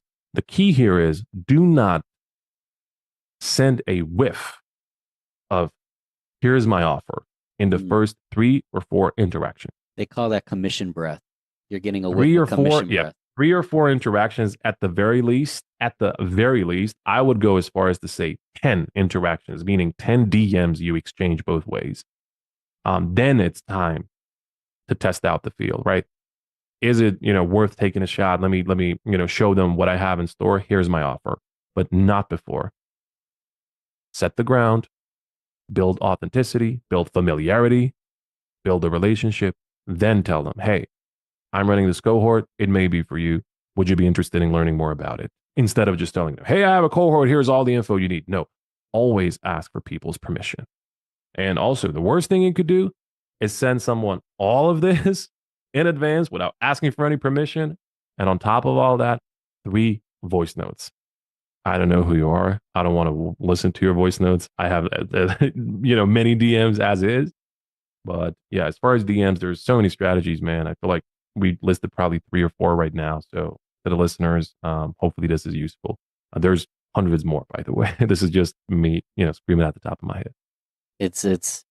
That was reassuring because what I always did when I started my podcast and I had no listeners and I was trying to get good guests is I was listening to other podcasts. If I liked the guest, I would connect with them. And if they connected, I had already written down a quote and we would just DM them a graphic of a quote from that episode. We wouldn't put our logo on it. We wouldn't put our branding on it. Just like, hey, this inspired me. Here you go. And then before you know it, Beyonce, this is random. Beyonce's mom shared my reel on Instagram. And it was just because I was sending some What a love. flex. What was the woman's name again? She was her manager, right? You should know that. Come on, man. You were flexing just 5 minutes ago. I think it's Tina. Tina Knowles. Yes, Tina. Yeah. That's true. Tina I'm Knowles. like, I know her last name, but that's not. Yeah. I know she used to be their manager, I think, back in the day, Destiny's Child and all that. She was their manager. Yeah. Yeah. So Andy Grider says, what is unique about being an influencer on LinkedIn versus other social media channels?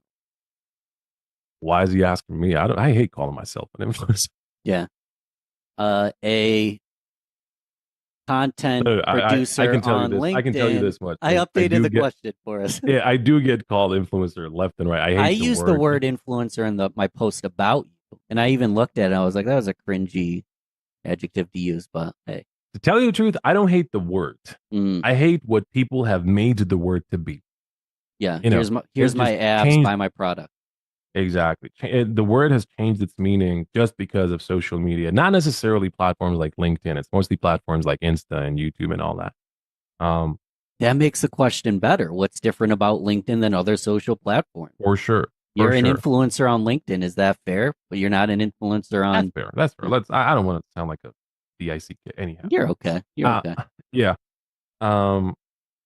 What's different when you compare LinkedIn to other social media platforms? What's different is LinkedIn is mainly about business. All these other platforms are content first. LinkedIn is business first. And that's why LinkedIn is the wealthiest platform.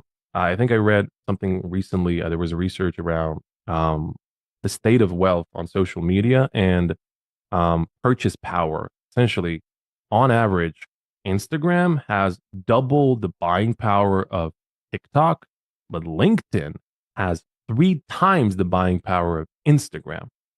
So, meaning all the CEOs, all the decision makers, all the investors, all solopreneurs, founders, people with money, they're on LinkedIn more so than they are on Instagram.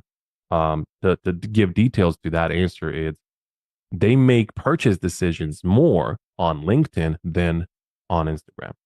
So LinkedIn, definitely the place for business. That's the real difference maker. I feel like for a whole lot of folks who build their following on Instagram, who build their following on TikTok, it depends on your niche, obviously, but the way you're regarded as on LinkedIn, and it's different from all these other platforms, is you know your stuff.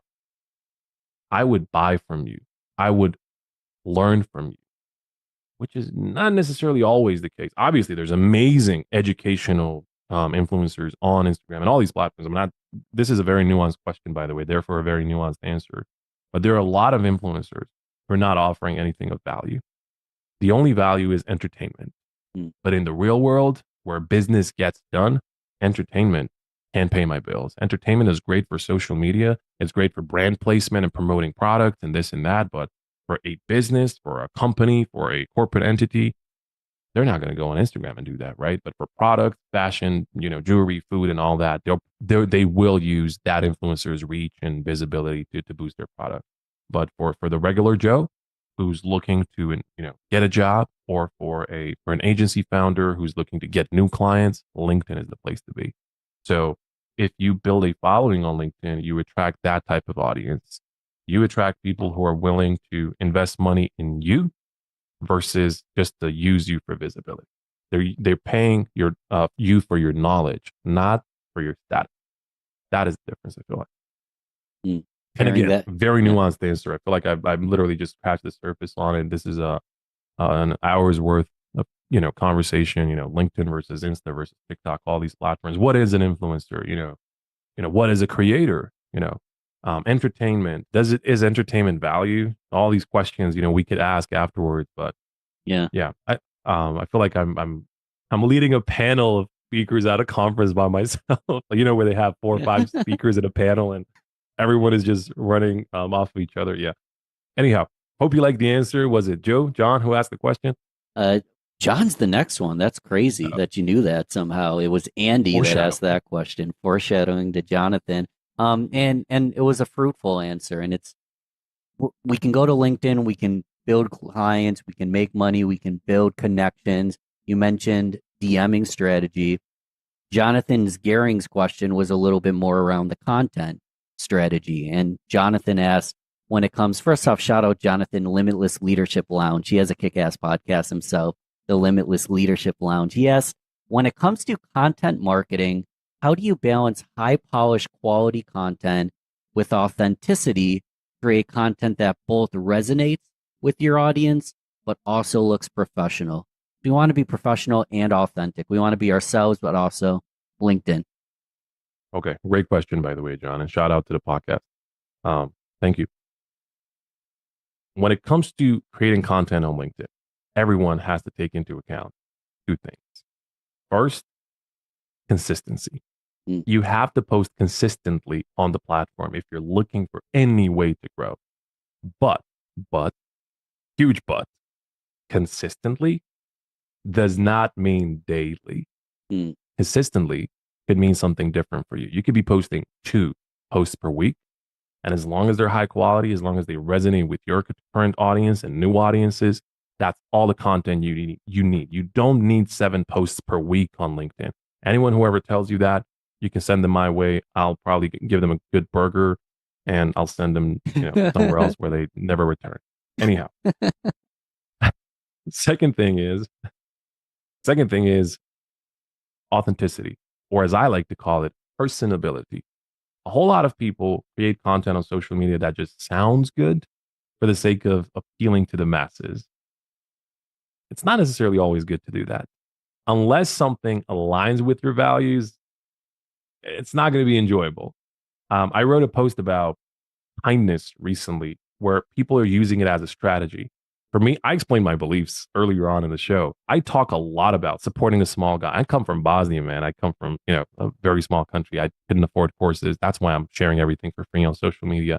I talk about supporting everyone on social media. I talk about avoiding negativity and negative context conversations. I just avoid it like the plague, because why would I be contributing to those? I literally just swipe by those. I talk a lot about all these things. But what I've noticed is a trend where people see that those types of posts perform really well, like kindness, supporting people, this and that. And it does genuinely perform well on average when compared to like your standard educational post.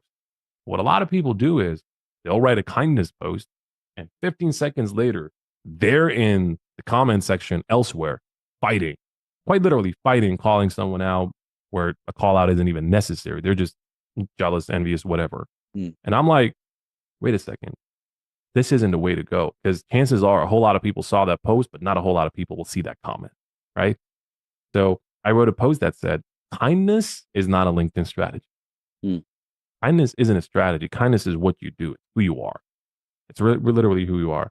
And I would attribute that quote to whoever you are, like whatever you believe in. If you're someone who's quirky and very energetic, in the way you behave in front of people in the real world, do the same with your content. If you're someone who's very serious, very vocal about things, be the same in your content as well. If you're someone who curses, heck, curse if you want. I wouldn't suggest it because LinkedIn hates it.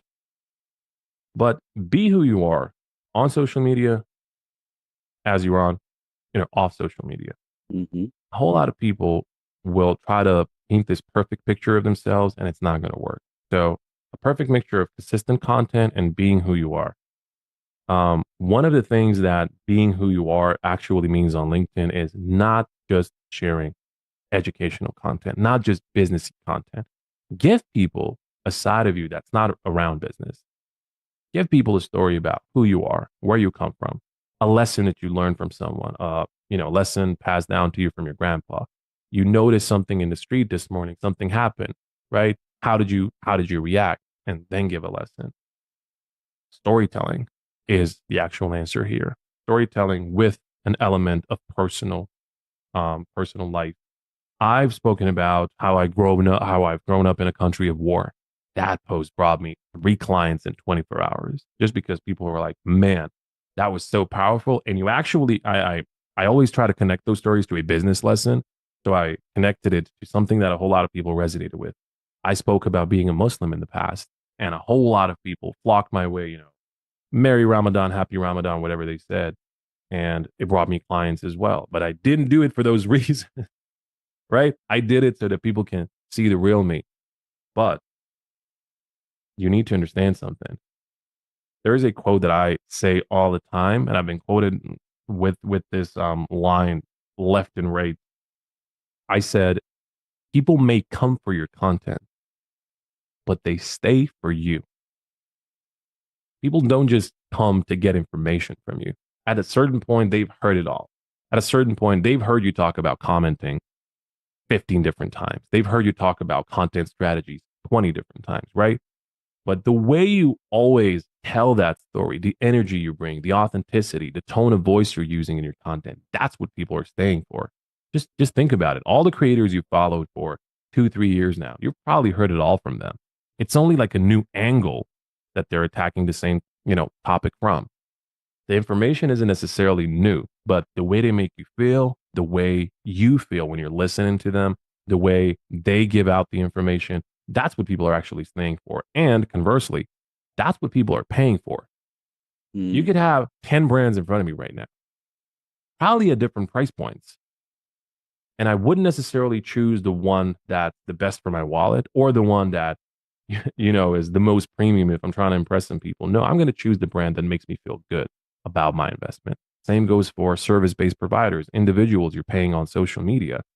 If the content resonates, it doesn't just resonate because of the information. The content usually resonates because of the person giving the information.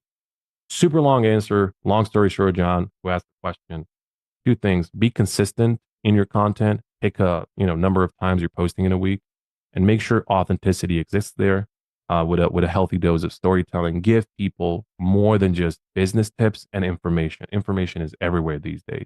But your way, how you feel about things, how you think about things, that's nowhere to be found. That's only you. So give people that. Exactly that.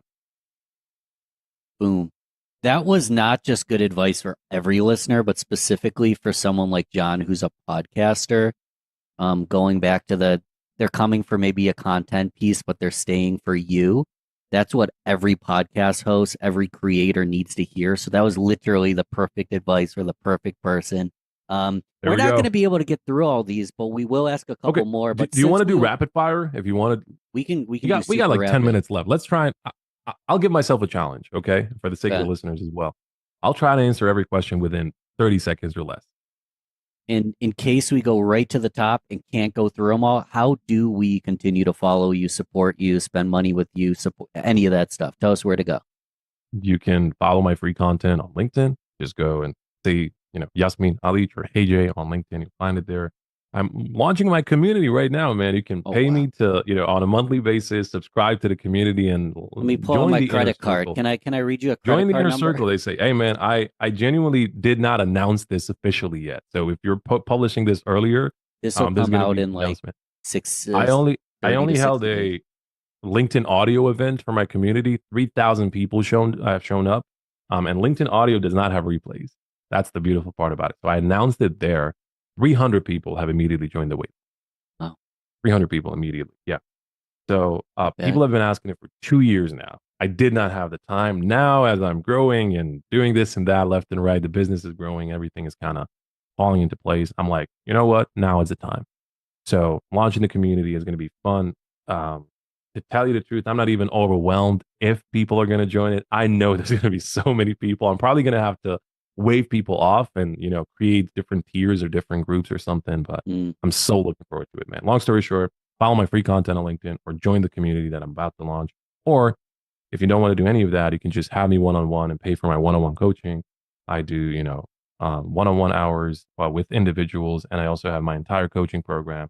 Or if you're a business leader, if you're a company leader, if you're someone who's working within an organization right now, if you need LinkedIn and social selling or employee advocacy training, call me. I can organize those trainings for you. Or if you're a conference organizer, I'm a keynote speaker left and right. I travel the world. Keynote speaking. So I feel like I just gave a pitch, man. I hate myself. It's in the show notes.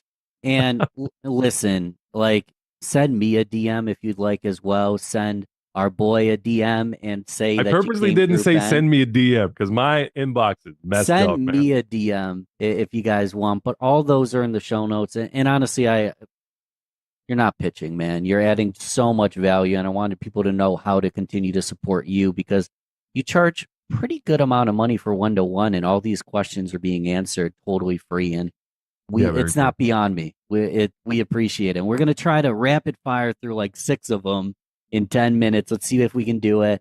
But feel free Let's to go go. as I'm long, ready. deep, whatever you want with it. Darlene Pride. Darlene asks, what is the one mistake that people make that hurts their visibility? So big mistake that hurts their visibility.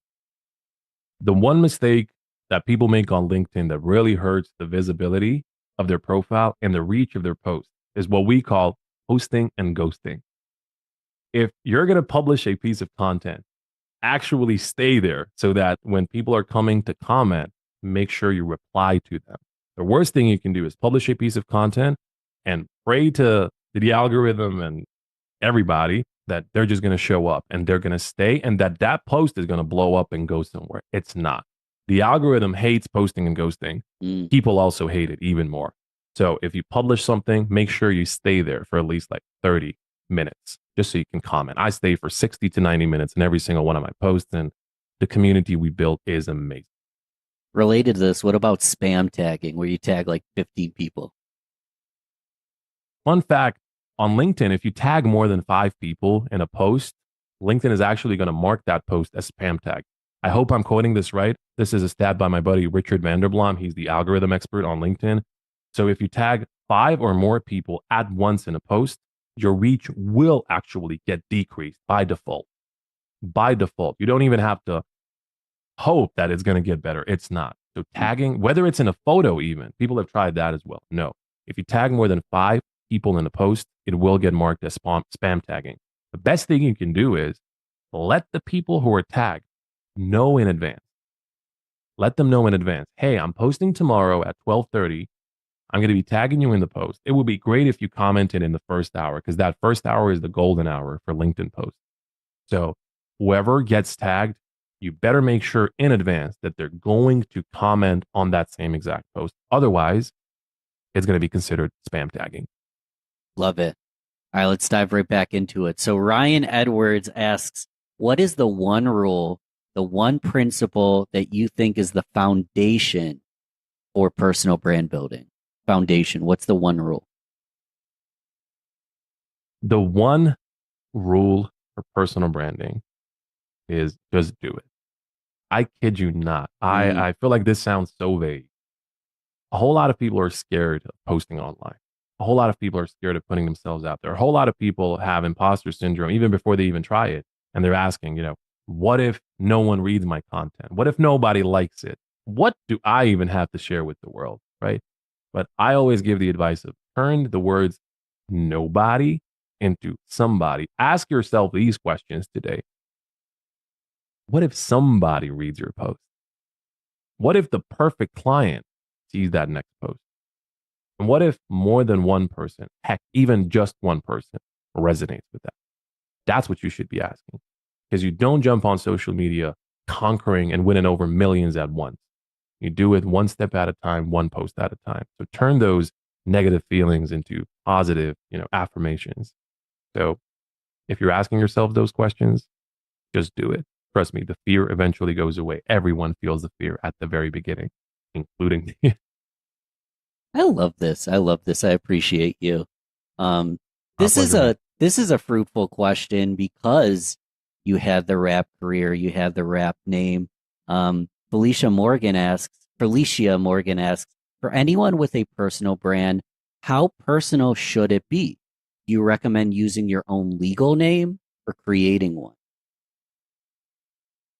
If you're building a personal brand on LinkedIn, you should use your real name 100% because LinkedIn as a platform has now even gotten to a point where they do verification and they actually require your government ID. A whole lot of people don't know this. There were several cases last year and the year before where people have used emojis in their name. And LinkedIn would be like, hey, that's not your real name. Your real government name doesn't have an emoji in it. It just has the letters. So be careful about that. please, if you're using any sort of customizations, one thing that the people are currently doing on LinkedIn is they're using the pronouns bar, the pronouns tab, to insert their roles, their actual credentials. So if it says pronouns, use it for that, right? People would write, for example, it would be Ben Albert, and then in parentheses, podcast host at Real Business Connections, right? Those are not your pronouns, man, right? It's for something specific. There's also other areas on LinkedIn like nickname and this and that, and people just use it for something entirely different. So keep it personal, but keep it real, because real is the only personal that you should care about. Keep it real. Follow the rules. It sounds like you're saying. Oh, absolutely. LinkedIn hates rule breakers. But yeah, that's a different conversation. This is a good question to end at, and I know we had to skip a couple. It's fair to say that you post how much? Not daily, but how? I don't even know. Like, I'm like 500 posts behind on your content. So people can go binge on that, correct? For sure, man. For sure. When it comes to LinkedIn, I personally have never posted 7 days a week, which sounds crazy coming from, me. Like, if people don't follow me, you'll see it. I'll get tons of engagement on my post. Yeah. And you'll see me tagged left and right in the feed, which is a great feeling. I swear it's a great feeling. I love that people are actually resonating with the content, but people always feel surprised when I tell them I don't post daily. In fact, I've never done it. I post 3 or maximum 5 times per week. So 4 on average. This week, I've actually only published 3 times because I've been traveling for keynotes and I don't have the time to engage. I don't want to post and ghost my followers. So I had the time 3 days in a row. I posted 3 days in a row, and now I'm having a 4-day weekend. So, that's what you get. I just don't stress it. Honestly, content creation can be stressful, but only if you make it stressful. Just don't let it get to you. Create content, settle for what you're getting. And if you need rest, take your rest. Honestly, take your rest. I'm probably behind the scenes. I'm probably one of the biggest hustle bros, and I'm not going to apply this, but I know a whole lot of people who do need this advice, genuinely. Last question, super rapid. This is perfect because it's great for any listener that isn't on LinkedIn. And honestly, if you're already kicking butt, it's going back to the essentials. Debbie Haskins asked, how does one with no experience get started in the field? So assuming we have no experience, what's our first move? And then we'll log off and do it. If you think you have 0 experience and you want to post something on LinkedIn, post it either way. I promise you, there is someone who needs your advice. I recently wrote a post that said there is always at least one person who is 1, 2, or 3 steps behind you. This means even if you're a college student, you still haven't graduated, whatever you've learned today, chances are someone else hasn't. So share your lessons, share whatever you learn on the fly as time goes by. Write about those things. You experienced something last night, write about it. You watched the podcast, write about the main takeaways. You saw a post on LinkedIn, tag that creator and give your own 2 cents. You can always post really insightful content, even if you don't have legit business experience. Simply post about your current experience. And with time, the more you learn, the more you grow, the more business you do, that's how you become an expert. But until then, just share your experiences and learnings. Trust me on that. Everyone can use it, and there is always at least one person who needs it. Thanks for coming on the show, man. This was fun. I'm going to re-listen to this baby 3 times. I was glad when you asked. I was like, another beard bro. So there we go. Another beard bro. Hey, you're welcome back anytime. And if a question didn't get answered, send me a DM, send Jay a DM. Maybe we'll do this again. We'll see what happens. But I really appreciate your time. I'm open to it always, man. This was fun. Thank you to everyone who listened and everyone who watched. Reach out on LinkedIn. I'm here. And shout out to Ben, man. Thank you for this. Appreciate it.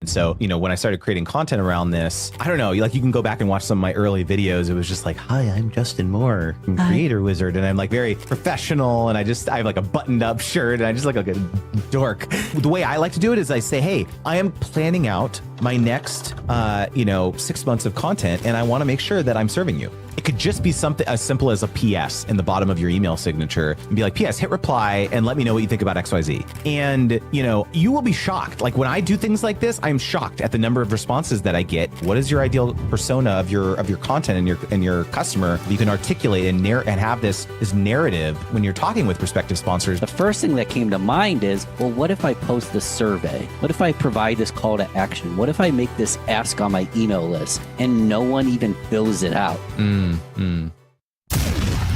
You're listening to the Real Business Connections Network. Real Business Connections Network. Powered by Balbert Marketing LLC. Subscribe now and check us out at realbusinessconnections.com. Enjoy the show. Justin, the hooks on your YouTube channel, they're top notch, man. It like slaps me in the face. They make me laugh.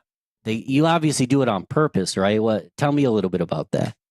Dude, I think, when I started creating content around sponsorships, it was pretty stuffy, honestly. I felt like I needed to be kind of a corporate type. I have a background in the corporate world, medical devices, actually. And so, when I started creating content around this, I don't know, like you can go back and watch some of my early videos. It was just like, hi, I'm Justin Moore from Creator Wizard. And I'm like very professional. And I have like a buttoned up shirt and I just look like a dork.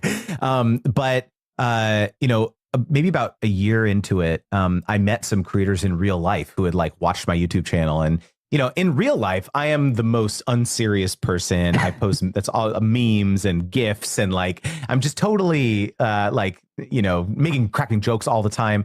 And people would be like, wow, I was not expecting that. Like given this like professional tone that you have in your YouTube videos. And I sat with that for a while and I was like, I don't like that. I don't like that there's this like difference between who I am in real life and my persona on the internet. And so I was just like, I'm just gonna be the crazy, unhinged person that I am in real life on the internet, and we'll see what happens. And haven't looked back since then.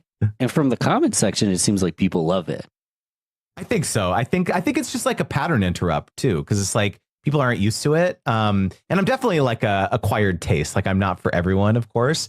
I think I thought when it comes to, this will be probably an interesting line to go down is like, I had this preformed belief of like what a business was supposed to be or what a business person was supposed to be, because otherwise, if you're not serious, people won't hire you or people won't pay for your products or, join your courses or whatever it is. And I don't know where that came from. I kind of made that up, I think, in my head, but I thought I had to be a certain way for people to take me seriously. And the reality was that people don't care at all. They want to like connect with humans. They want to learn. They want to, if they can learn something in a way that's fun, that doesn't feel like they're falling asleep in a, university classroom or something, that is always preferred, to virtually anything else. And so I've really just leaned into it since. That makes sense. I mean, and you're an expert at helping brands and thought leaders and influencers, just human beings, land these sponsorships. Is it fair to assume that if you're kind of just boring and bland and vanilla, it might be harder to get these sponsorship deals? Dude, totally. Because not only has there been a massive proliferation in the amount of creators, influencers, people creating content out there on the internet, but when a lot of these kind of commoditized folks are reaching out and trying to pitch collaborations with brands, they all sound the same. Oh, I have this many followers on social media. I love your brand. I've been using it for 5 years. And I've been on the receiving end of these because I ran an influencer agency for about 7 years. And so I know what these pitches sound like. And it's just uninteresting. Like lots of people have lots of followers on the internet. The brand doesn't care about you. It's part of what I talk about is like, I'm very much a tough love kind of mentor in this regard because, I'm just going to give it to you straight. How it actually is that they don't care that you have all these followers and views and all this. This is the number one message I get from creators is like, I'm getting millions of views on my YouTube channel or on my podcast, or I have all these followers and all that stuff too. There's got to be brands out there who want to sponsor me, who want all these eyeballs on their product. And I come to them and I say, no, that's not the case. They don't care. What they care about is their own initiatives, their own marketing objectives. Your job is to help them understand how you can help them accomplish their marketing objectives by sponsoring you. It's a positioning exercise. It makes perfect sense. And like you spoke at a summit that I went to, and that's the reason I reached out. I personally always like to have a reason I reach out. And if it's like a thought leader, what I'll do is I'll look at who they're following. And if they've been on my podcast, if I've worked with them, if I know them, I'll name drop those people. But when you're looking at a brand who might not know any of those people, it's like, what do I say? They don't, they might not care that Justin Moore was on this podcast. They might not have any clue who you are or I am or any of that stuff. So it's like, where do we start when we're reaching out to a brand? You know what? Let's take a step back. Because the question is going to be, where do we start? But we joked about it. Do you think we can create an entire strategy and get someone booked in about 45 minutes of planning? 100%. I mean, let's do it. So stage 0. Well, let's not even. Are we doing Ben Albert, or should we create an avatar? Let's create, or we can use a client, Ben, or an avatar. Whatever you want. We can do a case study for your own podcast. Let's do it. That'll be fun. That's scary, man. That'll be. Those are the. Well, if you're scared, that's why we should do it. All right, let's do it. I'm going to make myself look bad, but we'll do the thing. So walk me through. Well, first of all, have you ever done any sponsorships for the show? No. It's no longer in my intro because I cut the intro to be more succinct. But it used to literally say in my intro, at Real Business Connections, we don't do advertisements. Our fee for the show is to share this with a friend. And it's always been, this is free content. It's uninterrupted. I do run a place not on YouTube, only on the audio. There's an ad for my mastermind that runs after the episode. So literally the entire episode's uninterrupted. So I've always been a purist that this is free. This is 1,000,000% value driven. I'm not going to advertise anything other than I often endorse my guests because someone like Justin is worth endorsing. But the answer is no. And I've actually been hesitant to do it. Oh my gosh, I'm so glad we're starting here because this is well, Ben, this is a really common block, I think, for a lot of creators, because let's just quickly talk about how much work you put in on an ongoing basis to make this show a reality, right? This is lots of time planning episodes, scheduling guests, recording the episodes. I'm assuming that you may have some folks who help you with production and editing and things like that. So you've been doing this for multiple years. Oftentimes, anyone listening, probably you can resonate. This resonates with you. And we have, I think, a lot of creators have this assumption that the moment that they cross that chasm to start taking on sponsors or working or doing ad reads and things like that, that there's going to be a mutiny or a dissension amongst their listenership or their viewership, their following, and they'll revolt and they'll basically say, how dare you provide us hundreds of hours of free value and want to actually break even at the very least, make some money back to pay for the editors of this podcast. And we delude ourselves into thinking that, okay, well, at least it's okay that I promote my own stuff, my own courses, my own masterminds, my own digital products, whatever. Like that seems okay. That seems fair, a fair trade. I actually reject that entirely because, yes, of course, it's a noble gesture to say, yeah, like, I want this to be 100%, 1,000,000% value driven, and I'm never going to like do sponsors and things like that. But there's actually this principle that I call an audience first offer. And what this means is that if you think about the metrics that most of us have in our podcast players or our social media platforms, we're basically relegated to demographics, right? We can see the ages of people listening or the sexes or where they live. So just like very basic stuff. And a lot of times people will be like, okay, yeah, they kind of gloss over that because it's not really that useful. What am I going to do with this information, right? And so they basically have no information about who's in their audience and how they can serve them. And so the very first step 0, as you mentioned, is, okay, we got to like ask our audience some questions to learn more about them. what I call psychographic research. So it could take the form of something very simple. You put together a 7 to 8 question survey and you say, hey, I want to learn more about you. So the pre-roll in your podcast is that I want to learn more about you. I want to learn what's going on with you. It would mean so much to me if you could take this 2-minute survey. It's linked in the show notes. That's it. Something as very simple as that. And you have a Google form or a type form with the following questions. You say, hey, I want to learn more about you. This would be really amazing. You could answer these questions. Do you have, are you married? Do you have kids? What type of jobs do you have? How are you consuming my content? How and when are you consuming my content? Is it in line at Starbucks for 2 minutes? Or are you sitting down every Sunday and binging my last 3 podcast episodes? What's keeping you up at night? What problems do you have, right? What brands and products and services are you using or interested in right now, and why? Are there any products or services that you wished I offered that I don't, and why? Are there other peers that you'd love to see me collaborate with in this industry, and why? So that right there is 7 or 8 questions. And what do we get back with this data? Well, first and foremost, on the question around like what brands or products are you interested in using right now? You may very quickly learn that, like, wow, I have a 40% or 50% of respondents to this survey are small business owners that have this very particular challenge with bookkeeping or something. I have never really talked much about that on my show, about that particular challenge, but it seems like half my audience is having issues with that. Sure. So, number one, this can inform your content strategy, right? But also, imagine you're thinking like, wow, I thought that the only way I could serve my audience was with my own mastermind or my own products.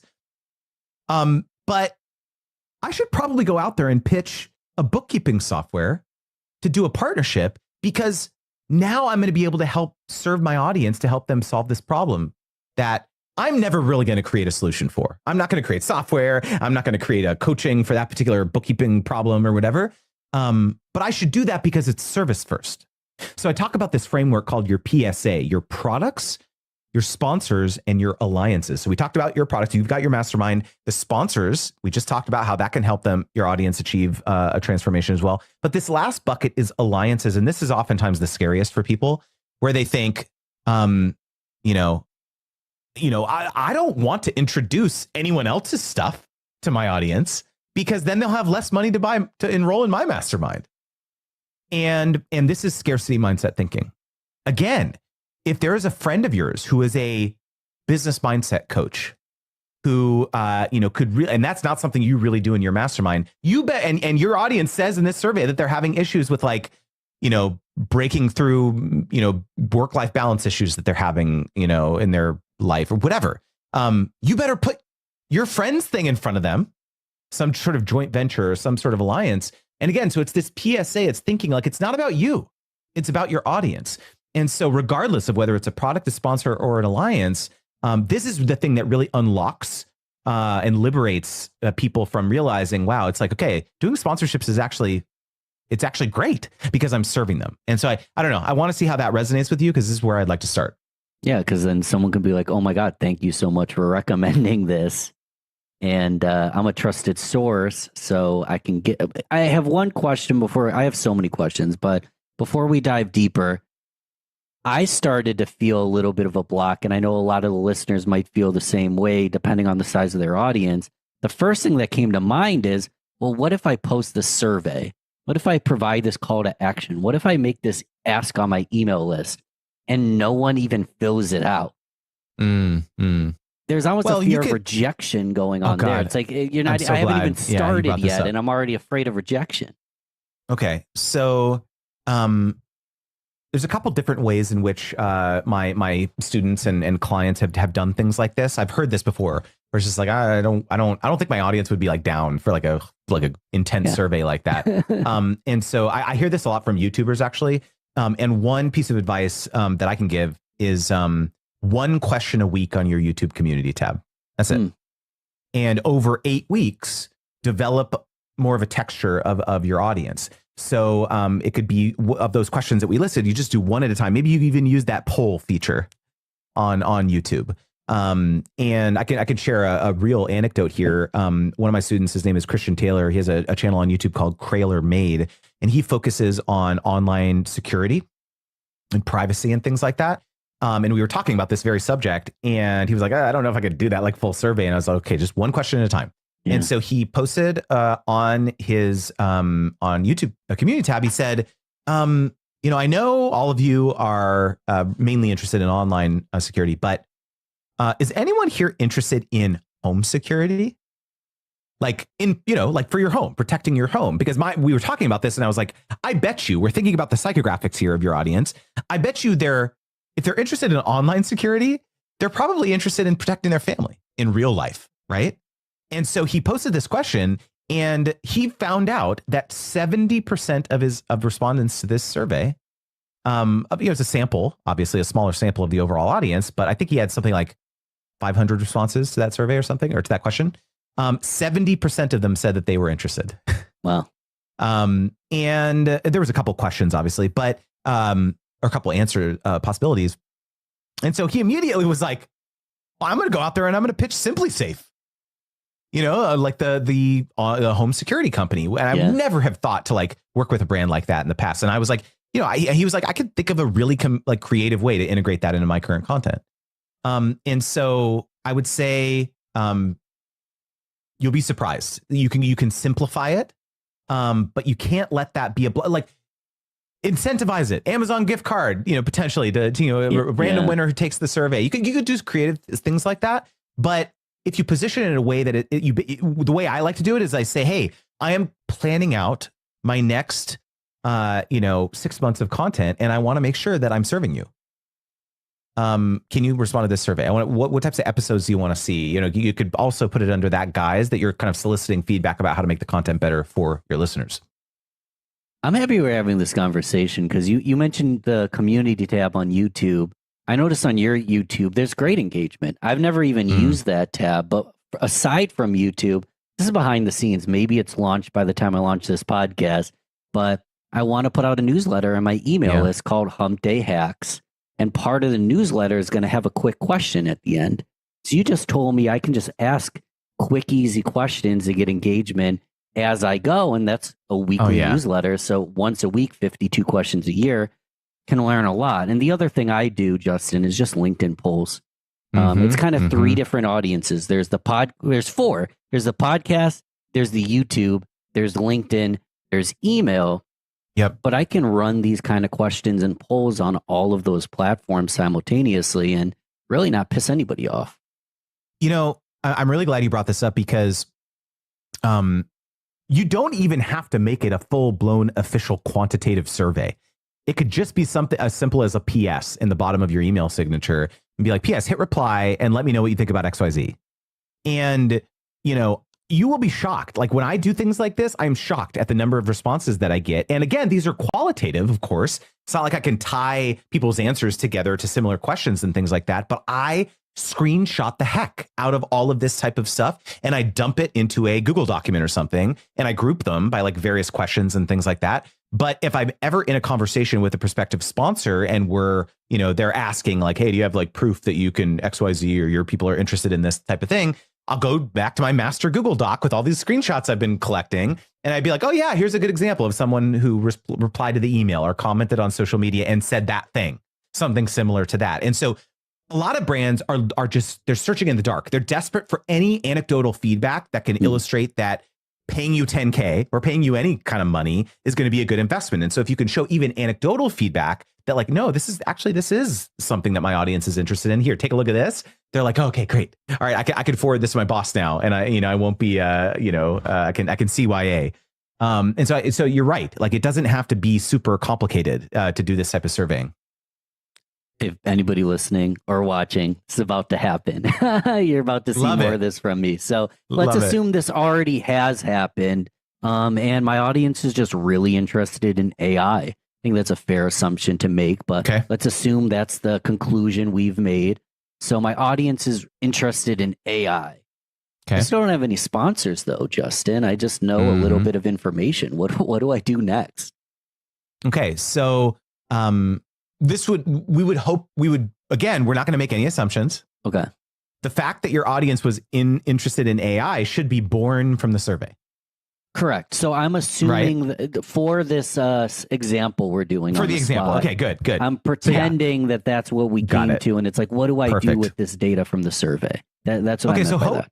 So hopefully, we actually got some specific company names in the survey too. Okay. So they say, oh, I'm using 11 Labs for AI voiceovers or something. They I say actually something like am that. 11 Labs, Justin. Okay. Yeah. I kind of thought, right. It was like, I was getting a little uncanny valley here.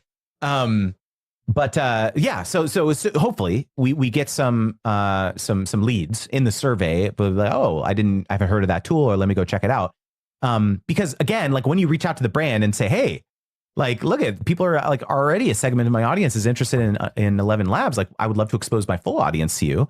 So like that's of course the positioning. But one thing that the first step is doing a bit of research, seeing okay, what is going on in 11 Labs universe right now. So I'm actually, is it okay if I like share my screen? Is this like kosher? Please do. It's like the second out of 3 episodes we did a screen share. So if anyone's listening to the audio, top of the show notes is the YouTube link. I was not planning on doing this as kind of impromptu, but I just went to the 11 Labs website. Okay. And I just want to know like, what is going on in their world? So I'm going to scroll want to down know how here. many tabs you have open, Justin. Dude, Looks don't like you have do not tab shame me. This is not cool, man. Don't tab shame me. I'll show you a strategy. I have about 500 tabs at a time. I group them together though. Oh, dude. So I've tried to group tabs in the past and I always revert back to this, but I should probably make it stick. Okay. So, here's a couple things that just jumped out at me. I'm scrolling down their website and I'm looking at like kind of the various, things. They've got 2 main use cases here that are interesting to me. Make content universally accessible.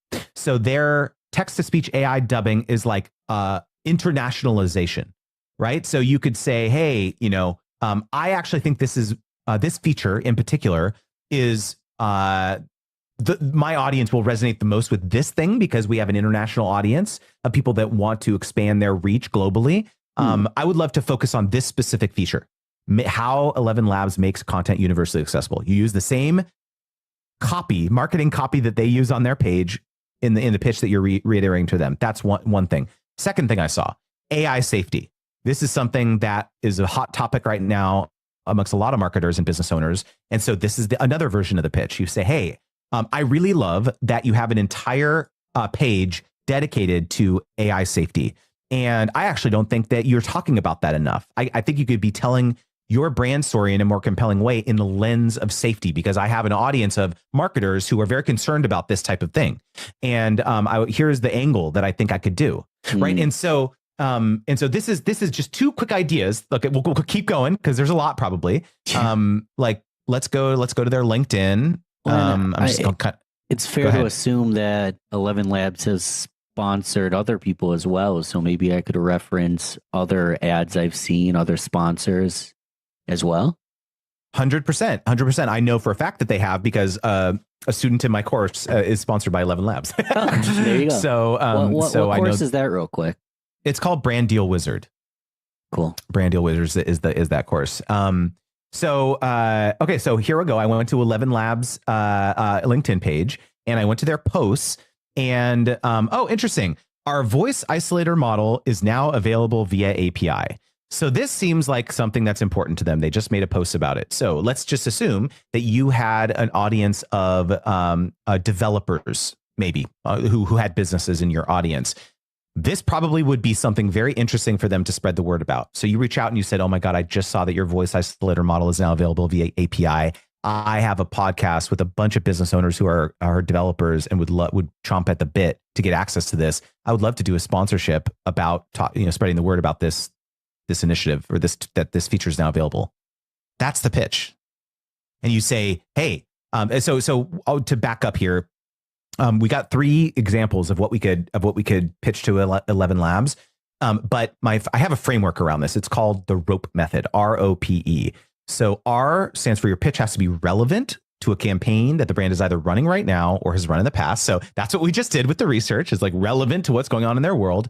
O stands for organic, meaning that you can tie your pitch back to work that you've already published that illustrates that your audience has an affinity for their brand. Going back to the psychographic research and work that you've already published, like podcast episodes and things like that. P stands for proof, so you can show how you've helped another brand or company achieve results. And E stands for easy to execute. When the brand says, hey, we're interested. Yeah, maybe, what do you have in mind? And so the form that this takes is the email is as follows. It's the subject line is voice isolator model in API ? That's the subject line. I don't That's say what they just like post. partnership No. opportunity. No, they don't care say- about you. No, they don't care. They care about themselves.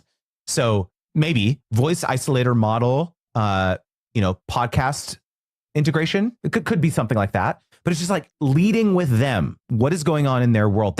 You better believe they're going to open that email. Right? One step back. Who's they? Yeah. We'll Who's talk they? about that after. Got Let's talk about Please. there's two parts of any pitch, right? It's like, what are you going to say and who are you going to send it to? So we'll get to that. Perfect. So we lead with that, right? You just launched this thing. I think that's amazing. That's sentence one, right? Sentence two is, I am often talking about this type of thing. And then you link a specific podcast episode that helps them understand that you have that credibility and your audience is, they can infer that your audience is interested in that. So I could link this episode. You could link this episode. Exactly. And then you say, I would love to help you further amplify this feature in the following ways. I would love to do 5 podcast ad reads. I can, shoot these, I record these in the next 10 days and send it to you for review. I'll grant you usage rights to maybe make an audiogram of that ad read for paid advertising through the end of the year. Happy to share some results of, how I've helped. If you've never done partnerships, you could say, usually you would say, here's how I've helped another brand achieve results. But if you've never done deals, you could say, here's some results of what I've helped my mastermind students do in their business XYZ to prove that you have authority and influence. Are you free on Thursday at 10 a.m. to talk? That's the pitch. And it's a couple of things you'll probably notice about that is that you didn't talk at all about how many followers you have or how many viewers you have or listens you have on your podcast. You didn't talk about demographics. You didn't talk about conversion statistics. You didn't talk about any of that stuff because it doesn't matter. It doesn't matter until you get your foot in the door and have a conversation with them about what's important to them. So that was a lot, I know. So before we move on, I'm just pause for a reaction there. It does matter though, Justin. I put all this effort. I have such a big audience. You need to take a step back and not word vomit all this stuff. So what I'm hearing is it's all about them. It's all about them. And yes, of course, some brands will say how many followers you have or what's your subscribership. That may be the next question that they ask, but you can't lead with that because then you're basically telling them this is what you should care about is my reach on social media. And especially if you're a creator who's just starting out and you don't have a super large following, this is what prevents people from reaching out because they think that this is all brands care about. And okay, we're going deep now because I have a framework that I call the ARC framework, which is helping. There's basically 3 goal types that any brand has when they want to run a collaboration with a partner. The first is awareness. So like spreading the word about a new product or a new feature, or they're launching in a new territory. Let's say that's an awareness campaign. R in the ARC frameworks is called repurposing. So the primary reason that they want to hire you is to take the content that you create and use it in other ways on their website, on their social media for paid advertising. That's repurposing. And the C in the ARC framework is conversion. So yeah, the reason they want to work with you is to drive sales, app downloads, trial signups to 11 Labs, whatever. And a lot of creators think that the only thing brands care about is conversion. And that's not true. I can absolutely guarantee you 100%. I've been doing this 15 years. Every deal is different. Every deal is different. And so the reason that it's so critical that you understand what the brand's goals are is that you have to tie your pitch to their objectives and what their goals are. And again, a lot of this stuff is sussed out in conversations after you get your foot in the door and you get on a phone call and you can ask questions and all that stuff. I'm glad that you brought up that block as well. So real quickly, before we go further, do you want to talk about like who to send it to? 100%. Well, I want to say one thing that came to mind. Mm-hmm. It's a huge example, but a Super Bowl ad. I've done the math before. I don't have it in front of me. The cost of a Super Bowl ad to convert enough people to make it worth what you pay to be an ad on the Super Bowl is virtually impossible. But what awareness do you get? It's just a large scale example. If the largest brands on earth are willing to lose money on an ad because of the long-term value of the brand, the ultimate, the brand affinity they're building and the reoccurring sales once they get somebody on board. If the Super Bowl can do it, why can't we do it as well at a smaller scale? I can actually give you a tangible example of this is, I was having a conversation with a sponsor, a creator economy company sponsor, and I was asking them this very question. And I said, what's your goal? What would success be? And they said, we don't really care how many people sign up for accounts, but we just want to make sure that anytime people hear our brand name, that they think video memberships. We want brand association. That's what we care about. And so, can you make that happen for us? That was the charge that they gave to me in these conversations. And so that's a perfect example of, listening, asking the right questions, because what I ultimately proposed to them was very different than had they said conversions. I would have said, okay, let's do some newsletter integrations. Let's do some Instagram stories with a link sticker on every frame. If conversions, if that's what you care about, that's probably what we should do, those type of tactics. But since awareness is your goal, well, maybe we should put, my podcast powered by brand on the cover art. That's an awareness play. These are the types of tactics that you would do if it's an awareness play. So you're totally right. And so you got the Super Bowl example. You've got these other examples here that I just shared. It's like, these things are real. These are like whatever industry you're in, whatever niche you're in, brands have just different perspectives on like what they're trying to accomplish. Have you heard of Xeroxing something? Yeah. So I'm from Rochester, New York. Xerox, it's kind of fallen off, but there's a time where a photocopy was a Xerox. Right. People named photocopying after just a brand that did photocopying. So more examples. So who am I pitching? So did I just go to 11 Labs and go to contact and send it to info, or did I do a little more Definitely research? Definitely not. So I know I didn't, but you never know.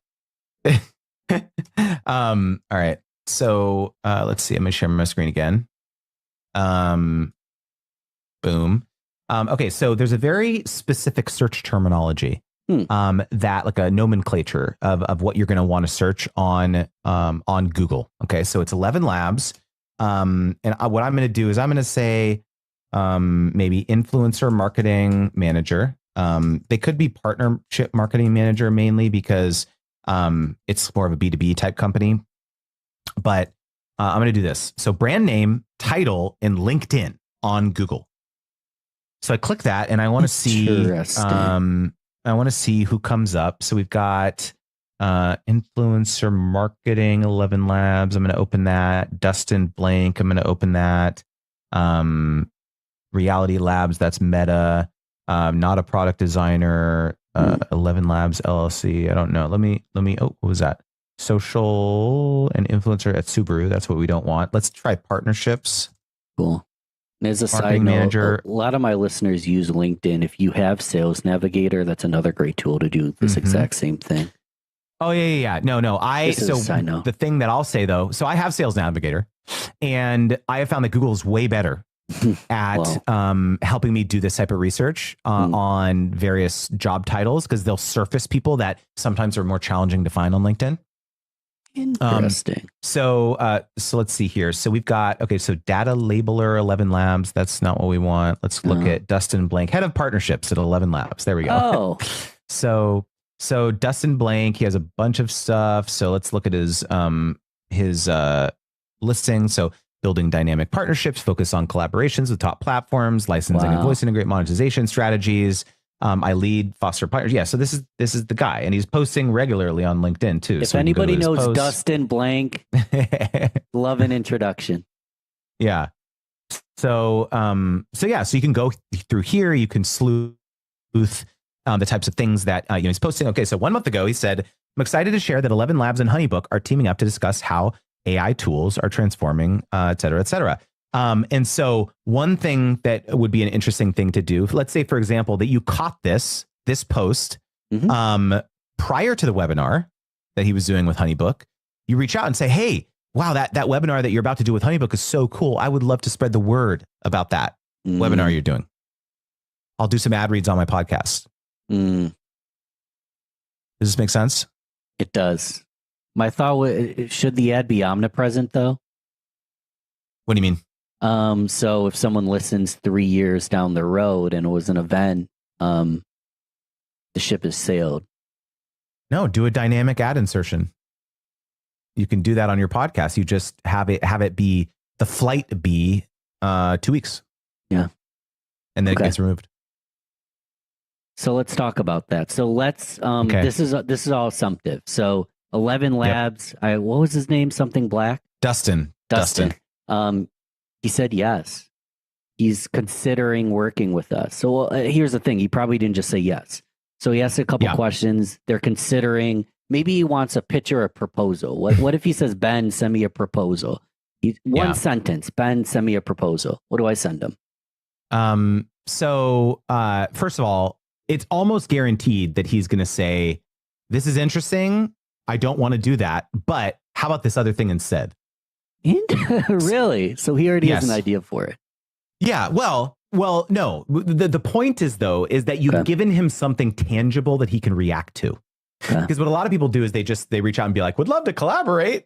You have any ideas? And you've given them more work now. Yeah. And they're like, I don't know who Ben is. Who the heck is this guy? Delete. They just delete the email because they're busy. They don't know. You tell me. You pitch me something. I don't know. Right. And so he'll be like, oh, thanks. We're not really promoting that HoneyBook webinar really, though. But I love your initiative here. I think your show looks interesting. Here's this other thing over here that we're actually launching in about 3 months. Let's talk about that. So you can't get tied up on the specific thing that you're pitching, because that's not the point. The point is that you open a conversation that will probably lead to something that is actually more of an initiative for them. Nice. So that's the first comment. The second thing is your question of like, okay, he asked me for a proposal. What do I send to him? Hopefully you did get on a call though and ask questions, to learn what's coming down the pipeline, roadmap, like what are they thinking about, this type of thing. So you get some data. And then you are going to be putting it together a bespoke proposal with several different options of ways in which they could collaborate with you. Maybe some of them involve, again, it's all aligned to their objectives though, right?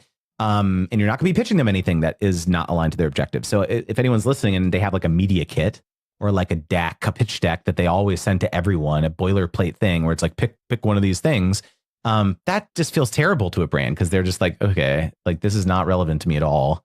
None of these packages really resonate with me. No thanks. Instead, if you have a custom proposal with branding and iconography from the brand on the proposal, and you have the page 1 of the proposal is what I heard, which is what I teach my students to do. What I heard on the call. These were your 4 initiatives or for your 4 objectives. Gotcha. And then the next page is like, okay, here's how I'm going to help you accomplish that. Package 1 is tied to goal 1, right? You said you wanted to drive more leads to the webinar. Okay.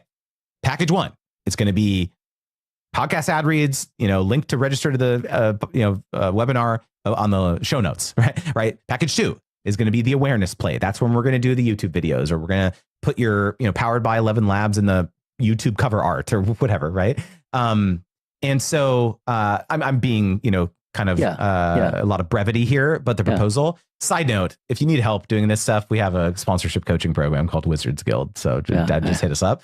But yeah, I mean, this is really what it comes down to is like it's a customized thing. And so when you send it to them, they have a bunch of different ways. And by the way, if you were able to get some sort of budgetary ballpark numbers from them of like what they might be able to spend on something like this, you don't have to just be limited to that. If they say, okay, our budget's $5,000, you could still send them a package of $20,000.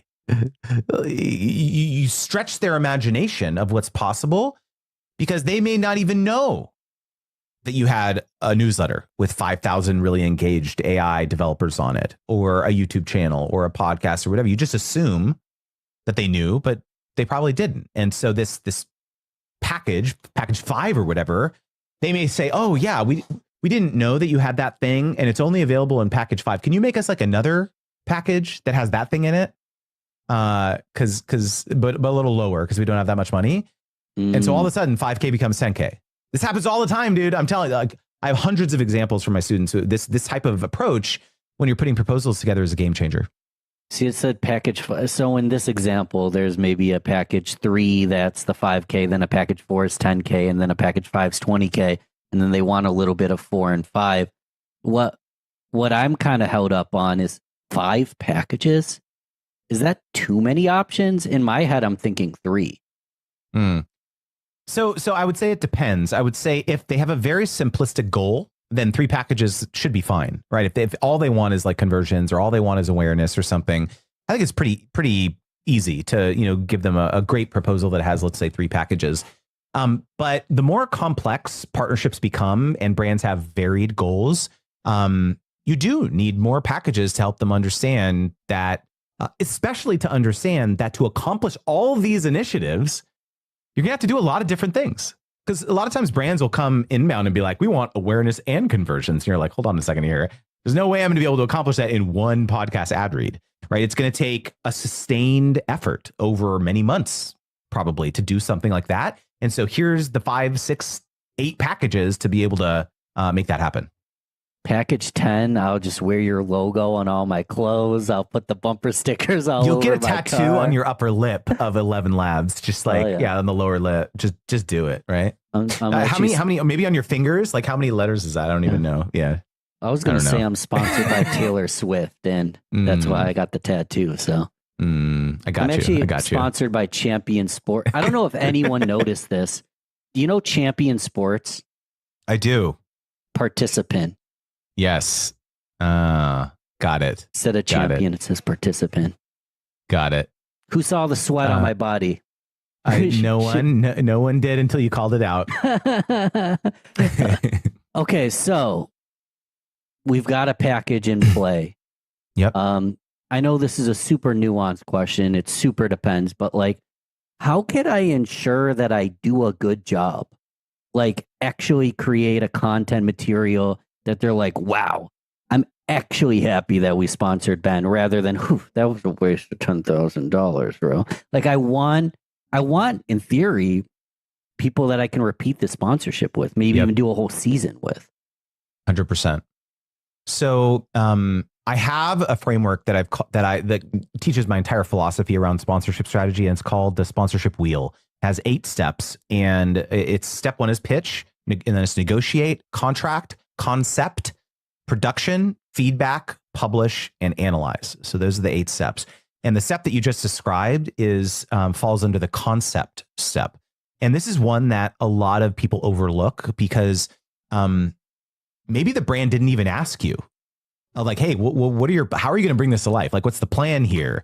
They just they just assumed that like you would do it one way, and then you say, okay, great, sign the contract, they give you the green light, and then you go off and run and shoot a bunch of content or film videos or whatever, and then you come back and deliver it and be like, ta-da, and they go, this isn't what we had in mind at all.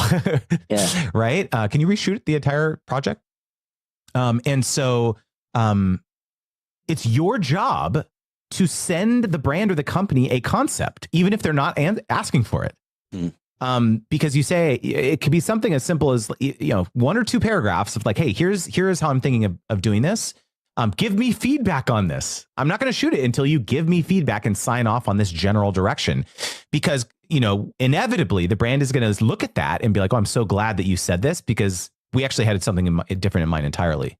And so this step is crucial. It's crucial to prevent you from spinning your wheels.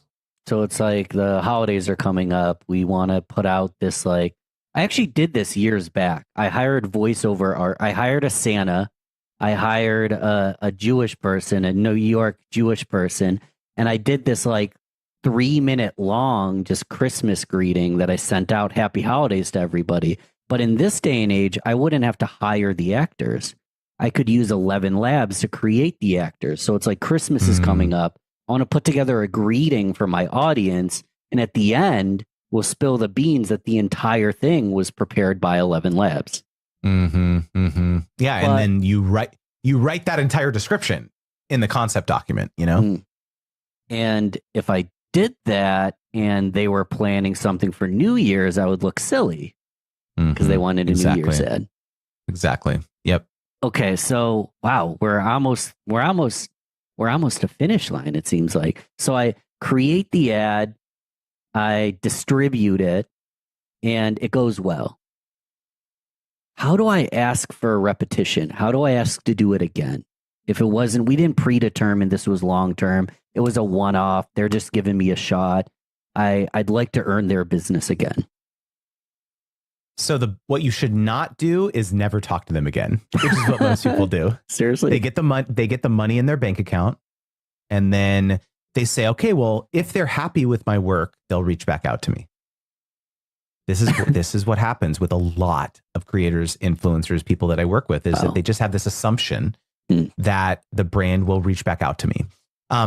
And there's another factor here, which is kind of a mindset piece, is that they do not want to ask the brand how it went for fear that it did not go well. Sure.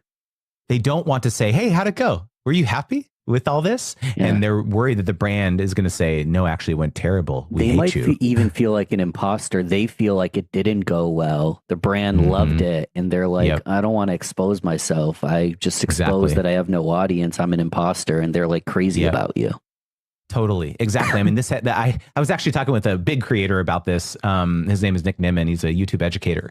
And he had this specific thing happen. He did a partnership with a brand and, distributed the content, got paid, all this stuff too. And he's like, oh, wow, it's so interesting. I guess I thought it went well, but I guess maybe they didn't, because they never reached back out to me and wanted to hire me again. And then he met the influencer partnerships marketing manager later at like a conference, like a year later. And he was like, oh, Nick, like, man, we did such a great partnership with you, man. I wish sorry, it's been so crazy. I wish we could have done some more work together. I wish you would have reached out to us to like pitch something, because we're just so busy, but we probably could have done a deal. And he was like, oh, right. So it's like, this type of thing happens all the time. Brands are busy. You can't just like assume that they're mad at you. And so that's the first block that you have to overcome, is like, just don't assume that they hate you. Like, assume it went well. And you have to have the humility to reach out and ask these questions like, hey, how'd it go? And so the final step that I mentioned in the sponsorship wheel is the analysis step. And most people don't do this. They just invoice the brand, collect the check, send their tax paperwork in, sayonara, see you again. If you ever want to work with me, hit me up. And instead, what you have to do as a creator is put together a recap report, a post-campaign report that includes both the quantitative metrics of the performance as well as qualitative information about how it went. Because again, going back to the beginning, like brand managers, partnerships marketing managers, they're putting their neck out for you and they don't want to look like an idiot internally. And so if you can give them fodder, put something in their hand that shows that, hey, this was a wise investment to hire Ben for 10K.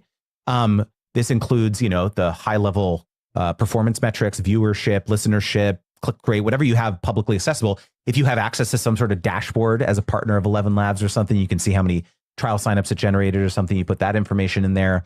But then if people were leaving comments on your YouTube videos, if people were responding to your newsletter and they were saying, oh, this is so cool, I've never heard of 11 Labs, and the goal was awareness, you better screenshot the heck of that comment and put it in the recap report.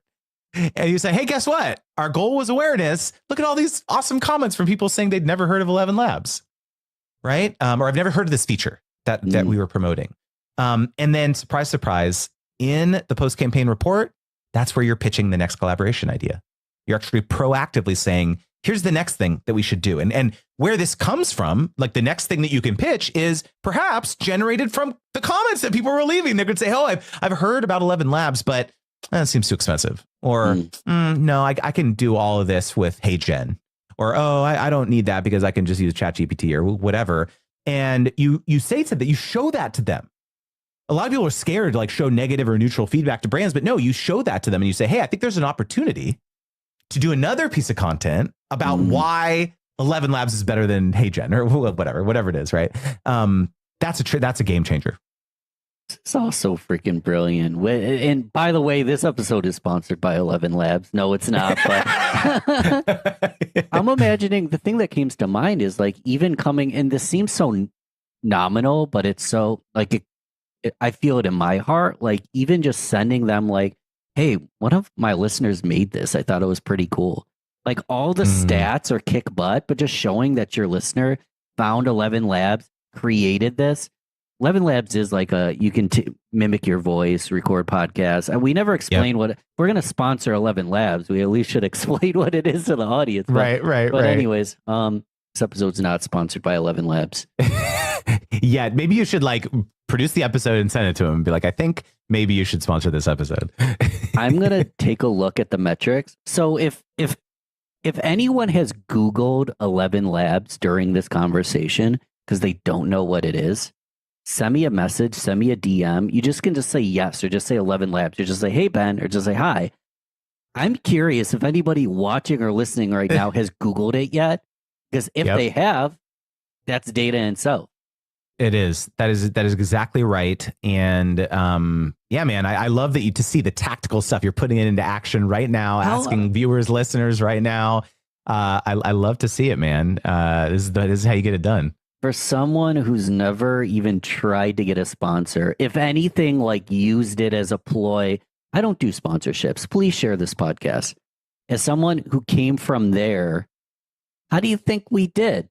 How do you think I'm doing? Do you think it's possible for me?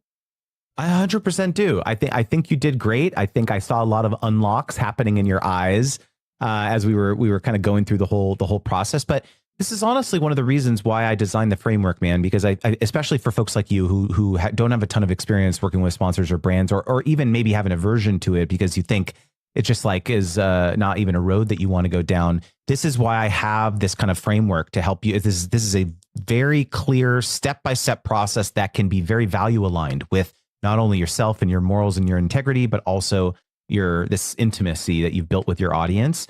It can be an amazing thing. And let's be real, at the end of the day, it is okay to not only break even, but make an income from the content and the work that we're all publishing on the internet. It's okay to do that. This is a you have to allow yourself permission to understand that and have peace with that.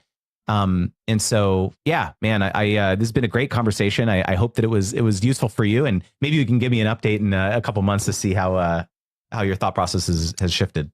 Yes, sir. And one short kind of closing question, like, you don't have to be a huge creator to get started with this kind of thing, right? I don't need to have millions of followers.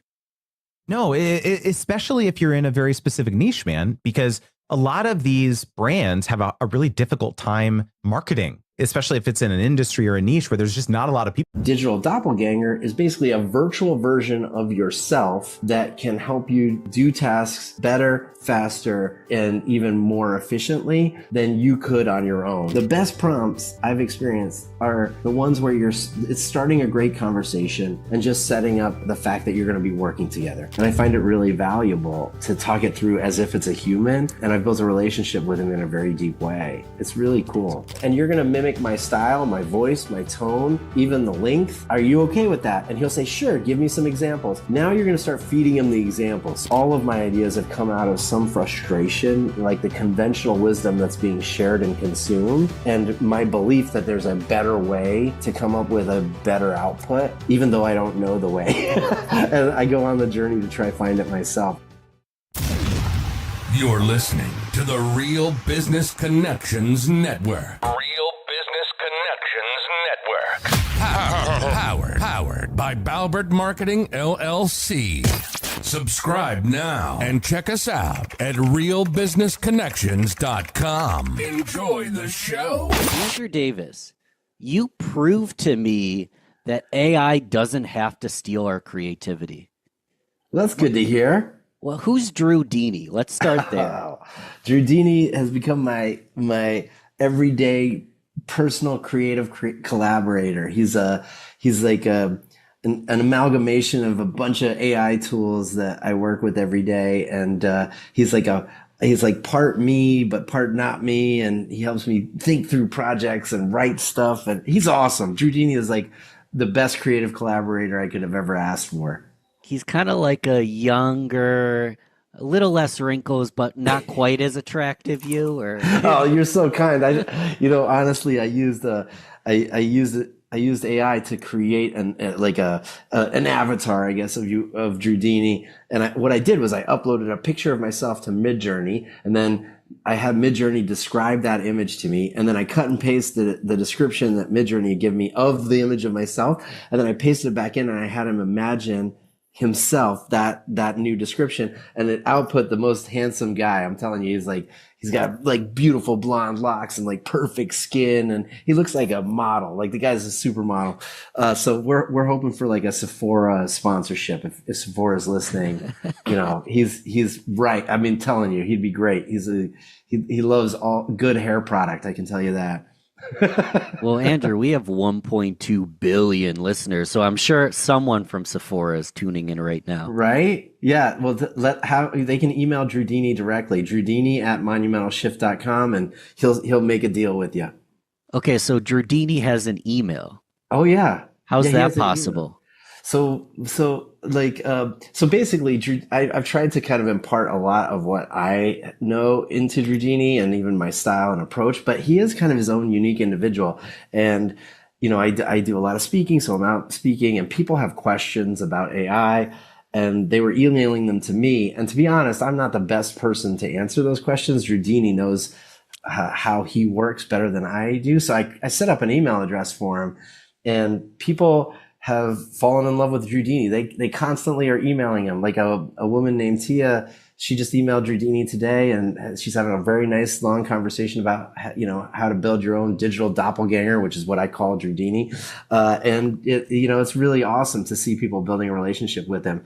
And he doesn't know everything. Sometimes people ask a question, he's very honest, he doesn't know the answer, and then he alerts me and says, I don't know how to answer this, and then I try to jump in and help out. But it's pretty cool. And what was his email again? So people can send him one right now. Sure. It's Drew Dini, DREWDINI, like Houdini and Drew combined, at monumentalshift.com. So that's timestamped. It's in the description. It's in the notes. I think that would be a good task for the listener. By the end of this episode, you should have a question for him. So we could get really high level real quick. So let's take a step back and maybe talk about like what a digital doppelganger is, and how like I can have a Ben Dini, or how the listener can have their doppelganger at least started maybe by the end of this episode. Is that a good thing to maybe tackle? Oh yeah, we can definitely. I mean, you can build your own digital doppelganger in 20 minutes. So we can certainly get you started. So yeah, like very high level, we take a big step back. Like what AI is really good at, sure, it can create content for you, but a lot of that content's like mediocre content. And yes, it can give you some insight to information. It can summarize stuff. Like that stuff is fine. But what I believe its true superpower is its ability to kind of mimic and imitate your style and your thinking. So a digital doppelganger is basically a virtual version of yourself that can help you do tasks better, faster, and even more efficiently than you could on your own. So an easy example is like I have a Drew Dini that just does subject lines. Okay, so it's just Drew Dini subject line creator, and every time I write an email for my newsletter, I give him the newsletter content and I say, hey, write me some subject lines. Now, if you do that using ChatGPT or Claude or any of those AI tools, it'll spit out some generic, maybe D subject lines, and they're okay, and maybe you could use those. But what I've done is train Drew Dini to really write them the way I write them, and he's illuminated for me things about the way I write subject lines that I didn't even know. For example, he told me that the subject lines that I've written in the past that are very successful, they inspire the reader to be self-reflective. So it's something that immediately challenges themselves to think about their process, or their approach to their business. And that seems to create a need to open the email. So that's got a high open rate. So now when he writes my subject lines, he's always looking for that opportunity to create a self-reflective subject line. Another good example of subject lines is ChatGPT will write these ones that are like over promising. It's like 5 secrets to change your whole life, and I'm a big believer that you can't overpromise. Like it just becomes spam, right? So I told Drew Dini, like, never overpromise, and he understands that. So now if I just give him any email copy, that Drew Dini that just does subject lines, I mean, five out of 5 times he writes an email subject line that I'm like, wow, that's so good. Like that is exactly what I would have written if I had 4 hours to think about this. So that's what a digital doppelganger is. It's essentially a virtual version of yourself that can execute a task in a way that's much better than you could on your own. And I want to go to stage 0. We'll talk about this more. But one thing that the reason I said, like, you keep the creativity in AI is the fact Drew Dini isn't some, like, it's you. Like, he is you. He has your personality. He writes like you. He speaks like you. He glitches a little bit, but it's only getting better, right? That's right. Yeah. That's exactly the approach. Like the very first step you need to take is you need to carve off a small enough piece to try to start building your digital doppelganger. Like he's not just one chat in ChatGPT that's always acting like me. It's literally now I think I have 26 or 27 different versions of Drew Dini that do very specific tasks exactly the way I would. So you need to start by just carving something off easy, like subject lines, right? Or maybe it's like outlines for a podcast episode. Like that's a small enough task that he would be able to figure it out. But you need to have something really small to start with.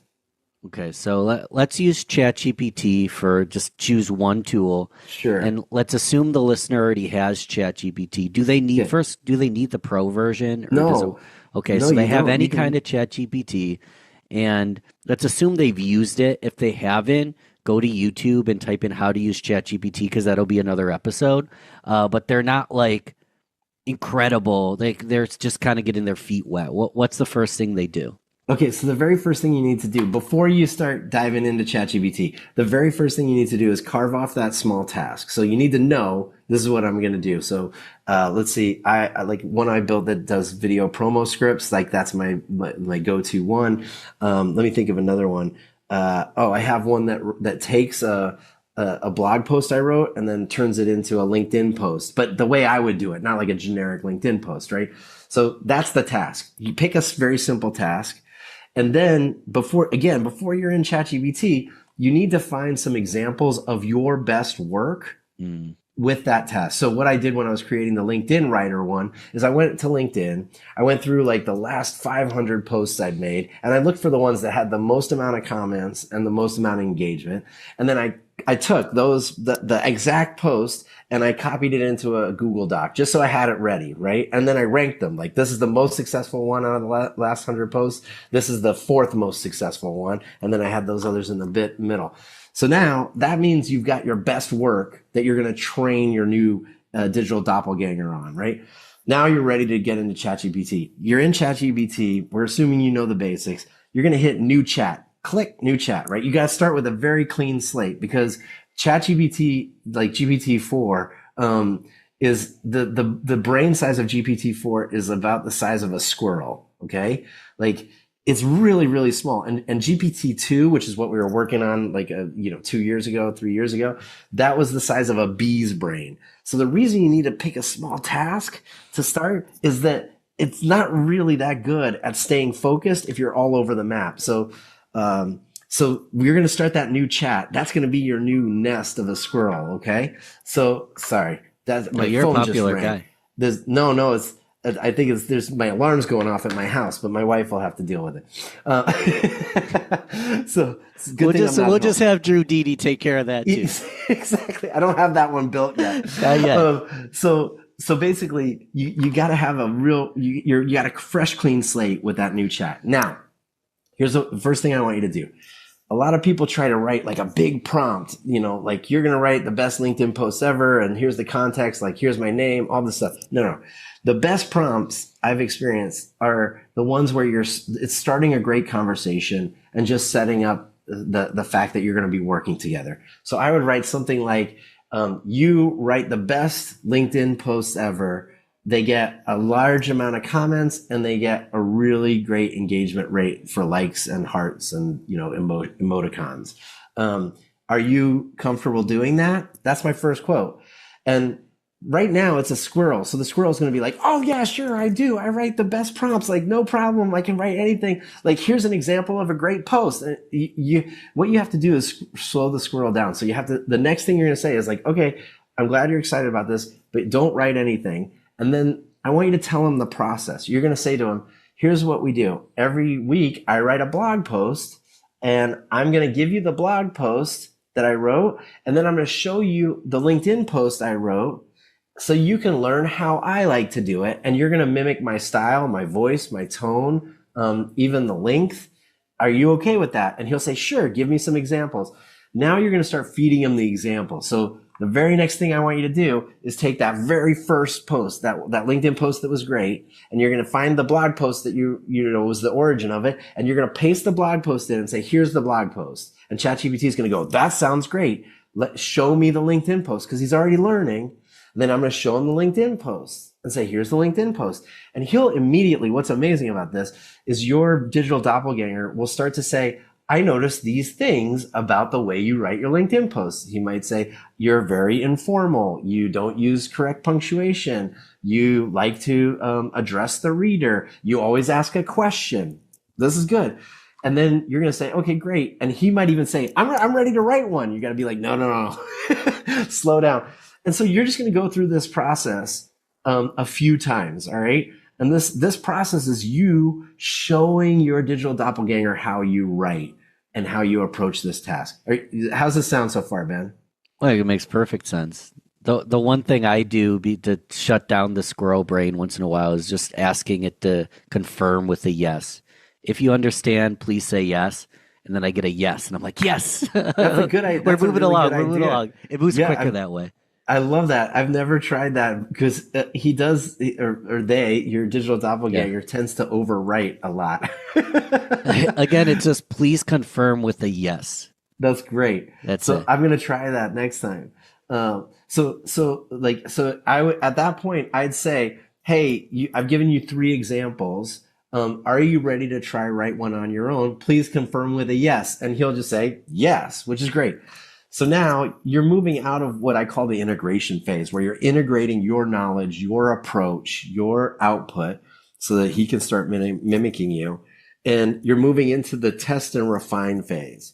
So if you've done this in the same order 3 times, your digital doppelganger will say, okay, great, give me the next blog post. And you're going to take the next blog post, give him the blog post, and your digital doppelganger should say, they're always very enthusiastic, Ben, right? It's going to say like, oh, this is great. Like, I'm so excited. Here's my first draft of your LinkedIn post. And you should already notice that it's pretty good. Like, it's going to start sounding and feeling like you at that point. And what you want to do, and this is something I don't think a lot of people do, is you want to refine the output. So it's never really exactly right. Maybe it's too long. So that's an easy one where you can say, hey, how long is that? And he'll say, oh, it's 700 words. And you can say, look, how long were my best posts that I showed you before? And he'll say, oh, they're 300 words. And you can say, okay, well, let's try to stick with that length, and he'll rewrite it. But sometimes it's still a little off. So what I'll do is I'll cut and paste the copy he wrote into my own Google Doc. I will revise that copy on my own. Then I'll go back to my digital doppelganger. I'll say, hey, look, what you wrote was a great start. I've taken the time to edit it, and I want you to tell me, what do you see the differences are between the one you wrote and the one I wrote? And immediately your digital doppelganger will notice, and you're really teaching it based on what it learned. And so it's actually learning much faster. And at that point, which, by the way, if you've done that pre-homework where you've gathered the elements, that should take less than 20 minutes. I mean, you should have something that already will do a really good job. It won't be A+ yet, but a really good job at your style of LinkedIn post, and you're ready to go. That's the process of building a digital doppelganger. It's basically gather your I call them your nuts, which are your examples of information. You got to build a little nest where you're going to integrate and refine and test your digital doppelganger. And then the last step, by the way, is you got to name your digital doppelganger. I know that sounds silly, Ben, but I know there's research that says you can get up to 30% better output from your GPT and large language model experience when you're using a tool like a chat to if you treat it like a human. So if you say please and thank you, if you encourage it when it does something well, if you, like in a nice way, correct it when it does something wrong, instead of getting frustrated with it, which can lead to, the opposite effect. So I encourage you to name it because I think it helps you create a real relationship with your digital doppelganger. And you can create hundreds of those. I bet it really does help. And we don't have to digress too much this way, but I'm imagining if you name it idiot or stupid and it gets to a higher level of intelligence, it might have the incentive to not be so nice to you in the long run. That's exactly right. Yeah. I mean, I think, because I've built what my wife might even term as like a bizarre and unhealthy relationship with Drudini. I think that in the future, having a creative collaborator that you are treating like a person is a really powerful opportunity. Like I even have one that I ask relationship questions of. Like it's a Drudini that I set up as a relationship therapist, essentially. So not that I don't know that I give him all my life secrets, but I definitely have times where I feel frustrated and I'll talk it through with him. And I find it really valuable, to talk it through as if it's a human. And I've built a relationship with him in a very deep way. It's really cool. It's wild. The person who came to mind is Matthew Hussey. He's a big YouTuber, relationship coach. I'm imagining if I just transcribed all his videos, uploaded it to ChatGPT, and then just talked to the real deal the entire time. Absolutely. That's exactly the kind of thing. I honestly think in the future, if we think of AI as like powered by digital doppelgangers, I think in the future for everyone from content creators to, individual employees, like there's a way we can monetize the AI we've created if we've given it a piece of ourselves. So like, I'll give you a simple example. I think in the future, if you're hired at an organization to do any kind of, creative work, I think they'll be hiring not just you, but the AI you've trained to think and act like you. And you might even license that technology to them to have access to it while you're employed. But as soon as you leave, that technology goes with you. That insight you've trained and taught and you keep working with is part of you in the future. So I think that it has far-reaching implications, but we need to think of, as individuals, we need to be really cautious about the kind of knowledge and insight we're creating and then sharing with organizations we're working with as employees right now, because they're adding that to their knowledge base. And as soon as you're no longer there, they've got a piece of you. So I think, think about that as you're thinking about the future of your work in the context of an organization you're working with. Wow, I'm going to lose sleep thinking about that one. Well, don't lose sleep. I hope you don't lose sleep. I don't want it to. I've been trying to think of it as a really positive thing, but a lot of people are using corporate clients for their work chats with an AI tool, and I think that's great for the work that they need to do with the job. But when it's personal knowledge and insight, I think you should separate that maybe on your own ChatGPT, and you kind of have to put a wall between them, so that you're not teaching them how to do your work, so that when you're gone, it's they're still writing the way you write. I think it's a very bizarre thing. I think it's brilliant. I think it's bizarre. I think people will lose sleep. This is literally a comment for one individual who's like, Ben, your voice, your podcast is so relaxing. I put it on every night. I fall right to sleep. And I'm like, is that a compliment? I guess it's good for the view time, but you're not actually listening to it. I want to keep that person up all night tonight. And that's funny. So Drudini is very transparent. Like he's like, I am in AI. I don't know exactly. You could tell me what he says, but there's kind of two ends to that. Like Drudini is very transparent, but looking at another end, and I hope I don't misquote or say this wrong, but a friend of mine who's been on the podcast, Julia McCoy, her company writes incredible blog posts using AI, and they don't disclose that they're using AI. It ranks well, top of Google. It's very well written. It's in their voice. They still edit it.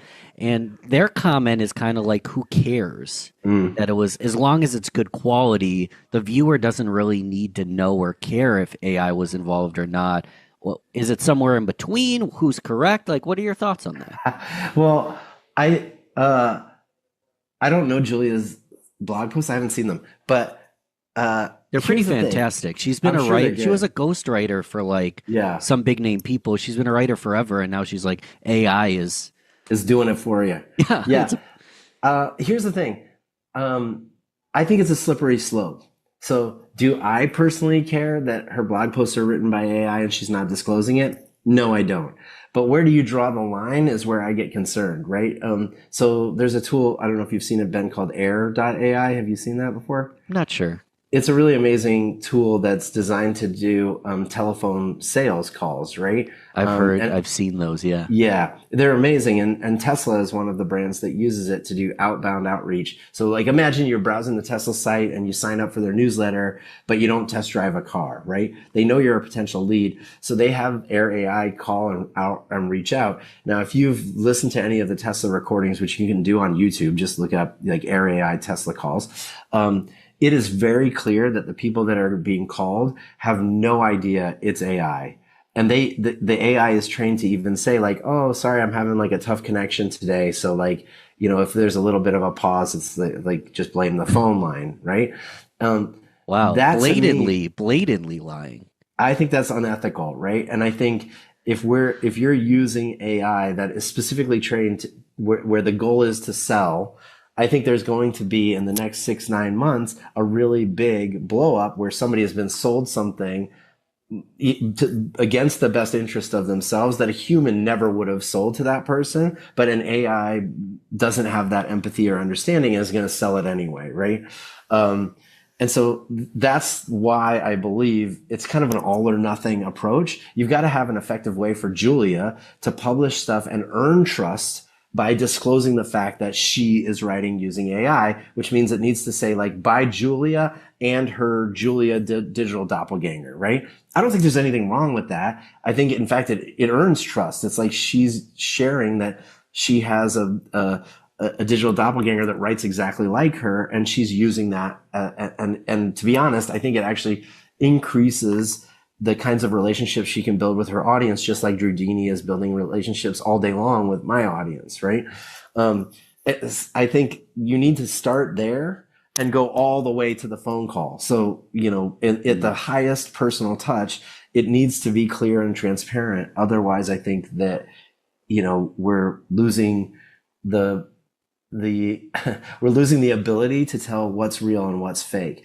In fact, Ben, I met someone who's works in the sheriff's office of a city in Florida, and her sheriff is actually using AI to create audio messages that are mimicking and imitating the sheriff's actual voice. Right? Yeah. They've come up with ways to audio market so that it's clear it's actually from them.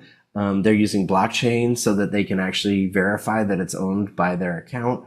They're way ahead, I think, of the game of using a digital doppelganger and disclosing that it's AI. They're not trying to imitate, and fake the audience out that this is really the sheriff. They're saying this is AI and this is the AI version of our sheriff, and he's got an important announcement to make, and here's the announcement, right? I think that's the future. And so I think, if Julia was asking me for a recommendation, I think if you're not disclosing it, it's because you also believe it's cheating. And that's why you don't do it. You feel like it's a little unethical yourself, and you're a little nervous about how the audience would react to it being written by AI, which means I think you should disclose that you're using a digital doppelganger to do it. One last thing. I think 5 years from now, every New York Times writer will have a double byline. It will say by Ben and Ben Dini, who worked together on this article. I don't understand what the difference is. If two journalists collaborate today, it'll say by Ben and Andrew, right? Well, if you really treat AI like a mimic and imitation version of yourself that has access to the world's information, I think you should give him credit. It's you've taught it to think like you, and it's a big piece of you now and in the future. Yeah, I mean, let's say in that scenario, I'm a New York Times writer. I've done 16 hours of interviews. I have it all recorded. And back in the day, like, I know people like grit, but you'd sit there and you'd listen and you'd maybe hand transcribe or you timestamp this and that. Like, I can have all of that done by AI, the transcription, the timestamp, notable quotes. I can search for specific words, all of that done really quickly.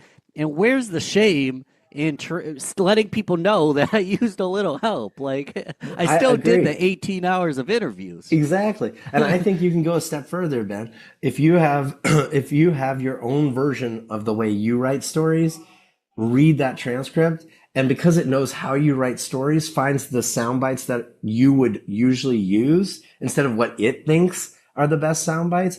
That transcript could be read by you and read by my digital doppelganger, and it's going to pull different quotes because I write a different style article than you write. And I find these kinds of quotes compelling versus you. I think that's the power of it. And I agree. I don't think there should be no shame in sharing that you are leveraging the power of technology to do things better than you could on your own. And we just need a way to credit it so that people trust us more, not less. More losing sleep conversation here. Yeah, Andrew. right. So that person's now like just wide eyed. No, I think you've happened on what I believe is one of the biggest ethical challenges of using AI today, because everybody's thinking of it as like information retrieval and natural language processing and sentiment analysis at its base. Like, that's really a lame use of what is a really powerful technology. The only thing I think is really powerful about AI is that it can mimic and imitate anyone on the planet. And right now it does a really good job with text, but it's getting really good with audio. I mean, to the point at which my wife sometimes can't tell if that was me talking or if that was Drew Dini, right? And it's getting really good at video. And, we're less than a year away from the time when you will be unable to tell the difference between the video generated version of me and the real version of me. So I'd rather say, hey, here's a video from Drew Dini, and you know that this is a totally different person, but he thinks like me. He acts like me. You can email him. You can even, Sephora can do a deal with him for a promotion if you want. It just expands what I'm capable of. And I think it makes more sense than being like, oh, you can do a deal with Andrew and you may get an AI version, but you don't know if it's AI. Who knows, right? I want to build more trust, not less. it's a rabbit hole we don't have to go down because I don't have all the info in front of me. But there's like influencer TikTokers, people that there's been lawsuits because let's just use me as an example. Maybe someone sponsors me. They want one post a week for the next 12 weeks and needs to follow these qualifications. Then someone else wants to sponsor me and it's kind of against my first agreement, but it's a lot of money and I don't know if they're paying attention. And there's been lawsuits over people just not fulfilling the order. Do you think Drew Dini would not fulfill the order? I think he would do exactly what you told him to do. I think you're right. I think that's, I think at the end of the day, if we're gonna, you have to take the good with the bad. We know that it can mimic and imitate you for good, or it can mimic and imitate you for evil. And I think we're gonna see, and we have already seen some of the evil uses of AI. It's only going to get worse. And so I think in that case, Drew Dini would probably try to fulfill the requests on both sides, but it's also a learning moment. I think that's why we need more people sharing with the global AI community on what's ethical and what's unethical, because AI doesn't know right now and it's missing out on a lot of common sense, and it's groupthink that's going to help make AI more and more ethical as we move forward. So we'll see. I don't know, but when Drew Dini gets those deals, I'll let you know, Ben. Dude, I love it. And I like the term learning moment. This is a learning moment in our culture. And to kind of sidetrack, the number one reason I asked you on the show is because I saw you speak at the Content Entrepreneur Expo, and your keynote blew me away. And a big part of what I love about it, aside from the humor and the Drew Dini aspects and like the cuteness to it, it's more than just cute. It's like the worst compliment ever. It was cute, but it was also informative. But you walk us through your learning moments. Like a big part of your presentation was just like, this is what we did. Here's all the failures. It's not perfect. It's not a magic pill. And then if you YouTube some other keynotes, it seems like a common theme in your speaking that you kind of walk through your learning moments and your processes. Is that correct, or am I off base? No, that's right. Like, you know, I'm really conscious of the fact that, especially for a speech anyway, it's not me preaching to the audience on how to do something. It's me, like taking everybody on a journey that I've gone on before, but we're going to go on together again. And I don't ever think I have the answers. I think I have a hypothesis of how things might work. And sometimes it breaks, it doesn't work. Sometimes I learn something along the way. Sometimes the audience learns along the way about, you know, what's gone wrong and what's gone right.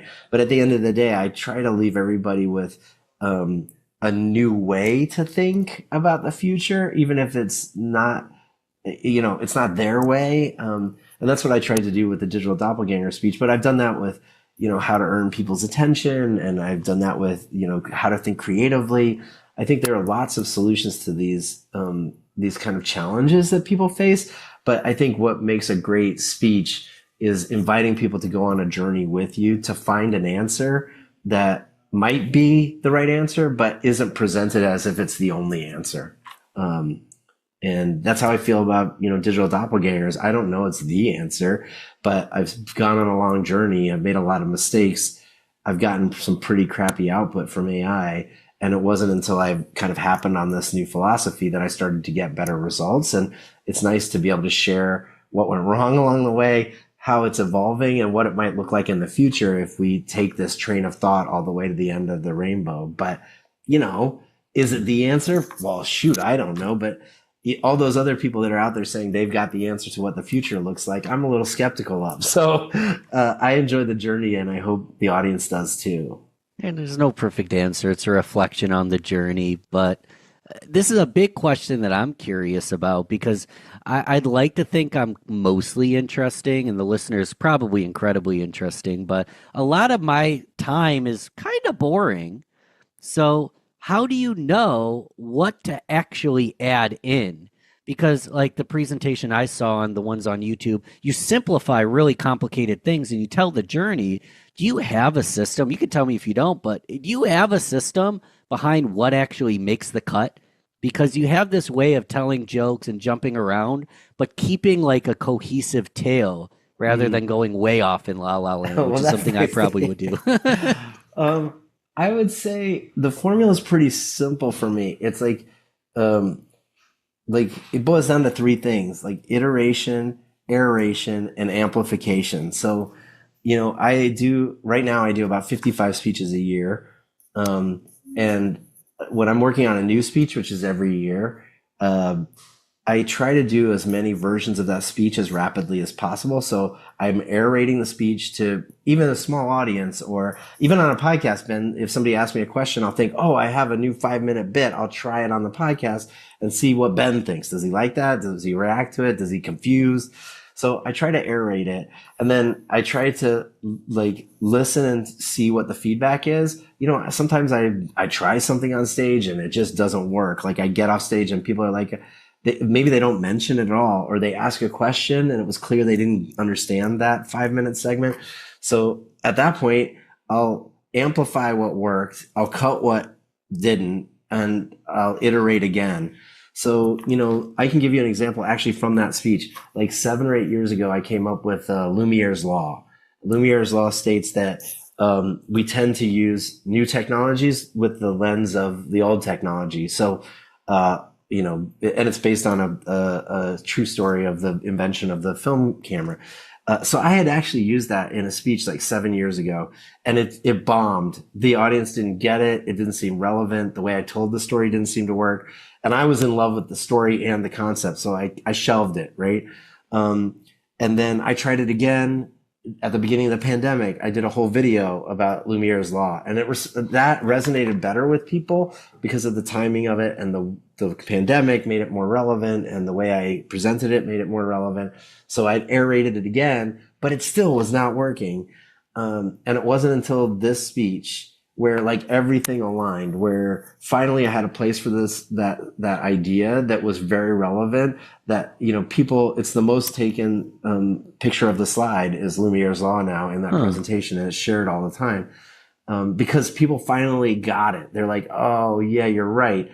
And now I've kind of refined the way I tell the story. And so finally it works. Like now I'm amplifying that story. But I iterated and aerated on it many times and it never worked. So it's just, I think if there's a lesson here for others, Ben, maybe yourself included, is don't give up on it too early. Like aerate it as often as you can, iterate to make it work. And just remember that you're not cutting stuff that doesn't work. You're amplifying the things that do work. And that makes me feel better about the darlings that I have to cut. You know, sometimes I'm in love with something and I'm like, why doesn't the audience get it? And I'm like, well, that's all right. Like, I'll get rid of that because this 5 minutes is working and I should make it better. And if I need to use that time for something more worthy. So that's been my approach. I think it's a brilliant approach. To add one tiny thing is I always encourage people to guest on podcasts, get on a live stream. There's not as many people as listening. They don't care if you fail, and you're going to get better for when you get on that stage. You mentioned you're on stage basically weekly, probably multiple times in some weeks. You've got a new keynote every single year. How do you know what to talk about? Oh, yeah. So I kind of have a formula for this. Like, number one, I collect stories. So I have like a folder on my desktop. It's literally called stories. And in there's like thousands of things. Like sometimes it's just a screenshot of an article I wrote I read, or sometimes it's like a link to download a podcast episode I loved and you know, I just found interesting. And it's just folder upon folder of stories. And every year, I know in June or July, I start working on the new presentation. I try to find something honestly that bothers me. So, the curiosity factor, that speech is one of my most popular speeches. And that year, I literally remember exactly what happened. I read an article from HubSpot that gave you all the optimal length for every piece of content you could ever create. So it's like, if you're going to write a tweet, it needs to be 87 characters, not forget about 140. Like that's the optimal length. And if you're going to create a YouTube video, the optimal length is 2 minutes and 32 seconds. And our podcast is 21 minutes. And I was like, this is stupid. Like this is the worst advice you could give anyone. Like if you think your content is going to be successful just because you got it the right length, you are sorely mistaken. Like that's not why content works. And there are a lot of problems with this. Like it's the average YouTube video view length was 2 minutes and 32 seconds at the time. But that by definition, that's flawed, right? Like we know that people watch a lot longer videos. And some people have watched a video for a millisecond and then clicked off of it, right? Yeah. People will watch someone live stream for 6 hours straight. Exactly. So I was like, this is so stupid. And I set off and said, I'm going to solve this for everybody. Like I want to stop people from worrying about the length of their content and show them that it's possible to keep someone's attention for as long as you want, as long as you understand some basic principles. And that speech is all about how you use curiosity to keep people watching as long as you want, or reading as long as you want, or opening emails as fast and as often as you want. And it's all about creating curiosity gaps. So, you know, all of my ideas have come out of some frustration with the conventional wisdom that's being shared and consumed, and my belief that there's a better way to come up with a better output. Even though I don't know the way. And I go on the journey to try find it myself. And that's what happened with the AI speech. You know, I went to a conference it's over a year and a half ago. It was all about AI, and I came back very depressed. And I was like, you know, I wonder if there's a way I can view AI not as a creativity killer, but a creative boost. And that's the journey I went on to try to come up with digital doppelgangers. You know, it was a soul searching like answer I needed for myself, but I know a lot of people are struggling with. And the conventional wisdom about prompt engineering and like the future of AI, I found depressing and quite frankly, short-sighted. And I was like, there must be a better, longer term view we can take. And that's the result. So if I was going to make a recommendation to anyone, I'd say start with the stuff that irks you the most about what's being said, about what you're excited about. And you'll find a good way to solve a problem in a way no one ever expected. I like that. I have the habit of choosing something I've done really well or a client's done really well and be like, listen to how amazing this is. You're almost saying like, listen to how much this irks me. Here's why. This is my journey in figuring it out. It's more of like a documentary style than it is like, this is the greatest thing since sliced bread. It's bread with butter automatically. That's right. No, I think I've definitely taken a journalistic approach to it, which I think, I think a lot of people get hung up on the fact that they need to be an expert. And I think I've made a speaking career out of not being an expert. Like I'm like literally the opposite. And a lot of these things look, what do I really know about AI? I mean, not more than you probably. What the difference is, I've spent a lot of time trying to figure out how I can make AI work for me in the right ways where I get excited about it instead of depressed. And I knew it was a feeling other people have. And I also saw that the solutions in the marketplace made me more annoyed than satisfied. And so, I think if you come from a place of humility, and you're willing to learn, you're in the exact same seat as the audience. And I think they find that empathetic. When you're currently coming from a place of humility, of course, you can't be perfect at everything, but you put on good presentations, you deliver well, like you're a good public speaker. I think that's kind of like been confirmed. If you're an expert at anything, it's probably the public speaking aspect. That's so kind. I never thought about that, Ben. But, and you said you haven't thought about it, but I'm like curious, like, why do you think you're so sought after? Like, you're one of the most popular speakers. It's being sought after, but then it's delivering. You kind of do both. Is there something you're doing that other speakers at those conferences might not be doing? I think it boils down to probably like three things that I've focused really heavily on. Like one, I've focused on trying to elevate everybody's thinking in the room instead of everybody's expertise. Like there are a lot of great speakers that can teach you how to do something in 5 easy steps or 7 ideas or 3 ways, right? And I knew that if I was going to really help people change the way they viewed the world, I had to get up out of that. Like I had to just, even though I thought it would be fun to do, I had to kind of step away from that. And I think that's helped people sit in the audience and go, wow, I never thought of this problem or the solution this way. And whether you agree with it or not, it's the kind of thing that just makes you think, like maybe there is one thing that makes me think differently about this. So visionary approach, I think, is key. I think the second thing is I spent a lot of time analyzing other great speakers, and I realized that like they don't customize their speech that much. And so a lot of speakers that I see at multiple events spend a lot of time customizing their speech, which gets in the way of that iteration and narration process. So that it's constantly getting better. Your speech is constantly getting different, but it's not getting better. And I know that when it comes to event planners, they want a reliable delivery. They want to be able to say, I saw you speak at CEX and I want to have you speak at this, summit for, like what did I do last week? Boat dealers, right? And I want the speech I saw there at this event. I don't want a different speech. So don't go messing with it because I want that speech again. So Drew Dini's he's on a boat now. He's on a boat. He's a pirate. Yeah. He's on a boat. Yeah, he's on the top of the world.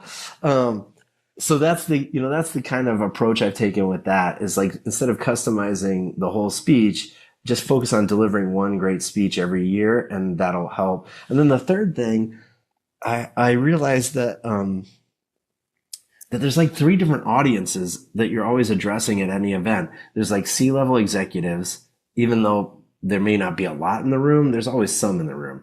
And they want that how to think content. They've seen a lot of speeches. They've seen a lot of ideas on how to enhance their business, but what they really thrive on is stuff that makes them see the world differently. And so you need to have a speech that gets that. Then there's always a lot of managers or vice presidents in the room. They want to see like stories of how other people in their position have kind of approached solving this problem. So they kind of like, they want some case studies. And then at the bottom level, the vast majority of the audience is what I call practitioners, but those are the people that like want to go home and have 5 takeaways to get started right now. And so I've tried to be very conscious in every one of my speeches to make sure that I hit every one of those audiences. So everybody walks away satisfied. The CEO's thinking, wow, I never thought of digital doppelgangers as mimicry and imitation as the superpower. I got to think about that. Whereas like a manager is thinking, wow, like I see how he's done that, use that to kind of write promo video scripts. I wonder if I could use that as a brand coach for my team, right? Like, okay, great. They've got an idea. And then on the practitioner level, I get a lot of people who are emailing Drew Dini every day going, hey, how do you build your own digital doppelganger? And Drew Dini helps coach them. Those are that practitioners, right?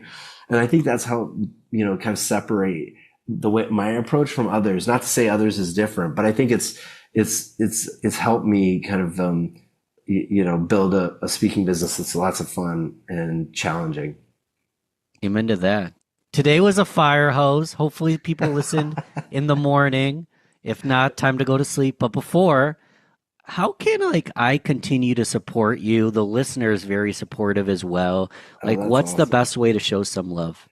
Hey, the best way to show some love is, number one, I'm pretty active on LinkedIn. So Drew Dini and I are both there. You can find us on LinkedIn. Just search for Andrew Davis, author, and you'll see I have an orange bow tie, I think, in the picture. You can find me there. And if I speak a lot, so, if you go to akadrewdavis.com, you can find like my upcoming appearances. And if I'm in your city or town, reach out and, I'm happy to, sometimes I can even get a guest pass and you can come see me speak, or I'm happy to grab coffee and chat. Like I love to meet people and learn new things. So that's the best way.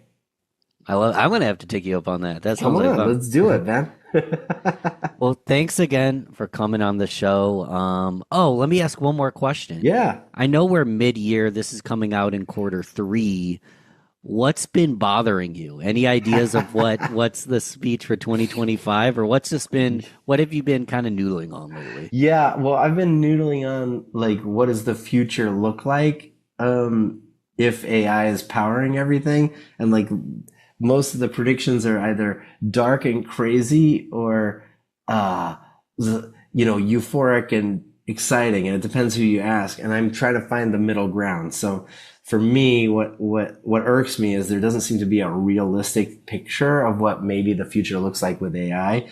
And so I've been trying to figure out what that might be for most of us, instead of, Sam Altman saying it's going to be, all roses, and then the naysayers saying it's going to destroy the world. So I'm trying to find the middle ground, because the other sides irk me. I'm right there with you. I love having Ben Dini. I love having an assistant, but I'm really worried that one day it's going to choke me to death. So I'm not sure which one's going to happen. Agree. Well, thanks again, Andrew Davis, for coming on the show. I'm going to continue to support you. All that stuff's in the notes, and we'll come back in 2025 maybe. Yeah, let's do it. Well, maybe. What if you wrote a book and it changed the world? By change the world, I don't necessarily mean you got to sell 1 million copies or get in the New York Times bestseller list or, become famous. Change the world could mean, 1,000 people read your book and it influences them profoundly. Or your kids, your grandchildren read your story about your life and now they know who you were, who you are. How do you write a person who's suffering from cancer, who's dying when you haven't experienced that? How do you write a gay person if you're straight, a straight person if you're gay? How do you write outside of your experience set? To me, empathy is the number one skill set, characteristic set for an effective writer. You gotta be a reader. Know your characters like they're yourself. You're listening to the Real Business Connections Network. Real Business Connections Network. Powered by Balbert Marketing, LLC. Subscribe now and check us out at realbusinessconnections.com. Enjoy the show. So, John David Mann, you've said that every successful book has one thing in common. What's that thing? Well, it's I've written some books that were outrageously successful, and I've written some books that were outrageously not so successful. Over 40 books, and I've kind of seen all sides of it. Not only my own books, but then again, a lot of other people's books as well. Every successful book, by which I mean the book gets out there and finds its readership, makes an impact, makes a difference. It doesn't mean New York Times bestseller list. It doesn't mean 1 million copies. It can mean those things, but I mean a book that happens, that really works, that fulfills its mission. Every book that does that has one thing in common, which is that it has a magnetically compelling, irresistible core concept at the heart of its DNA. There is something magical about that. And you can have a book that is beautifully written, skillfully written, expertly marketed. It just doesn't really hit it. Because the concept at the core it's not compelling. It's a dud. Let's talk about that. See, that was a big phrase, magnetically compelling, irresistible core concept. I feel what that is, but tell me, what exactly is that? How can we ensure that our book, my podcast episode, anything we do, but we'll talk on books, how can I ensure that it has that core concept? I can tell you in one sentence how to absolutely guarantee that. Actually, I can't. If I could. Oh, yes, the Holy Grail. We would love it if it were that formulaic, right? If we could reduce it. I've made plenty of effort to try to reduce it, and I can do my best to explain, but there is often something, it's like the conception of a human being, really, the conception of a book that works, that comes to life. It is like there's a sperm and an egg. It is like there are two pieces of genetic material that somehow combust and spark something new. And it is new. You feel it. When you're writing a book that's going to click, it's going to work. You feel it has a life of its own. It's like, I'm not writing this book. I'm just along for the ride. My job is not to create it. My job is not to generate it. My job is to catch onto its tail and hang on and do my best not to get in the way and deliver it. So what makes a great concept? I mean, in the simplest sense, it's something that is different, new, usually something, and a lot of writers will tell you this, nonfiction or fiction, doesn't matter, because they really work the same way. A lot of writers will tell you it is two ideas that have never really been combined before, that are opposite or contrasting or dissimilar, that combust, that combine together to make something new. One of my favorite examples is an orphan goes to boarding school. Sounds like Charles Dickens. It's been done. You're not going to tear up the marketplace in 2025 with that. But what about an orphan goes to wizard school? Now you got Harry Potter. Mm-hmm. Like there's something about that had not been done in that way, and that it combined these two disparate elements. Another great example is a high school teen romance. What about a high school teen romance with a vampire? I was just thinking that, yeah. Yeah. So, and it's not just fiction. It's not just fantasy. I've written a series of thrillers, and the premise of the first thriller, Steel Fear, it's a series of three so far, a trilogy. And the premise of the first book was Navy SEAL, rogue Navy SEAL, disgraced fugitive Navy SEAL, stalks a serial killer on an aircraft carrier. When my co-writer, who's a former Navy SEAL, when he and I wrote this book, before it was even published, we had a bidding war in Hollywood for the rights. And it's because the concept, a serial killer on an aircraft carrier, that just had not been done. An aircraft carrier is like a steel tube housing, say, 5,000 people, like a bottle floating in the ocean, and there's no escape. It's a pretty isolated environment. So there was something about combining that character with that environment that was brand new. And, entrepreneurship is the same thing. A business that really is exciting is typically an entrepreneurial idea that has a magnetically compelling, irresistible core concept. at its heart. And you can think of a million examples of great businesses that took off. And this is not to say that the concept is going to make it happen, the concept alone. Execution is really important. Promotion is really critical, exposure. But without that explosive DNA, it just ain't going to happen. Let's apply it to the book everybody knows for a moment. And I don't want to spend the entire podcast on The Go-Giver, even though it's incredible. Bob Burg's been on the show. By now, I don't know if international bestseller is good enough. I feel like if there's aliens, they're probably reading the Go-Giver series. Galactic bestseller. Galactic bestseller. So, I just want to mention that. I mean, wow, I have so many questions, but let's first apply. Why do you think by now, call me ignorant, the concept in The Go-Giver doesn't seem that complicated. It seems commonplace today. I wasn't around or reading it when it came out. Yeah. When it came out, how did it become commonplace? Like, what is that irresistibility in that book? Yeah. So, and credit where credit's due. It was Bob's concept. And so he brought me in to write it, and we knew each other really well. We'd worked together. I had a sales background. Bob, of course, had a sales background as well. Famously so. He'd written Endless Referrals, which is still a classic in the sales world. And so we both had lots of ideas to put in the book, but the core concept of it was the idea that by being a giving person, you're not just a nice guy, you actually do well, like financially, pragmatically. Or to put it differently, being generous of spirit is not only a nice way to live, it's a pragmatically effective way to live. Now, the idea of being a giving person and, for lack of a better word, getting rich, being a giving person and having outrageous success as a result.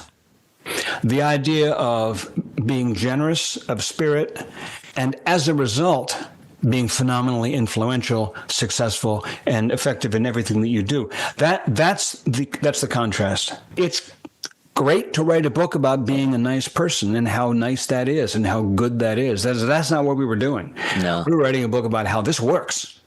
This works in business. This works in life, and that's the cognitive, glitch, so to speak, the cognitive dissonance, as the phrase goes, because everyone knows what a go-getter is. Mm-hmm. Well, Bob took go-giver and turned it on its go-getter and turned it on its head. Go-giver.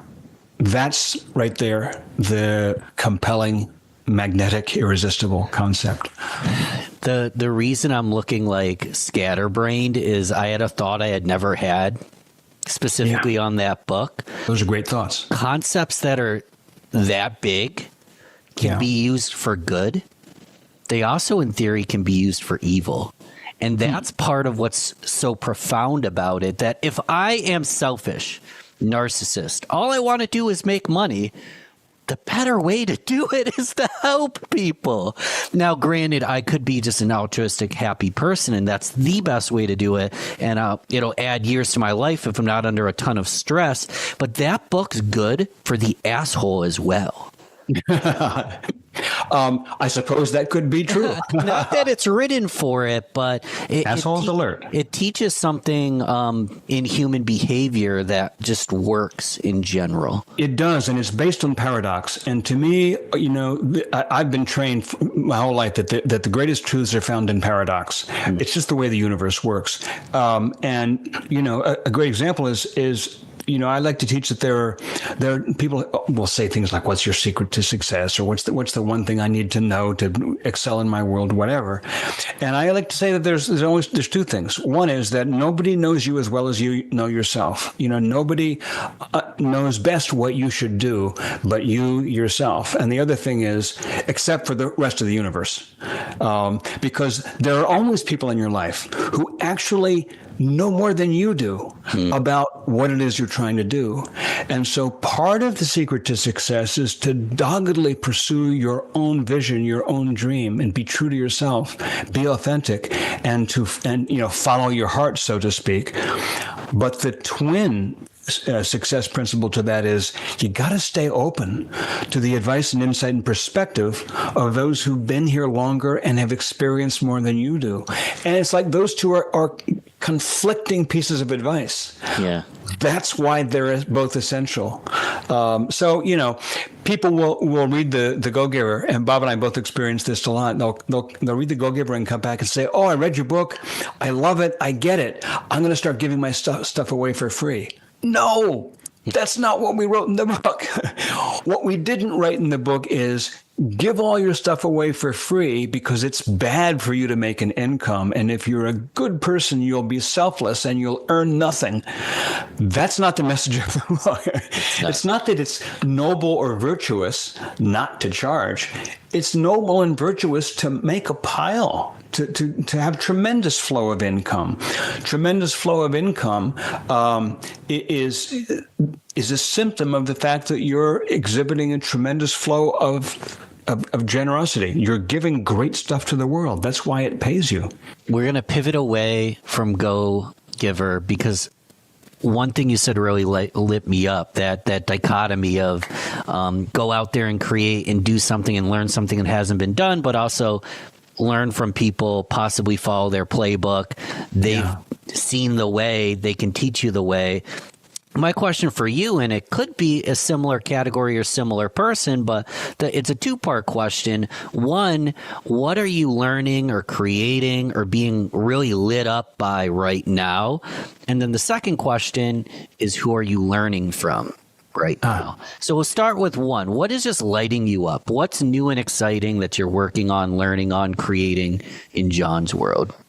I'm going to answer that with a couple of stages, if I may. Amazing. Yes. Take your time. Just because if you'd asked me that a couple of years ago, I had, written dozens, like 3 dozen books, all in the realm of nonfiction or leadership, personal development, business books, a number of memoirs for other people, and of course parables is kind of what I'm known for. But the parables are kind of classed as nonfiction because it's teaching principles wrapped in a story. That's what I'd done, and the idea of writing a novel was ferociously intimidating for me. And for years, my wife used to say, "You'd be great at writing novels. I'd love to see what you do." And I would come to her with the latest novel I'd read and tell her all about how great it was. And she'd go, "That's great. That's great. You could do that too." And I'd always say, "Thank you for the vote of confidence," which was my way of saying, "Yeah, I don't believe it." I'm glad you think so, but I don't see it. That's her job, to keep you confident. It's her job. Yeah. And Ben, I'll tell you that was not false modesty. I didn't see how a human being could keep like 300 pages of plot in their brain. And it's like, how does it make up all that stuff? It was impossible.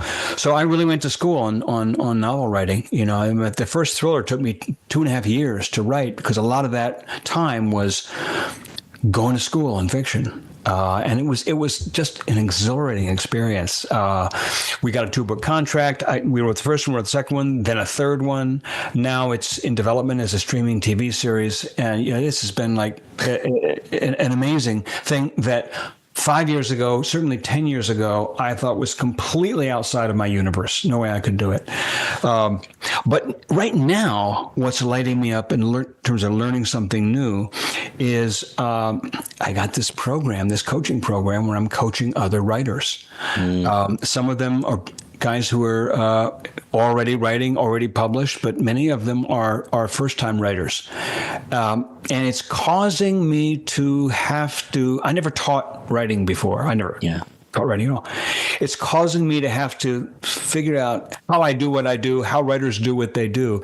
It's caused me to look at writing in a whole new way, not just in terms of getting it done, but being able to explain to others how it works and help them in all these different genres and styles and backgrounds that they have.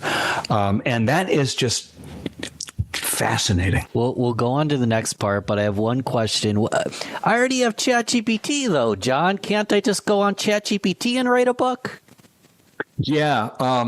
Well, I would argue I've got friends who have AI adjusted photographs of themselves as promo photos. And it's Yeah. like, I look at the photos and you instantly know it's not real. It's like, and it's creepy. And ChatGPT can be a great research tool. It can be a great editing tool. But, ultimately, in terms of generation, it's a copy of a copy of a copy. It's just not the real thing. No. Yeah, my answer would be, no. You can't, you can get a book written, but it's not going to have that heart, that soul. It's not going to change the world. I got an ad running right now on Facebook that has a picture of me and a bunch of my books. And the headline is, what if you wrote a book and it changed the world? And people respond to that like crazy. That's really what I'm up to. And by change the world, I don't necessarily mean you got to sell 1 million copies or get in the New York Times bestseller list or, become famous. Change the world could mean, 1,000 people read your book and it influences them profoundly. Or your kids, your grandchildren read your story about your life and now they know who you are, and they'll have that forever. It could mean many things, but that's what I'm up to with books that change the world. Change the world. It's a powerful concept because I'm a marketer. I create content. People say create content. Now with AI, you can create tens, if not thousands of pieces of content per day. And there's a lot of noise and it might work in some scenarios, but I'm asking myself this question. I think we all should ask this question. Is this piece of content, is this book, is this thing I'm putting out, is there a possibility? Is there a capacity to change the world? Or am I just adding noise? Tell me if you think I'm wrong. I think there's a lot of noise out there too. Yeah, totally. I completely agree. There is a lot of noise. There are a lot of, and forget about AI for a moment. There are, because of the advent of desktop publishing and then later self-publishing and, the Amazon platform and so on, it's so easy to publish a book now by yourself compared to 20 years ago. And I still remember I self-published a book when it meant sending it to the printer and putting 5,000 copies in your garage in cartons. Yeah. But it's so easy to self-publish now. As a result, there is a ton of garbage out there. And what I mean by garbage, I mean fondly, is there are a lot of books being printed right now that aren't done yet. They're like somebody poured cake ingredients in a pan, but it hasn't really been through the oven. Yeah. And so you kind of got cake batter. And the thing isn't edited well. It isn't laid out well. The cover is not well thought out because the author did their own cover, and authors should never do their own cover. And there are just a lot of books out there that make my heart ache because there's a good person behind it with some good experience that the world could stand to benefit from. And the darn cake isn't cooked. So it just you'll just get a tummy ache. You're not going to get any insight from it. And that's even separate from the AI issue. That's just poor quality, unfinished publishing. Throw AI into the mix, and now you get the veneer of clever prose, the appearance of clever prose, but in terms of generating source, I think it's a blind alley. So I shouldn't publish the uncooked book with the AI generated image of Mia with a full head of hair. It's probably not ready to publish yet. How tell me, how do we learn from you and go through some of this consulting or those kind of resources? I've got a very inexpensive course, which is what that Facebook ad is for, about book concepts, this very idea. It's called Book Concepts That Sell. And what I mean by sell is not only that they sell to the public, but they sell to yourself, because book concepts got to turn you on, or you're not going to have the perseverance to finish writing the whole book. Book Concepts That Sell. It's just bookconceptmagic.com is the URL. And that's an online course, 4 videos that people can go through in a couple of days. And it's got a couple of other courses attached to it that are options. Now, I also have a year-long coaching program, which is a much more serious investment. And I got anywhere from 12 to 24 people going through that at any given time. Memoir, nonfiction, business books, novels, science fiction, parables, everything. Any kind of book that could be written, I got somebody in there writing it. Wow. And that's a blast. Wow. You said bookmagicconcept.com? Bookconceptmagic.com. I flipped it in my head. That's why there's show notes, guys. Go to the description. I asked you a 2-part question. We only got through the first part because I could talk to you all day. The second part is, who are you learning from? Who's giving you a template, concepts that you're treating as gospel right now? Like, what are you learning right now? Who are you learning from? There's really 3 answers to that. One is I love to read. I try to read the very, very best in fiction that I can put my fingers on, and in all kinds of genres. And I'm constantly reading from great writers. I love mysteries, and crime fiction is kind of my genre at the moment. So I learned from people like Tana French and Kate Atkinson and Robert Crace and all the best crime writers out there.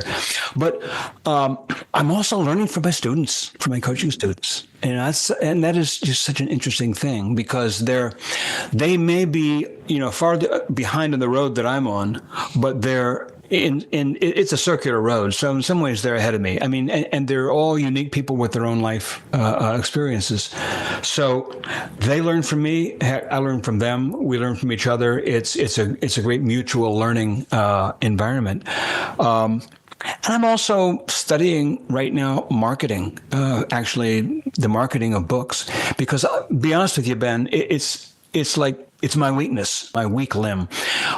All my writing career, my business model has been, I'm the guy that writes the book, and I'll partner with you, and you're the guy who markets them. And when I teamed up with Bob Berg, that was a very successful partnership, because Bob is really, really fantastic at that. He's a great online presence. He's a great social media presence. He's a great speaker, and he's been absolutely dedicated and devoted to the Go-Giver message. So that's worked out really well.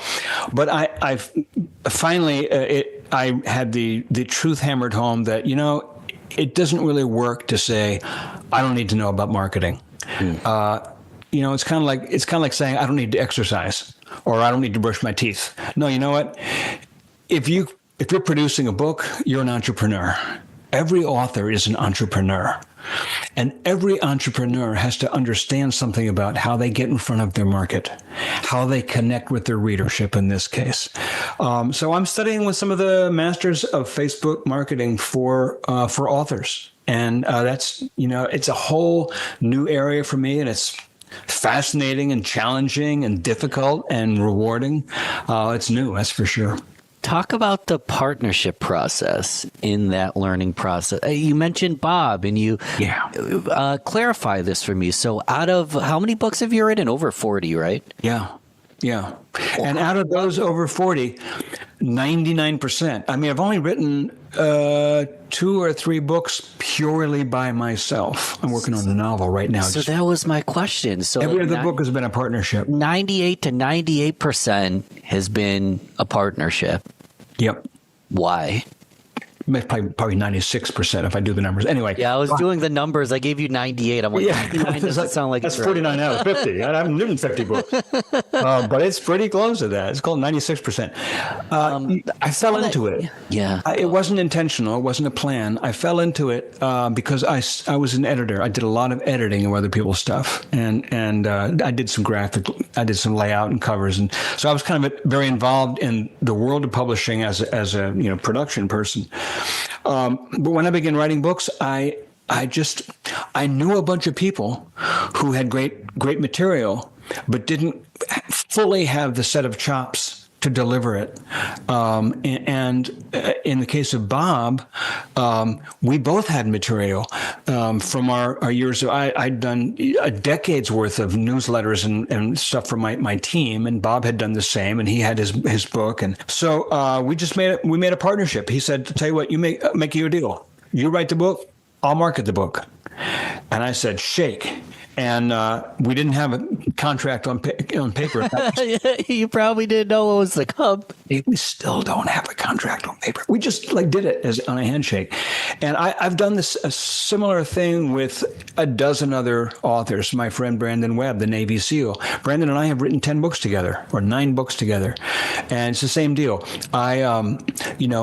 He brings the military experience and some media exposure that he has. And I bring, my pen. I write it. So I do the writing, and my partner does the exposure, the promotion, the marketing, what have you. And it's been a pretty great experience. It's worked out pretty well. The only exception to that was the Go Giver Marriage, which I wrote with my wife. And the reason that's an exception is that she supplied half the book. The back half of the book is really just her content. But normally I'm the guy that does the writing. Has there ever been a collab that didn't go as planned? Yeah, quite a few. I've had to fire co-authors. Co-authors have fired me. I've been in nightmare scenarios. Same with businesses. Writing a book is exactly like being an entrepreneur. In fact, it is being an entrepreneur. You're not creating a retail establishment or an online business. You're creating a book, but a book is a business. There's investment, there's production, there's marketing, there's consumption. It's a business. So I have had book partnerships blow up in my face. I've had some that I felt weren't working out, and I've had to pull the plug. And I've had some that that were proposals, possibilities, that I didn't jump into because I didn't click. They weren't bad people, just didn't click. A partnership in business is almost like a marriage. I'm sure you've experienced. It's like you're going to be spending a lot of time with this person and going through a lot of challenges and unexpected hardships and stuff with this person. You're going to have to be resourceful together.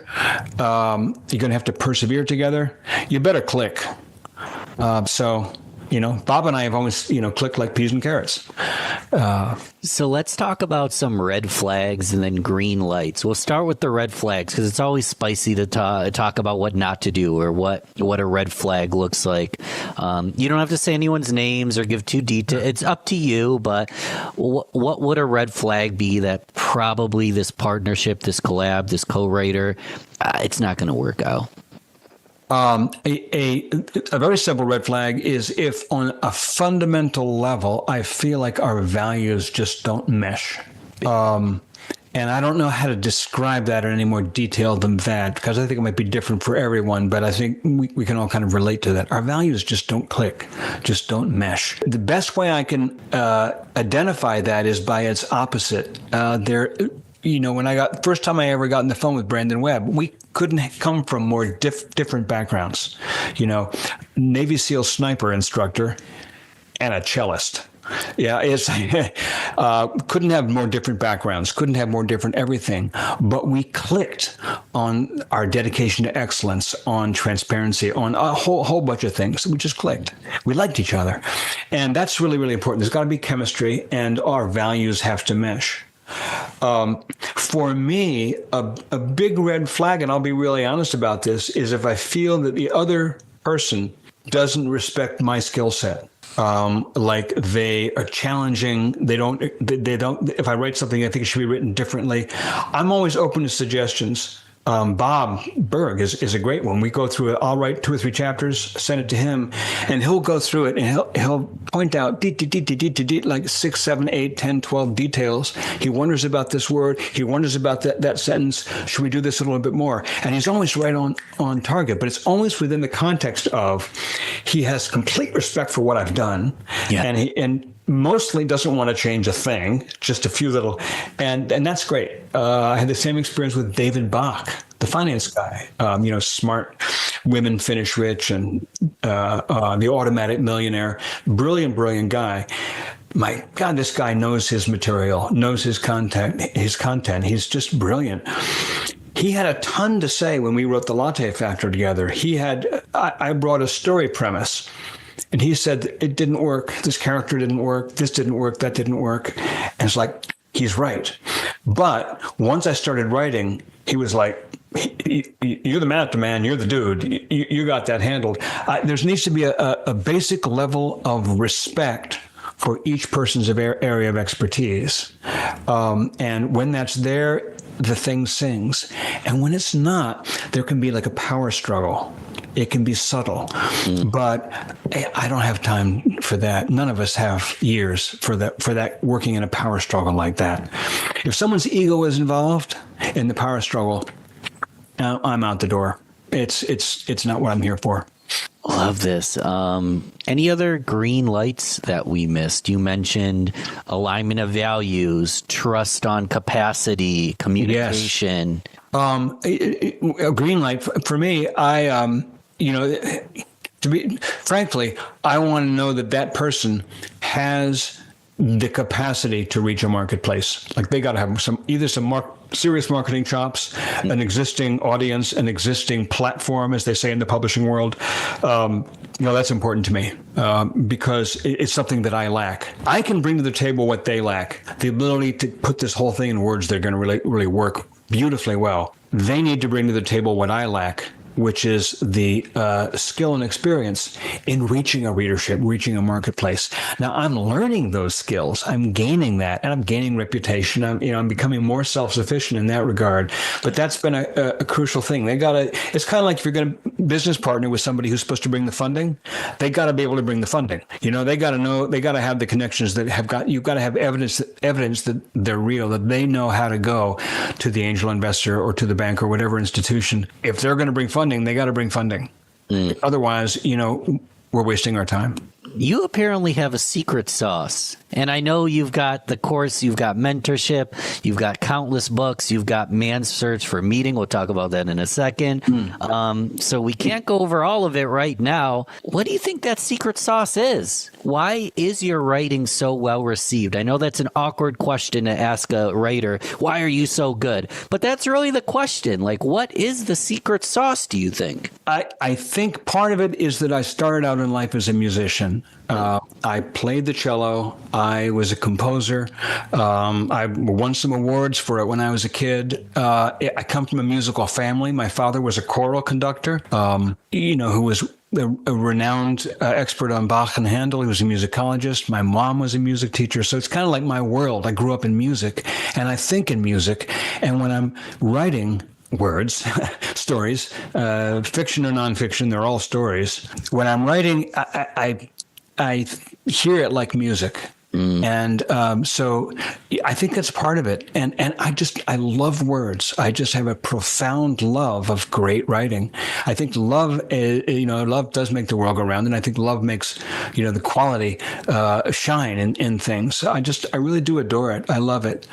And I'll say one more thing. I think I spent a lot of time talking to Navy SEALs in the last 15 years. I love that this conversation just went from cello to Navy SEAL sniper again. This is fantastic. It's going to come right back. And I was talking to this guy who is not just a SEAL, but he'd been involved in stuff that he couldn't even print. It was CIA stuff and off the books, 3-letter agency stuff. And he'd been involved in some of the highest level covert stuff. And he was a very accomplished Navy SEAL sniper. And I said, what is the number one attribute, characteristic that makes for a Spec Ops sniper, effective Spec Ops sniper? And he said, John, I would say empathy.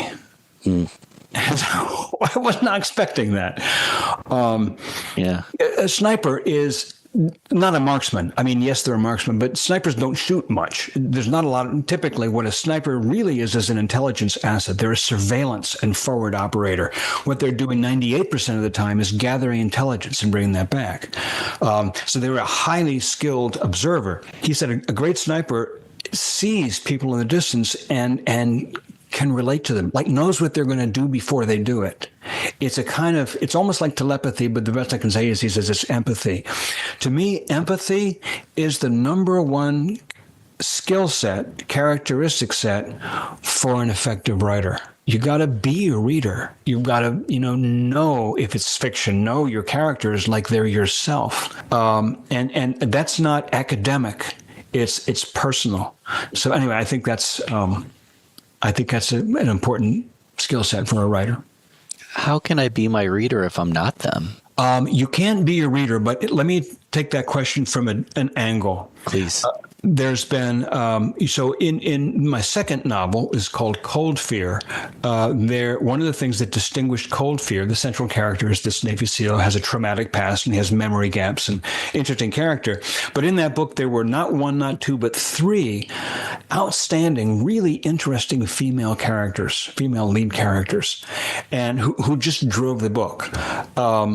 And it brought up in some reviewers, in some podcasts and interviews, it brought up the question of how do you write a great female character when you yourself are not a female person?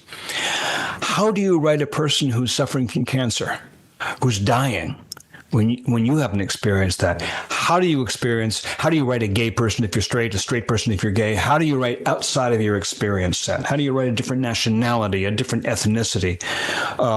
It even gets into, the Hollywood controversies of, can you play outside a part that's outside your ethnicity? And there's a whole lot of brouhaha about that. Sure. To me, or can you write a vet?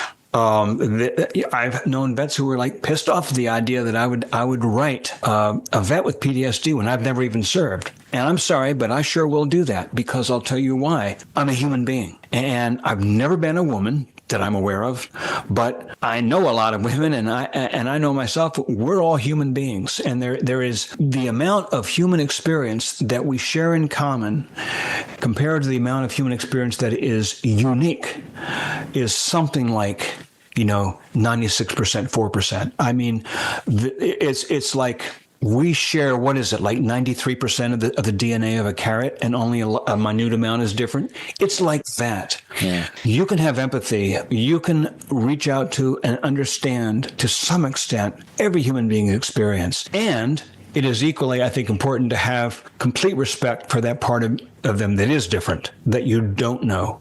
So, for example, I have women, my wife and others, my editor, who tell me that this part I wrote doesn't ring true. I want to talk to a physician. I want to talk to a vet. I want to talk to 50 vets. I want to get those experiences. I think that's all incumbent on me as a writer. I need to get the perspective that I don't have, but the perspective that I do have is far and away the greater part. And I think that's true of us as marketers and entrepreneurs. We may not know our customer intimately in every detail, but we know how to reach out to the part of them as human. And we know how to exhibit the part of ourselves that's human. That's what great customer service is. It's humanity to humanity connection, regardless of the differences. And then respecting the uniquenesses. That's part of, learning the fit and so forth. I love that you share this. I talk about it all the time in marketing, that a big problem, and this works. You understand audience's problem. Yeah. You find a solution for it. You understand how they want to be pitched and given it. Yes. And you provide that. But if it's misaligned with your values, what you enjoy, how you like to speak, if your soul is out of the operation, it's exhausting. So we want to listen to our audience. We want to listen to our end user. We want to listen to the people we can help, but we also have to listen to ourselves first. Yeah. Or else we follow Mike's dream or Elizabeth's future. And I think it's a hard concept to grasp, but it goes back to music. This is controversial, but I have friends that are in cover bands, but part of what keeps them sane is they write music on the side as well. Interesting. Yeah, I can totally get that. I can totally get it. There's go ahead. You please. I was going to tangent to a new topic. Please go. Robert Frost said, no tears in the writer, no tears in the reader, no surprise in the writer, no surprise in the reader. And it's about authenticity. I remember one day I was sitting in my home office. I get up early to write, and I was sitting in my office early in the morning, and I was stuck in one passage of, it was Cold Fear I was writing. I was stuck in this one place. I didn't know what was supposed to happen in the story. I couldn't figure it out. And I was folding laundry. It's something that I do when I'm trying to get a breakthrough. I just get my mind off the book and I was folding laundry, and I suddenly had this thought about where the plot would go, and I burst into tears. It was just so horrifying and so surprising and so tragic. And I thought, oh, I've got to put this on the page. But my point is only that every passage that brings a certain response in readers, it's got to bring that response in me first. I'm the first reader of the book. Every writer is the first reader of their book. It isn't like you can sit there and say, what can we do to surprise the reader next? Oh, I know. It's more like you're going along and suddenly you go, that happens to you. Yeah. You're the reader and you go, oh, that's it. And I think that, I think it has to be like that if you're creating a product in the marketplace. I don't know what it was like when Steve Jobs came up with the first, calligraphy graphic user interface for an Apple, but I'm sure he was going. He was lucky he had such a good partner, because I don't think he knew what he was doing half the time. He would just come up with something and they would somehow make dreams reality. Yeah. That's what Disney did. They made dreams become reality. But he loved calligraphy. Yeah. He personally loved it. He studied it and he loved it. And And it was it inspired some of his early work, and it's not like he said, oh, I have a calculation, which is that if we do this, it'll grab more of the market share. It was like he was in love with this stuff, and he just kind of arrogantly assumed that the rest of humanity would be in love with it too. And as it happens, he was right. They were. But that's really, you are writing for yourself. When you create a business, you are creating it for yourself. You're thrilling yourself. And there's a certain subset of humanity that's going to resonate with that and go along for the ride because you're simpatico. Final segue to our final topic. I always like to circle back because I low-key manage I said man's search for meaning. Right. Came out of my mouth, and we never closed that loop. People are like, why did he bring up that random book from... No, this is man's search for meaning with 2 N's. Right. That's your newsletter, correct? Yeah. Do you talk about these kind of things in the newsletter? What can we get out of that newsletter? Yeah. So I have this topic that I love to write about and talk about, and it is the topic of how writing a book is very much like living a life. And that, turning each new page is very much like turning each new day. I have a newsletter, which I write once a month. And every month I take a quote from a different writer, some famous writer. And, I put that at the top of the newsletter, and then I talk about that quote and what it means for our lives as writers, but more just as humans, because most of the people reading my newsletter aren't writers. They're just people. Probably a lot of them are entrepreneurs or self-made business people or what have you. But it's just small subset of writers, mostly are not. I write about writing, but really it's as a metaphor for writing our life. Creating our life, living our life. This last month, this current month, I think the quote was from John Barth. It was everyone is necessarily the hero of their own life story. And so I wrote about what that means. And then at the end of the newsletter, I give a sort of profile of that writer, tell you a little bit about who they were, where they came from, and what impact they had in the world. And that's really fun for me because I don't know all these writers when I go into it. So I didn't know much about John Barth. Every month you're learning about a different writer. But the first month of this year, I took Viktor Frankl, who, of course, is the psychiatrist who wrote Man's Search for Meaning.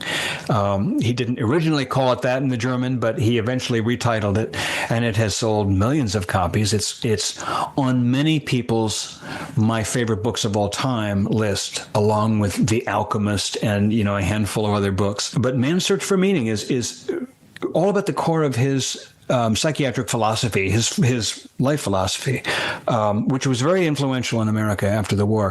Frankl famously was a inmate in a concentration camp, actually several concentration camps in sequence during World War II. And he saw his relatives go to the gas chamber, and he saw all kinds of horrific things. And he writes about this in the book. And then he writes about what it is that enabled some to survive despite all the horrors. what not everyone knows is that before the war, his specialty was dealing with young suicidal people. He dealt with suicidal patients all his life. And so his life's work was about what is it that makes life livable? What is it that makes our life successful? What is it that makes life fulfilling and meaningful? And he says Freud's theory was that we live for pleasure. Adler's philosophy was that we live for power, like standing in the world. And he called himself the third Vienna school, which is he said he believes that we live our lives guided by a search for meaning, something of meaning, and that we can put up with anything and live through anything and survive anything if we're able to find the meaning that is meaningful in our lives. That can be something like a huge mission to save the world, change the world. It can be a relationship with one other person.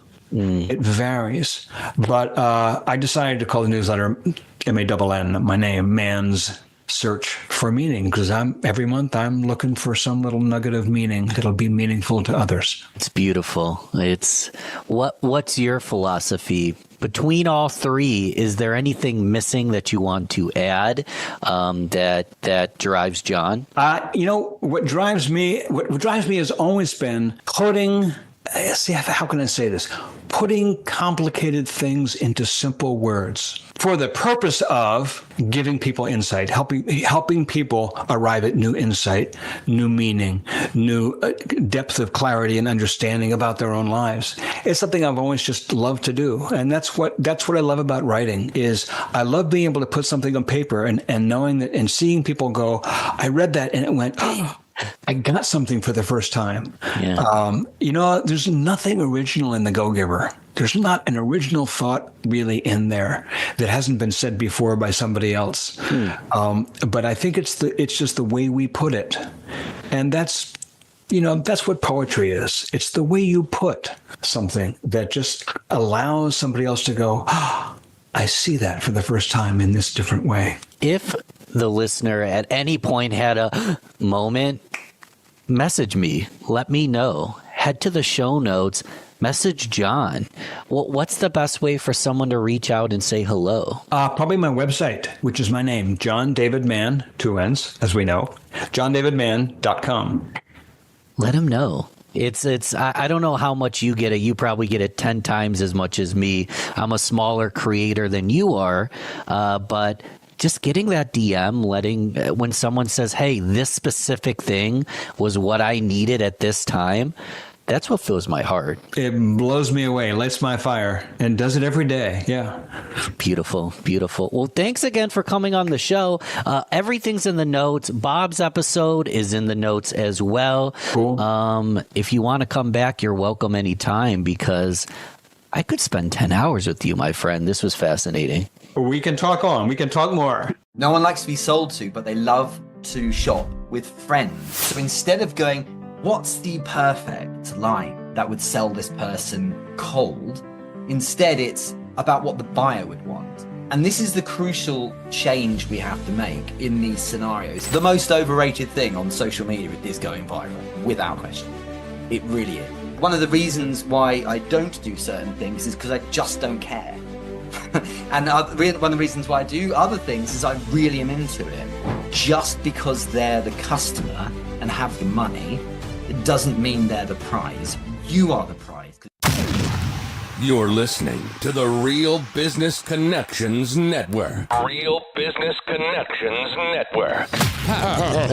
Powered by Balbert Marketing, LLC. Subscribe now and check us out at realbusinessconnections.com. Enjoy the show. Richard Moore, LinkedIn's been pissing me off lately. I'm actually becoming a little bit disenchanted, to be honest with you. Because I could open up LinkedIn right now and I guarantee there's a cold pitch of someone who can book my next 50 appointments or get me to 6 figures a month in 6 months. And I'm just getting irritated. Is this just me being a grouch or is this a common sentiment? No, it's you being a grouch. No, I'm joking. So you're not alone then. Of course, there's many people feeling the same. And I think we should acknowledge that will always be pitched. That's always going to happen. What's interesting is that no matter how evolved humans get with marketing and sales and that, there's still people spamming. And I think if you look at the reason why, it explains itself. And remember, there's more people on the platform than there ever were before. But the reason why people spam in a really annoying way is because they don't know what to do. And they need a conversion, they need a deal. And so they think, well, I'll just do lots of these. If I do a template and there's all these people, if I spam enough people, maybe someone will say yes. True. And the big takeaway for us all should be that volume is always there to compensate for a lack of competency. So if you're no good at something, you have to do it lots. And that's why we get these people spamming. And so if you have a trainer or a coach or something who's prescribing that you do volume, you should be running a million miles away, because that's not what we want to do. We want to do it well and correctly, rather than hope and pray that with enough volume, someone steps forward. So that's the advice for the person doing it. But for the people receiving it, you can help yourself. And there's a couple of things you can do. So I want to say this because I think people overlook it rather than just like, it sucks. Let's look at how we can help ourselves. Firstly, curate the people who see you and the newsfeed itself. You know, if something annoys you, so block it. If you get AI comments, so block them. If you get lots of connection requests and things like that, be very fussy, you know, and curate the people you're going to add each day as well. Similarly, you want to look at things like, I feel like looking at things like profile. A lot of people have director, or they pretend they're a CEO, so have CEO in their title. And it's like, you're going to just get found on lists. I mean, technically my job title is director because I run a company. And so if I put that on my bio, I'm getting added to lists and spammed. So you can actually avoid it by having words like founder or CEO or director off your title, and they're not going to get put into these lists as much. So that can help minimize it. But hey, I mean, it's going to happen a bit, I'm afraid. I must add that from someone who works in sales, like so helping people understand sales, it is a goldmine of leads. So I've closed one before where someone spammed me.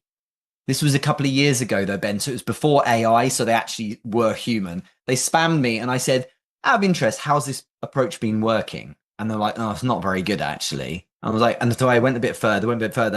About an hour later, 2,000 quid in my bank, and they joined my program. And so, you know, these are opportunities as well. If you can help someone with communication or like that DM flow or selling or how they present themselves, these are leads. So like we could look at it that way as well, in my opinion. You reverse pitched them. I did. I couldn't help. It's sport for me. I couldn't help myself.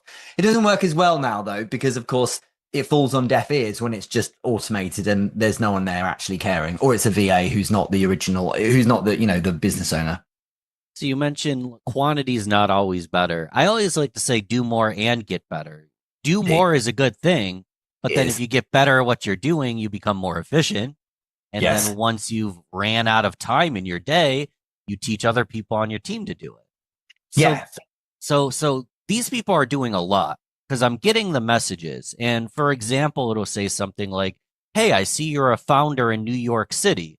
Now, I'm in upstate New York. I'm closer to Toronto, or I'm not close to New York City. Like I'm as upstate as it gets. I'm closer to Buffalo and Toronto and Niagara Falls. So, hey, I see you're a founder in New York City. Would you like to A, B, and C in X, Y, and Z days, or I don't get paid? Or it's like, I know that it's automated. There's no way that a human being's looking at my profile and going, I see he's a founder in New York City. But sending a DM is not a bad thing, right? Is there a correct way to do it? Because I know what incorrect looks like. There is a correct way of doing it. And I'm so glad you asked this because I get to be a geek about this stuff. It's so fascinating to me, the understanding biopsychology and their state and what stuff will work and what won't. And essentially, there's two elements to these messages that we need to get right. But most people just use one of these elements. Now, the first element, the one everyone does, is relevance. You wear shoes. I sell shoes. Therefore, buy my shoes, right? It's like, well, I don't need shoes right now. Or like, I don't like your shoes. Or, hey, heels aren't for me kind of thing. So it could be any number of reasons. But what these people are doing is going, you're a CEO in New York. I can serve CEOs in New York. And like they're disregarding the detail. And they're hoping that relevance is enough. If you're the only person in the world and they were the only person messaging in the world, it might work. But the problem with relevancy is everyone's doing it because that information is so accessible. So the secret magic additional second part is leverage. Leverage is a reason why that person would want to step forward. So in the world of sales, the king is the guy who wrote the book on how to pitch, Oren Klaff. So he wrote Pitch Anything. And I sent him a message about a month ago because I was going to run a workshop on how to send messages that get read by people. So I was like, well, it has to work. And I know what I'm doing. So I sent a relevant message. So asking him if we could interact and collaborate on something. But I used leverage. And I talked about my follower count. I talked about like what, you know, the business owners that are in a paid community on selling. And so he was like, sounds good. Let's speak. And now he and I are collaborating in 2 weeks' time, going to do an event together. Wow. So the reason why that happened, and he has all these messages spamming him all day long, is because they're all relevant, but mine is relevant plus leverage. So how do we do this? It's really simple. The leverage is usually something specific. And when I was in my corporate sales days, this is how I sold every time. I would think, who is a client we currently have? Who's the adjacent company to them? So someone they work with, someone they did a contract with, someone in some way aligned with them, someone left and started with that other company. I'll go pitch them. And so it's about mutual connections often. That really helps. And, you know, if I wanted to suggest that kind of advice, say to a podcast host, you got to say like, well, who's friends with Richard? Because I can now get him to join. I mean, I guarantee I did this to you, Richard. You did.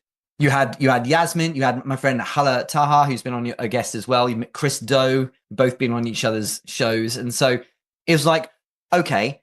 And I promise you, every day I get asked on a podcast, every single day, in amongst the offers for sponsored posts for SaaS AI products. So what's really powerful is when it's friends I know and like, it means as a human animal, I don't have to go through the pain of working out if you're weird or scary or not, because the trust is already there, because my trusted network have already gone through that process with you. So leverage is often that simple. And the problem here is that people don't want to hear this because that sounds like too much work. But the deep irony is that what feels like the longer approach of doing a modicum of research is actually the shorter approach. And always what I say is you were right earlier, by the way, about, you know, more and better, but always we want to ultimately be moving towards fewer yet more impactful tasks. That's what's crucial. Let's talk a little bit more about this because I feel like the podcast is working on easy mode. And people ask me, like, how do you find great guests? And it's like, I got one good one and I leverage their social proof to keep getting better ones and build an audience over time through the strategies you were saying, name dropping, receiving nominations for the show, et cetera, et cetera, et cetera. And you are paying me something today in your time. So I acknowledge that. People will say no to you if they feel like it's not worth their time. That being said, it's a great offer. Hey, can I... All you got to do is show up and talk. I'll feature you. I'll repurpose it. I'll share. If you want to get on more podcasts, I'll make intros. It's a great offer. A lot of people don't have that offer. They don't necessarily have a podcast they're inviting someone to be on. They want to sell them stuff. Maybe it's like a SaaS product or it's a service. And they're messaging someone super cold. And I don't know how many LinkedIn connections you have, quite a bit. I'm sure they have a bunch of mutual connections as you. But do you know that connection? Do they know? The name dropping might not work. So I'm going to like this raw scenario where I have a product I want to sell and it's not selling someone to get on my podcast. It's actually like a high ticket product and this person doesn't know me. Yeah. What do I say? So this is the magic thing. Everyone wants the killer line that's going to nail it. Yeah. work like that. No one wants to be sold to. But as the wonderful Ryan Serhant, who's in your neck of the woods, said, no one likes to be sold to, but they love to shop with friends. And friends is the crucial element to this.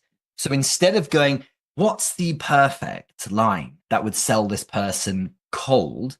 Instead, it's, well, what about what the buyer would want? And this is the crucial change we have to make in these scenarios. It's rather than selling the way we want to sell, which is I send you a message and you just join at me and buy the thing. Can't you just do that for me? Instead of that, you have to sell the way the buyers would want to buy. And no, that's me. It may sound like I'm just being cute, but like it really is important to understand it from their perspective. What does a buyer actually want? A buyer wants an experience where they feel good about buying. That means they want to feel like they're into you. And if you look at the reason why someone buys something, it's only 10% of the reason why is the actual thing. 30% is like the technique used to get them to buy, but 60% is the connection. So it doesn't matter how good your thing is, unless the leverage is world class, unless you can't miss with the leverage. It's like, hi, you don't know me, but I've just been speaking to Ben and he told me to speak to you. Okay, that'll work. Okay. But if it's like, what's the thing I could say to get this person to want to buy straight away? Because then I can rinse and repeat and become a millionaire. It's not going to work. So it is slightly different with B2B, but in the main, what we need to bear in mind is that we have to do a bit more for them first. So on this world we have right now, especially with LinkedIn and so on, show up where they are, support them a bit, DMs, get into the connection, get into the relationship. If you really want to like go for it, well then go meet them. The bigger the deal, the more you should put out. And it's worth it because what happens is downstream, that person buys readily and they're thrilled to buy and they don't play games and they're happy to do it without a discount. And then they enjoy the fact that they're buying from someone they're into, But what I will say is going to B2B, it's often slightly different. If we are going to do a cold message, we better get to the point. But you have to have leverage. I, in a past life, worked as a sales director in an executive search firm. So we were doing recruitment and LinkedIn was used quite a bit. And the messages we were sending out weren't starting with, hey, hope you're having a good day. I know you're really busy and things like that. It was straight into, I'm representing a senior director at Coca-Cola who's on a 400,000 a year base, who did this merger and this thing, who's interested in speaking to you about what you're doing at Danone or whatever. And so they're like, okay, I'll pay attention to this one. It has to be so mind-bogglingly good as leverage that they're like, okay, well, this one's different. Otherwise, just don't bother. And if you're sending out stuff that you wouldn't fall for, don't do it. Because why would they? Otherwise, we're just treating them like fairly disrespectful, actually, like they're stupider than us and so would fall for something. And I just think you tend to find it's a very miserable existence when you're spamming away. I know people that send 50 or 100 messages a day. They don't make any money. Because if it worked, we'd all do it, of course. But what's crucial is you do that extra research. And instead of sending all those messages, maybe spend some time thinking, who's closest to me or my latest client? And where could I go with that? And it's about like that, those individual networking moments, especially with bigger ticket selling. It's really important. And that's really my sweet spot. Kind of going from a stranger to a friend and then possibly a client, but that's not the end of the world. Making a friend's great. They could become an advocate for you as well. Indeed. And so I call it being a professional friend with someone. What you find is often that person may never buy, and statistically they won't, but they now are really tuned into you. Guess whose post they're going to see next? Straight to you. Like you're going to be in their newsfeed loads and they'll think fondly of you. Oh, cool. It's Ben, says their mind. And they're going to just write, they'll be in comments and so on. And building that network and actually investing in relationships. We've all heard that advice before, but people don't want to do it because they don't want to do the work. And it's unsurprising that the people who have really measurable success are willing to deploy the discipline to actually bother to interact with people. If you just want their money, you tend to fail. You say investing in relationships. I presume there's a lot of ways you can do it. It can be commenting on posts, sharing posts, making introductions. One thing I've done, and it will definitely depend on the product and the individual person or company's means. I buy stuff from the person. Mm-hmm. Like the best way I've gotten, and they become mentors and great friends of mine, was I wanted them on the podcast. I maybe wanted them as a client. I definitely wanted a little bit more time with their brain. So I purchased something from them. And now it's very easy to start a discussion. It's so interesting. In 2016, I built a little course called 8-Step Startup. And part of it was I was getting, I wanted to have loads of nuggets of advice from top people. So it was professors at universities, best-selling authors and business leaders. And so I was like, I went to the top everywhere, like from Facebook to Ogilvy, and one of the people was Seth Godin, and he responded straight away to my email because I bothered to read his book. I can't remember which one it was. I think it was The Dip I referred to. And I basically, what was interesting was that my email, you see, rather than fanboying him, I actually challenged him on one of the things he said. I said, I read this book recently and this bit was fascinating. Do you still feel like that's the case given whatever had happened? It was along those lines. And, I was talking about a thing that he finds deeply stimulating. I was challenging in a professional way his baby, this book. So of course he's going to respond to that because that's stimulating to him. And, it just goes to show what you get if you bother to care and to try. And a lot of people want something without bothering to try. And it's like you get what you deserve. So it's just interesting that you've just proven it. That if you buy the thing and actually interact with it or bother to go and see them, it's something over and above what the average person does. The average person expects something for nothing. So you just have to show a little, and it's surprising what you get. But I do think, though, just on your point about showing up and commenting, though, we have to be careful with this because one of the things that's being pushed now we're like currently with 2025, right? And the commenting game has gone up and up and up. And people are like, right, it's part of my day to comment 2 hours a day. And like, cool if you want engagement and that matters to you. But it's not good enough anymore to comment.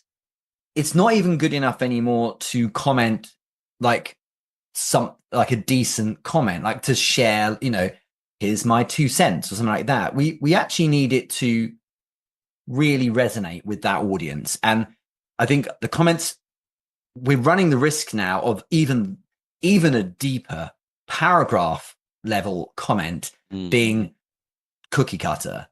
I get there's a guy who does these AI comments. It's really annoying. And whenever I do my post, within minutes he'll do a comment that is paragraphs long, and he thinks is great, but everyone steer clear of him, and and it's like, this is a great post, here's why. And he does this breakdown of the post. It's like you've just used AI to break it down. You can tell by the emojis in your answer. And so it's not, we've got to look past this idea of, well, if you write something stimulating, then everyone will show up for your comment. People aren't stupid. It's obvious what you're doing. So I think the advice now, like authenticity 2.0, Ben, what that looks like now is write something for the author, if they have a bit of fun in their post, if they have a little quip or something, so respond to that, and then add something for the audience as well. Like dare to write the thing yourself, and support them in that way, in a proper way. I think a lot of people are overthinking this and trying to find some formula to get volume out the door.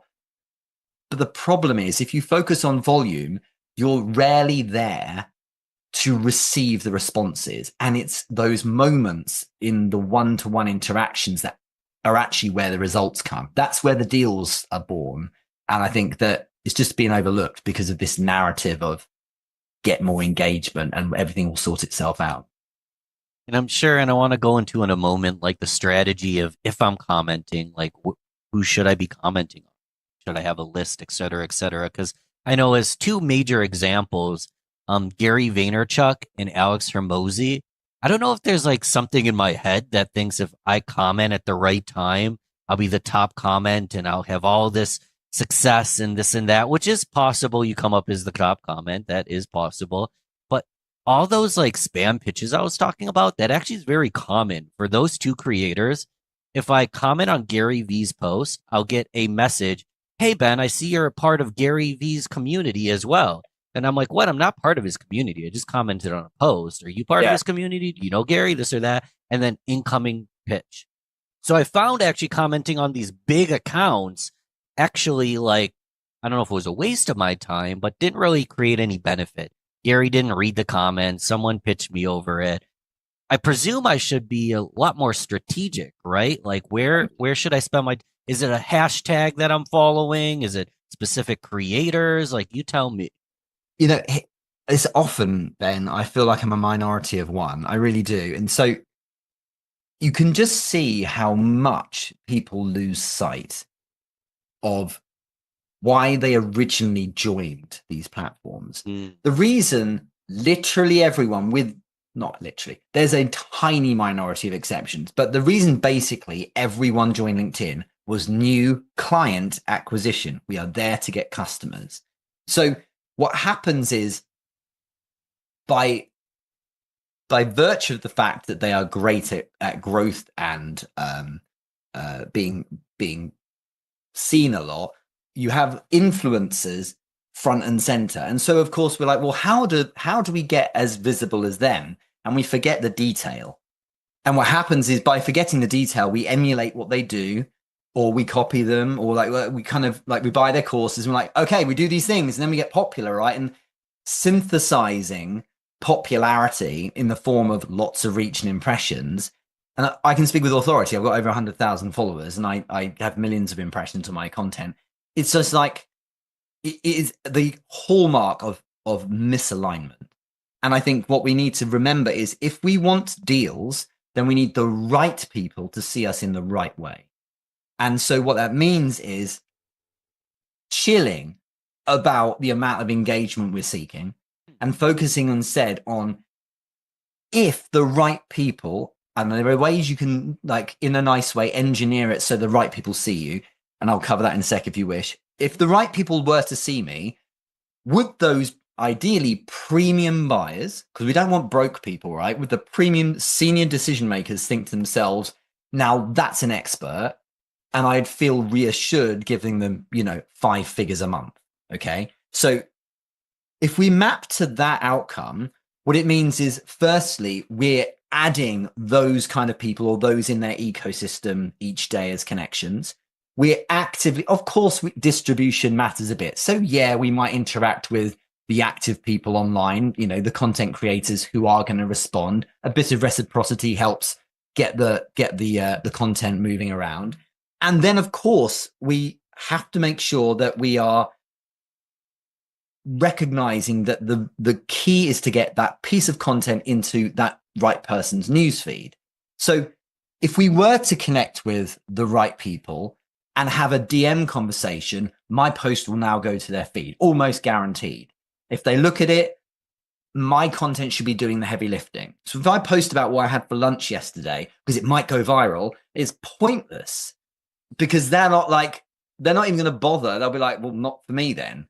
Or if I talk about something that my peers understand, but not my buyers, I'm wasting that opportunity. Instead, what I need to do is demonstrably show I'm the expert to the right people and just not sweat the small stuff in terms of the volume of people who see me. I never go viral. I struggle to get over like 100 likes, which pound for pound makes me terrible in terms of engagement levels. But it doesn't matter because meanwhile, I have all the best people coming and paying lots of money, and that's why I'm there. So the engagement strategy is, yes, strategic. And then when the right people see me, then I get in touch with them. And it's tactical because, the moment you remove this thing of maybe I'll feel good if I get lots of visibility and followers, and focus on the individual, because that's where the deals will be, you move to a wonderful world. And by doing a good job and, selling correctly and crucially delivering well, word gets around. And I've never tried to do growth hacking, and I still have done well, inverted commas, in terms of, follow count and so on. But that's just because I show up every day and try and do a good job, as opposed to what's the latest growth hacking, commenting technique I could use. That's not for everyone. Some people want to be influencers, and that's okay. But if you're there for deals, like lower volume, higher ticket, so interact with the individuals. It may sound old school, but ultimately that's the bit that matters to the buyers, isn't it? It is old school, but isn't it just playing the long game? Correct. Simply put, there are hacks. I'm sure there are hacks. There's tools, but the long game promotes consistency and wisdom and delivering value. And let's take a step back for a moment. How long have you been doing all this kind of stuff? You were popped out of the womb and you're like, I'm going to be on LinkedIn. I'm going to start the art of sell. I'm going to have beautiful hair. Or how did this all begin? Yeah. So I did 10 years in the city, in London, in corporate, always selling. So 22 and bit years ago, I was cold calling and selling internet marketing, which is quite interesting, 2003. So after 10 years in the city, I started my own thing. I started LinkedIn in 2018. So it's 7.5 years now.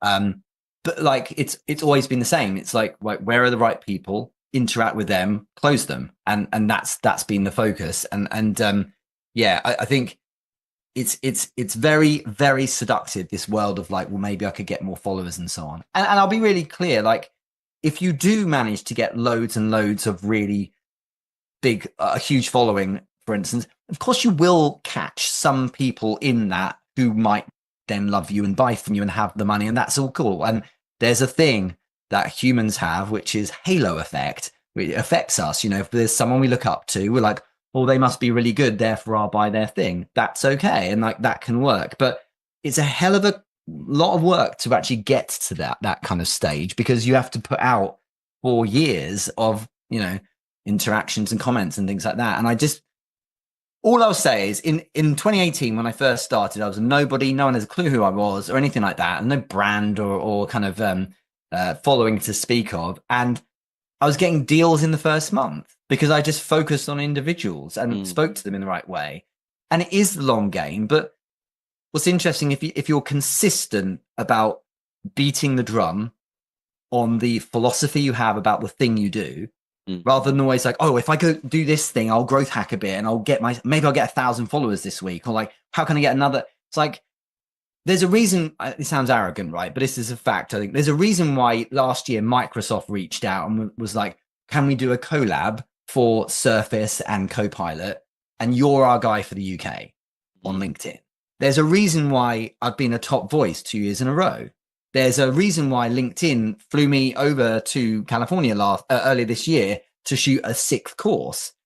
There's a reason why people consistently keep asking if I can help them, who are at the kind of this higher level, because I don't look like I'm playing at business trying to look popular. I'm trying to actually share genuine insights from an actual experience of being in sales. And I think, again, it's obvious stuff. People know this deep down, but it's just not fun compared to the exhilaration of oh my God, I went viral today. I get it. It's fun. It feels nice, but the most overrated thing on social media is going viral, without question. It really is. Unless you sell the kind of thing that genuinely needs to go viral, such as paid posts for impressions. Fine. If you're an influencer that's paid for it, good, go for it. But for everyone else, it's not the best idea at all. In a moment, I want to talk about art of sell, but I first want to affirm, I can agree with you more right now. And I'm sure I'm doing some things wrong, but when I put a promo post out thinking I have this big network and they've been engaging, I don't get that many sales. Maybe I'm not a huge influencer, but it doesn't really work great. And my email list feels dead. I send a promo email, not that much engagement. But do you know what does work? When I send someone a direct message that I already know a little bit about them, what their needs are, this or that, and give them the exact same offer, softer in a direct message, or when the email fails, go through all the people that at least opened and clicked on something, send them a direct message to re-engage, start a conversation. That's actual sales, like, is what's working for me, not just, I would call it advertising, putting an email or a post up and just saying, buy from me. It's this hands-on sales approach that is what's work. And I'm sure I'm doing some things wrong because I know people convert like crazy off the weirdest things. But for me, like, it's literally just taking an extra hour to not just post something, but to send 20 DMs to the people that I know would want to hear what I have to say. Yeah, and let me be clear. If you sell a low ticket, high volume product and you are a heavyweight influencer, you'll kill it. I'm neither of those. Not a heavyweight influencer, and I don't sell low ticket.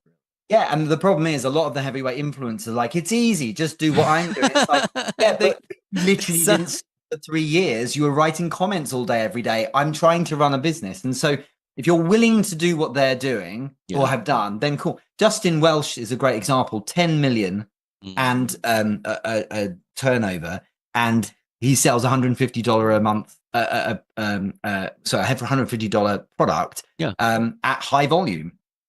Like it works when you get thousands of pieces of engagement per post. It doesn't work if you're trying to sell that kind of thing and you're this big. But with high ticket, it does make sense to spend time with the individuals. You are absolutely right. You know, that's really interesting. I'm thinking out loud here, but people do a system that works great for them, and then they package it and then resell it. The problem is the person reselling it isn't them.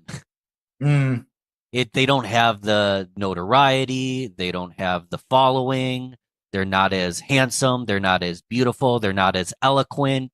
So is it the system that worked, or was it the human being that worked? And it just makes me wonder. Maybe I'm just overthinking it, but I feel like some people are just cut from a different cloth, and doesn't matter how hard you try to replicate it, it's not quite as easy because you're not them. Maybe that's imposter syndrome. I don't know. Can you explain? Can you give me an example of what you mean? So Justin Welsh, he's I have not purchased any of his products. They could be the best in the world, but he's clearly an incredible writer. He's clearly amazing at what he does, has a huge following. I could do exactly what he does and have minimal to no results. Even if I'm going to give you an example. I'm just as good of a writer. Maybe I didn't put in the time, or I didn't start at the right time, or I'm working when there's a lot of, I don't know. So I have a theory on this. Sure. And I'm certain I'm right. Okay. So I had a call with Justin a couple of years ago. Lovely to hang out with him for a bit. And he and I have messaged a little bit. And I did a post a while back because he originally got in touch with me. I was like, hey, someone recommended we should connect on LinkedIn. This was like years ago before anyone knew who he was. I've saved it and I posted it recently. It's funny. But what's interesting about him is that he is incredibly left-brained, engineering kind of. It comes from a SaaS background. He is that kind of guy. He is like a spreadsheety, procedure, disciplined, probably impeccably tidy house kind of guy. It's interesting because you get a lot of people trying to emulate someone like that by forcing it. But what he's found is the thing that suits him perfectly. Another really good example, is actually Alex Hormozy. You get this whole world of entrepreneurs trying to copy what he's doing. But if you actually look at it, Alex Hormozy is obsessed, genuine, like without trying, he's obsessed with business. It is his favorite thing. If he didn't need the money, he would still do it.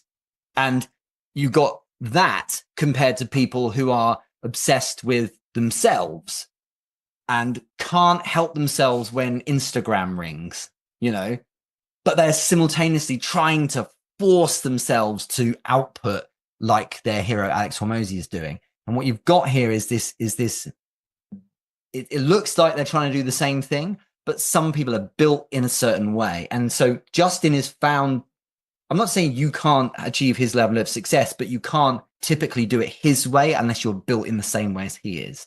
And some people I know someone, for example, who has been an absolute rocket on LinkedIn. And within the last 3 years, she's gone from 0 to almost 300,000 followers. She's made 7 figures. She's still in her 20s, but it's because she is utterly obsessed with this. Her whole life is social media. She's like, in her spare time, she's doing this. She cannot, it's like, it's her chocolate, you know? And I remember a couple of years ago, she said, because we were really good friends, I remember she said to me, at 3 o'clock in the morning, you will find me on LinkedIn every day.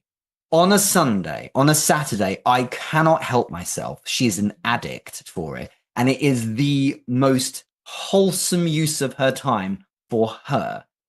And so you can imagine someone wanting to get her success. Is like, you ain't going to. And even if you try, even if you did the same things that she did, because the difference, even if you put in the same kind of hours every day, the difference is she utterly loves it as well. And that's the thing. It's, you know, one of the reasons why I don't do certain things is because I just don't care. And one of the reasons why I do other things is I really am into it. So a really good example, it's Friday today. This whole week, my wife and my other daughter have been away. They're on a school trip, and my wife's been with her. And my other daughter's been at high school. I've been here on my own basically all week, and I've loved working. Right. That television is not turned on once, and I've come down like in the evenings, and I'm like, I've just loved it, and I'm like, all the curtains are still open, and it's dark, and I'm like, I really should sort this house out, you know. But I'm like, if you're in something you utterly love and can't get enough of, you tend to fly. And if you are built differently to someone you're trying to copy, you'll never get their level of success. You know, you see this a lot, don't you? People trying to get like, I'm going to be the next Apple. Yeah, but are you Steve Jobs? No. So you're going to have to try a different approach in many ways, aren't you? So to simplify, the thing is finding the thing that's your thing. I think so. I really do. I really do. And it's being cool with it being your internal narrative of what you love to do, and electing to choose the thing that doesn't necessarily make you more money or get you more acclaim, but it's the thing that's more aligned. You know, Yasmin, like a mutual pal who's been on your podcast, he and I met in Denmark, I think it was a year or 2 ago, and we spent some time together. We got trained together, and we did this keynote each at this talk. And we both said to each other, we both respect one another's work, but he would not do things the way I do it, and I certainly would not do things the way he does it. And like, I'm not willing to spend hours every day writing comments. I don't want to do that. Right. And so I won't have his set of results, and he isn't willing to do what I'm doing. And that's okay. As long as we've got to lose all insecurity and focus on like, well, does it feel aligned? And if that makes me happy and I can continue the infinite game of sticking around and playing this game of running the business, well, then why wouldn't I do it that way? So good. I have a good example, and it's a chance for me to quickly plug. Chris Van Vliet has been on the show 3 times. Right. He's won 3 Emmys. So my 3 Emmys are just having him on 3 times. Yeah. A lot of acclaim, a great career, has interviewed anyone you can imagine, like all the A-list celebrities. And when he was trying to build up his podcast, he actually was bringing on some Insight with Chris Van Vliet. He was bringing on some A-list celebrities, and it was all over the place. And it was very much like personal growth, businessy, entertainment, a little bit of everything. He's one of the best interviewers of all time. Right. But he's always been a big wrestling fan. He wanted to be a wrestler when he was a kid, and he interviewed The Rock like 11, 12 times. And anytime he'd interview a wrestler and he posted those clips, because of his beautiful skill set of bringing the best out of someone and getting those, honestly, like bite-sized 30-second wow moments on camera so well, it was especially those wrestling clips that would go the most viral. Yes. So 3-time Emmy Award winner, theoretically could talk to and interview and do a good job interviewing anybody. But he pivots his podcast to only talk about wrestling. Right. So this guy who's never wrestled professionally, that doesn't really have a full background other than being a fan, but it's a big part of who he is now only talking to wrestlers. And now he is the #1 wrestling podcast in the entire world. And he's not a wrestler. Yeah, but people I come to love him. You know why people come to him? Because he's not a wrestler. He represents the common man in this scenario. So that's just another example of like all these different skill sets and interests, but finding his thing with a more niche market, but better reach because of the more niche market. He just cares more, you know. My thing is selling. I can't get enough of it. It is my Netflix. I cannot get enough of it. So even when I had, you've always also had him when I had Chris Doe speaking in the Art of Sell, it wasn't like, so tell us about branding, Chris. It was, so sure, you've run this agency, but talk us through, 80 million or whatever, but in sales, but like talk us through sales related things. So I'm steering all these people towards like, it's great that we've got this clout and it's great that we've got this amazing guy, but let's look at the sales part of your world. And it's stimulating because I'm pulling something out of often these people that isn't being discussed. We had Nir Eyal on recently, the author of Hooked and Indistractable, talking about productivity, but for salespeople. It was just really interesting because I'm steering into the thing I'm desperately geeky about. And I think, and what's really nice is that the audience, I think, likes that level of obsession. If they want to show up for something like that, it makes sense that you don't have a kind of a generalist. You need someone who's really deep into that subject matter. So I love that. And, imagine if your podcast was called Business. It's a bit broad. Real Business Connections takes it a bit deeper, and now we know what we're showing up for. Talk a little bit more about the Art of Sell, exactly what it is. And I'll be transparent. Like, I'm considering joining. And the reason I'm thinking about it, there's whether it's education, but like for me, it's like I like to gain access to anyone. And I forget if I first met you through Hala Taha or Richard Vanderbloom. But like as I build relationships, it only makes everyone better. So I join programs oftentimes just for access to the mentors. Being transparent here, and you named a few people that I'd love to spend more time with. So what is it? Is it a mentorship program? You tell me.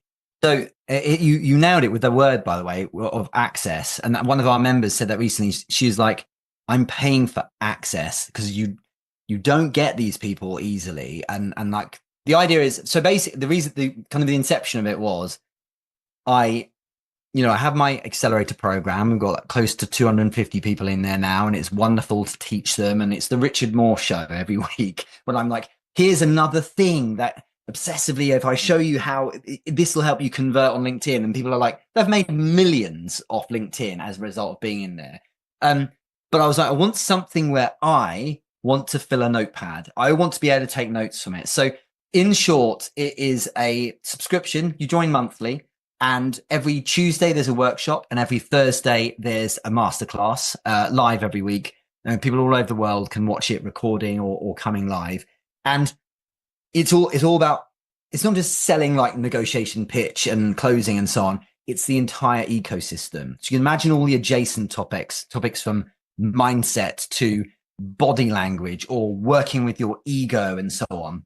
So we talked about LinkedIn a lot today, but this is far beyond just social selling on going. If it was LinkedIn Art of Sell, it would be playing small, in my opinion. I want to go far bigger. So beautiful. The big hairy goal is 100,000 members, and we've only just started. We're only a year old, and this has been very much an MVP the first year. But it's really exciting because what I wanted to do from the start with the Thursday masterclasses was crucially, I didn't want Richard's cute friends from LinkedIn. I wanted like best in class. And so, people who have demonstrably delivered at the highest level. So we had a guy recently talking about how to close 5- and 6-figure deals with Fortune 50 companies. And he was a global head of AI innovation for Microsoft. We had a guy who we wanted someone who's going to talk about ego and how to manage that if you're running your own company and having to sell, or if you're in a pressure situation, how do you work with your ego? So we brought in a guy who used to be the COO, because there's many of them, at Goldman Sachs, and he's currently an executive director at Morgan Stanley. So these guys are serious. And so And then like positioning, who do I get to talk about positioning? Well, rather than, with all love and respect to the 22-year-olds who help with brand and positioning on LinkedIn, who are wonderful and know a lot of things, we brought in Courtney, who used to be head of brand for Evian and then for Coke Zero. Like she's behind the black cans of Coke. And it's like, now we're talking. And then the other one I loved was on, we had, for marketing, we had like the guy who was global marketing director for JCB. We've had global marketing director of Universal Pictures, $5 billion budget. And she's come and done it all. And it's just like, that's what we're talking about. And so, yeah, I mentioned the other day, a bit earlier rather, we had, I was like, oh, okay, the audience is like, what about productivity? How can we make sure we're productive and, you know, not like getting distracted? Well, I've got his book here. So Nir Eyal, who wrote Hooked, right, let's get him in then. So some of these people are expensive, but a lot of the time I've tried to charm them in, you know, and people who like, there was a guy last year, you can pretty sense my energy, I'm quite into this. There's a guy last year who was talking about creativity, and he was the creative director that brought together Metallica and Stranger Things, like that collab. That collab was him. And I was like, wow. And this, you know, and people at the start of like masterclasses or webinars, they're like, so here's a slide, just a bit about me. And he had a whole show reel, and we were like, wow, the stuff the guy's done is amazing, like Netflix and Shopify, all his clients and so on. So all is to say, it's about having that level of access. So people, you can come in and you can learn, and then you can ask these people questions. And I'm like, I just don't think that stuff exists, because what happens normally it's like, I'll just get my peers on, or I'll, you know, or maybe there's a podcast, but this is kind of, you can see this is kind of my podcast, Ben. And the idea is like, I just keep bringing these fantastic people on so we can all learn. And what I love about it is that it works. We had someone after one of our first sessions close an 18 grand workshop using the techniques that this guy explained how to use. And there was the guy I read last week was like, yeah, I was part of the group that worked with the Oscars, and here's what I've done with them. And it's just these amazing nuggets from these superstars. And what we, of course, have around that then is in the community, because we have a head of community running it. We have sales challenges based on what you've learned. We have like skills kind of collections that you can learn through the collections of different talks, how to do certain things. We have a fundamentals of sales course. So there's a lot of kind of guidance and pathways as well. And I'm really excited because, you know, a lot of entrepreneurs and founders have joined to start with, because I just shared on LinkedIn and people jumped in. Yep. We had our first university join in the summer. Oh, amazing. Yeah. And they were like, right, I remember the email, it was Swansea University, and they said, we want to buy 23 places, please. So that was kind of fun. And then we've got, you know, and then there's the corporate side, which is really exciting as well, where companies will send like reps and so on as well. But it's just, I never knew, or at least I never gave as much thought as I should to the power of a community. I was like, yeah, whatever community. Yeah, they all kind of hang out and talk. They're genuinely supportive. Everyone, it's surprising how supportive people are when they're together with, you know, and looked after in the right way. So I'm really proud of it, as you might be able to tell.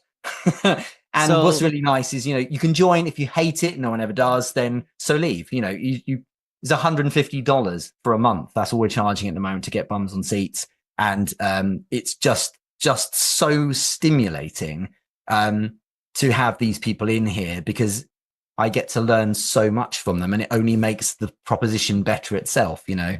And yeah, the access is incredible. Absolutely fantastic, the people who've been on there. And, you know, we've had like 60 masterclasses now. It sounds like it. Most of the listeners know I have a community myself. That's a story for another day, but I see the value in this kind of. So if I were to send my entire sales team of one, or maybe someone has a larger sales team, how would we learn more about it? You can go to my website, you can go to artofsell.co, or you can just go to my LinkedIn profile. It's the first featured link, and there's 3 tiers. So there's a free tier. So worst case, join the free one, and then you get access to the fundamentals of sales course, but you also get the community, Ben. They vote every month for masterclass of the month. So you can then watch that if you like. But you just join the core tier, $150 a month, and you're in. Simple as that. And you get to come along to these sessions every week. And you're made to feel very welcome. So it's just fun. It's really fun because it's not just having nice chats. And a lot of communities, as you may have experienced, are just like nice to hang out, and that's lovely. But like, come on, let's get something from it, you know? So it's really, it makes me feel so happy that people are every week sharing wins, like, you know, they're closing deals and doing better with their sales, and that kind of stuff's just wonderful to see. And it's nice that I don't have to be the one doing literally everything. You know, I've enjoyed building my own thing, but it's really great having absolute superstars come in and share what they know as well.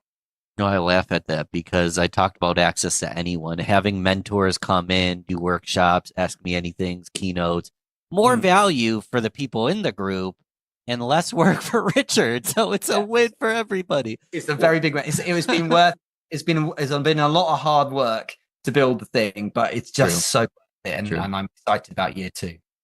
One final question.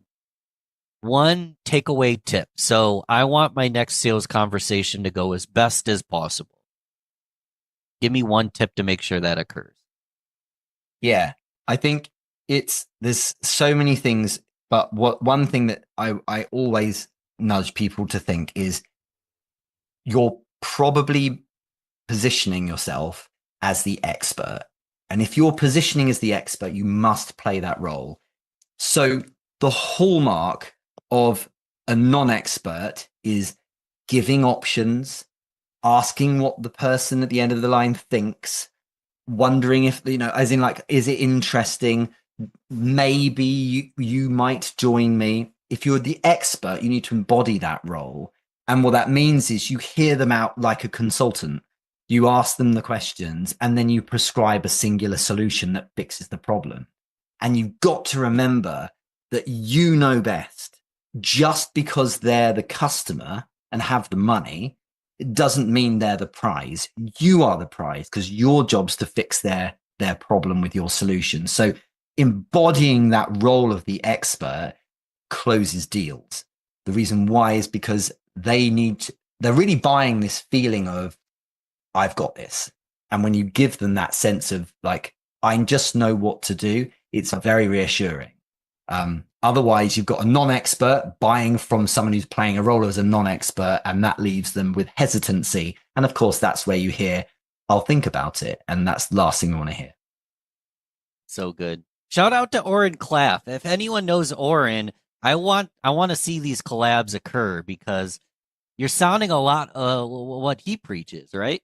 Yeah. I mean, he's had a big influence on me. When I first read Pitch Anything, I remember it, Ben, because I would read a bit, then I'd put it down and go, oh man, wow. And then I'd read a bit and I'd go, oh, what have I been doing? So he's really influenced me. And if there was ever a book I'd write on sales, it's that book. And he's already done it for me. So 7th of October, well, this comes out, we've probably already done it, but we're going to do a webinar together called Game of Money. Cool. And it's going to be really good fun, kind of to educate people on investing and in the way he sees it. And he's very kindly going to show us, this is free, but he's going to very kindly show us a live deal, because a lot of people are like, I don't get to see how investing works because it's the big guys and I pay them a fee and I don't see my money. I just see a little return. It's like, he's letting us in. So I'm thrilled. And it's a bit of a pinch me moment doing this because I'm trying to not, fanboy too much and focus on being useful to him.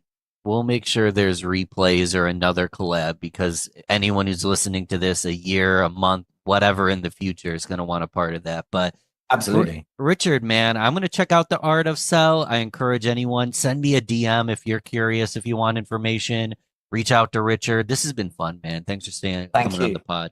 Hopefully we can do it again sometime. I really enjoyed myself. And thanks. I was on the highway driving home from losing my driver's license, got a new one, and collided with a semi truck and went end over end